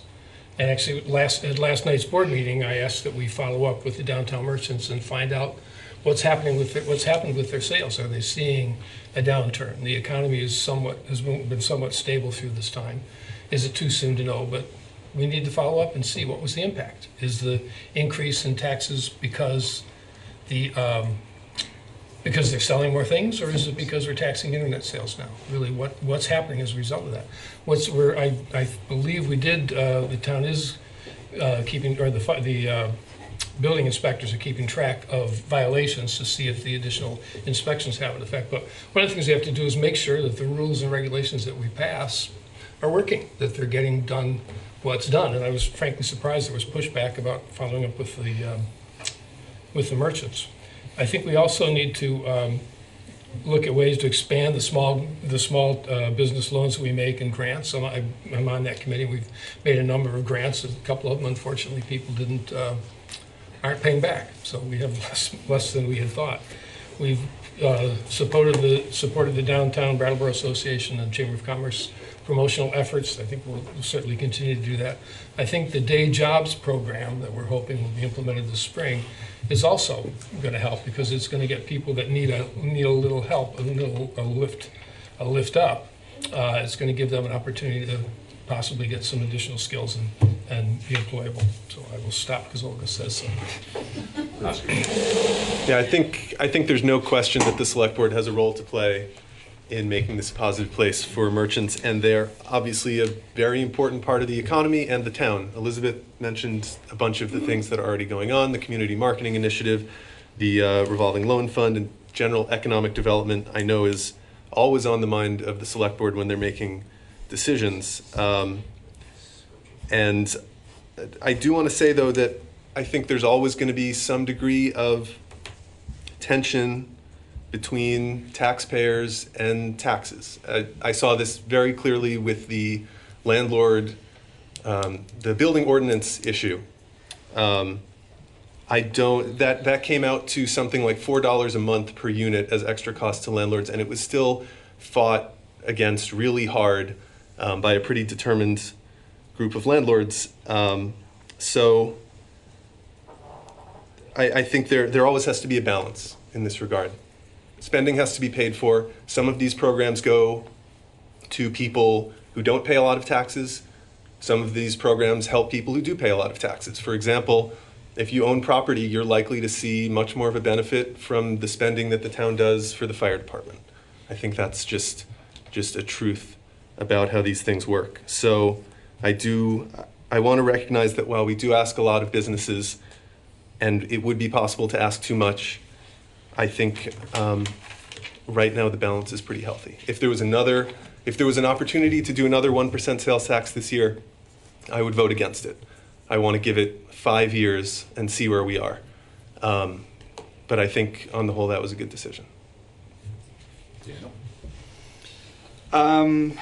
So mostly this week I've been working on this. Make sure the camera can see it. The state of Vermont. That's what I've been working on in my job outside of my select board role. And I think that one of the things that this town can do to have a business-friendly environment is to pay workers livable wages. I think that our... What's a livable wage? I'm not going to take questions from my fellow board members, but we can talk about it. I can provide you a report. So we need to have a town that's affordable for folks to live in. We also need to have businesses that can afford to do business here, right? So my natural side is with the workers, and on the board, I've learned that, I can collaborate with the DBA and talk to people about raising the minimum wage on the same day, okay? Because I think that being in this position, you are going to be asked to collaborate with all kinds of people, and I've shown in this year on the board that I'm capable of doing that, even though sometimes it's not naturally where I'll find myself. Ricky? Representatives who are advocating for less than $25 an hour minimum wage, starting wage, are not your friends. The $15 minimum wage is offensive to recommend to people. People are not going to be empowered by that and able to meet their needs. I am against raising taxes and interest rates on loans. I voted against raising the 1% sales tax because I do disagree with how the money is being spent, and I think that even though I'm totally against the entire system of taxes, what we can do is at least give the people who are being taxed enable them to vote on how their money is being spent, and not just have representatives vote for that once a year, but that should be a public domain to vote on. The charter was spoken about earlier, and that's very out of date and needs to be updated. Time. Can I get the end of the question read back? Sure. So it was kind of a two-part. Yep. One, do you see the select board having a role in creating a business positive environment? And if you do, what is that role? Yeah. I'd like to take some of my time back if I have 30 seconds to add. Thank you. So I think we should also decolonize Brattleboro by reclaiming Wanteskok of the Sokoke St. Francis Band as being part of the larger Sokoke County of the Nation of the Missisquoi of the Abenaki Confederacy. And I've been in touch with their council members asking them to become involved with that recognition that has been denied both state and federally. It was approved once, but then rescinded in the 70s because hunters and fishermen complained that they had special hunting rights. Yep. So yes, absolutely yes. I think the select board does have that role. I grew up in Vermont. I've spent a lot of time in a lot of other towns that do not have the type of small business growth and energy that Brattleboro does. I think we need to promote it and support it. I was in favor of the 1% local option tax. I would agree with Oscar. I wouldn't want to do it again next year. I want to see where it goes, but I think it's obviously been good for the town. I think that we have some good programs that are in the works currently. The youth services pilot jobs program this spring, I'm really excited to see where that goes. But I'll use my time to sort of touch on on one issue particularly, which I think shows where the select board can work on an issue that trickles down and affects everything. So the municipal broadband, I think it's so important for Brattleboro to make itself competitive as a town in Vermont and as a place for younger people to come and live. And that will help small businesses, that will help the business community, it will help underserved populations in Brattleboro.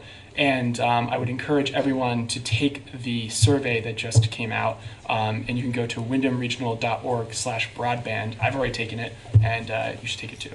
So, thank you. Elizabeth? Oh, could you repeat the question? Didn't I answer this? No, Kurt started it. No. I could say it again. Okay. And now that we have the questions out of the way from the panel, now it's time for the audience to weigh in. Randy, may I ask Yes? one more question before we go to, because I think it's a reporter's question that needs to be asked. Okay. Report. This is the reporter's question. If you are elected, have each of you looked at any conflicts of interest you might have, any other boards that you're serving on, that could either take your commitment away from the select board or be a conflict of interest with the work you do on the select board? And we'll start with Kurt.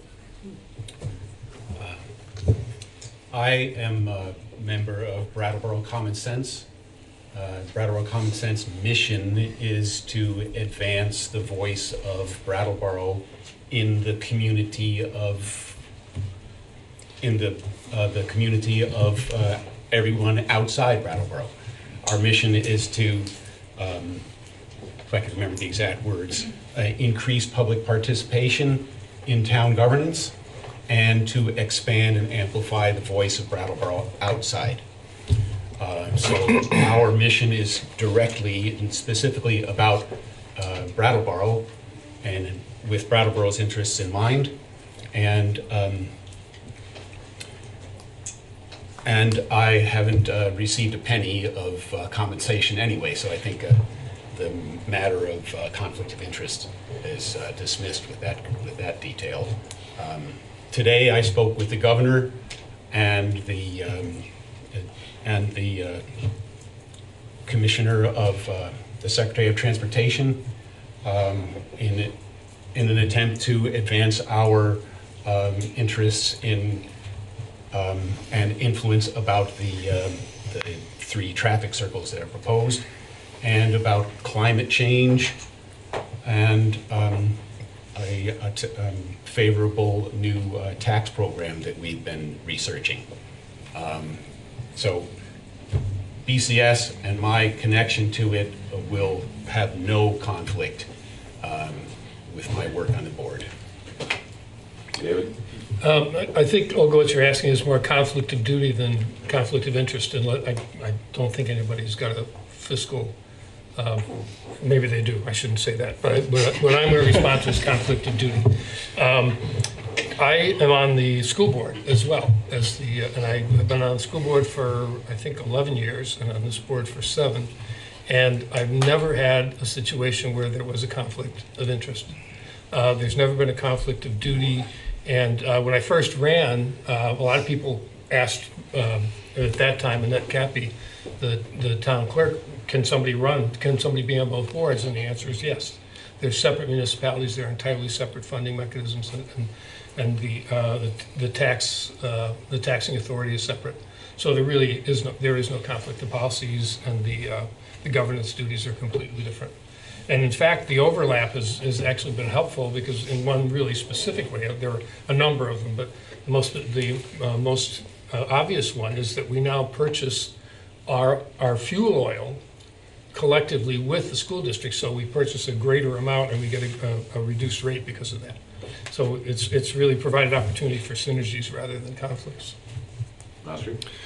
Yes, I would have to resign from the Energy Committee, which is sad, but after about a year, we finally got the committee back up to full strength. I'm confident they would find a 7th member quickly, and it would continue to operate very smoothly. And I don't know if I would have to, but I would probably step down from the Finance Committee, since it wouldn't really make any sense for me to be analyzing and providing oversight on a budget that I was creating. I mean, it would make it easier. And then I guess I wouldn't bid on the job if the town decided to make a new website. That would be a financial. Daniel? I don't think I have any conflicts of interest. I work for Sevca part-time as a crisis fuel worker. So town meeting gives money to Sevca. When I was a town meeting member, I don't know, I don't think that's a conflict. I also work for Vermont Interfaith Action as a community organizer. If we were organizing on something that directly targeted the Brattleboro Select Board, that would be a problem. So my interesting story. My boss is a state senator in Chittenden County. So she does not work on state policy through our organization, because it would be, the lines would get a little blurred. So yeah, I do the same here. It's a little smaller. I don't know. I guess that's about it. Oh, I also am the board president of the community radio station that is currently airing this, because I asked them to. But not because I wanted my voice heard. I wanted as many people as possible to hear all of these voices. So. frequency is that? 107.7 FM, also streaming at wvew.org. And your show is 6 to 8 Thursday night. 6 to 8 Thursday night. Brand spanking new. Okay. That's about it. Ricky? The only conflict I can see is that if I'm elected to all the different term positions I was nominated for, then I would have to resign. And also, I'm totally accepting write-ins for District 2, a 2-year term representative as well. I would have taken the opportunity to collect all of the nomination signatures for it if I had known at the time that it was opened, or it had opened after someone had resigned. But yeah, and I can be pretty transparent about how if I am elected to all of them, I would be committed to taking the 3-year select board seat. Yeah, this is my language. The legal field is full of conflict checks. Yeah, I'm on the board of civil authority as a justice of the peace. I don't think I've married anybody here, but maybe.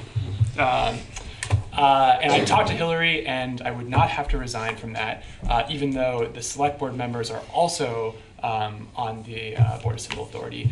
I would take 2 seats, but I probably wouldn't resign because I really, really, really like marrying people. And then I'm the alternate on the developmental review board, and I don't think that would be a conflict either, but that one I haven't talked to Hillary about.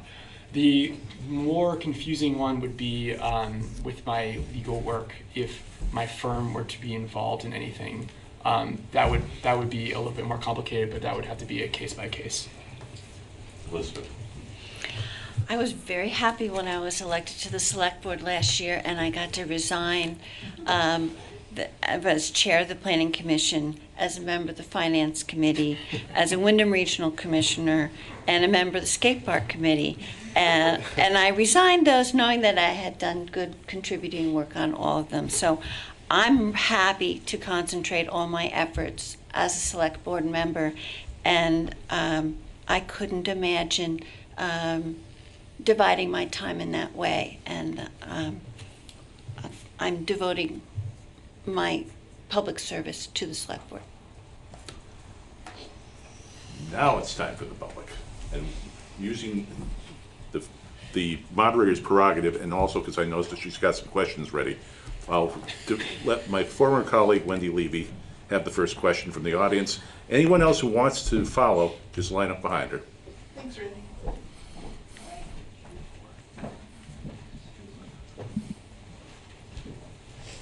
Hi there, I'm Wendy Levy. I live in District 1. This question is for all of the candidates. If you could make only one change to the proposed FY21 budget, what would it be? We'll begin with David. Wow, that's a great question. I have more. Just kidding.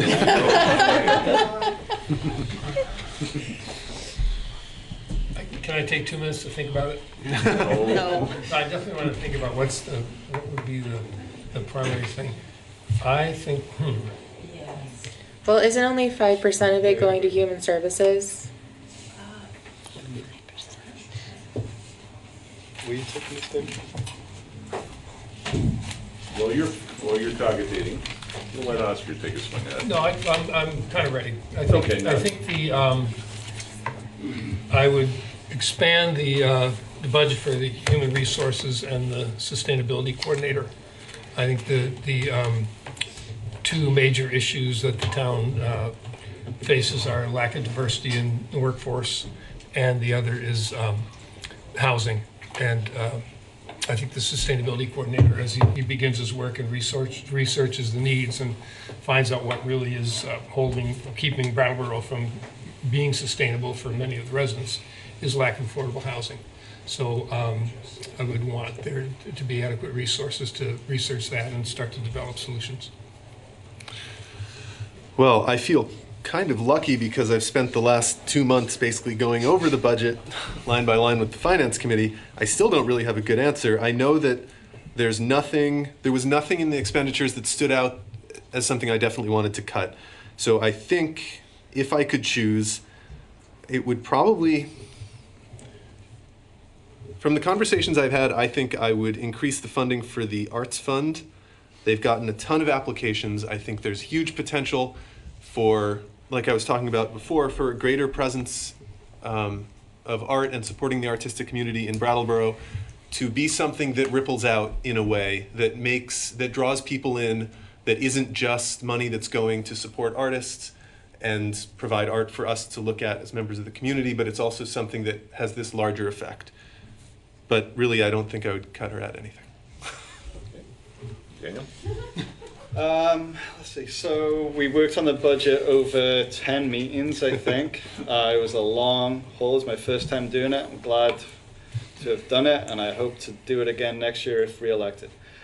The answer to this question is actually one that we already did make a change on. It was the non-union pay equity review, where we made a decision to compensate town staff who are not part of unions using a step system that took into account the complexity of their job, the responsibility that they have. And if I don't get re-elected, I'm going to be really happy that I did that work this year, and I can rest easy knowing that I had an impact on the people of our town that's going to benefit our town as well, because when workers have more money in their back pockets, it's good for our local economy.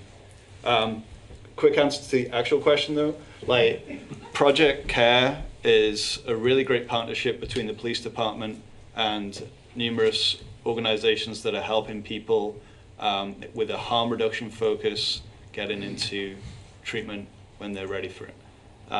We funded it for $16,000 this year, and we increased the pay from the proposed 12, whatever it was, to $15 an hour for the recovery coaches. If you think about the work that a recovery coach is doing when they're meeting with somebody that has recently overdosed, I think that if this program proves to be effective, we can consider looking at that again and seeing whether or not $15 for that hour's worth of work is an adequate remuneration. I can never say that word. Ricky? So, did I hear you correctly that you said... One budget item. Please let me finish. I was trying to say, did I hear you correctly, Daniel, when you were saying that you were proud of raising the wage for non-union members? Yes. Well, then my one line would be to have equal wage of the union members.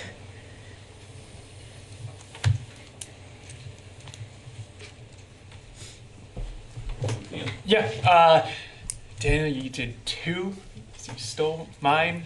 What's that about? Yeah, it's Project CARE. I think the 16,000 was, as I understand it, kind of the minimal, like the amount they sort of need to get it started.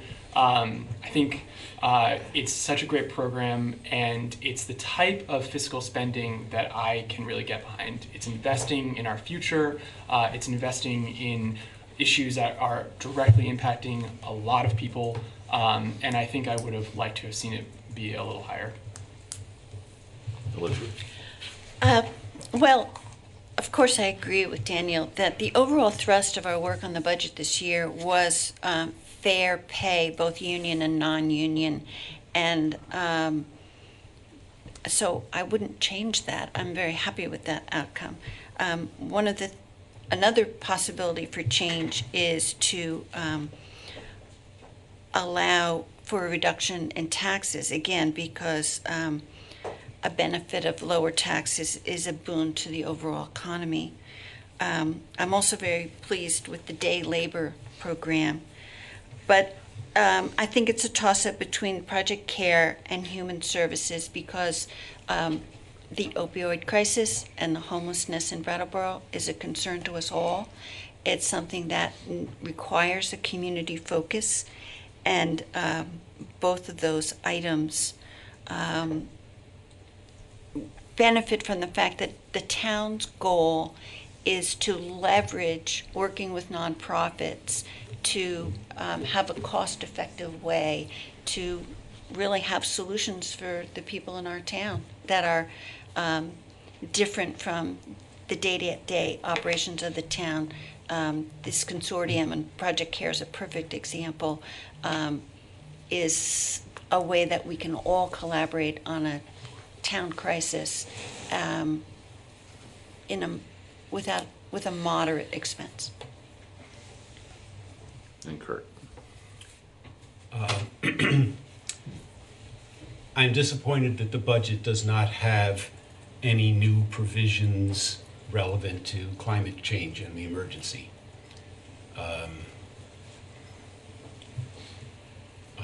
The board has not taken the emergency seriously in the past year. There have been no proposals. The sustainability coordinator was started under different names by Spoon Agave, who is one of our directors, especially by Tim Stevenson as the director of Post Oil 10 years ago. And it was brought by petition by Brattleboro Common Sense to the town last March. But there was an opportunity to do something in the budget and nothing materialized. So I think we should begin to seriously fund an emergency preparedness fund, and we could do that perhaps by cutting the, if you want one item, the fire engine. That's $500,000. That ought to go to emergency preparedness. Say it does. Any clarification, was the question, Olga, what would we, or what would, Wendy. oh, Wendy, sorry. Was it, what would we add to the budget? No. Oh, because I was talking about, Change. oh, the change would be to add, was what I said I would Magical change it revenue to line would be expand correct. human services. Sure. And, yeah, great. Go ahead. Hi, my name is Robin Flatley. I've lived in Brattleboro since 1992, and my concern is 5G. I believe that 5G should be in the climate change concerns because the energy coming from small cell arrays is 24/7. It's not something that is going to be happening only a certain portion of time. So if we have it as Wi-Fi just floating through the air, it's going to desiccate all the bugs. It's going to do really powerful things that you may not think are important. But once it starts happening, it's going to be very important. So I'm hoping that we will consider 5G, and I'd love to know where you all will stand. Now, I also know that the person standing behind me wants to talk about 5G, and she's got a baby in her arms. And so I know time is sensitive, so I would like her to come forward with her perspective. It is somewhat bonded with your question, I guess. Hi, my name's Nikki. My husband and I, along with our 2 small children, just moved here from Boston 2 years ago. When I tell locals just that, a lot of people look shocked and they want to know why I came here. I recognize now that what this community needs is more young families to move here like myself. So maybe I have a little insight. I can say the number one thing that caught my eye when I was researching different areas was the healthy living and general lifestyle. The air even feels cleaner than where I came from. So while break-ins and the drug problems are relatively small town feel like are very big issues, coming from Boston, I know that these issues are everywhere, and all we can do about this is really work together and come together on that. What really concerns me is the 5G implementation with lack of evidence for safety. I was hoping that this would be exactly the type of thing that Brattleboro and Vermont in general would hold off on, especially with mounting concerns for a lack of health and safety testing. And instead we now have a new 5G going in right next to the elementary school right down the street from my house. I can brag to my young friends and all my followers about the amazing access to farm fresh food, farmers market, amazing community, and network for moms, but I think that this general lack of concern for implementation of 5G will set us back significantly in our ability to get more young families to move out here. Nothing made me move on to the next area when I was looking at houses like this kind of old way of thinking, not acknowledging that new technologies need to higher safety standards, proper due diligence. We need to protect our air and water, but with new technologies coming our way, we also need to recognize that there's more to protect here. We need to maintain our personal right to opt out. I love Brattleboro. I really want to stay. I want to continue to grow our family and have our roots be here. But this 5G is so close to my house, close to my family that I moved here to protect. So I want to know, how will you protect our rights? And exactly where do you stand on 5G? Sorry, it was a little long. Okay. Oscar? Thanks, Robin and Nikki. So I am a layperson on this issue. I have done what I think is the responsible thing to do, which is do my research, take it seriously, and apply the best thinking I'm capable of to it. And after doing that, the conclusion I've reached is that I don't see evidence that 5G is a significant danger. There are studies that say it is. There are studies that say it isn't. The ones that say it is a danger mostly focus on evidence of secondary effects like increased surface skin temperature and oxidative damage to cells, which are all things that sound very frightening, may be very frightening, and may lead to secondary health concerns for sure. But with every technology, with everything we do, come dangers. The car exhaust you breathe in, the processed food you eat, the unprocessed food you eat, regular Wi-Fi, power lines, there is always some downside. And I think that based on the best work I can do on the subject, I don't think that this rises to the level of a serious danger. And for that reason, I'm happy to be proven wrong, but, well, I wouldn't be happy, but but yeah, that's where I stand right now. I don't think it's significantly dangerous, and I don't oppose it.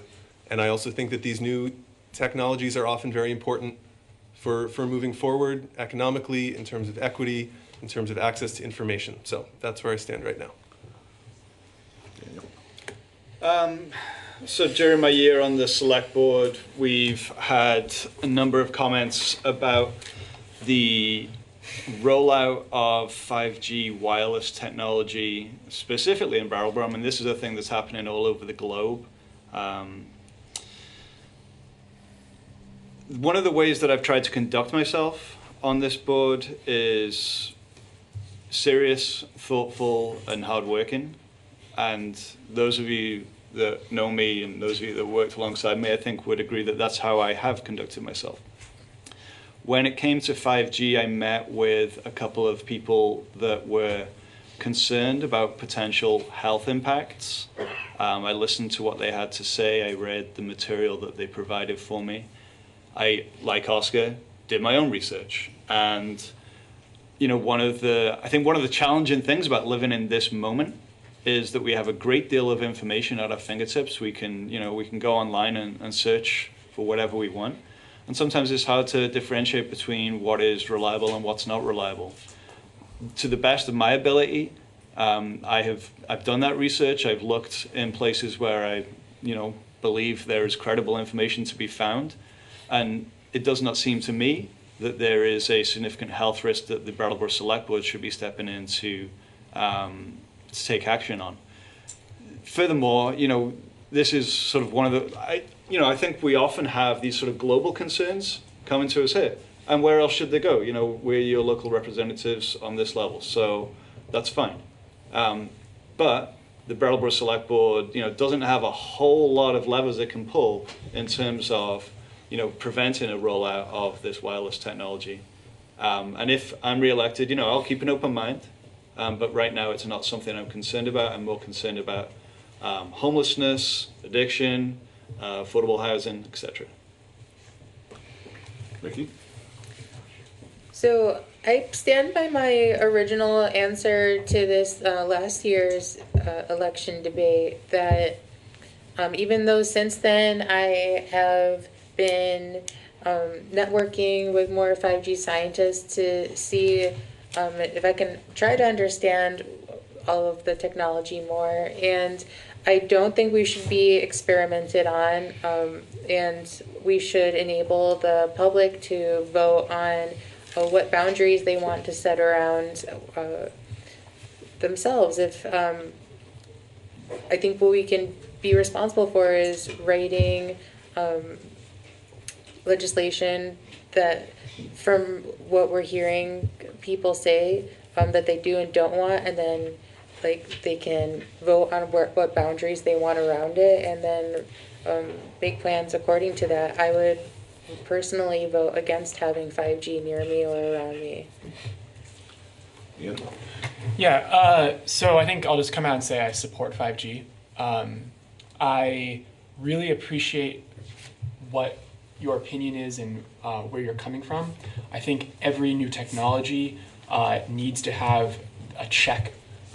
We can't just be implementing just the next new big thing.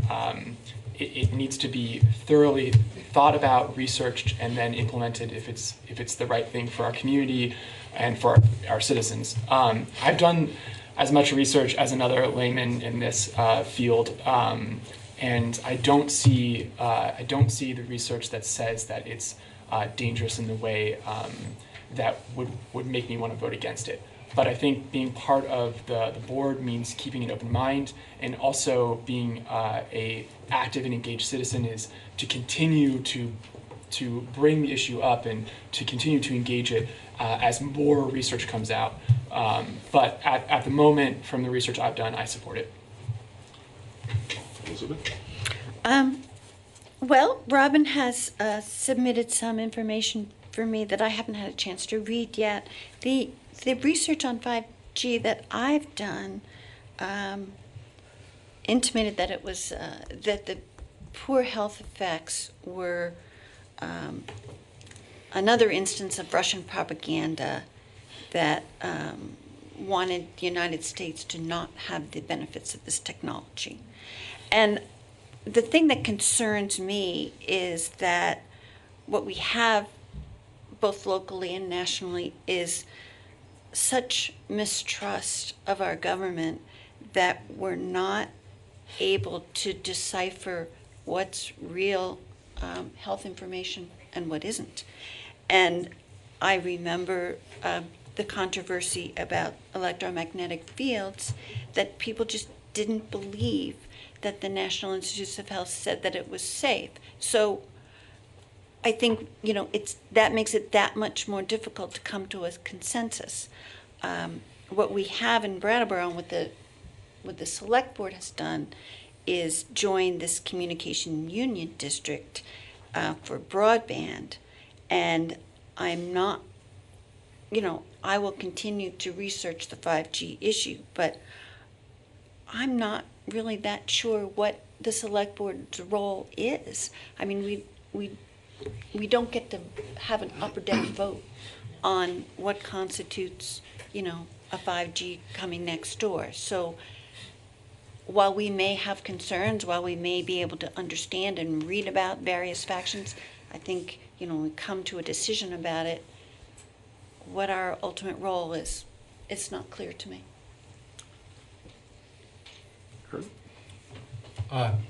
Thank you for the question, Nikki. Thank you for the question, Ms. Flatley.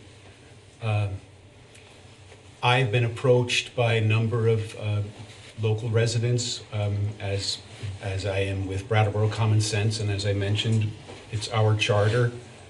It's in our charter to promote people's engagement in the issues in governance. I appreciate Ian's moderate skepticism, and I appreciate Ricky's strong skepticism of science.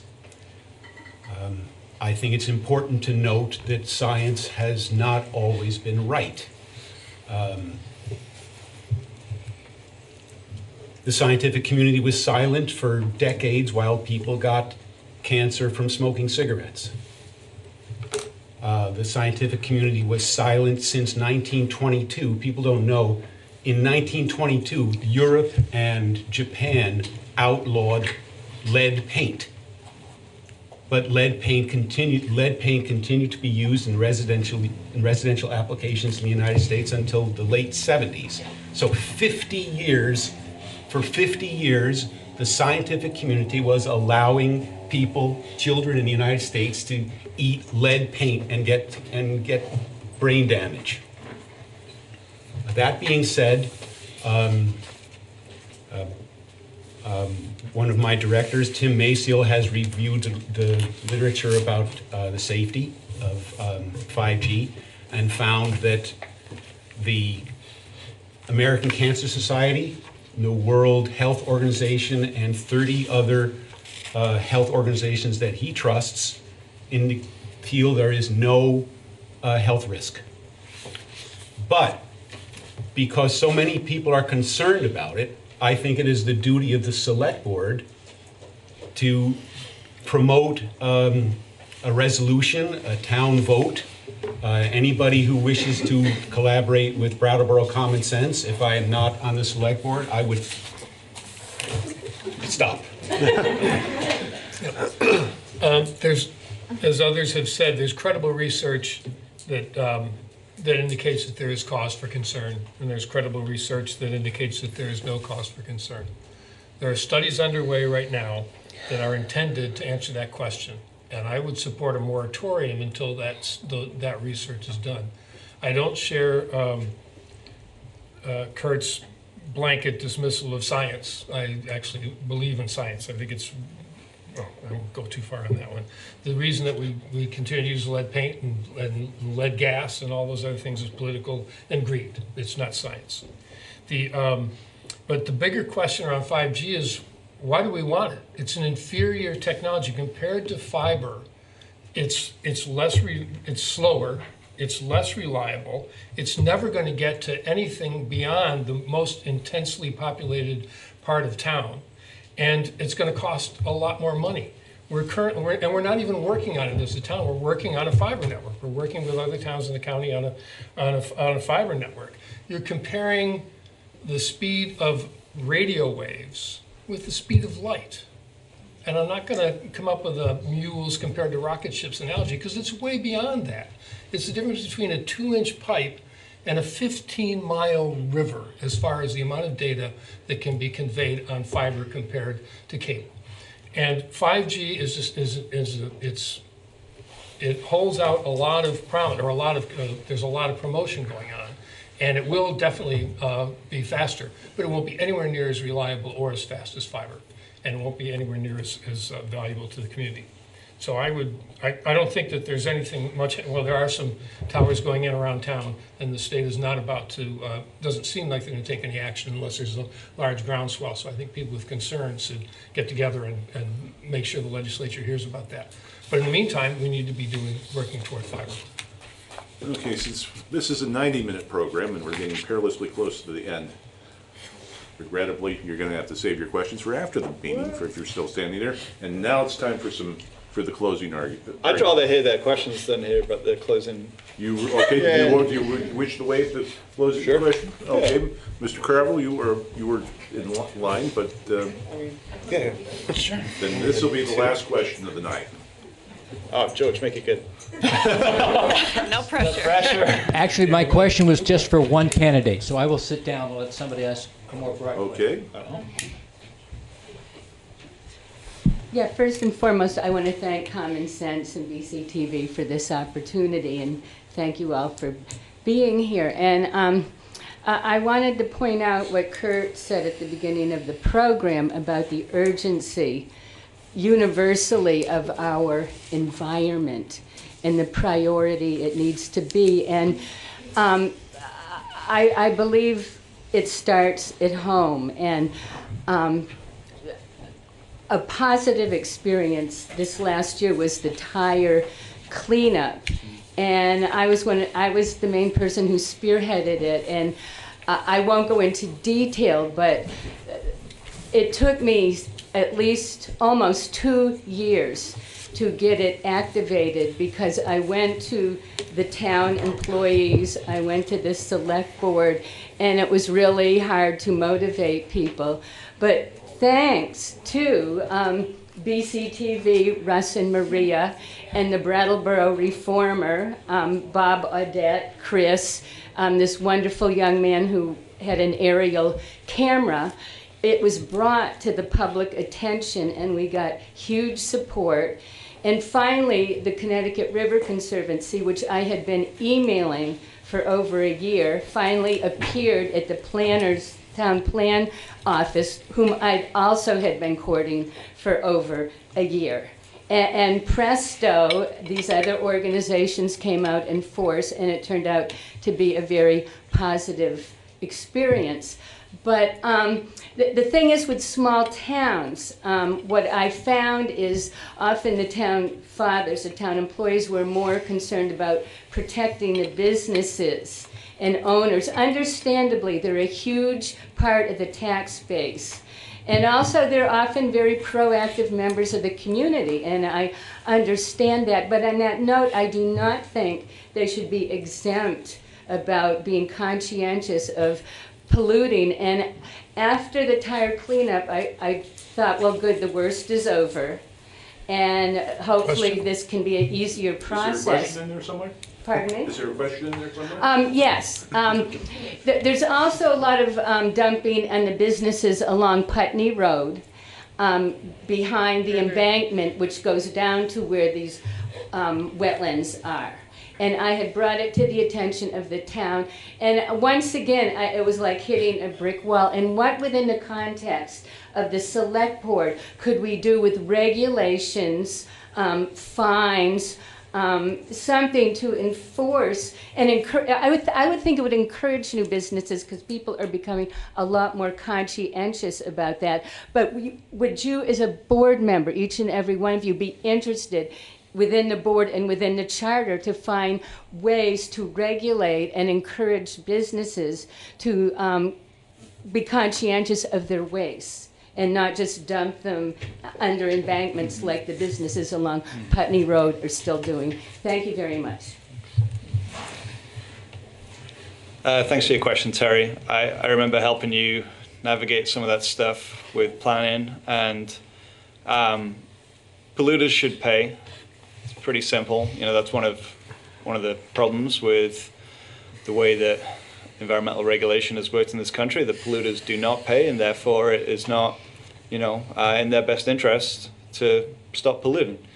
Here in Brattleboro, we do enforce regulations about environmental conservation, and as you know, the real work of what the planning department do, what Sue and Brian and now Andrew do with that is a lot about relationships, because we live in a small town. And so we work together to make sure that we have the best quality of life for everybody that we can. I think you've seen that in good evidence with the health order that we took out against a rental property, well, 2 rental properties here in town. And they're continuing to collaborate with those folks to make sure that the people that are most impacted by unsafe and unhealthy conditions are able to have a good quality of life. Well, I really feel empathy with the struggle of having priorities and not seeing them being taken seriously by the government. And I have been, for the last 2 years, trying to get municipal water testing and filtration requirement upgrades, because right now there's really no enforcement of that. And I am still looking for help with that. And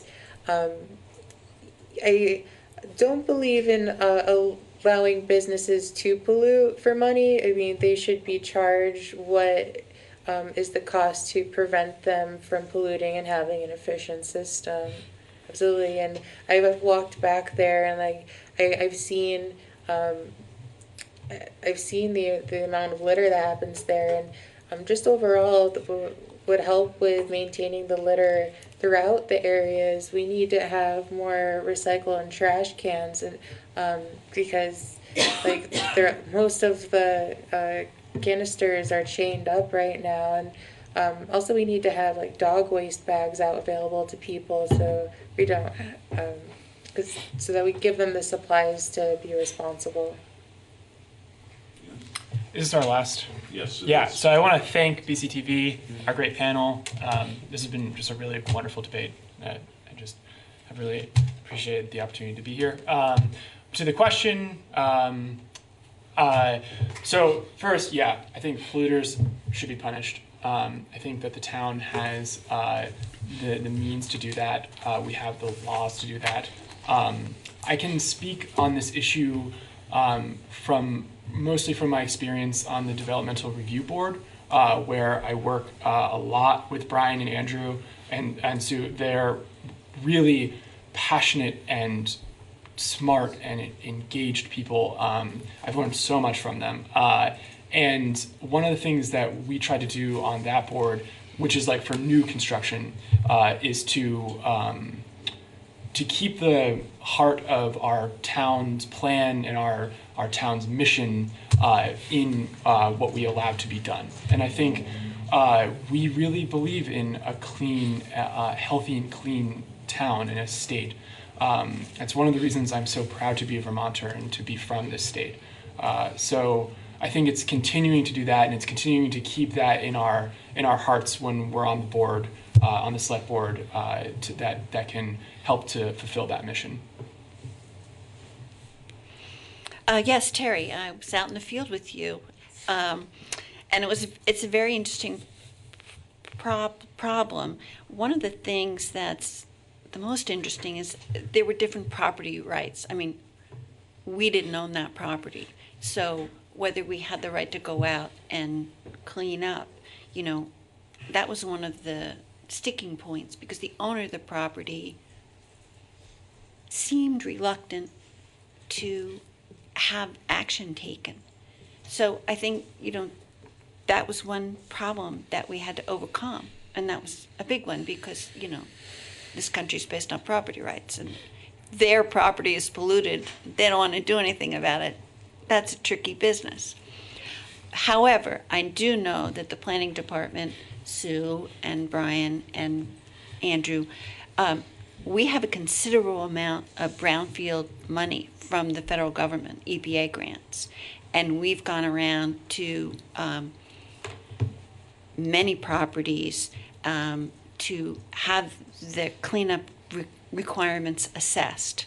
And that turns out to be a big economic development boon for the town, because these properties that would have been stuck in limbo can be redeveloped, because the state provides funding and the federal government through the town administration to have jumpstart the cleanup of polluted properties in town. So that's a great thing, and again, it comes down to jurisdiction, and find the right jurisdiction to clean them up and work together. That's what I was going to say.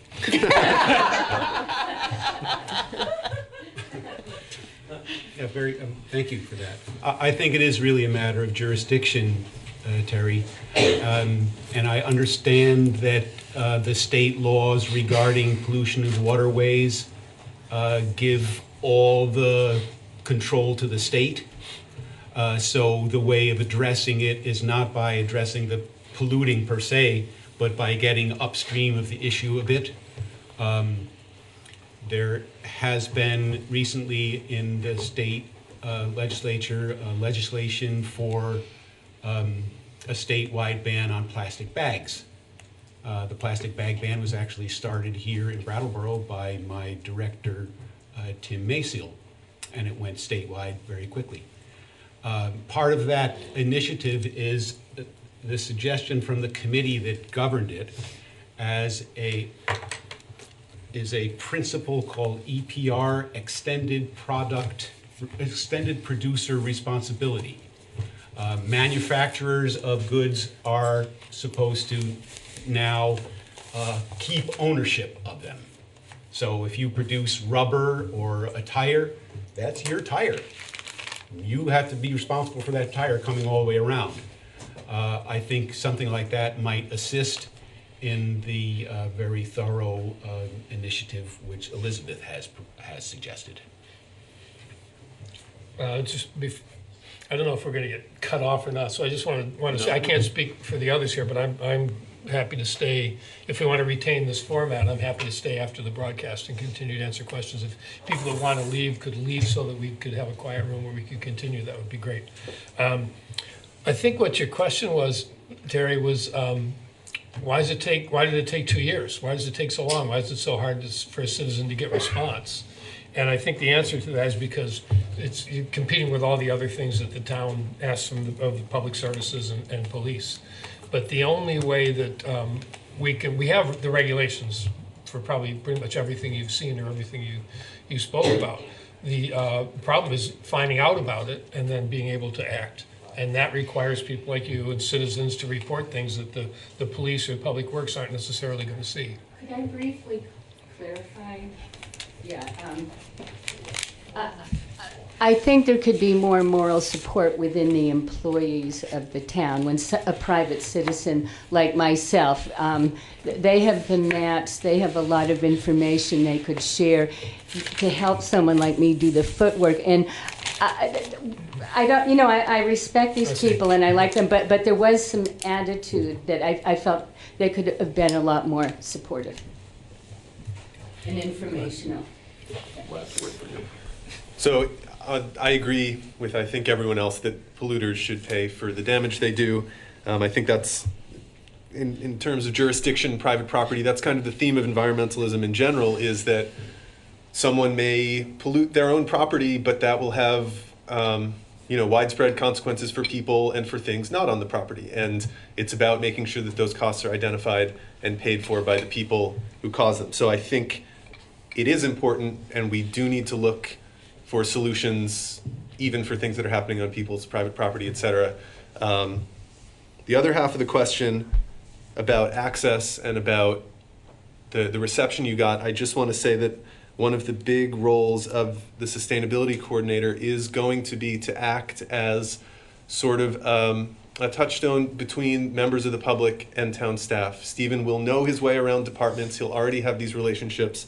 And one of his primary tasks is going to be soliciting feedback from the community and also being there as a resource. So if you come to him, he'll know who to talk to. He will have the access that someone right off the street might have to wait way too long to get. So hopefully going forward, he can serve as a resource and avoid this happening again. That would be great. Perfect. Thank you. Okay. Action-packed night, lots of thoughts. So we'll put an end to the proceedings here and remind people that voting takes place on Tuesday, March 3rd, from 7 a.m. to 7 p.m. at the American Legion on Linden Street. For early voting, you can do that at the town clerk's office between 8:30 a.m. and 5 p.m., Monday through Friday through March 2nd. And please vote. And thank you, and good evening to everyone. Thank you. Thanks.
Yeah, so in the House, Charlie Campbell, I'm on the House Commerce and Economic Development Committee.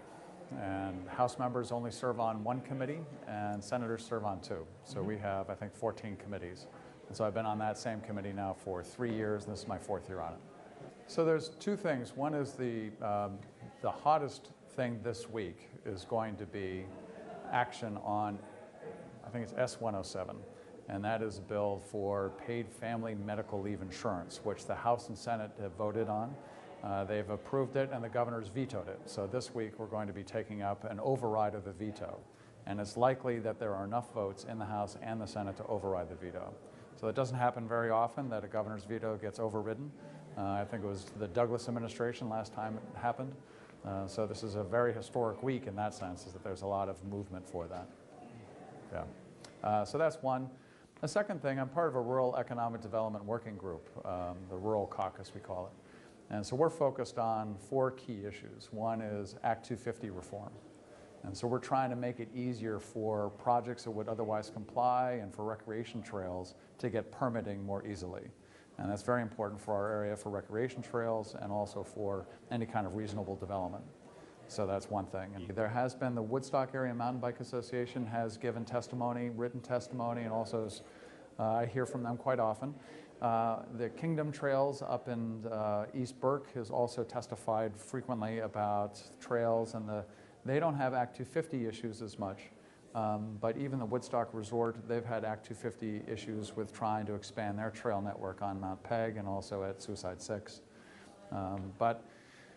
So I think the bill that we're looking at is really going to make it a lot easier for recreational trails to be established and maintained. So 3 other things on rural economic development. One is just looking at how can we provide more workforce housing and putting housing in rural areas and really focusing on whether or not a town has wastewater, sewer, and also a public water system. And are there ways to finance that? And so we're looking at trying to make that easier, access easier for towns to take advantage of that. So both the towns of Reading and Plymouth, they don't have any kind of public wastewater or public water systems. So that's a question of, well, how can we make that possible without making an undue burden on the taxpayers? So that's really, I want to help facilitate that to see those areas be vibrant. So that's one. Another is taking a look at housing is also childcare. It comes up amazingly. We did a lot of research in rural areas of Vermont as to what keeps people from either locating a business in that area or getting a job. And part of that is they don't have access to quality childcare. I didn't think that was an issue when I got into the legislature, and I've really recognized that it is. For those people that do have to have both parents working, they don't have any other system, they have to have a good place for their kids to go, not just to be shelved, but actually to get educated, have a loving environment, and we're trying to make that more possible in rural areas. Yeah, there's a few different things for economic. There's it's called H782. It's a bill for, some have called it Community Investment Program, that looks at making it easier to create housing inside of a designated downtown or a village center or a neighborhood area. So that's relieving some Act 250 restraints around that, and also expanding downtown and village tax credits. So it's a financial incentive to get developers or would-be developers considering whether or not to rehab existing buildings or build new buildings. And the interesting thing is a tax credit ends up being sold to typically a bank who buys that, and that provides equity to do some of the funding for that. So those are all good. So it's really focused, we're focused on, as the Rural Economic Development Working Group, on what it takes to help those small towns. And most towns in Vermont have 1,500 residents or less. So those towns have a whole different rhythm as to what goes on there than what goes on in Springfield or White River Junction, Rutland, and other places. So Reading has 670 people. It depends on which year you count, and Plymouth has about 600. So those are typical of towns in Vermont. And I love to help people navigate what happens in state government. I've had people say, I can't get a hold of someone, and I've been able to pick up the phone or send an email to whoever heads that particular department or agency And I'm always amazed when they return my call or my email. But I can be that conduit to help people with things they're experiencing. I can't lower their tax bill. I can't do that kind of stuff. But if they're frustrated that they can't get something done, I can help them with that. So my email is ckimball@ledge.state.vt.us, but it's on the website. Yep. And my phone number is 802-296-1276. And always call me anytime. Thanks.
Welcome, everybody. This evening, we don't have a whole heck of a lot on our agenda outside of the panel cost and funding options. So we are going to get started. So I will work from my left side, starting with Chris Campney. Introduction of the panelists, please. Chris Campney, Wyndham Regional Commission. Laura Sibilia, representative from the House Energy and Technology Committee. Sarah Coffey, I'm a representative for Wyndham 1, Vernon and Guilford, but I'm here as a citizen appointee by the Speaker of the House. Emily Davis, citizen appointee by Senator Pro Tem Timash. Bob Leach, appointed by the Governor. Josh Unruh, Chair, appointed by the Governor. Madeline Arms, Town of Vernon. June Tierney, Commissioner, Department of Public Service. Bill Irwin, representing the Agency of Human Services. I work for the Vermont Department of Health. Corey Daniels with North Star. David Pearson, North Star. And we have two people on the phone. I'll go first. Bob Gustafson, State of New Hampshire, appointed by the Governor to represent the 6 communities in New Hampshire that were part of the EPZ.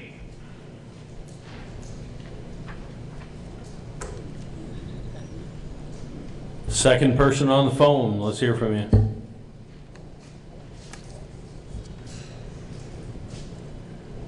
Who is it? It's Commissioner Emily Boddicker. Tony, can you hear me now? Yes, we can hear you now. Oh, excellent. Emily Bodecker, Commissioner, Department of Environmental Conservation. Okay. Let's take a review and I'll entertain a motion to approve the minutes from January 2020. Mr. Chair, just as it was a snafu, but we do not have printouts of the meeting minutes this evening. They are available online.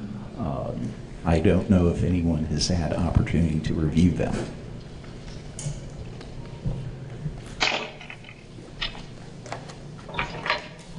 Seeing that there's nobody jumping at the chance to review and approve January 2020, maybe we will move those to the next meeting for approval. Is the panel happy with that? I think it's fine. Okay, great. So we will begin our discussion on the panel operating cost and potential funding options. I will open up the floor to Representative Sibilia and Coffey, as they have an option for us in this respect, and then I will turn it over to Commissioner Tierney to give her option as well. Okay, thank you. So I think all of the members received, and I think it's posted, a letter talking about what Representative Coffey and I have done, as well as a draft discussion proposal for some potential funding. I think pretty simply, we went out to gather more information about what was possible, what opinions, informed opinions, might consider as possible. We did speak with North Star. We also spoke with members from the Institute for Nuclear Host Communities, which is an organization that started out of this region and thinks about local and regional impacts. And in doing that, we put together gleaning from what we've heard from the handicap committee, some possible, and North Star, some possible activities that might be helpful to the panel. Those would include looking at having a dedicated communications staffer, so having the panel having the ability to communicate through press releases, etc. Some dedicated support, administrative support for the panel. as well as we have heard notion of the cost associated for citizen participants, so a slight increase in a per diem. We've put that down for possible consideration, as well as some estimated costs. I think the commissioner, when she is able to review her costs, can update equipment needs costs. We did not anticipate, given the late status of where we are in this process with decommissioning, the need to bring additional experts here. I think that might have been instructive earlier on in the process, and it may in fact be something that other communities may want to consider. But at this point, it doesn't really seem that that's necessarily helpful.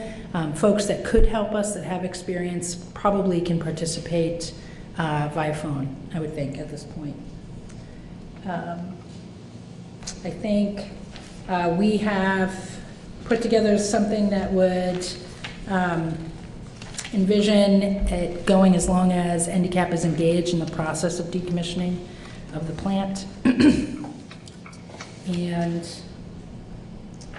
in our discussions, it seems that the current statute would already allows for the possible participation of North Star. I will tell you that the legislature has attorneys that can review different materials, and we do have a legislative attorney that is reviewing the possibilities here, but I hope folks will take our documents as a place to add some information and some knowledge from outside experts into how we might improve this process. We're happy for them to contribute to a better conversation and maybe a productive conversation this evening. And now I will let Representative Coffey very much improve what I've said. I mean, I think everybody understands, but for the public, you might know that understands the context for this funding proposal. It came from whether we needed to change language in statute. And just to give back up a step, is that in putting forward the changes to the statute regarding the composition of this panel, which had been the primary changes that the panel had recommended, the question came up about how do we fund this activity, and it's been a question that's come up because currently the Department of Public Service bears those costs, and so that's where this is coming from, and it's by no means seen as an end run around this panel process. It's just that we happen to be in the State House, and folks, some of the folks who work with North Star suggested that there might be a way to bring in funding that did not require a change to the statute. So really, we're bringing this here as we hope as a starting point for us to have a productive conversation about how to do it. So I look forward to hearing everyone's thoughts and also from the commissioner. Yeah. And I would add one more thing, if I may. So at the last meeting, we heard an idea about possibly just a straight up shift in financial accountability in the regulation from the department to North Star. And that, folks may recall, that felt a little like, wow, that seems like a pretty tall mountain to climb in terms of legislation. And that really was my motivation in terms of understanding what we could do in this legislative session, what was possible, readily possible. I think we certainly could change the language. I think that will be involved, and I think this panel will need to be pretty sure about what it is that they're trying to accomplish and how it is that they plan to engage in that process. Good. So I'm going to open it up to the panel and specifically to Commissioner Tierney to make comments regarding the proposal that was brought forth by Representative Civilian Coffee, and how it varies from, you know, what you're looking at and how it would work within your department. Thank you, Mr. Chair. A question to the panelists first. Do folks have a copy of the document that I provided online that summarizes costs? So folks do have that for discussion purposes tonight. I thought it might be useful to provide a little walkthrough of this, much as Representative Civilian, Representative Coffey just did, of the documents that they have put before us. I would begin first by thanking Representative Civilian and Representative Coffey for the efforts they've made in coming up with the information that they've provided. I find the $35,000 figure that you've identified instructive, and it's precisely that kind of spade work that this panel has been needing to do for some time in order to have a frank conversation about expectations as to what can and cannot be done realistically in the framework of this panel. I note Representative Sebelia's comment about the need for experts, and I think that too is instructive. That goes to the heart of the matter that has prompted my concern. I am very eager to hear from other panelists as to what their views are in terms of anticipating future needs, because it's that prospective need that has driven my concern about amending the statute if we're going to go forward with that kind of work using experts and the like. It is certainly a topic that's come up in the past on this panel, though earlier in my tenure, which I think predates a couple of the panel members we have here today, I started this work in January of 2017. And I should also note that at that time, my agency was running a deficit and had been running a deficit for a while. And this is something that I was only able to straighten out last legislative session, so that this year, for the first time, I actually have enough funding to pay for my agency's operations. That's huge, because as you can see from the document I've provided to you, the costs that the agency's been bearing over and above what I call the Section 1 costs are considerable. And I have had to think for some period of time now hard about what realistically that can come out of the department's budget in order to underwrite the activities of NDCAP. So turning to the document I provided to you, at the top on page 1 you see Section 1, and those are the nuts and bolts logistical costs of our meetings, things like the room that we're in tonight, the videography that we have, the notes that get produced afterwards, and the like. Those costs are not substantial in isolation, but I would just point out that in the year that I took over, they appear to have peaked at $11,000, and that followed several years of going upward.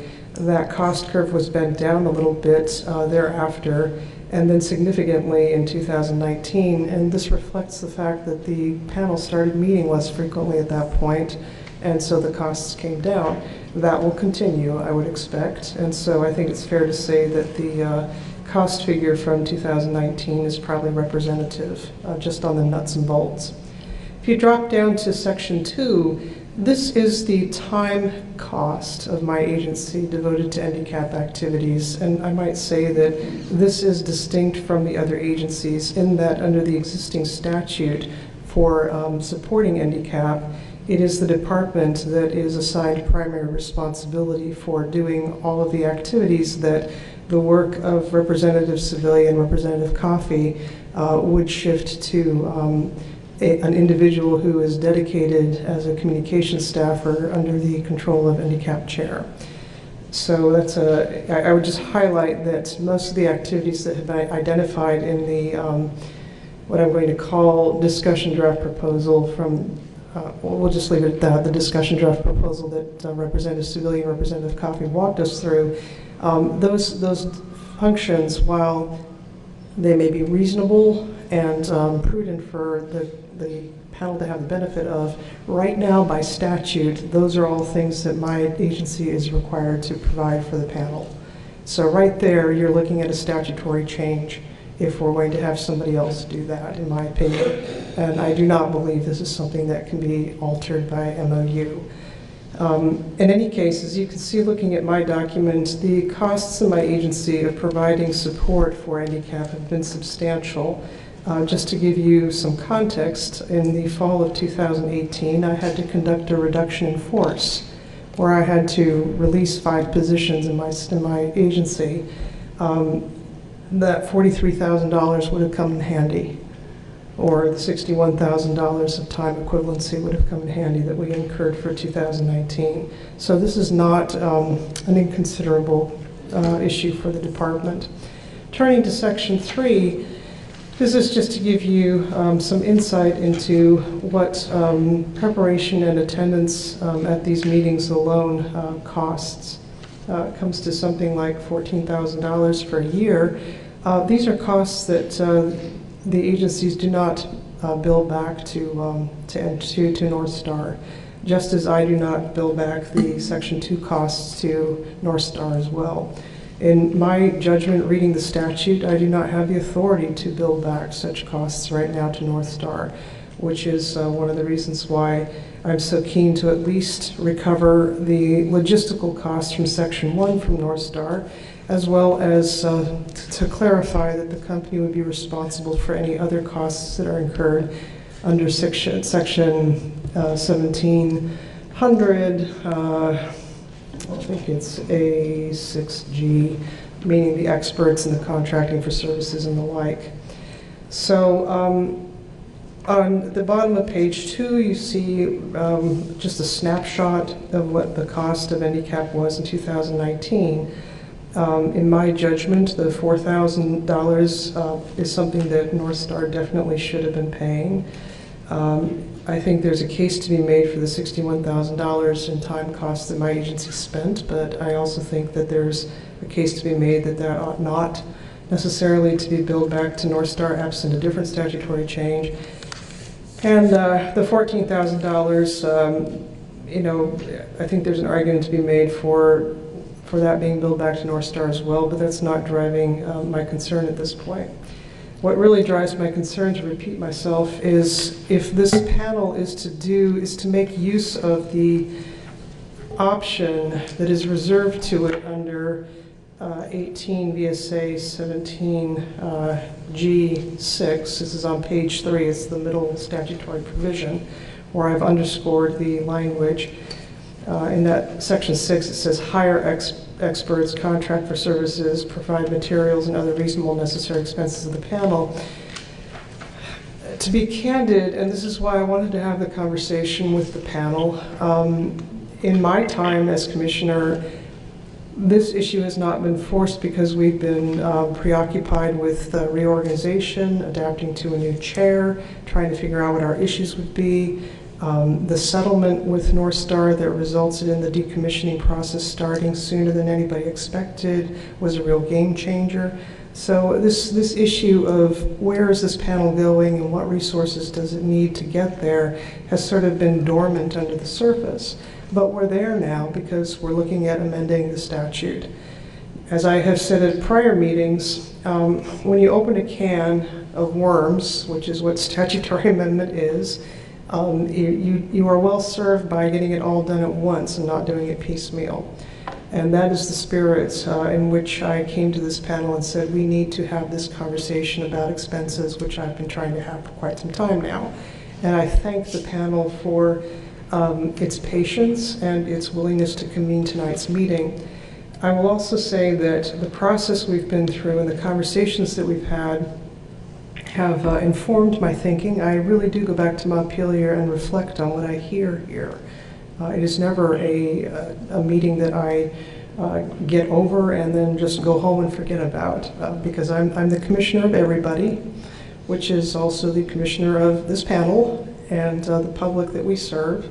And it's incumbent on me to reflect on the things that I hear, so that while I respectfully have to disagree with the proposition that an MOU could be prepared that would allow Entergy to pay a certain amount that is fixed, in order to pay for these costs that I'm concerned about, I can recognize that there's a limit as to what can be achieved in any one legislative session. So I have heard what our legislative colleagues are saying about what realistically can be achieved. And from my own view, I have looked at the existing statute, and I have language that would amend the statute to the satisfaction of the Commissioner of the Department of Public Service, but I don't know that that would necessarily be to the satisfaction of this panel. And I'm happy to share that language with anyone who'd like to see it. But in a nutshell, what it says is North Star will bear the costs under 6G, and North Star will have an option of seeking review of the reasonableness of those costs from the PUC. And in the first instance, it would remain the Commissioner of the Department of Public Service who determines whether those costs are reasonable in the first case. So I do not see that as a complicated statutory amendment, but I do appreciate that I don't sit under the Golden Dome day in, day out, and I especially do not sit on House Energy Technology, so I must defer to Representative Sevilla's judgment as to what the likelihood of success is in seeking an amendment of that kind. I do give you this notice, if you will. If I have to accept that we will not be amending the statute on this particular issue this year, notwithstanding the panel's vote last time around that we did want to shift costs to North Star, it is very likely that the department will seek this amendment in its own right next year with the proper timing, because it is, in my judgment, a matter that needs to be addressed in this fashion. Turning to the materials that Representative Coffey and Sevilla have provided, the reasons why I don't think the MOU route would work are as follows. Looking at the existing statute, I don't see any authority for NDCAP to be entering into contracts or directing actions that would result in an MOU. NDCAP has an advisory mission.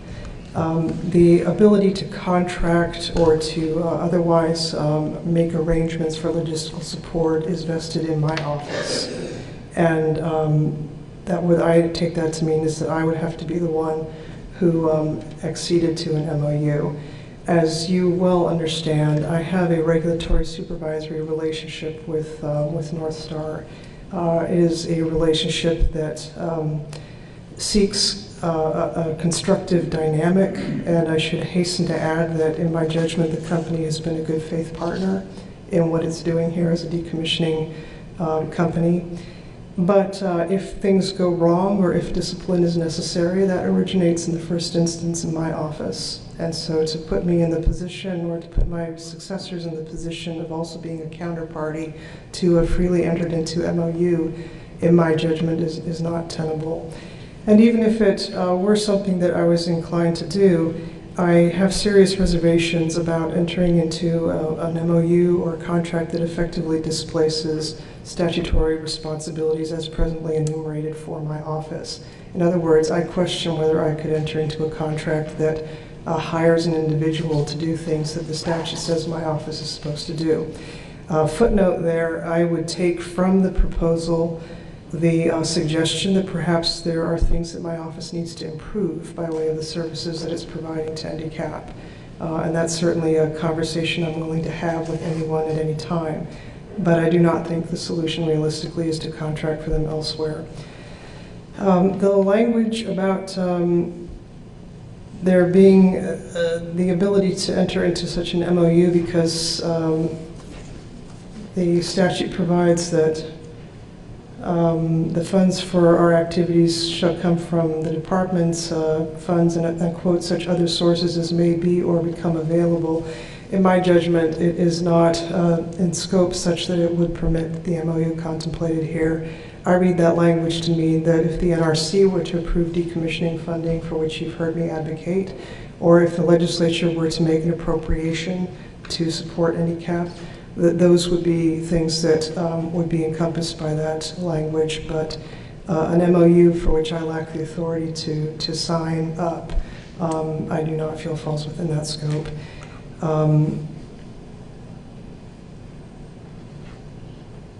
I think I've covered all my points.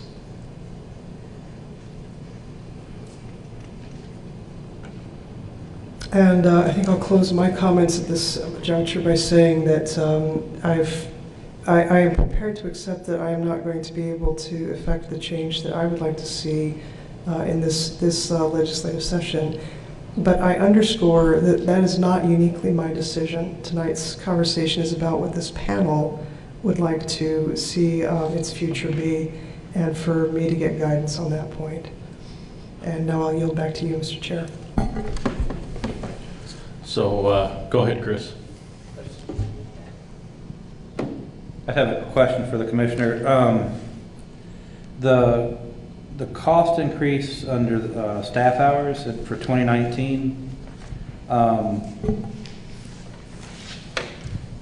can you shed some light on that? I don't doubt that, I didn't know like to what extent that reflected staff doing the work that the previous chairs had done, or what? That's exactly what it is. Wow. I think what you're seeing there is, for folks who were not on the panel at the time, you did not have the pleasure of working with Kate O'Connor, but Kate was a real dynamo, and we learned at the end of her tenure just how much she had been doing in her capacity as chair. And I think for those of us who are still on the panel, it was a real revelation to understand not only that she had been carrying so much administrative and frankly expense for the panel, but also we understood that this was not an acceptable thing to continue to expect from a chair. And Chris, you'll recall your tenure was vastly different in nature as a result, and I think for Mr. Emro it would be the same. But that's what that jump represents. It was actually a condition of my chairing the... Indeed it was. The only other thing I'll observe, and I'm not disagreeing with the numbers at all, I mean, because that's important to note how much the volunteer hours were contributing to the support of the panel. But in the earlier years, and Tony and Bill and the others who were here earlier on, when the commissioner was chair, did we not start doing reports until Kate was chair? I'm sorry, Chris. These are things that I wouldn't know anything about. Well, I was just looking at the numbers. Again, I'm trying to think about I'm thinking about the cost of what it actually takes to support the panel. And what I was trying to remember was in the first years, I know the statute said we had to prepare a report. I'm not remembering if we did exactly or not, or who prepared it, if it was Tony or Chris or somebody else in your all's office. But of course, Kate was very heavily involved in not only setting the agendas, but even recruiting who was coming to speak. So I'm sure that took some time away from Tony.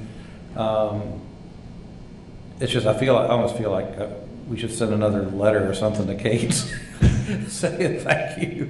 But I was just trying to think about those earlier years, because we had a lot of meetings in those earlier years, and there was a lot of work to be done. But did that still primarily fall to Kate once she was chair? Two issues on that point. One, it's entirely possible that the answer to that is yes, Kate did a lot of that. I wouldn't want to discount that. It is also possible that the records from that time are not as robust as they are now. Yeah. I can only, with perfect confidence, speak to the records that date to my tenure. Okay. Commissioner, I can shed some light on that if it would help. To answer, okay, first the specific question on the annual reports. The history on it, the first annual report, there was one done for 2014. The department subcontracted that out. If you remember, we had the Consensus Building Institute on contract for several items, and one of them was to finish the 2014 report. 2015, 2016 annual reports, Chairman O'Connor basically said, Tony, don't worry about them, I'll get them done. I didn't realize that meant that she was going to be doing them personally, but what I had expected was that there was going to be a small committee of panelists would actually work on it, but she was doing that herself. The 2017 report, actually, for those of you who remember David Andrews, I know he pulled a lot of that together. And then 2018 and 2019 was, well, okay, 2018 you provided feedback on what you wanted as panel chair, and 2019 I pretty much ran with it on my own, offering an outline to the panel. Some of the other volunteerism,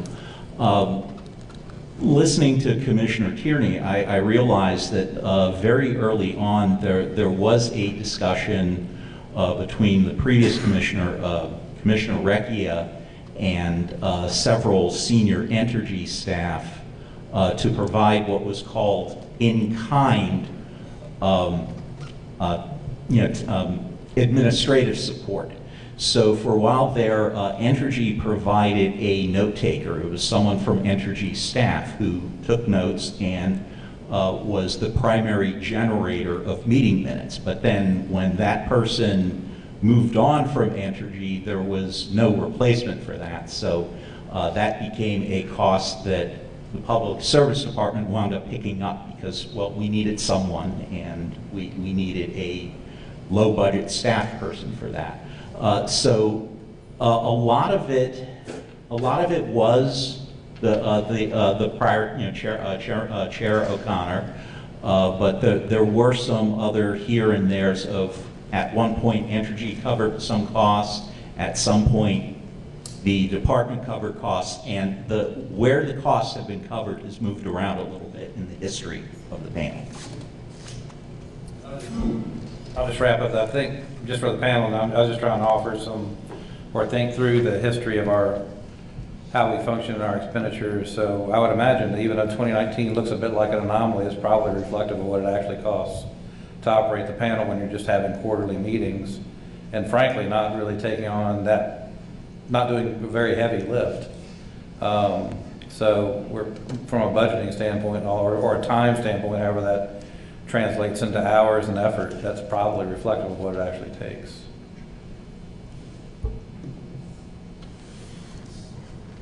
So let me throw my 2 cents in because I'm really good at that. I think for us tonight, it's, if we decide to, I think it's a determination of a dollar amount, not necessarily how that dollar amount is spent.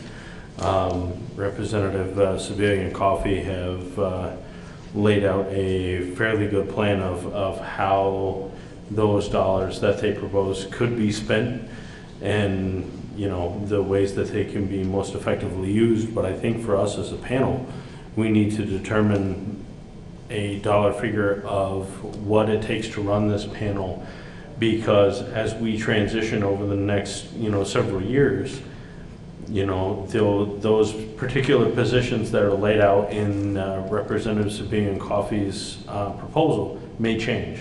The needs may change as we go through the decommissioning process. So I think a dollar figure is more important than necessarily how it's spent. That's my opinion, and I'm open to hear different opinions on that. I'm okay with the dollar figure that was, set forth by Representatives Sabine and Coffey to,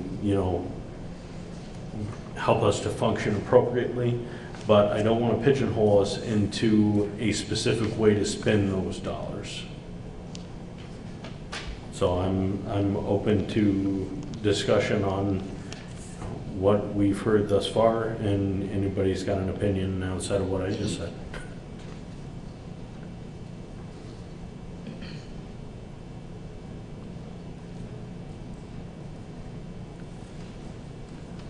So I actually appreciated Chris's summary there, that the 2019 expenses as described at the bottom of page 2 of the Commissioner's prepared document is probably more likely the actual costs, as opposed to those costs that are itemized on the document from our representatives. Given the ease at which it is possible to actually review and account for those costs in state government. So I would feel that we may be underestimating what it would require to sponsor 4 meetings a year if we were to stay with the 35,000 as represented in our representative's proposal. And I think it would be better to probably work towards the higher figure, which is approaching $80,000, as represented in Commissioner Tierney's document.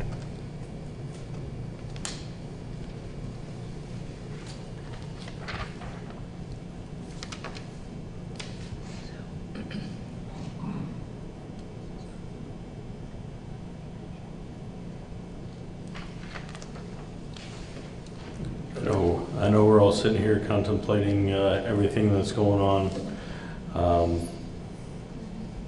Representative Sabia, you got something to say? Well, I think I would most like to hear from other panelists if they have thoughts first. So I can wait. Tony, this is Emily Bodecker, if I could jump in with a question. Yes, please. So as I was looking at this, there's 3 things that I'm primarily evaluating. One is I think we need a permanent solution, a long-term solution, rather than trying to do something for an interim. So I'm interested in understanding how we can get to a permanent solution. And one hopes that we will continue to have good relationships with all parties involved, but money can get tricky at times, so I think a permanent solution and by that one which is, solid in law is important. Who authorizes the costs for the panel, I think is really important, and so I too appreciated seeing what the panel actually costs, and would also be interested from some of the longer term panel members if some of the assertions about this being the right grouping of costs, that we wouldn't be looking for additional experts and things going forward. I'd just like to make sure that we have a good consensus from the panel for that. And so in terms of how we proceed from here, I would also like to revisit the question, I'm not quite where Commissioner Tierney is, about ruling out a change this legislative session. I appreciate that there is a lot on the docket. There's some very big bills that the House Energy and Technology Committee has. But if there is a very simple change, the few lines that Commissioner Tierney had identified, I also don't want to rule out that possibility of potentially taking this to the legislator, getting clear language in the statute, and having this resolved so we can focus back then on the core work of the panel. So if anybody has any comments and thoughts on any of the statements I just made, I'd be very appreciate hearing them.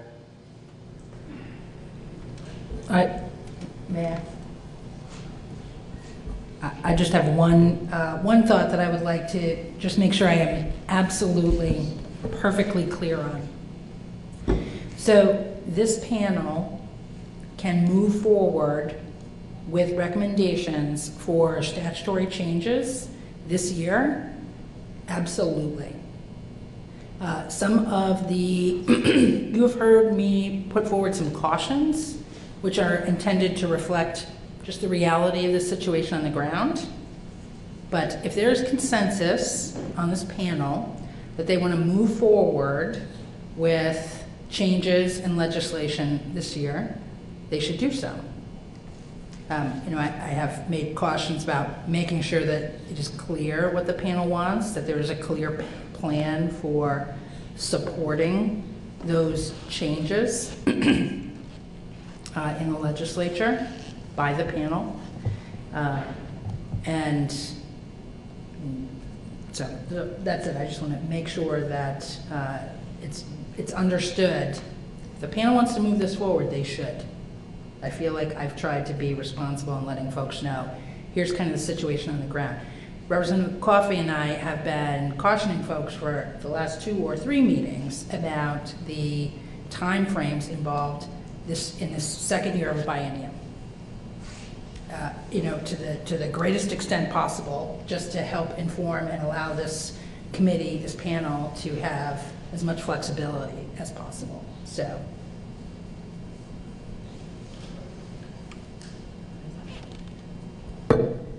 And so I wanted to say two things. One is also, if I agree, the committee is going to be taking this up. It does mean that it gets negotiated in that committee and in a money committee. And that the recommendations from this panel are not the only recommendations that might come to that committee. There can be other folks who might want to weigh in on that. But I think what I'd hope that we could figure out tonight is what are we really hoping for the support of this panel, and how can we get there? Because, I think I've heard a lot of different, this is really just throwing something, it doesn't need to be necessary. These recommendations that we have, this is a brainstorm really about, these are the kinds of things. So I think I'd like to start, how does this panel want to work and operate? What are we doing well? What's missing? What are other, we've done a little, like the beginning of research. We got a letter from Ray Shaddis here about what they're doing in Maine. I really think because we're one of the states that's in the early wave of decommissioning these plants, and we have an opportunity. Folks are going to be looking to this process as a model. So, and is it the best use of, our nuclear engineers' time to be setting up tables for a panel? I'm not sure if I, as a taxpayer, see that that's the best use of somebody's time. So could we kind of get into this a little bit? Since this is our main piece of business tonight, it would be great to have a sense of the panel. What is it that we need? How much do we think it might cost? Build in some flexibility, and then whether the solution is whether we do it in statute or whether there's a creative way to do it. I think there's a willingness from North Star to pay for some of these costs. I don't really think that is the question.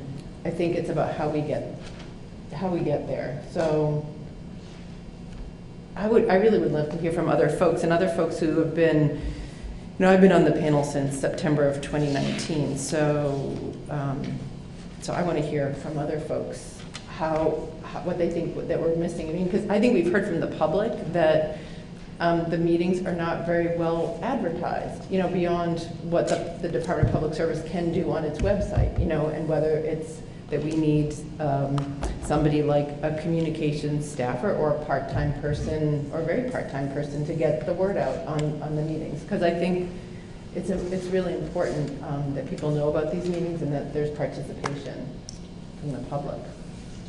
See, I would, personally, I would challenge that particular line of thinking, because when this panel started, especially through the sale process, the meetings have been always worn the same way. And we've had several people throughout the sale process attend these meetings. Our meetings were full. We had 30 speakers, times coming up and, voicing their concerns to the panel. And we haven't changed the way we warn the meetings in the time, like as far as the time length that, they get warned out and that kind of thing. As far as I'm aware, I don't think it's necessarily an issue of how the meetings are being marketed or put out to the public. I think it's just a lack of interest from the public to attend the meetings at this point, since the sale has gone through. That's my personal opinion on it, just basically from seeing where we started to where we are now, and the lack of public participation from the beginning of the sale process till now. And it doesn't mean that anybody's any more interested or not interested in what's going on at the site. It just means that less people are participating in the actual handicap meetings themselves.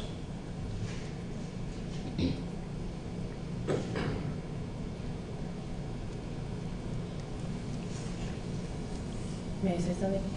My comment is coming based on what people have come in and said here. It's not based on my opinion. So about participation, but I think going back to it, it's like, is this what we currently have in this budget that the commissioner has put together? Is this sufficient to do what we need to do? the work that needs to be done, or do we want to be, I've heard, I mean, there are a few people who are not here tonight who have advocated for having folks come and participate in this meeting, or for, as participating in national conferences. I mean, there's been a wide range of ideas, and we haven't been able to get to those ideas because there hasn't been the funding there. So that, I would rather have us have a conversation about that part of it for what we want to do.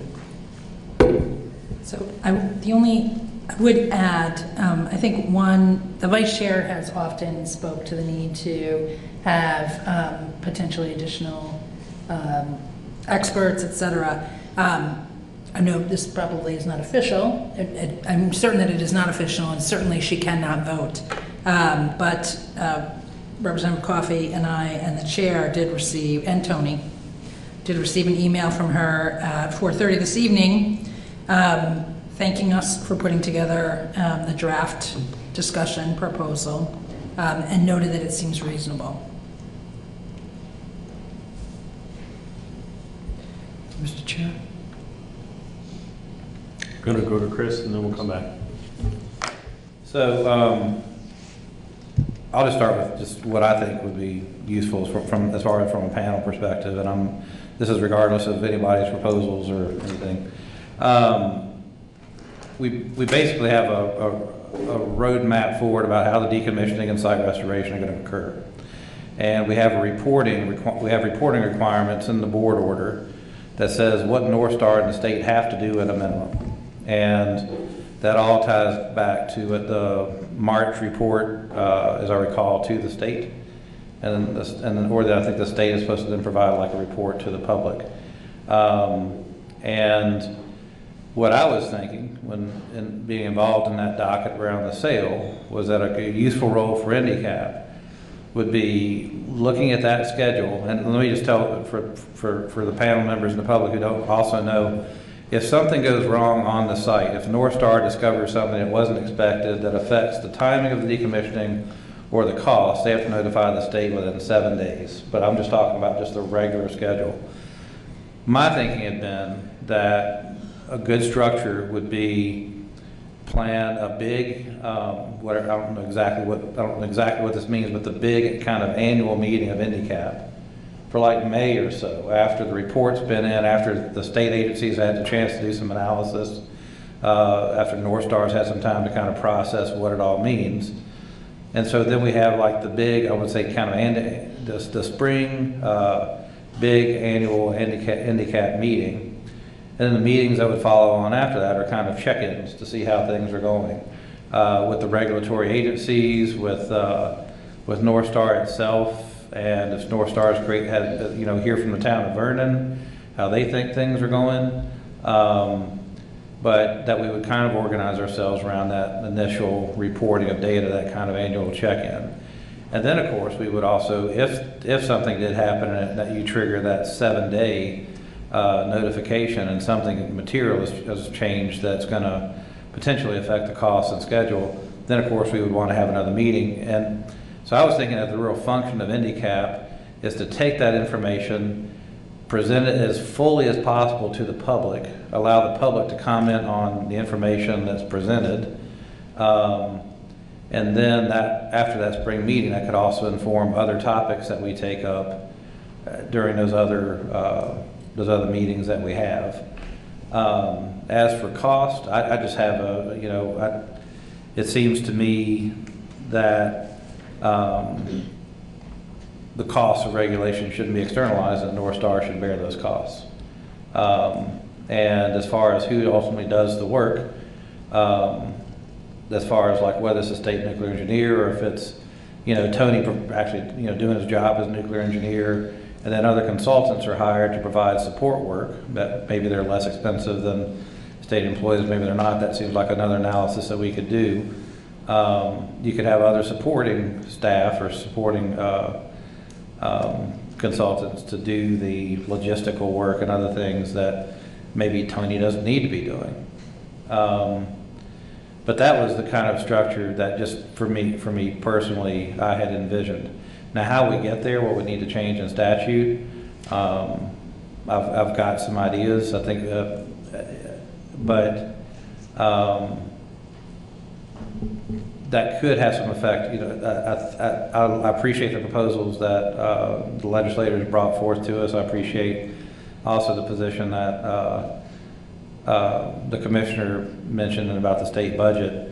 But as far as just like the actual function of NDCAP and its purpose that it serves, those were kind of my notions, and so I just wanted to throw that out there for what it's worth for people to respond to. I'm not claiming that I'm right. It's just that's an idea that I've had.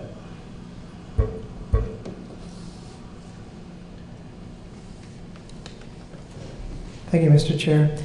A couple things. I thought what Chris just outlined right now is one very measured and clearly identified path for NDCAP to define the scope of its work at this time. And I think one of the things that's particularly appealing about it is that it meets the concerns that, or better said, the point that Representative Sibilia has made more than once about the need to ensure that a spotlight stays trained on the events through decommissioning, the progress of the company through decommissioning, so that the public has a genuine window into this. What I would add to Chris's description is this. It's one thing for this panel to lay bare or to make clear in a public forum what the current status is of decommissioning under the board order and the reporting events. It's another thing to provide a place for the public, having digested those events, to come back and to tell us what its concerns are. That too is a part of NDCAP. And it may well be that through those comments from the public, the panel develops questions or concerns that we can't sit here tonight and anticipate. Some of those concerns might, for all I know, best be informed by the assessment of an expert who could help this panel decide what advice it ought to give to the governor or to state agencies about whatever the particular concern is that has arisen. What has troubled me to date in my tenure has been the prospect that a decision about whether to retain such an expert would turn on whether I have money available in my agency. That to me is a very unfortunate confluence of events, and that's exactly where we have been for the last several years. And to my mind, it's a statutory change that removes that unfortunate nexus so that this panel, should the need arise, is in a position to avail itself of its ability to get expert assistance as needed. Turning to the particulars about who sets up tables and the like, I don't especially like seeing my nuclear engineer employed in this fashion, but those are the resources available to my department, and those are the duties prescribed under the statute. And so unless a change is made, I have to make do with those resources, and it makes even less sense. Mr. Lashinsky actually lives in Connecticut and is down here. It might be less costly, I suppose, to dispatch somebody from my agency who doesn't have the same hourly rate, but I have to figure out who that person is and what work I'm going to remove from that person in order to send them down here in advance of meetings.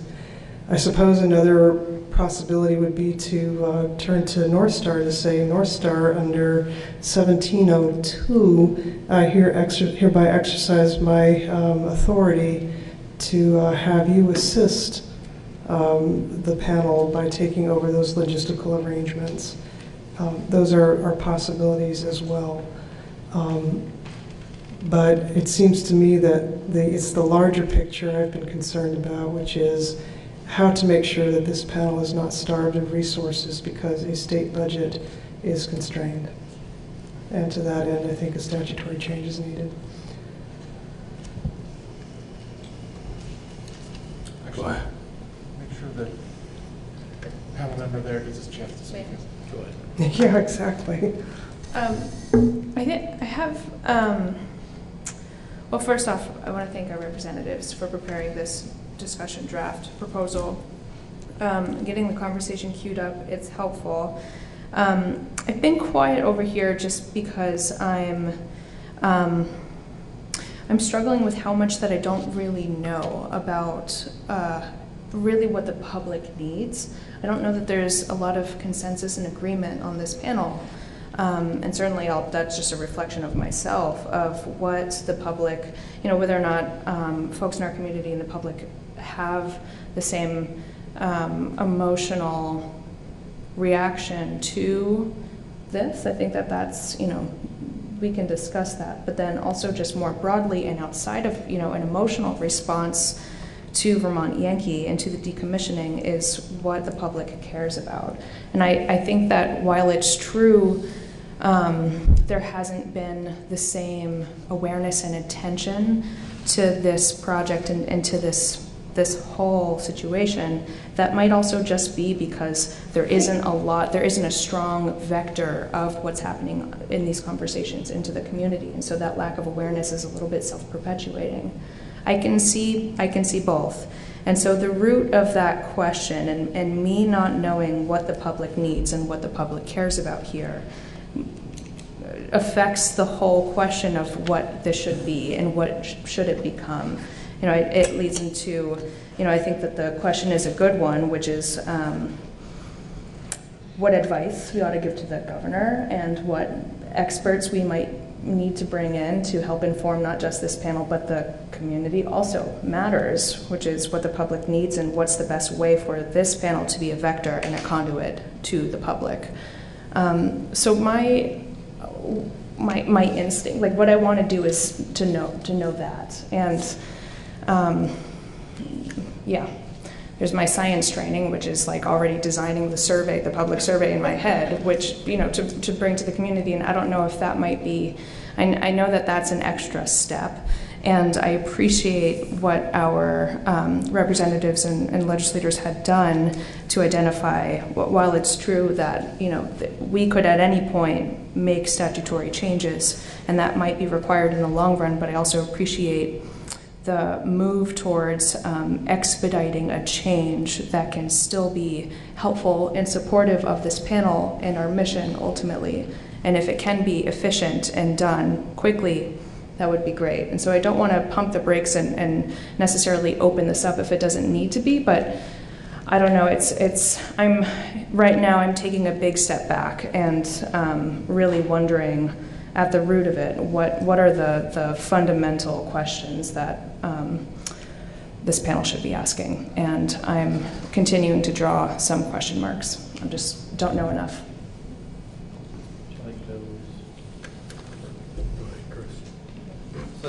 And I may be wrong on this, so others can weigh in, but, and Emily, I really appreciate your perspective on this, especially being new to it.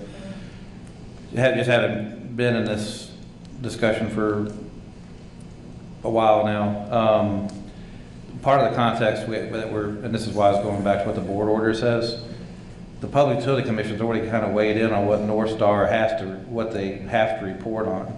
And I would hope that North Star would be really interested in knowing what else the public would like to hear from them. And, and I think it's great, it would be a great idea for the panel, through a survey or through other means to find out what would the public like to know. But I think from a procedural standpoint, there's the Public Utility Commission has already weighed in on what has to be reported and when. And so I was trying to kind of propose from that bare bones approach, that we know that we've got an annual report that's going to be coming out, and it'd be, and an opportunity to gather that information from the public is based on what you're hearing. What else do you need to hear? What else do you want to hear? What else do you want us to bring to you? So that to me was kind of more of an expeditious approach to it, which may or may not make sense. But I think we are limited somewhat. Like even if we found out from the public everything that they wanted, what we can actually pry out may be somewhat limited. But again, North Star, hopefully they would stand up and go, yes, we would love to know more about what the public wants to know about our process and the transparency of our process. And how the public would like us to communicate with them. But some of that's going to be voluntary on that part, which is fine, because they should have the opportunity to weigh in about what they, how they view this whole process too. But I just wanted to kind of weigh in with that constraint. That's why we were, the panel was involved, and maybe not as robustly as would have been desired, but and coming up with an advisory position on what to even communicate to the Public Utility Commission about what needs to be communicated to the public. But that ship in some respects is kind of sailed, but we can always build another ship. Well, to that point, Chris, I mean, North Star has, taken the steps to reach out in those respects through Mr. Hamilton, doing some community engagement with stakeholders to find out, what the communities are interested in, the community stakeholders are interested in. So I think those steps have been taken by North Star to this point, even above and beyond what the PUC has asked of them in that respect. I think they're resounding gong, and I hate to keep coming back to this, is that the public in general is, after the sale, is not terribly interested. I think there is a good sect that is interested in what's going on, at the plant, but they don't show up to our meetings. They're the silent majority. Let's just put it that way.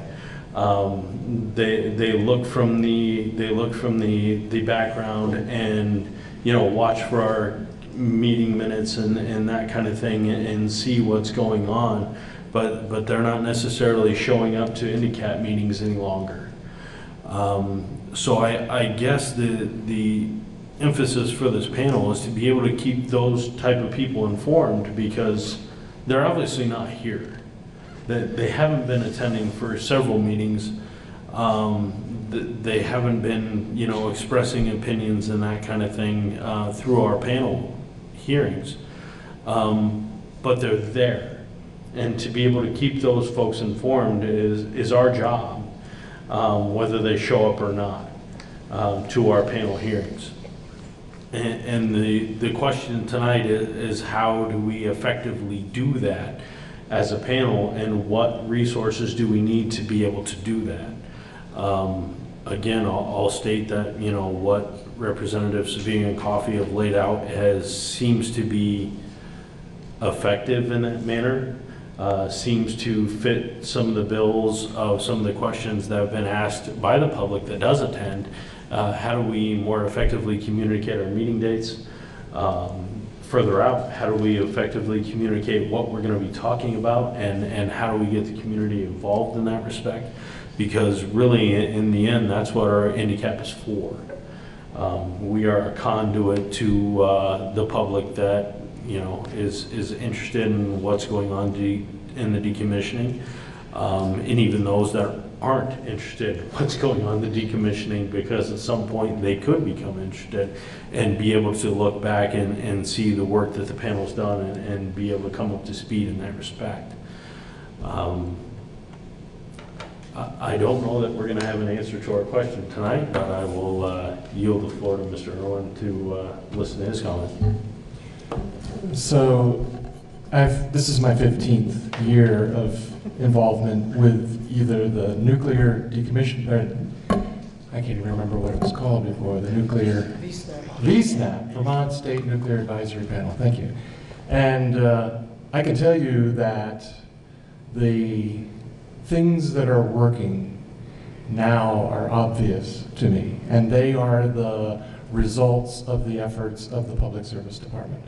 Specifically, the record keeping for this panel is exceptional. It is all open to the public. It is, while a government site, a place that you can go and find everything that has occurred under the NDCAP since its inception. Annual reports have been put together religiously, not always on time, but well-founded minutes records of votes, records of issues, records of presentations. The actual documents are there.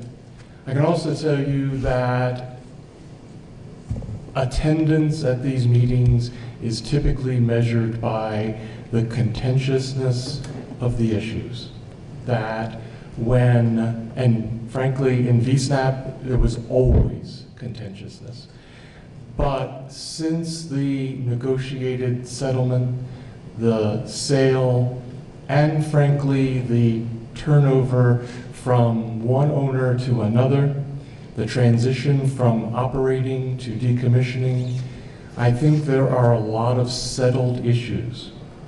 What will likely occur is that if there becomes a problem that causes costs to go up or delays or other concerns among the public, we'll see attendance rise again. And we need to be prepared for that.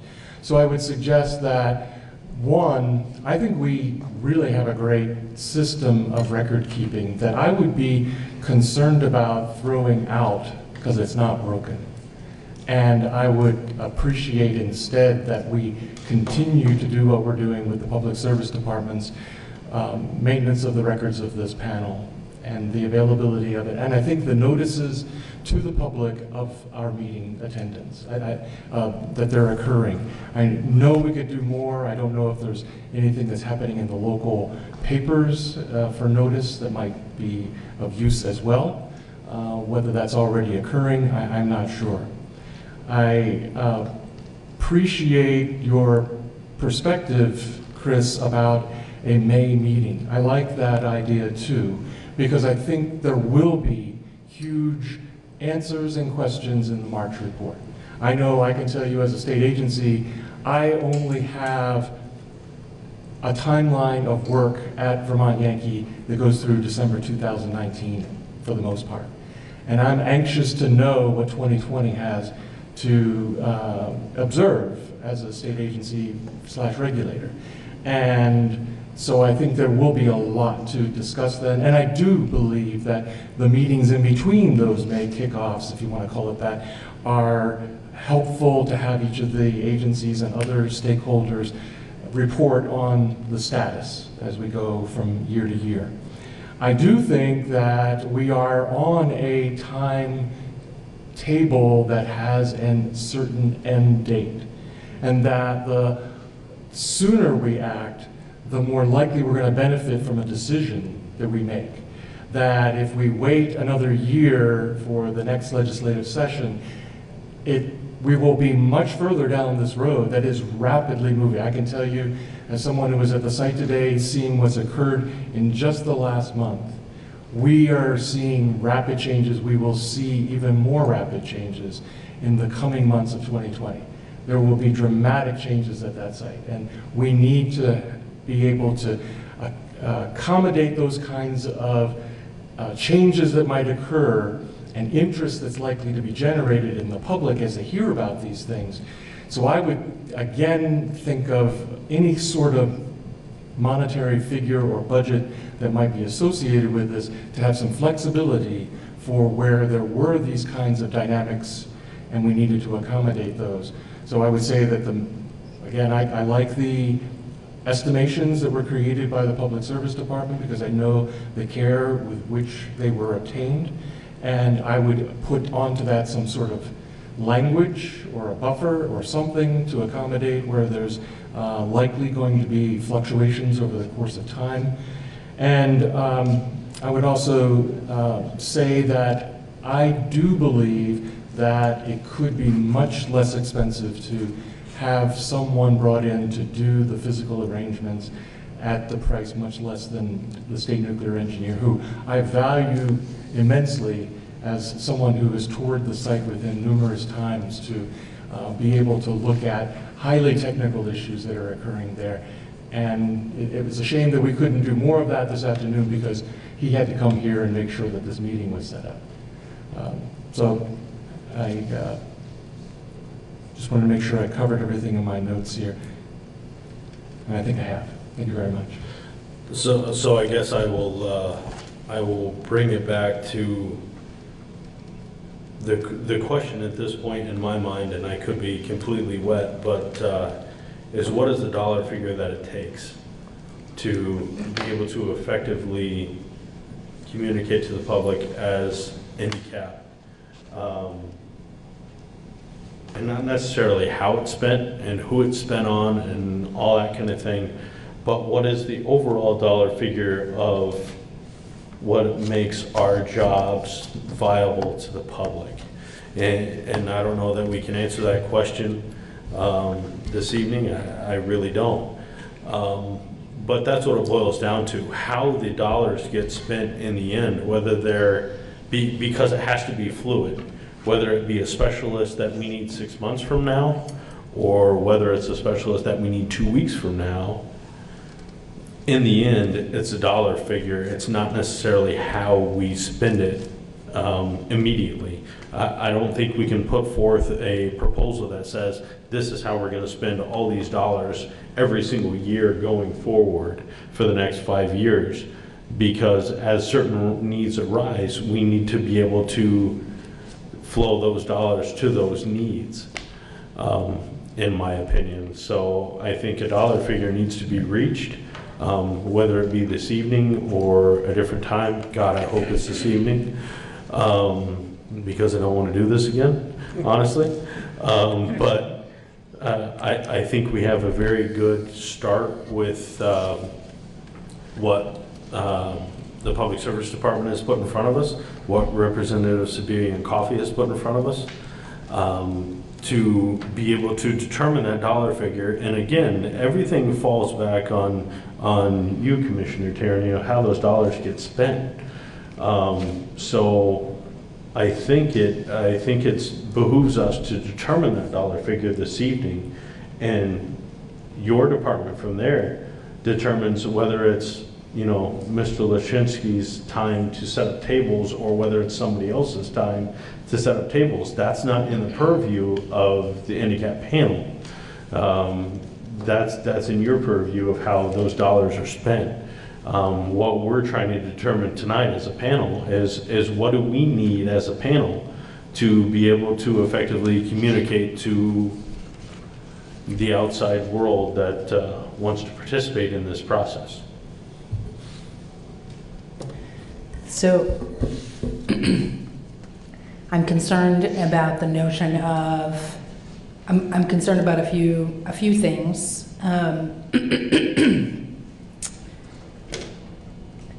think, I'm not sure if the commissioner was explicit, but I think the notion of putting together an MOU outside with North Star for the support of this panel, I don't think is something that she would support. We probably should hear from her as to whether or not it is. That is correct. I would not support that. Right. And so that then becomes the place where we get a little sticky in statute. And so if we put in a dollar amount in statute, that's just going to be, I mean, it's fine. We can do that. We can try that. I think that there will be, we have to figure out, is that a tax? Is that a fee?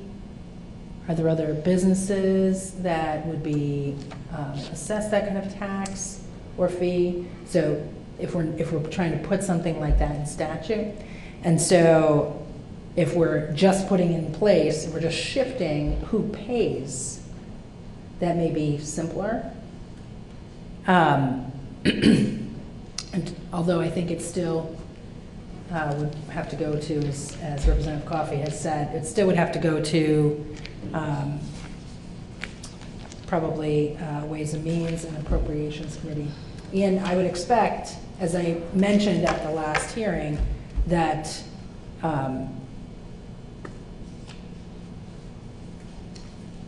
having that be an unlimited prospect in statute will probably get some resistance from North Star. And as we've heard the commissioner say this evening, it has been limited. It has been limited. It's not limited in statute, but right now it's limited by the state budget. So I would just offer that for consideration by the panel. Mr. Chair, I would note that we are a little over schedule. I hate to, just in case you wanted to hear from Mr. Leach.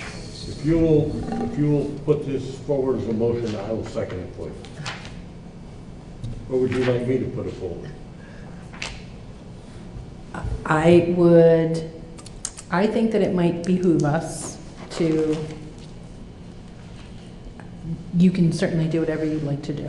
I think it might behoove us to hear from members of the public who are actually here and who I suspect may have some things to say that may be helpful in this regard, may not be helpful, but they will be instructive. Okay, so to that end, we are kind of over our time allotted for discussion from the panel on operating costs, potential funding options. So at this time, I will open up to public questions and input on the panel cost and funding options. Willing to hear from anybody from the public regarding that.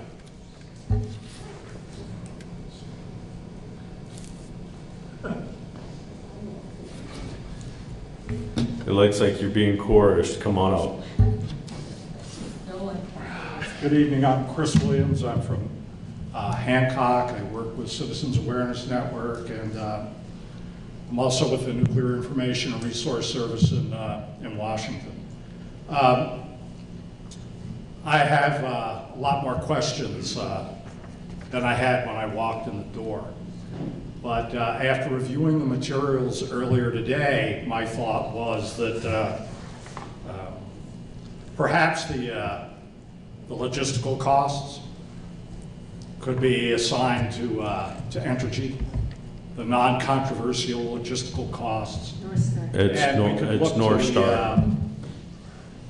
The department to provide funding for the expert staff time as well as outside experts if they become necessary. And somebody said it earlier, a lot's been said tonight.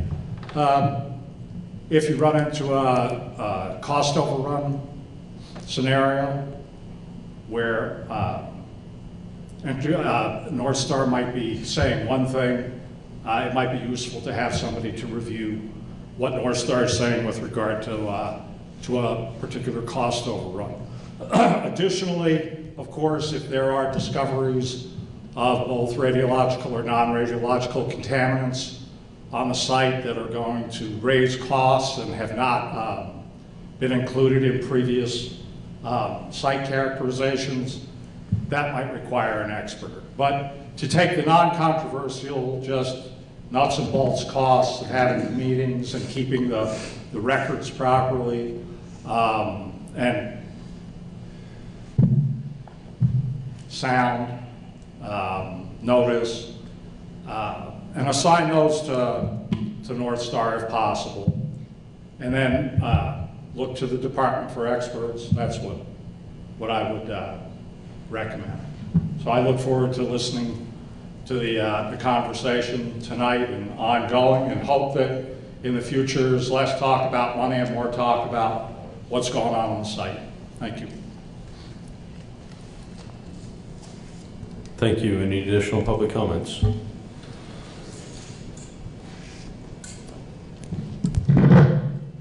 Hi, I'm Ann Darling. I live in East Hampton, Massachusetts. Before I say anything else, I want to remind you that there is no one sitting on the panel from Massachusetts, and there should be, and I hope you'll make the governor of the state that I now live in do something about that. Thank you. I want to kind of echo what Emily was saying about what I would like to see the panel be a vector and a conduit to the public. And besides putting things on the website, basically what gets out to the public is left to whether or not there's someone here from the press and if people read that story. Or if I write a letter to the editor, which I did a couple weeks ago. So, and it's true that people, what you were saying, Mr. Unruh, about people are not as concerned because people don't feel as threatened as we used to, or scared. Thank goodness. But I do think that, and things seem to be going okay right now, and I'm very grateful for that. I'm very happy. But they might not in the future. And I think somebody also said it's important for you to have a way to communicate with the public beyond what's on the website. And that could even be regular postings in some of the major ways of communicating, not just in Brattleboro, but all around New Hampshire, Massachusetts, but beyond Vernon. It's wonderful that Vernon is very, very closely involved. You should be. I'm happy about that too. I'd like to see more people on this panel who are actual citizens, not representatives of, from outside of Vernon. It's good to have a lot of Vernon people. And I'd like to see maybe, a monthly piece in some local newspapers or some forums that could be put on BCTV and other cable channels.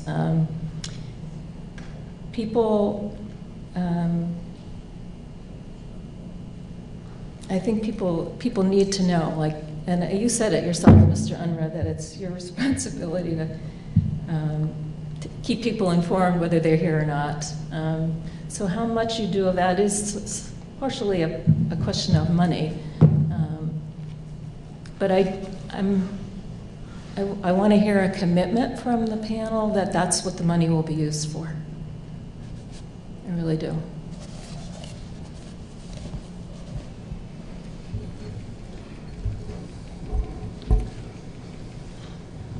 Hi, good evening. I'm Clay Turnbull. I'm with New England Coalition on Nuclear Pollution. I'm a staff person and a trustee. And I was glad to hear that a report that Ray Shaddis prepared sounds like it was distributed to the panel. I just wanted to highlight a couple of lines from it. North Star will pay itself approximately 38% of the decommissioning fund to administer decommissioning activities. And there's a modest 10% overrun cushion built into the budget. In addition, North Star anticipates an end-of-the-day surplus in excess of $20 million to be divided 45% between North Star and Vermont Utilities. At Maine Yankee,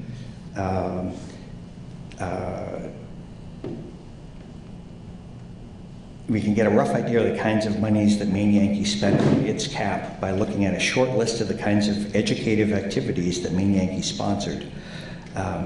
The cap toward 2 sites deploying dry-fueled storage systems, at Calvert Cliffs Nuclear Power Plant in Maryland and Palisades in Michigan. The cap toward plants undergoing decommissioning, including Connecticut Yankee and Big Rock Point in Michigan.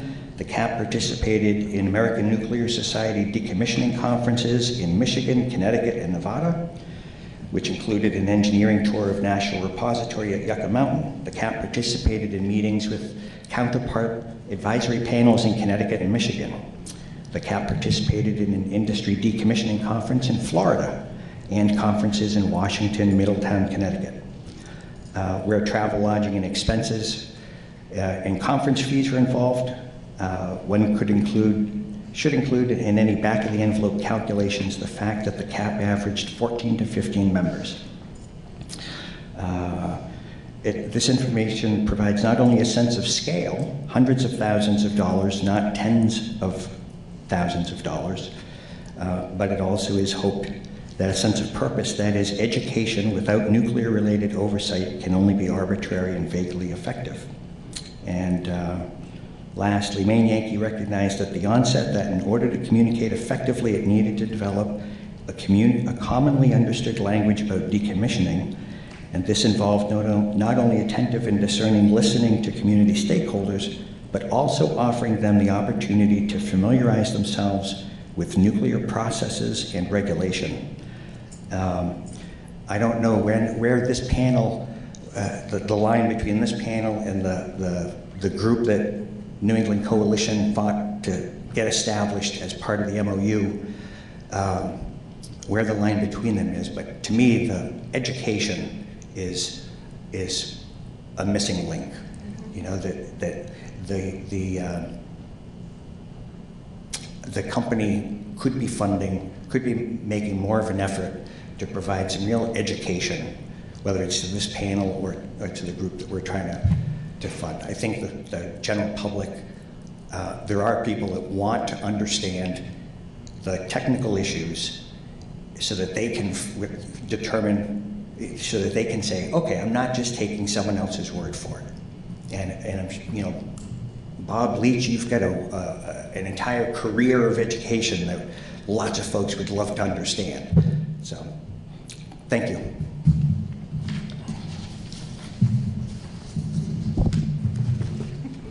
Mr. Chair. Yes. I think we're at that place in the evening where we would be contemplating a break. And before we did that, I frankly am unsure of how to proceed here. I brought sufficient copies of a draft statutory amendment that I would be happy to distribute to folks so they can look at what my thoughts have been about what we might do. I've heard the conversation tonight about the $35,000 figure. I've heard Dr. Irwin's comments about a higher figure. It occurs to me that this language that I've put together could be, again, modified to accommodate some sort of cap. I just don't know where and how to prompt that discussion. But I wanted you to make you aware of that as an option for tonight. I do have that material here if it would be of interest to the panel members. I think that makes two of us that I'm not exactly sure where to go from here based on the discussion that we've had both from the public sector and from the panel itself. So I will say that we are going to go to a 5-minute break, and if you'd like to distribute those materials that you have during that 5-minute break, you are welcome to do so. We will reconvene this meeting at 7:35.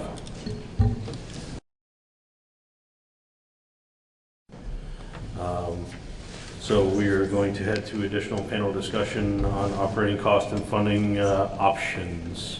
So during the break, Commissioner Tierney put out a proposed amendment to 18 VSA 1700 G6, and I will allow Commissioner Tierney to speak towards that amendment. Thank you, Mr. Chair. As I alluded to earlier in the evening, I had this language has been prepared in order to effectuate the outcome that I would prefer, which was an amendment to 18 VSA 1700 G6, such that North Star bears the costs of hiring experts, contracting for services, and providing for materials and other reasonable and necessary expenses of the panel, as the commissioner, meaning me, may consider appropriate on the request of the panel from time to time. The idea is that by June 30th annually, the department would render a bill basically to North Star that details the amount of monies that have been expended on experts or the contract for services and the like. And in turn, North Star would then pay that bill within 30 days into the special fund that's been established per statute to support the Department of Public Service. It also supports the Public Utility Commission, but that's neither here nor there right now. The language clarifies that the monies so paid by North Star into the special fund would be paid solely to the department, meaning they would not be shared with the Public Utility Commission. And finally, the owners of the Vermont Yankee Station, North Star, would have the right to petition the Public Utility Commission to review and determine, after opportunity for hearing, the necessity and reasonableness of such expenses and may amend or revise such cost assessments is what I put in here, but expenses will be fine too. Based on the conversation tonight, it occurs to me that we could insert a cap in here if the panel thought that was appropriate. And if we did so, I would propose that it be in the second line that is underscored from the top, such that it would now read, the owners of the VYNPS as the Commissioner of Public Service may consider appropriate, comma, not to exceed. The number we've used tonight is 35,000 or whatever other number this panel settles on. And 35,000 would be would reflect what Representative Sibilia and Representative Coffey came up with through their research. To be clear again, I have circulated a statement of costs for the panel to date, principally to raise awareness of what costs are invested so far in the operations of this panel, for better or for worse. The Section 1 costs are those logistical costs that I think North Star ought to bear. The Section 2 costs are the PSD staff time that supports NDCAP. I'm not proposing that that be included in this amendment to Section 6G. I just wanted the panel to be aware that these costs are being incurred. And then the costs on Section 3 having to do with the agency participation, I think it would be fair to put that in, but not necessary. Certainly any per diem increase as suggested by Representative Sibilia and Representative Coffey would be something that would be fair to include under that $35,000. I do agree with Mr. Omeru that there's no need to specify what the $35,000 is expended on, because with the way I've put the language into the statute, I think it's pretty clear that it is supposed to go, the $35,000 would go toward hiring experts, contracting for services, and providing materials, and other reasonable necessary expenses of the panel. So the Section 2 costs and Section 3 costs are not costs that I regard as fitting into that or being included in that language. Are there questions from the panel? Go ahead, Laura. So I have a couple of questions. When would this end? Yeah, I think that's a really good question, and that's something that I was just discussing with counsel for North Star. It's a very logical question to be asking, but interestingly, it prompts a larger existential question for this panel. If you'll note, as we sit here tonight, NDCAP has no shelf life.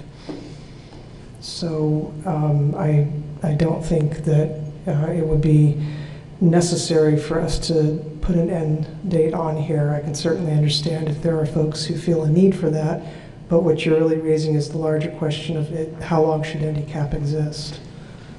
I would say this would go on for however long NDCAP exists. So I would suggest a termination of, at the time that partial license termination happens. Because at the time, I feel that NDCAP no longer has a value. I hate to say that, but it no longer has a substantial value, I guess, after the partial license termination. Mr. Chair? Go ahead. If I may add one point to that, there's also the site restoration part of this process that is exclusive to the Public Utility Commission jurisdiction. And it would seem to me that if there's going to be a termination date, that it should also include that. So it's not just partial license termination by the NRC, but also when site restoration has been achieved to the satisfaction of the Public Utility Commission, in my opinion. Go ahead, Chris. Just briefly, I would agree with that. And another thing that, and not to draw out the conversation, I think it's something that could be figured out later on, but I believe, and Clay, maybe you know, or maybe the folk with North Star know, I think both the Yankee Row cap and the main Yankee caps still meet once a year or have some kind of annual something. And so those continue to exist. Now, I'm not saying whether or not it should, but it'd be worth talking to those communities about, is there utility once it's just the ISFAC left on the site, is there value? And maybe that's not the Nuclear Decommissioning Citizens Advisory Panel, maybe that's something else, but just wanted to put that out there.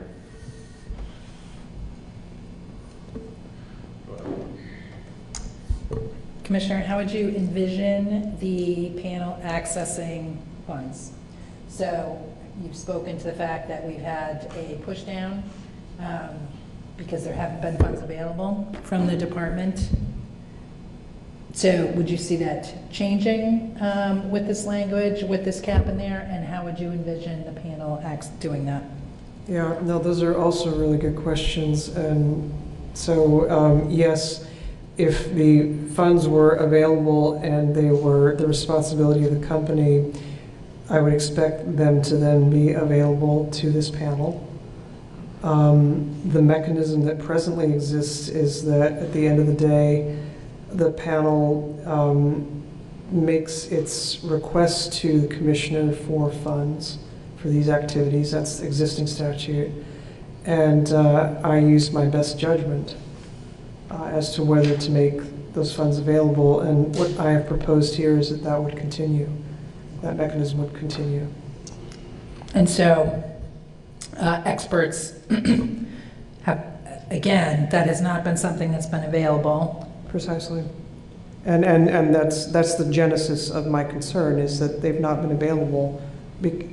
Not only has, well, Chris will speak to this in a moment, I think, but I will loosely say, to date, on my watch, none have been requested beyond what Chris asked for in the sale docket, or it's a backstory I'm happy to go into, but the bottom line is we've not had any such requests, but I think it's fair to say that I have sent every signal possible saying there's no point in making a request because I don't have money. And that's just not good enough, in my opinion, which is why I've been so concerned about this issue. And I'm hearing that that might remain the same. It's entirely possible. Because the cost, the $35,000 is... If we wanted to take that out of my budget today, that's a non-starter. Because $35,000 is more than what you are putting forth your agency spends on handicap right now. That would be additional to what I already put in, that's correct. So it would not cover what you're currently expending. And I'm not asking to, what I'm looking for is for the company to be responsible for that $4,000 plus for the logistics, and then for whatever is left under this cap, that would be what's available to this panel for hiring experts and contracting for services. For instance, Chris mentioned not too long ago that there was a consensus-seeking process, I think, that my predecessor conducted. You and Dr. Irwin might know about this, or Corey, I don't know if you do too. Yeah. Judging by these figures, the cost of that, there doesn't appear to be a record of it at the department. But it's that kind of facilitation process, for instance, or educational initiatives or the like. Those are things that open up if there's money available to be charged to the company. Can I mention just one brief thing that may have to provide a little context too, which is when IndyCap was first started, and actually in docket and Public Utility Commission dockets before that, there was a concern about like when IndyCap was first created, it was envisioned that decommissioning wouldn't start for 60 years or so, and so there was real concern about the company funding that because it would be coming out of the decommissioning trust, which would then decrease the amount of funds available for decommissioning. So now we have a more discrete timeline, but I would say that it would be just in case anybody has any concerns about suddenly if North Star is bearing the bill, that suddenly folk are going to go crazy and want to spend all kinds of money. Well, we all have a vested interest in being very, very thoughtful about how those funds are used, because I think it's still coming out of the decommissioning trust. I think that'd be the likely source of funds, because that's the source of funds they have to use. So I don't know that that's exactly the case, but just in case folk remember those old arguments from back in the day about concerns about where the funding for a panel would come from. Now at least we know approximately how many years we're looking at, what kind of budget we're probably looking at. So I have additional questions. Looking at the final line here, I'm not sure that it may be a typo or maybe a punctuation issue. The owners of Vermont Yankee may petition the Public Utility Commission to review and determine, after opportunity for a hearing, the necessity and reasonableness of such expenses, and may amend or revise such cost assessments. So is that intended to be that the owners of Vermont Yankee may amend or revise such cost assessments? No, it's for the Public Utility Commission. So I read that as... Yep, I can see why you read it that way.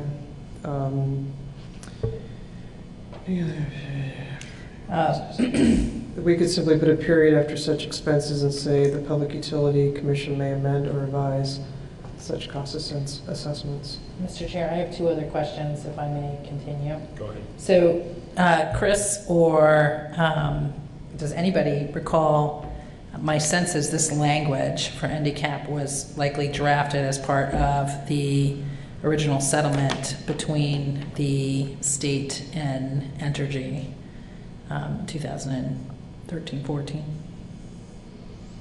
I want to say it was 12. No, but there must have been 13. It must have been one or 13. It was not part of the settlement. No, but no, it was not part of the settlement, no, but it was, but I think it came out of the settlement concept. I mean, It was a logical... I think it was not in the settlement, but it was... It was intended to be a successor to VSNAP, which had its own issues. So my question, larger question is around, I'm guessing that there was probably some negotiation between the advocates and the company and the government. I can't speak to that. No. I just know Mr. Can Camp anybody has strong speak to that? feelings. No? Does anybody recall that?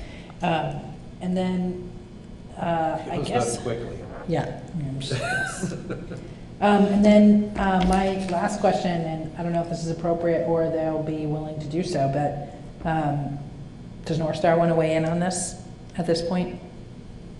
They have panel members here. I'll open it up to North Star members on the panel and or North Star Council. Sure. David Pearson. No.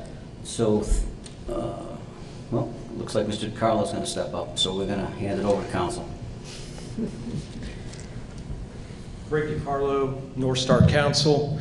I think this is a potentially workable solution, but we'll have to internally confer and report back. Thank you. Thank you.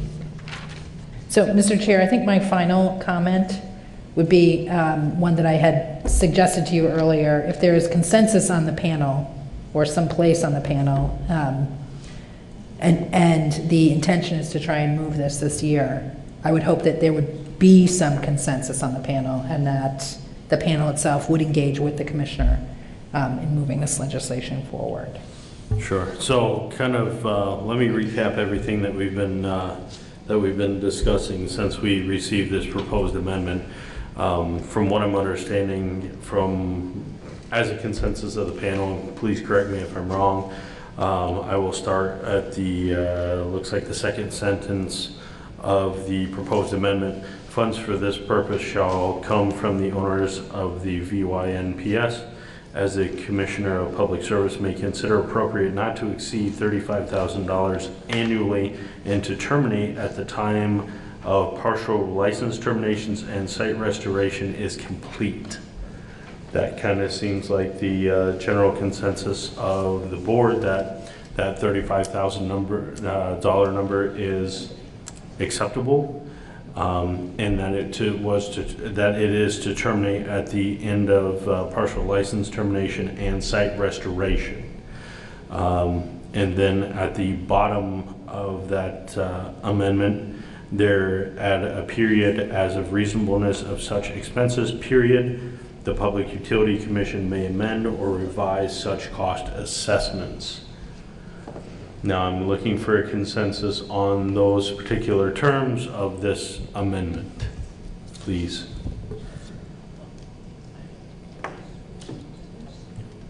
Go ahead, sir. Chair, I just had a question of the commissioner before getting to your amendment, if that's okay. Sure. Just for clarification, Commissioner, you're saying that this fund, if this funding were to become available, it would not go to pay for the costs of Department of Public Service staff? That's correct.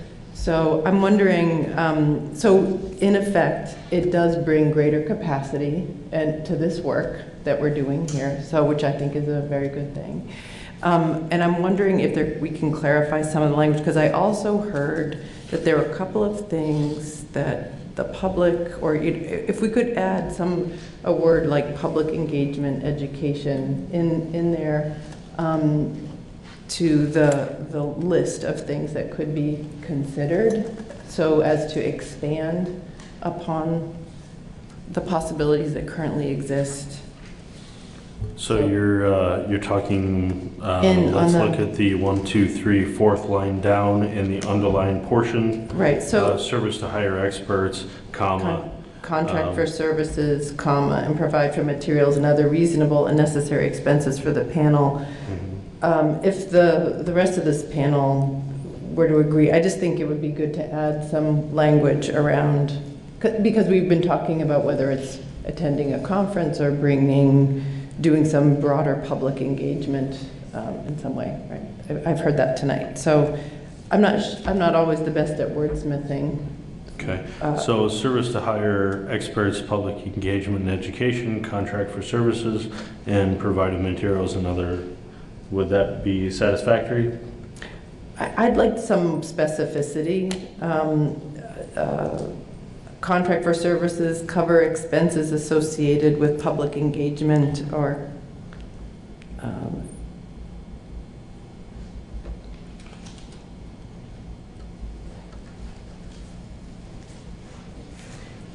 and education. I mean, May I ask as a point of clarification? I understand what you're driving at, Representative Coffey. In my opinion, that would constitute a reasonable or necessary expense if the panel decides that's what it wants to do, and the commissioner decides it's appropriate. Is it your concern that you'd like to have it specified such that it's removed from the discretion of the commissioner? And it's okay to say yes, I won't be offended. It's mostly more about the intention of adding this in here to just reflect that. So I don't want to belabor the point. And so my second point is to follow up on the chair's comment about how long this funding would last. If we look at the full statute, I think I would prefer something simpler that said that this would not to exceed $35,000 annually for as long as the handicap or the panel exists. Because I don't think it should be linked to what we think the process is going to be. The rest of the statute doesn't do that. Yeah. So my 2 cents.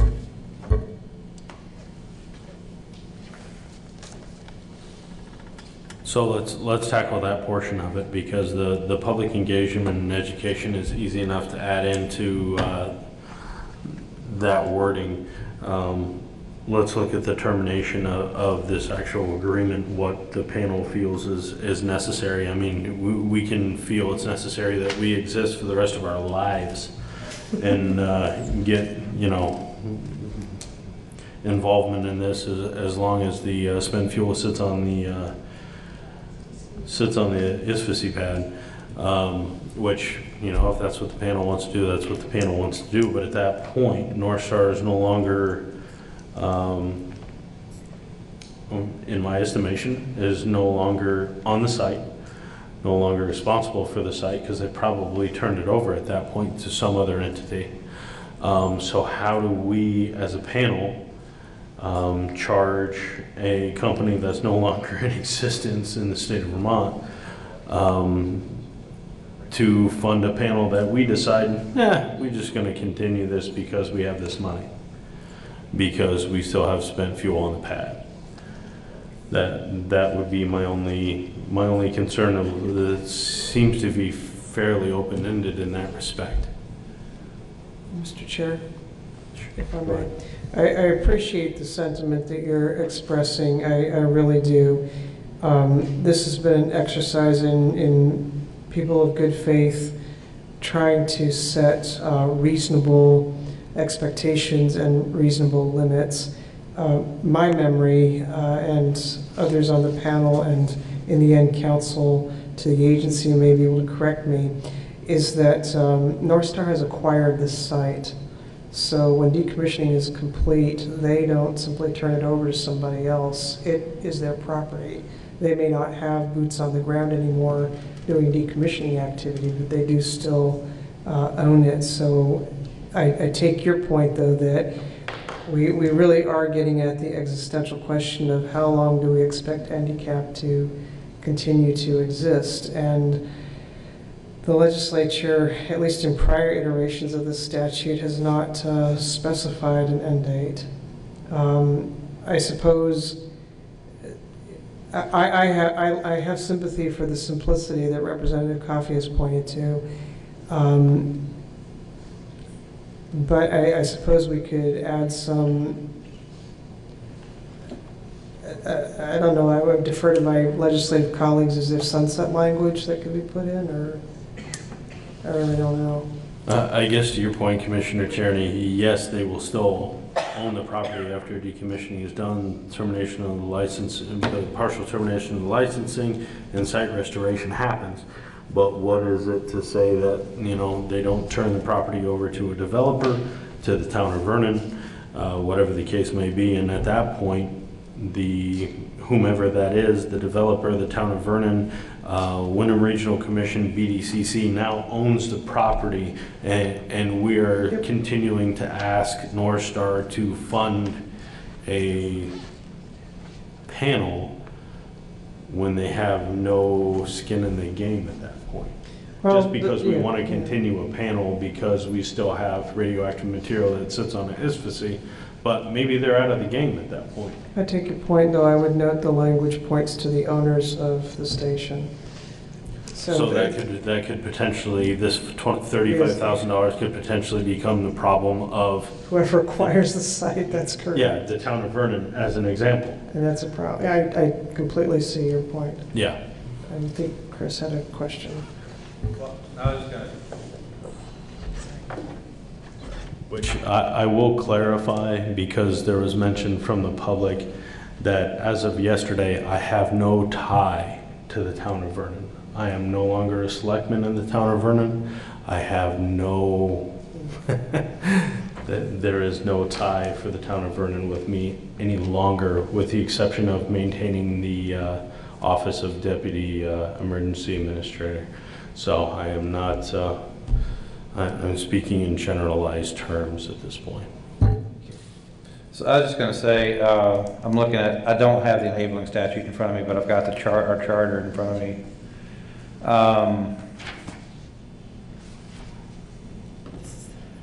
And handicap, says, I think this is parrots the language, handicap shall advise the Governor, General Assembly, and agencies of the state on issues related to decommissioning. That's nuclear. Now, I mean, I would like to see it go through site restoration too, but you could logically say handicap would sunset upon the completion of decommissioning, and then maybe leave an escape clause like this could be reconsidered by the legislature at that time, but that may be the language that you use because that's the actual purpose of the, I mean, it's imperfect to me, and I would defer to the rest of the panel because it seems like it'd be worthwhile for, to have the panel in existence for the completion of the non-radiological decommissioning as well. And maybe that's, and I'd have to look into the detail at the enabling statute because maybe it talks about non-radiological. Does it? But anyway, I can, but that may be an approach to take, just reflecting on what it says.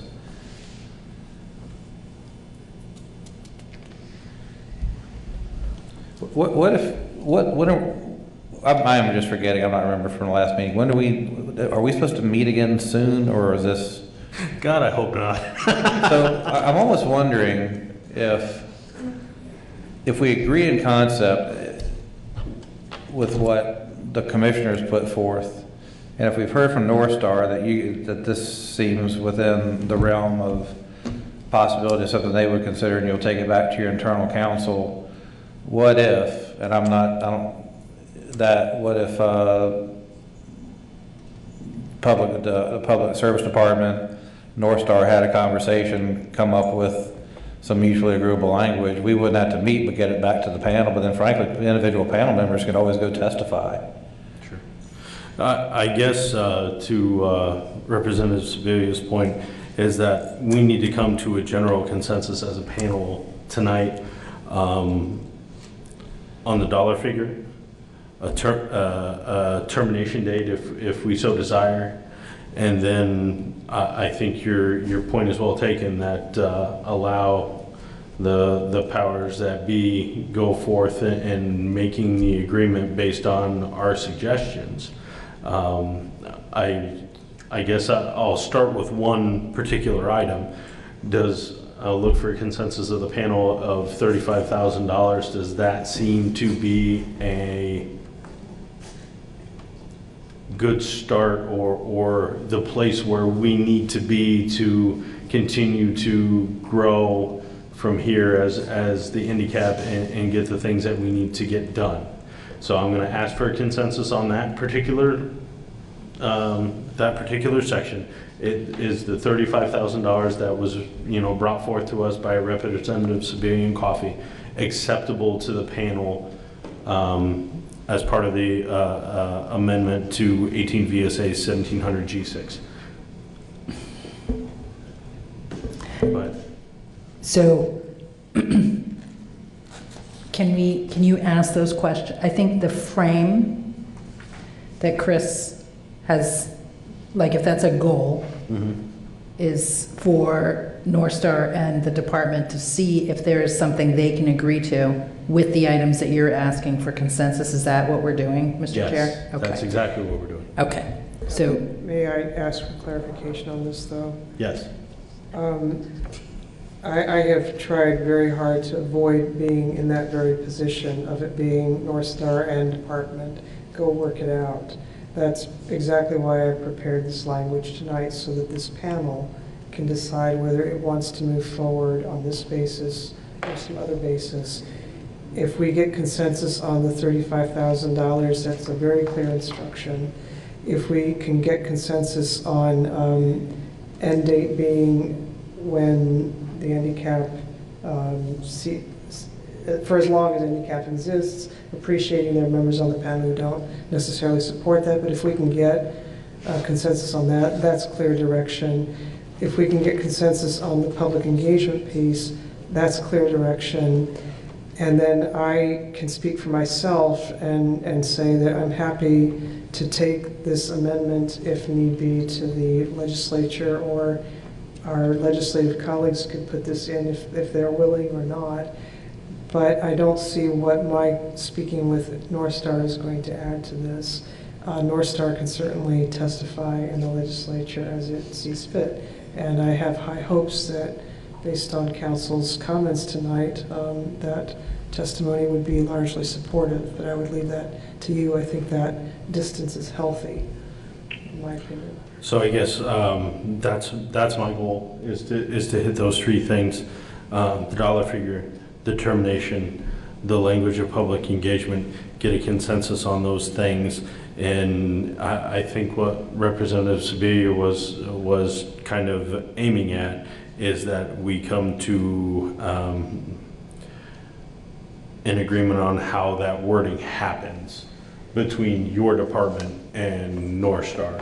So the clear direction from the panel for dollar figure, for termination, for how public engagement should happen, and then you guys figure out the legalese between yourselves, because that's not our expertise as panel members, is to make those. That's the part that's making me uncomfortable. Okay.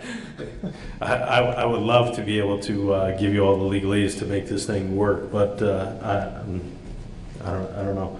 Mr. Irwin, you had a question, comment? Just on the notion of the possibility that another property owner would be potentially saddled with the responsibility for funding the handicap. I wonder if changing the language from owners of the VYNPS to owners of the VYNPS license or licenses would help in that regard, because it's either going to be the license for the ISVC and the plant in decommissioning, which are two different parts of the Code of Federal Regulations, or it'll be just the ISVC because the other part of the plant would have been fully decommissioned, license termination would have been completed. That makes a lot of sense to me. I'm not sure about anybody else. Go ahead. I'd like to, correct me if I'm wrong, Corey, and the license won't really be terminated. What will happen is once North Star has finished the decommissioning and reduced all the contamination to appropriate levels, the property will be released for unconditional use. They would still have the license for the IFC, but the rest of the property would be released for unconditional use. Am I out of turn there, Corey, or is that pretty close? That's very close. The Part 50 license will sustain until the ISVC is finally decommissioned. It's all the same license. But the general terms for which you're describing, I'm sure language could be developed that would satisfy what we're talking about. And I think that's Mr. Irwin's intent, is that whomever the property goes to, that the onus still stays on North Star as a licensee of the ISVC or whatever, still exists. Is that correct, Mr. Irwin? Yes, that is correct. The license is really the key to the problem. All right. Mr. Chair, I've had a suggestion from my council, the wonders of technology. If we had a three-way involvement here where Ledge Council were involved as well in these discussions, that would make the department more comfortable, so that the legalese piece that you're talking about would be worked out between Ledge Council, North Star, and the department. That gives me some comfort. And I'm completely okay with that. So let me circle back to where I started. Sorry. No, that's perfectly fine. We're working through it. So as a panel, I would like to get a consensus on the dollar figure of $35,000 annually is acceptable to us to be able to move our work forward. And just give me a yes or no. Please start with you, Chris. Yes. Yes. Yes. Yes. Yes. Yes. Yes. Yes. Abstain. Abstain. On the phone? Yes. Yes. Okay. So we have a majority agreements on the dollar figure of $35,000 annually. Let's go to the easy part, the public engagement side of it. So adding the language, again, fourth line down in the underline, service to hire experts, public engagement and education, contracts for services and provide materials and other reasonable and necessary expenses of the panel. Noting that obviously this is how the money gets spent is completely up to the public service department. Adding simple language such as in public engagement and education. Is everyone happy with that, or general consensus? Chris? Yes. Yes. Yes. Yes. Yes. Yes. Yes. Yes. Abstain. Abstain. Okay. So we have that. Oh yeah, sorry, on the phone? Yes. Yes. Okay. So you have a majority agreement adding simple language regarding public engagement and education to the list of things that will become necessary of the panel. So to the hard thing, termination. We heard a couple of different options. regarding the owners of the VY NPS license or licenses is an option for us. That seems to make the most sense to me at this point. So let's get a general consensus of, does that make the most sense as a termination, standard? You can say that. So, let's see, funds for the purpose shall come from the owners of the VYNPS license holder. Is that correct, Mr. Irwin?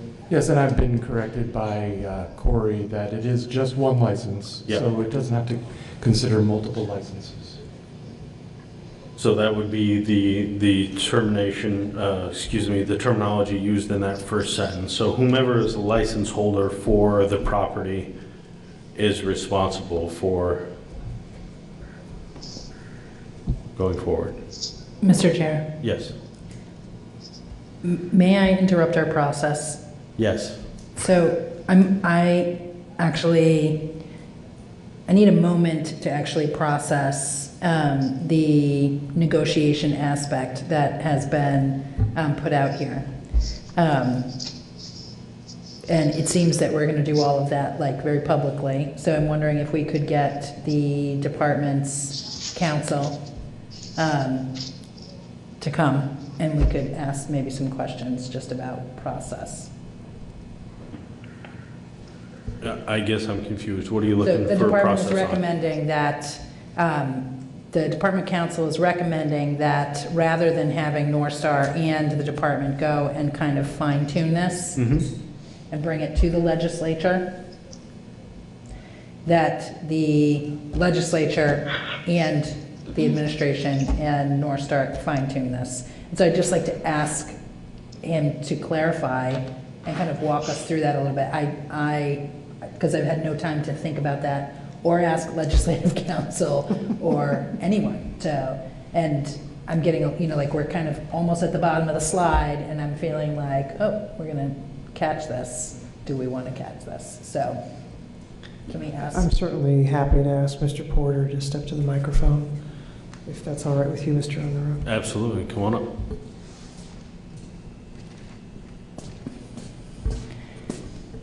Thank you.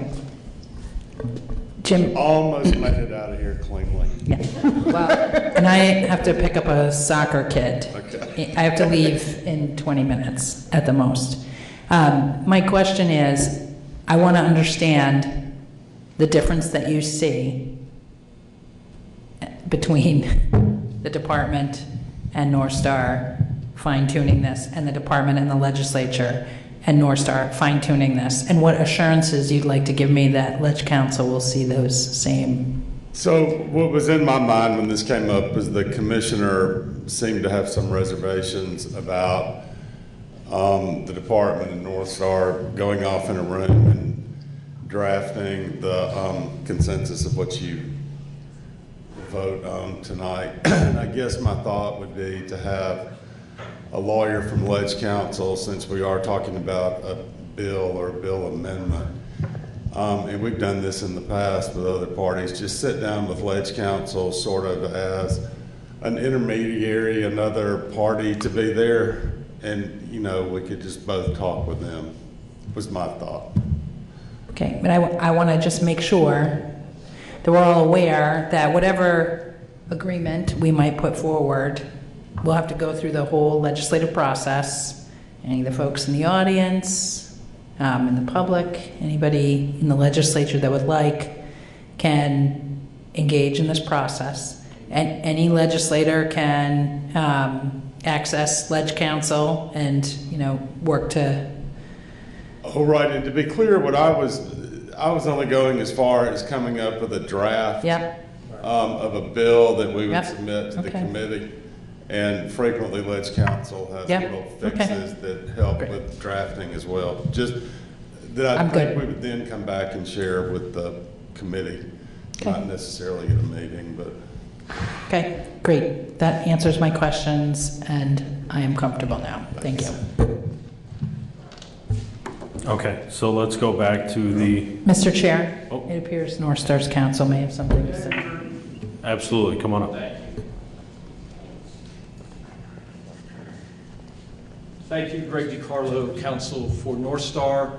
I just want to clarify that my earlier comments were premised on termination at partial license termination, not later. Any questions about that? You're aware that's not, there's no such thing as a partial license termination. It's a release of property for unconditional use.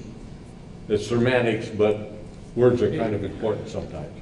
It's the shrinking of the license from its current size down to the ISPC only is what I'm referring to.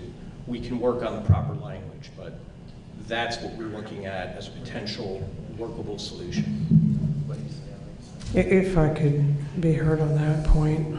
Go ahead, Commissioner. I think we've gotten to the place where the committee itself has to decide what it wants to do. And then that conversation that Mr. DiCarlo is teeing up is one worth having, and exactly why I would want the antiseptic of Ledge Council being present. Because at the end of the day, we're talking about a piece of legislation that we will put into the hopper of the committee process. And at that time, I would expect North Star to, if we can't come to closure on the point, you show up and testify to that effect. But that shouldn't foreclose this committee from deciding tonight on what it wants to put forward by way of proposal. And I expect, I could be wrong, that we're going to need to have 2 consensus votes. One's going to be on this termination that's tied to license termination and site restoration, and the other to the proposal from Representative Coffey that the obligation simply be coextensive with as long as handicap exists. Okay, I'm gonna abstain from weighing in on this last piece because I don't feel like I have enough information. So I guess, Chris, there's a couple different options on the table right now, and I'm just going to be looking for the board, and obviously, feel free to abstain if you feel the same as Representative Sibilia, that you don't have the proper information to make a decision. So we have essentially 2 different proposals on the table as far as timeline goes. One from Mr. Irwin about license holders, and that, this is kind of perpetual to license holders to the end of handicap, and 2, to the partial license termination and restoration would be the second option to put an end to this particular agreement.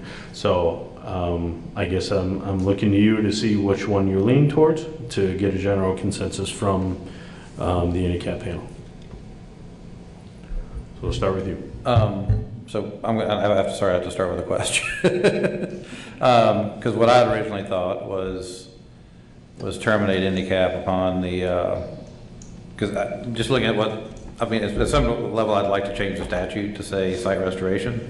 It's actually in our name because I was trying to figure out, was the intent of the statute nuclear decommissioning versus decommissioning and site restoration, but it's actually in our name, the Nuclear Decommissioning Citizens Advisory Panel.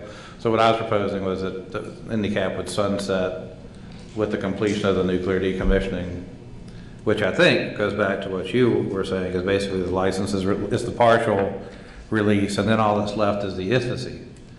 And then I'd also suggested potential language would be at that point the legislature could take up whether or not the handicap should continue once it's just the ISFC on the site. I know that sounds real complicated, but I think what I was, and I'm kind of looking down at Bill to see what he would suggest, because he's more of actually the expert on this question.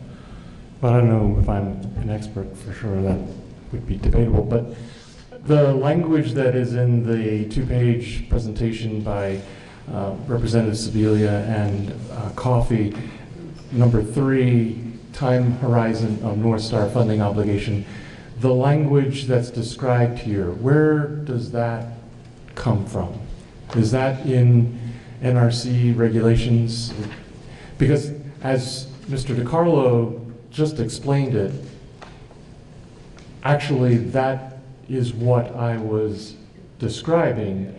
It does not eliminate the burden on the license holder of the ISFSI.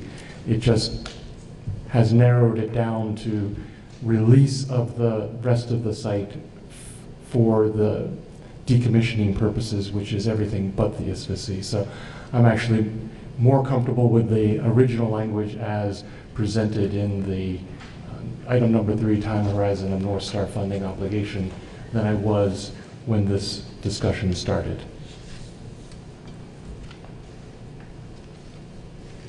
May I ask a clarifying point, Mr. Owner? Yes. So, Dr. Irwin, if I understand you correctly, if we were to insert the phrase North Star's funding obligation to support handicap activities shall terminate upon North Star's submission to the NRC of its partial license termination application, that would make you comfortable? Yes. Okay. I guess I'd put that out for comment to the rest of the panel. I could agree to that too. I would be comfortable with that too. Okay. Chris, you good with that? Yes. Laura, you're abstaining, or are you good? No, I mean, that's clear enough. Okay. Sarah? Yep. Yes? Yep. Paul? Yeah. Okay. Yes. Commissioner? Yes, I'm sorry. That's okay. Yes. Yep. North Star representatives? Abstain. Abstain. On the phone? I'm good with that. Yes. Okay. We now have a clear directive from this panel to the Public Service Department, and from my understanding is that we are looking for the Public Service Department, the Ledge Council, and North Star Council to get together and make the legalese work. Is that my understanding, panel? Chris? Yes, and then the idea, I think, is we wouldn't meet to discuss it again, but whatever's negotiated would come back to the panel so that we can, individually if we like, or whatever, or however we want to communicate it individually, communicate that to committee. May I ask how exactly that is done? I'm hearing no further meeting, but come back to panel. I just meant like Tony would send us, this is the language they agreed to. And each individual, so there would be no hit return all. Unless folk want to meet again, I just don't know that we're gonna, I don't know that this panel is the best way, and I'm also being mindful of the public input, so the public needs to see what it says too. I just don't know that we're gonna need to be in the business of wordsmithing legislative language. So I think what we're agreeing to is the concept that's been presented here, so we're agreeing to the concept, and then the answer frankly may come back, hey, Public Service Department, in a meeting with North Star, with Ledge Council present, we couldn't come to an agreement, but at least we know that we agreed to the concept that was presented by the commissioner. So are you looking for, once the wording is acceptable to our parties, what are you looking for the handicap to do in your opinion from there? Well, I'd like to be clear what handicap would like to have happen if North Star and the department don't come to an agreement. Then we start all over again. So, well, that's, so that. Agreed to this concept that was handed out by So, the commissioner. that's right. So that's an option. So one option is the commissioner handed out language. We've made a number of different suggestions. And what I'm hearing is North Star come back with any fine tunes with the department and work with the legislative council to work that through. So North Star may come back and say, yeah, no, we're not agreeing to that. So let's get a little bit of clarification right now why we can, and I understand, Mr. Carlo, I'm going to put you on the spot a little bit, and ask, based on what the handicap panel has put forth tonight, what is the general consensus? I know you probably can't give us a clear yes because you need to do your due diligence on your end, but based on what the panel has put forward this evening and kind of the limitations and that kind of thing, what is your general feeling of how North Star will react to a negotiation in that towards that end? Well, you're correct that I can't make a final determination tonight because it's ultimately not up to me, but I am very encouraged by what I heard as the end result of the panel's decision, that we will be able to come to an agreement quickly. If in fact what has been discussed here is what ends up in this final draft. Okay. Mr. Chair, just to clarify, I'm not asking, I'm not asking for North Star's permission to proceed, but whether or not the panel would want to proceed or would want to meet again if there was some conflict. That's what I'm asking. Okay. So, Mr. Chair, I have great faith in the efforts of these three bodies that we've identified here to act on our behalf, given the goals as expressed here tonight. So I don't think that it would be necessary for us to go beyond our individual rights to go to the hearings about this matter and discuss them as individuals or as representatives of agencies in the legislative process. I think that we've made our position known fairly clearly, and I appreciate the language, the efforts that everyone's made here to provide us this really good basis to make these kinds of recommendations. Okay. Mr. Chair, may I? Representative Sibilia, I know we're about to lose you because you're turning into a pumpkin. And Representative Coffey, what is your best estimation as to the time remaining for what we need to accomplish? If the department is able to sit down with a representative of North Star and Ledge Council, say within the week, and if the department is then able to kick back to the members of the panel individually the revised version of the language I've passed out tonight, and if that is posted on the website of the department for public comment for an acceptable period of time, a week perhaps, do you think that is sufficient, that there is still sufficient time to have this then go through the legislative process this session? So the bill will have to, as you know, it will have to go through crossover. So it'll have to be heard in the House. Crossover will be the week after town meeting. And then it will have to go to the Senate. Yeah. And then it will have to, if there are any changes made in the Senate, it will have to come back to the House. The House would have to agree or not, all of that. And then the governor would need to sign. So in terms of moving it through the House, it would have to move through the House by the week after town meeting. So the chair of the Energy and Technology Committee has been kept apprised by Representative Coffey and I of what is being discussed and the possibility for this coming through. It is true, we have some very significant pieces of legislation, so so if the proposition is, what I am stumbling over the mechanics here more than anything else.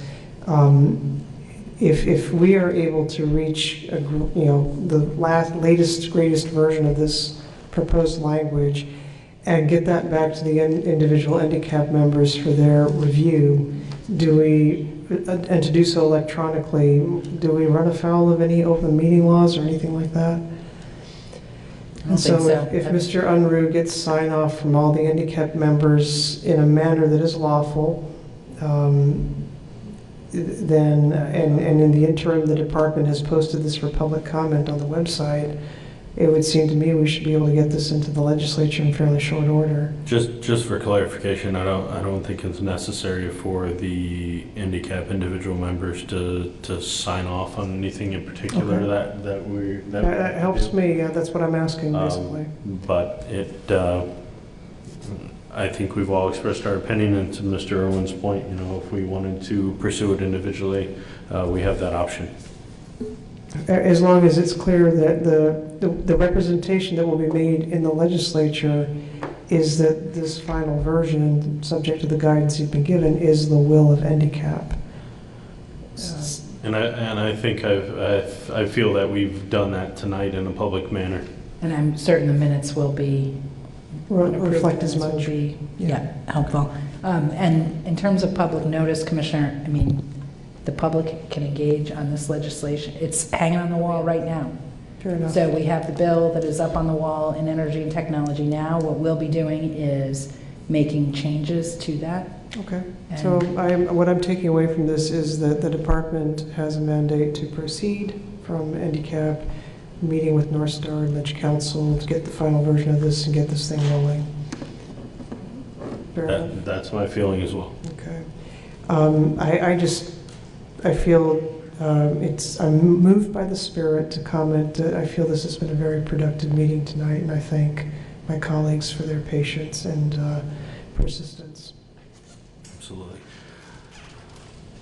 Do we have any additional input from the panel before I turn it over to the general public? Did we agree to this in concept? We should probably do it formally before Representative Sibilia turns into a Because the other ones pumpkin. we've gone through, you've got the yes, yes, yes, you want the yes on this, what the commissioner gave us? Sure, with revisions, absolutely. So I would agree that yes, supporting the concept presented here by the commissioner. With the revisions that were made? Yes. Okay. Is there others? Yes. Yeah. Yes. Yes. Yes. Yes. Yes. Yes. Okay, great. Abstain. All right, so we have a direction, we have a means to an end, and I will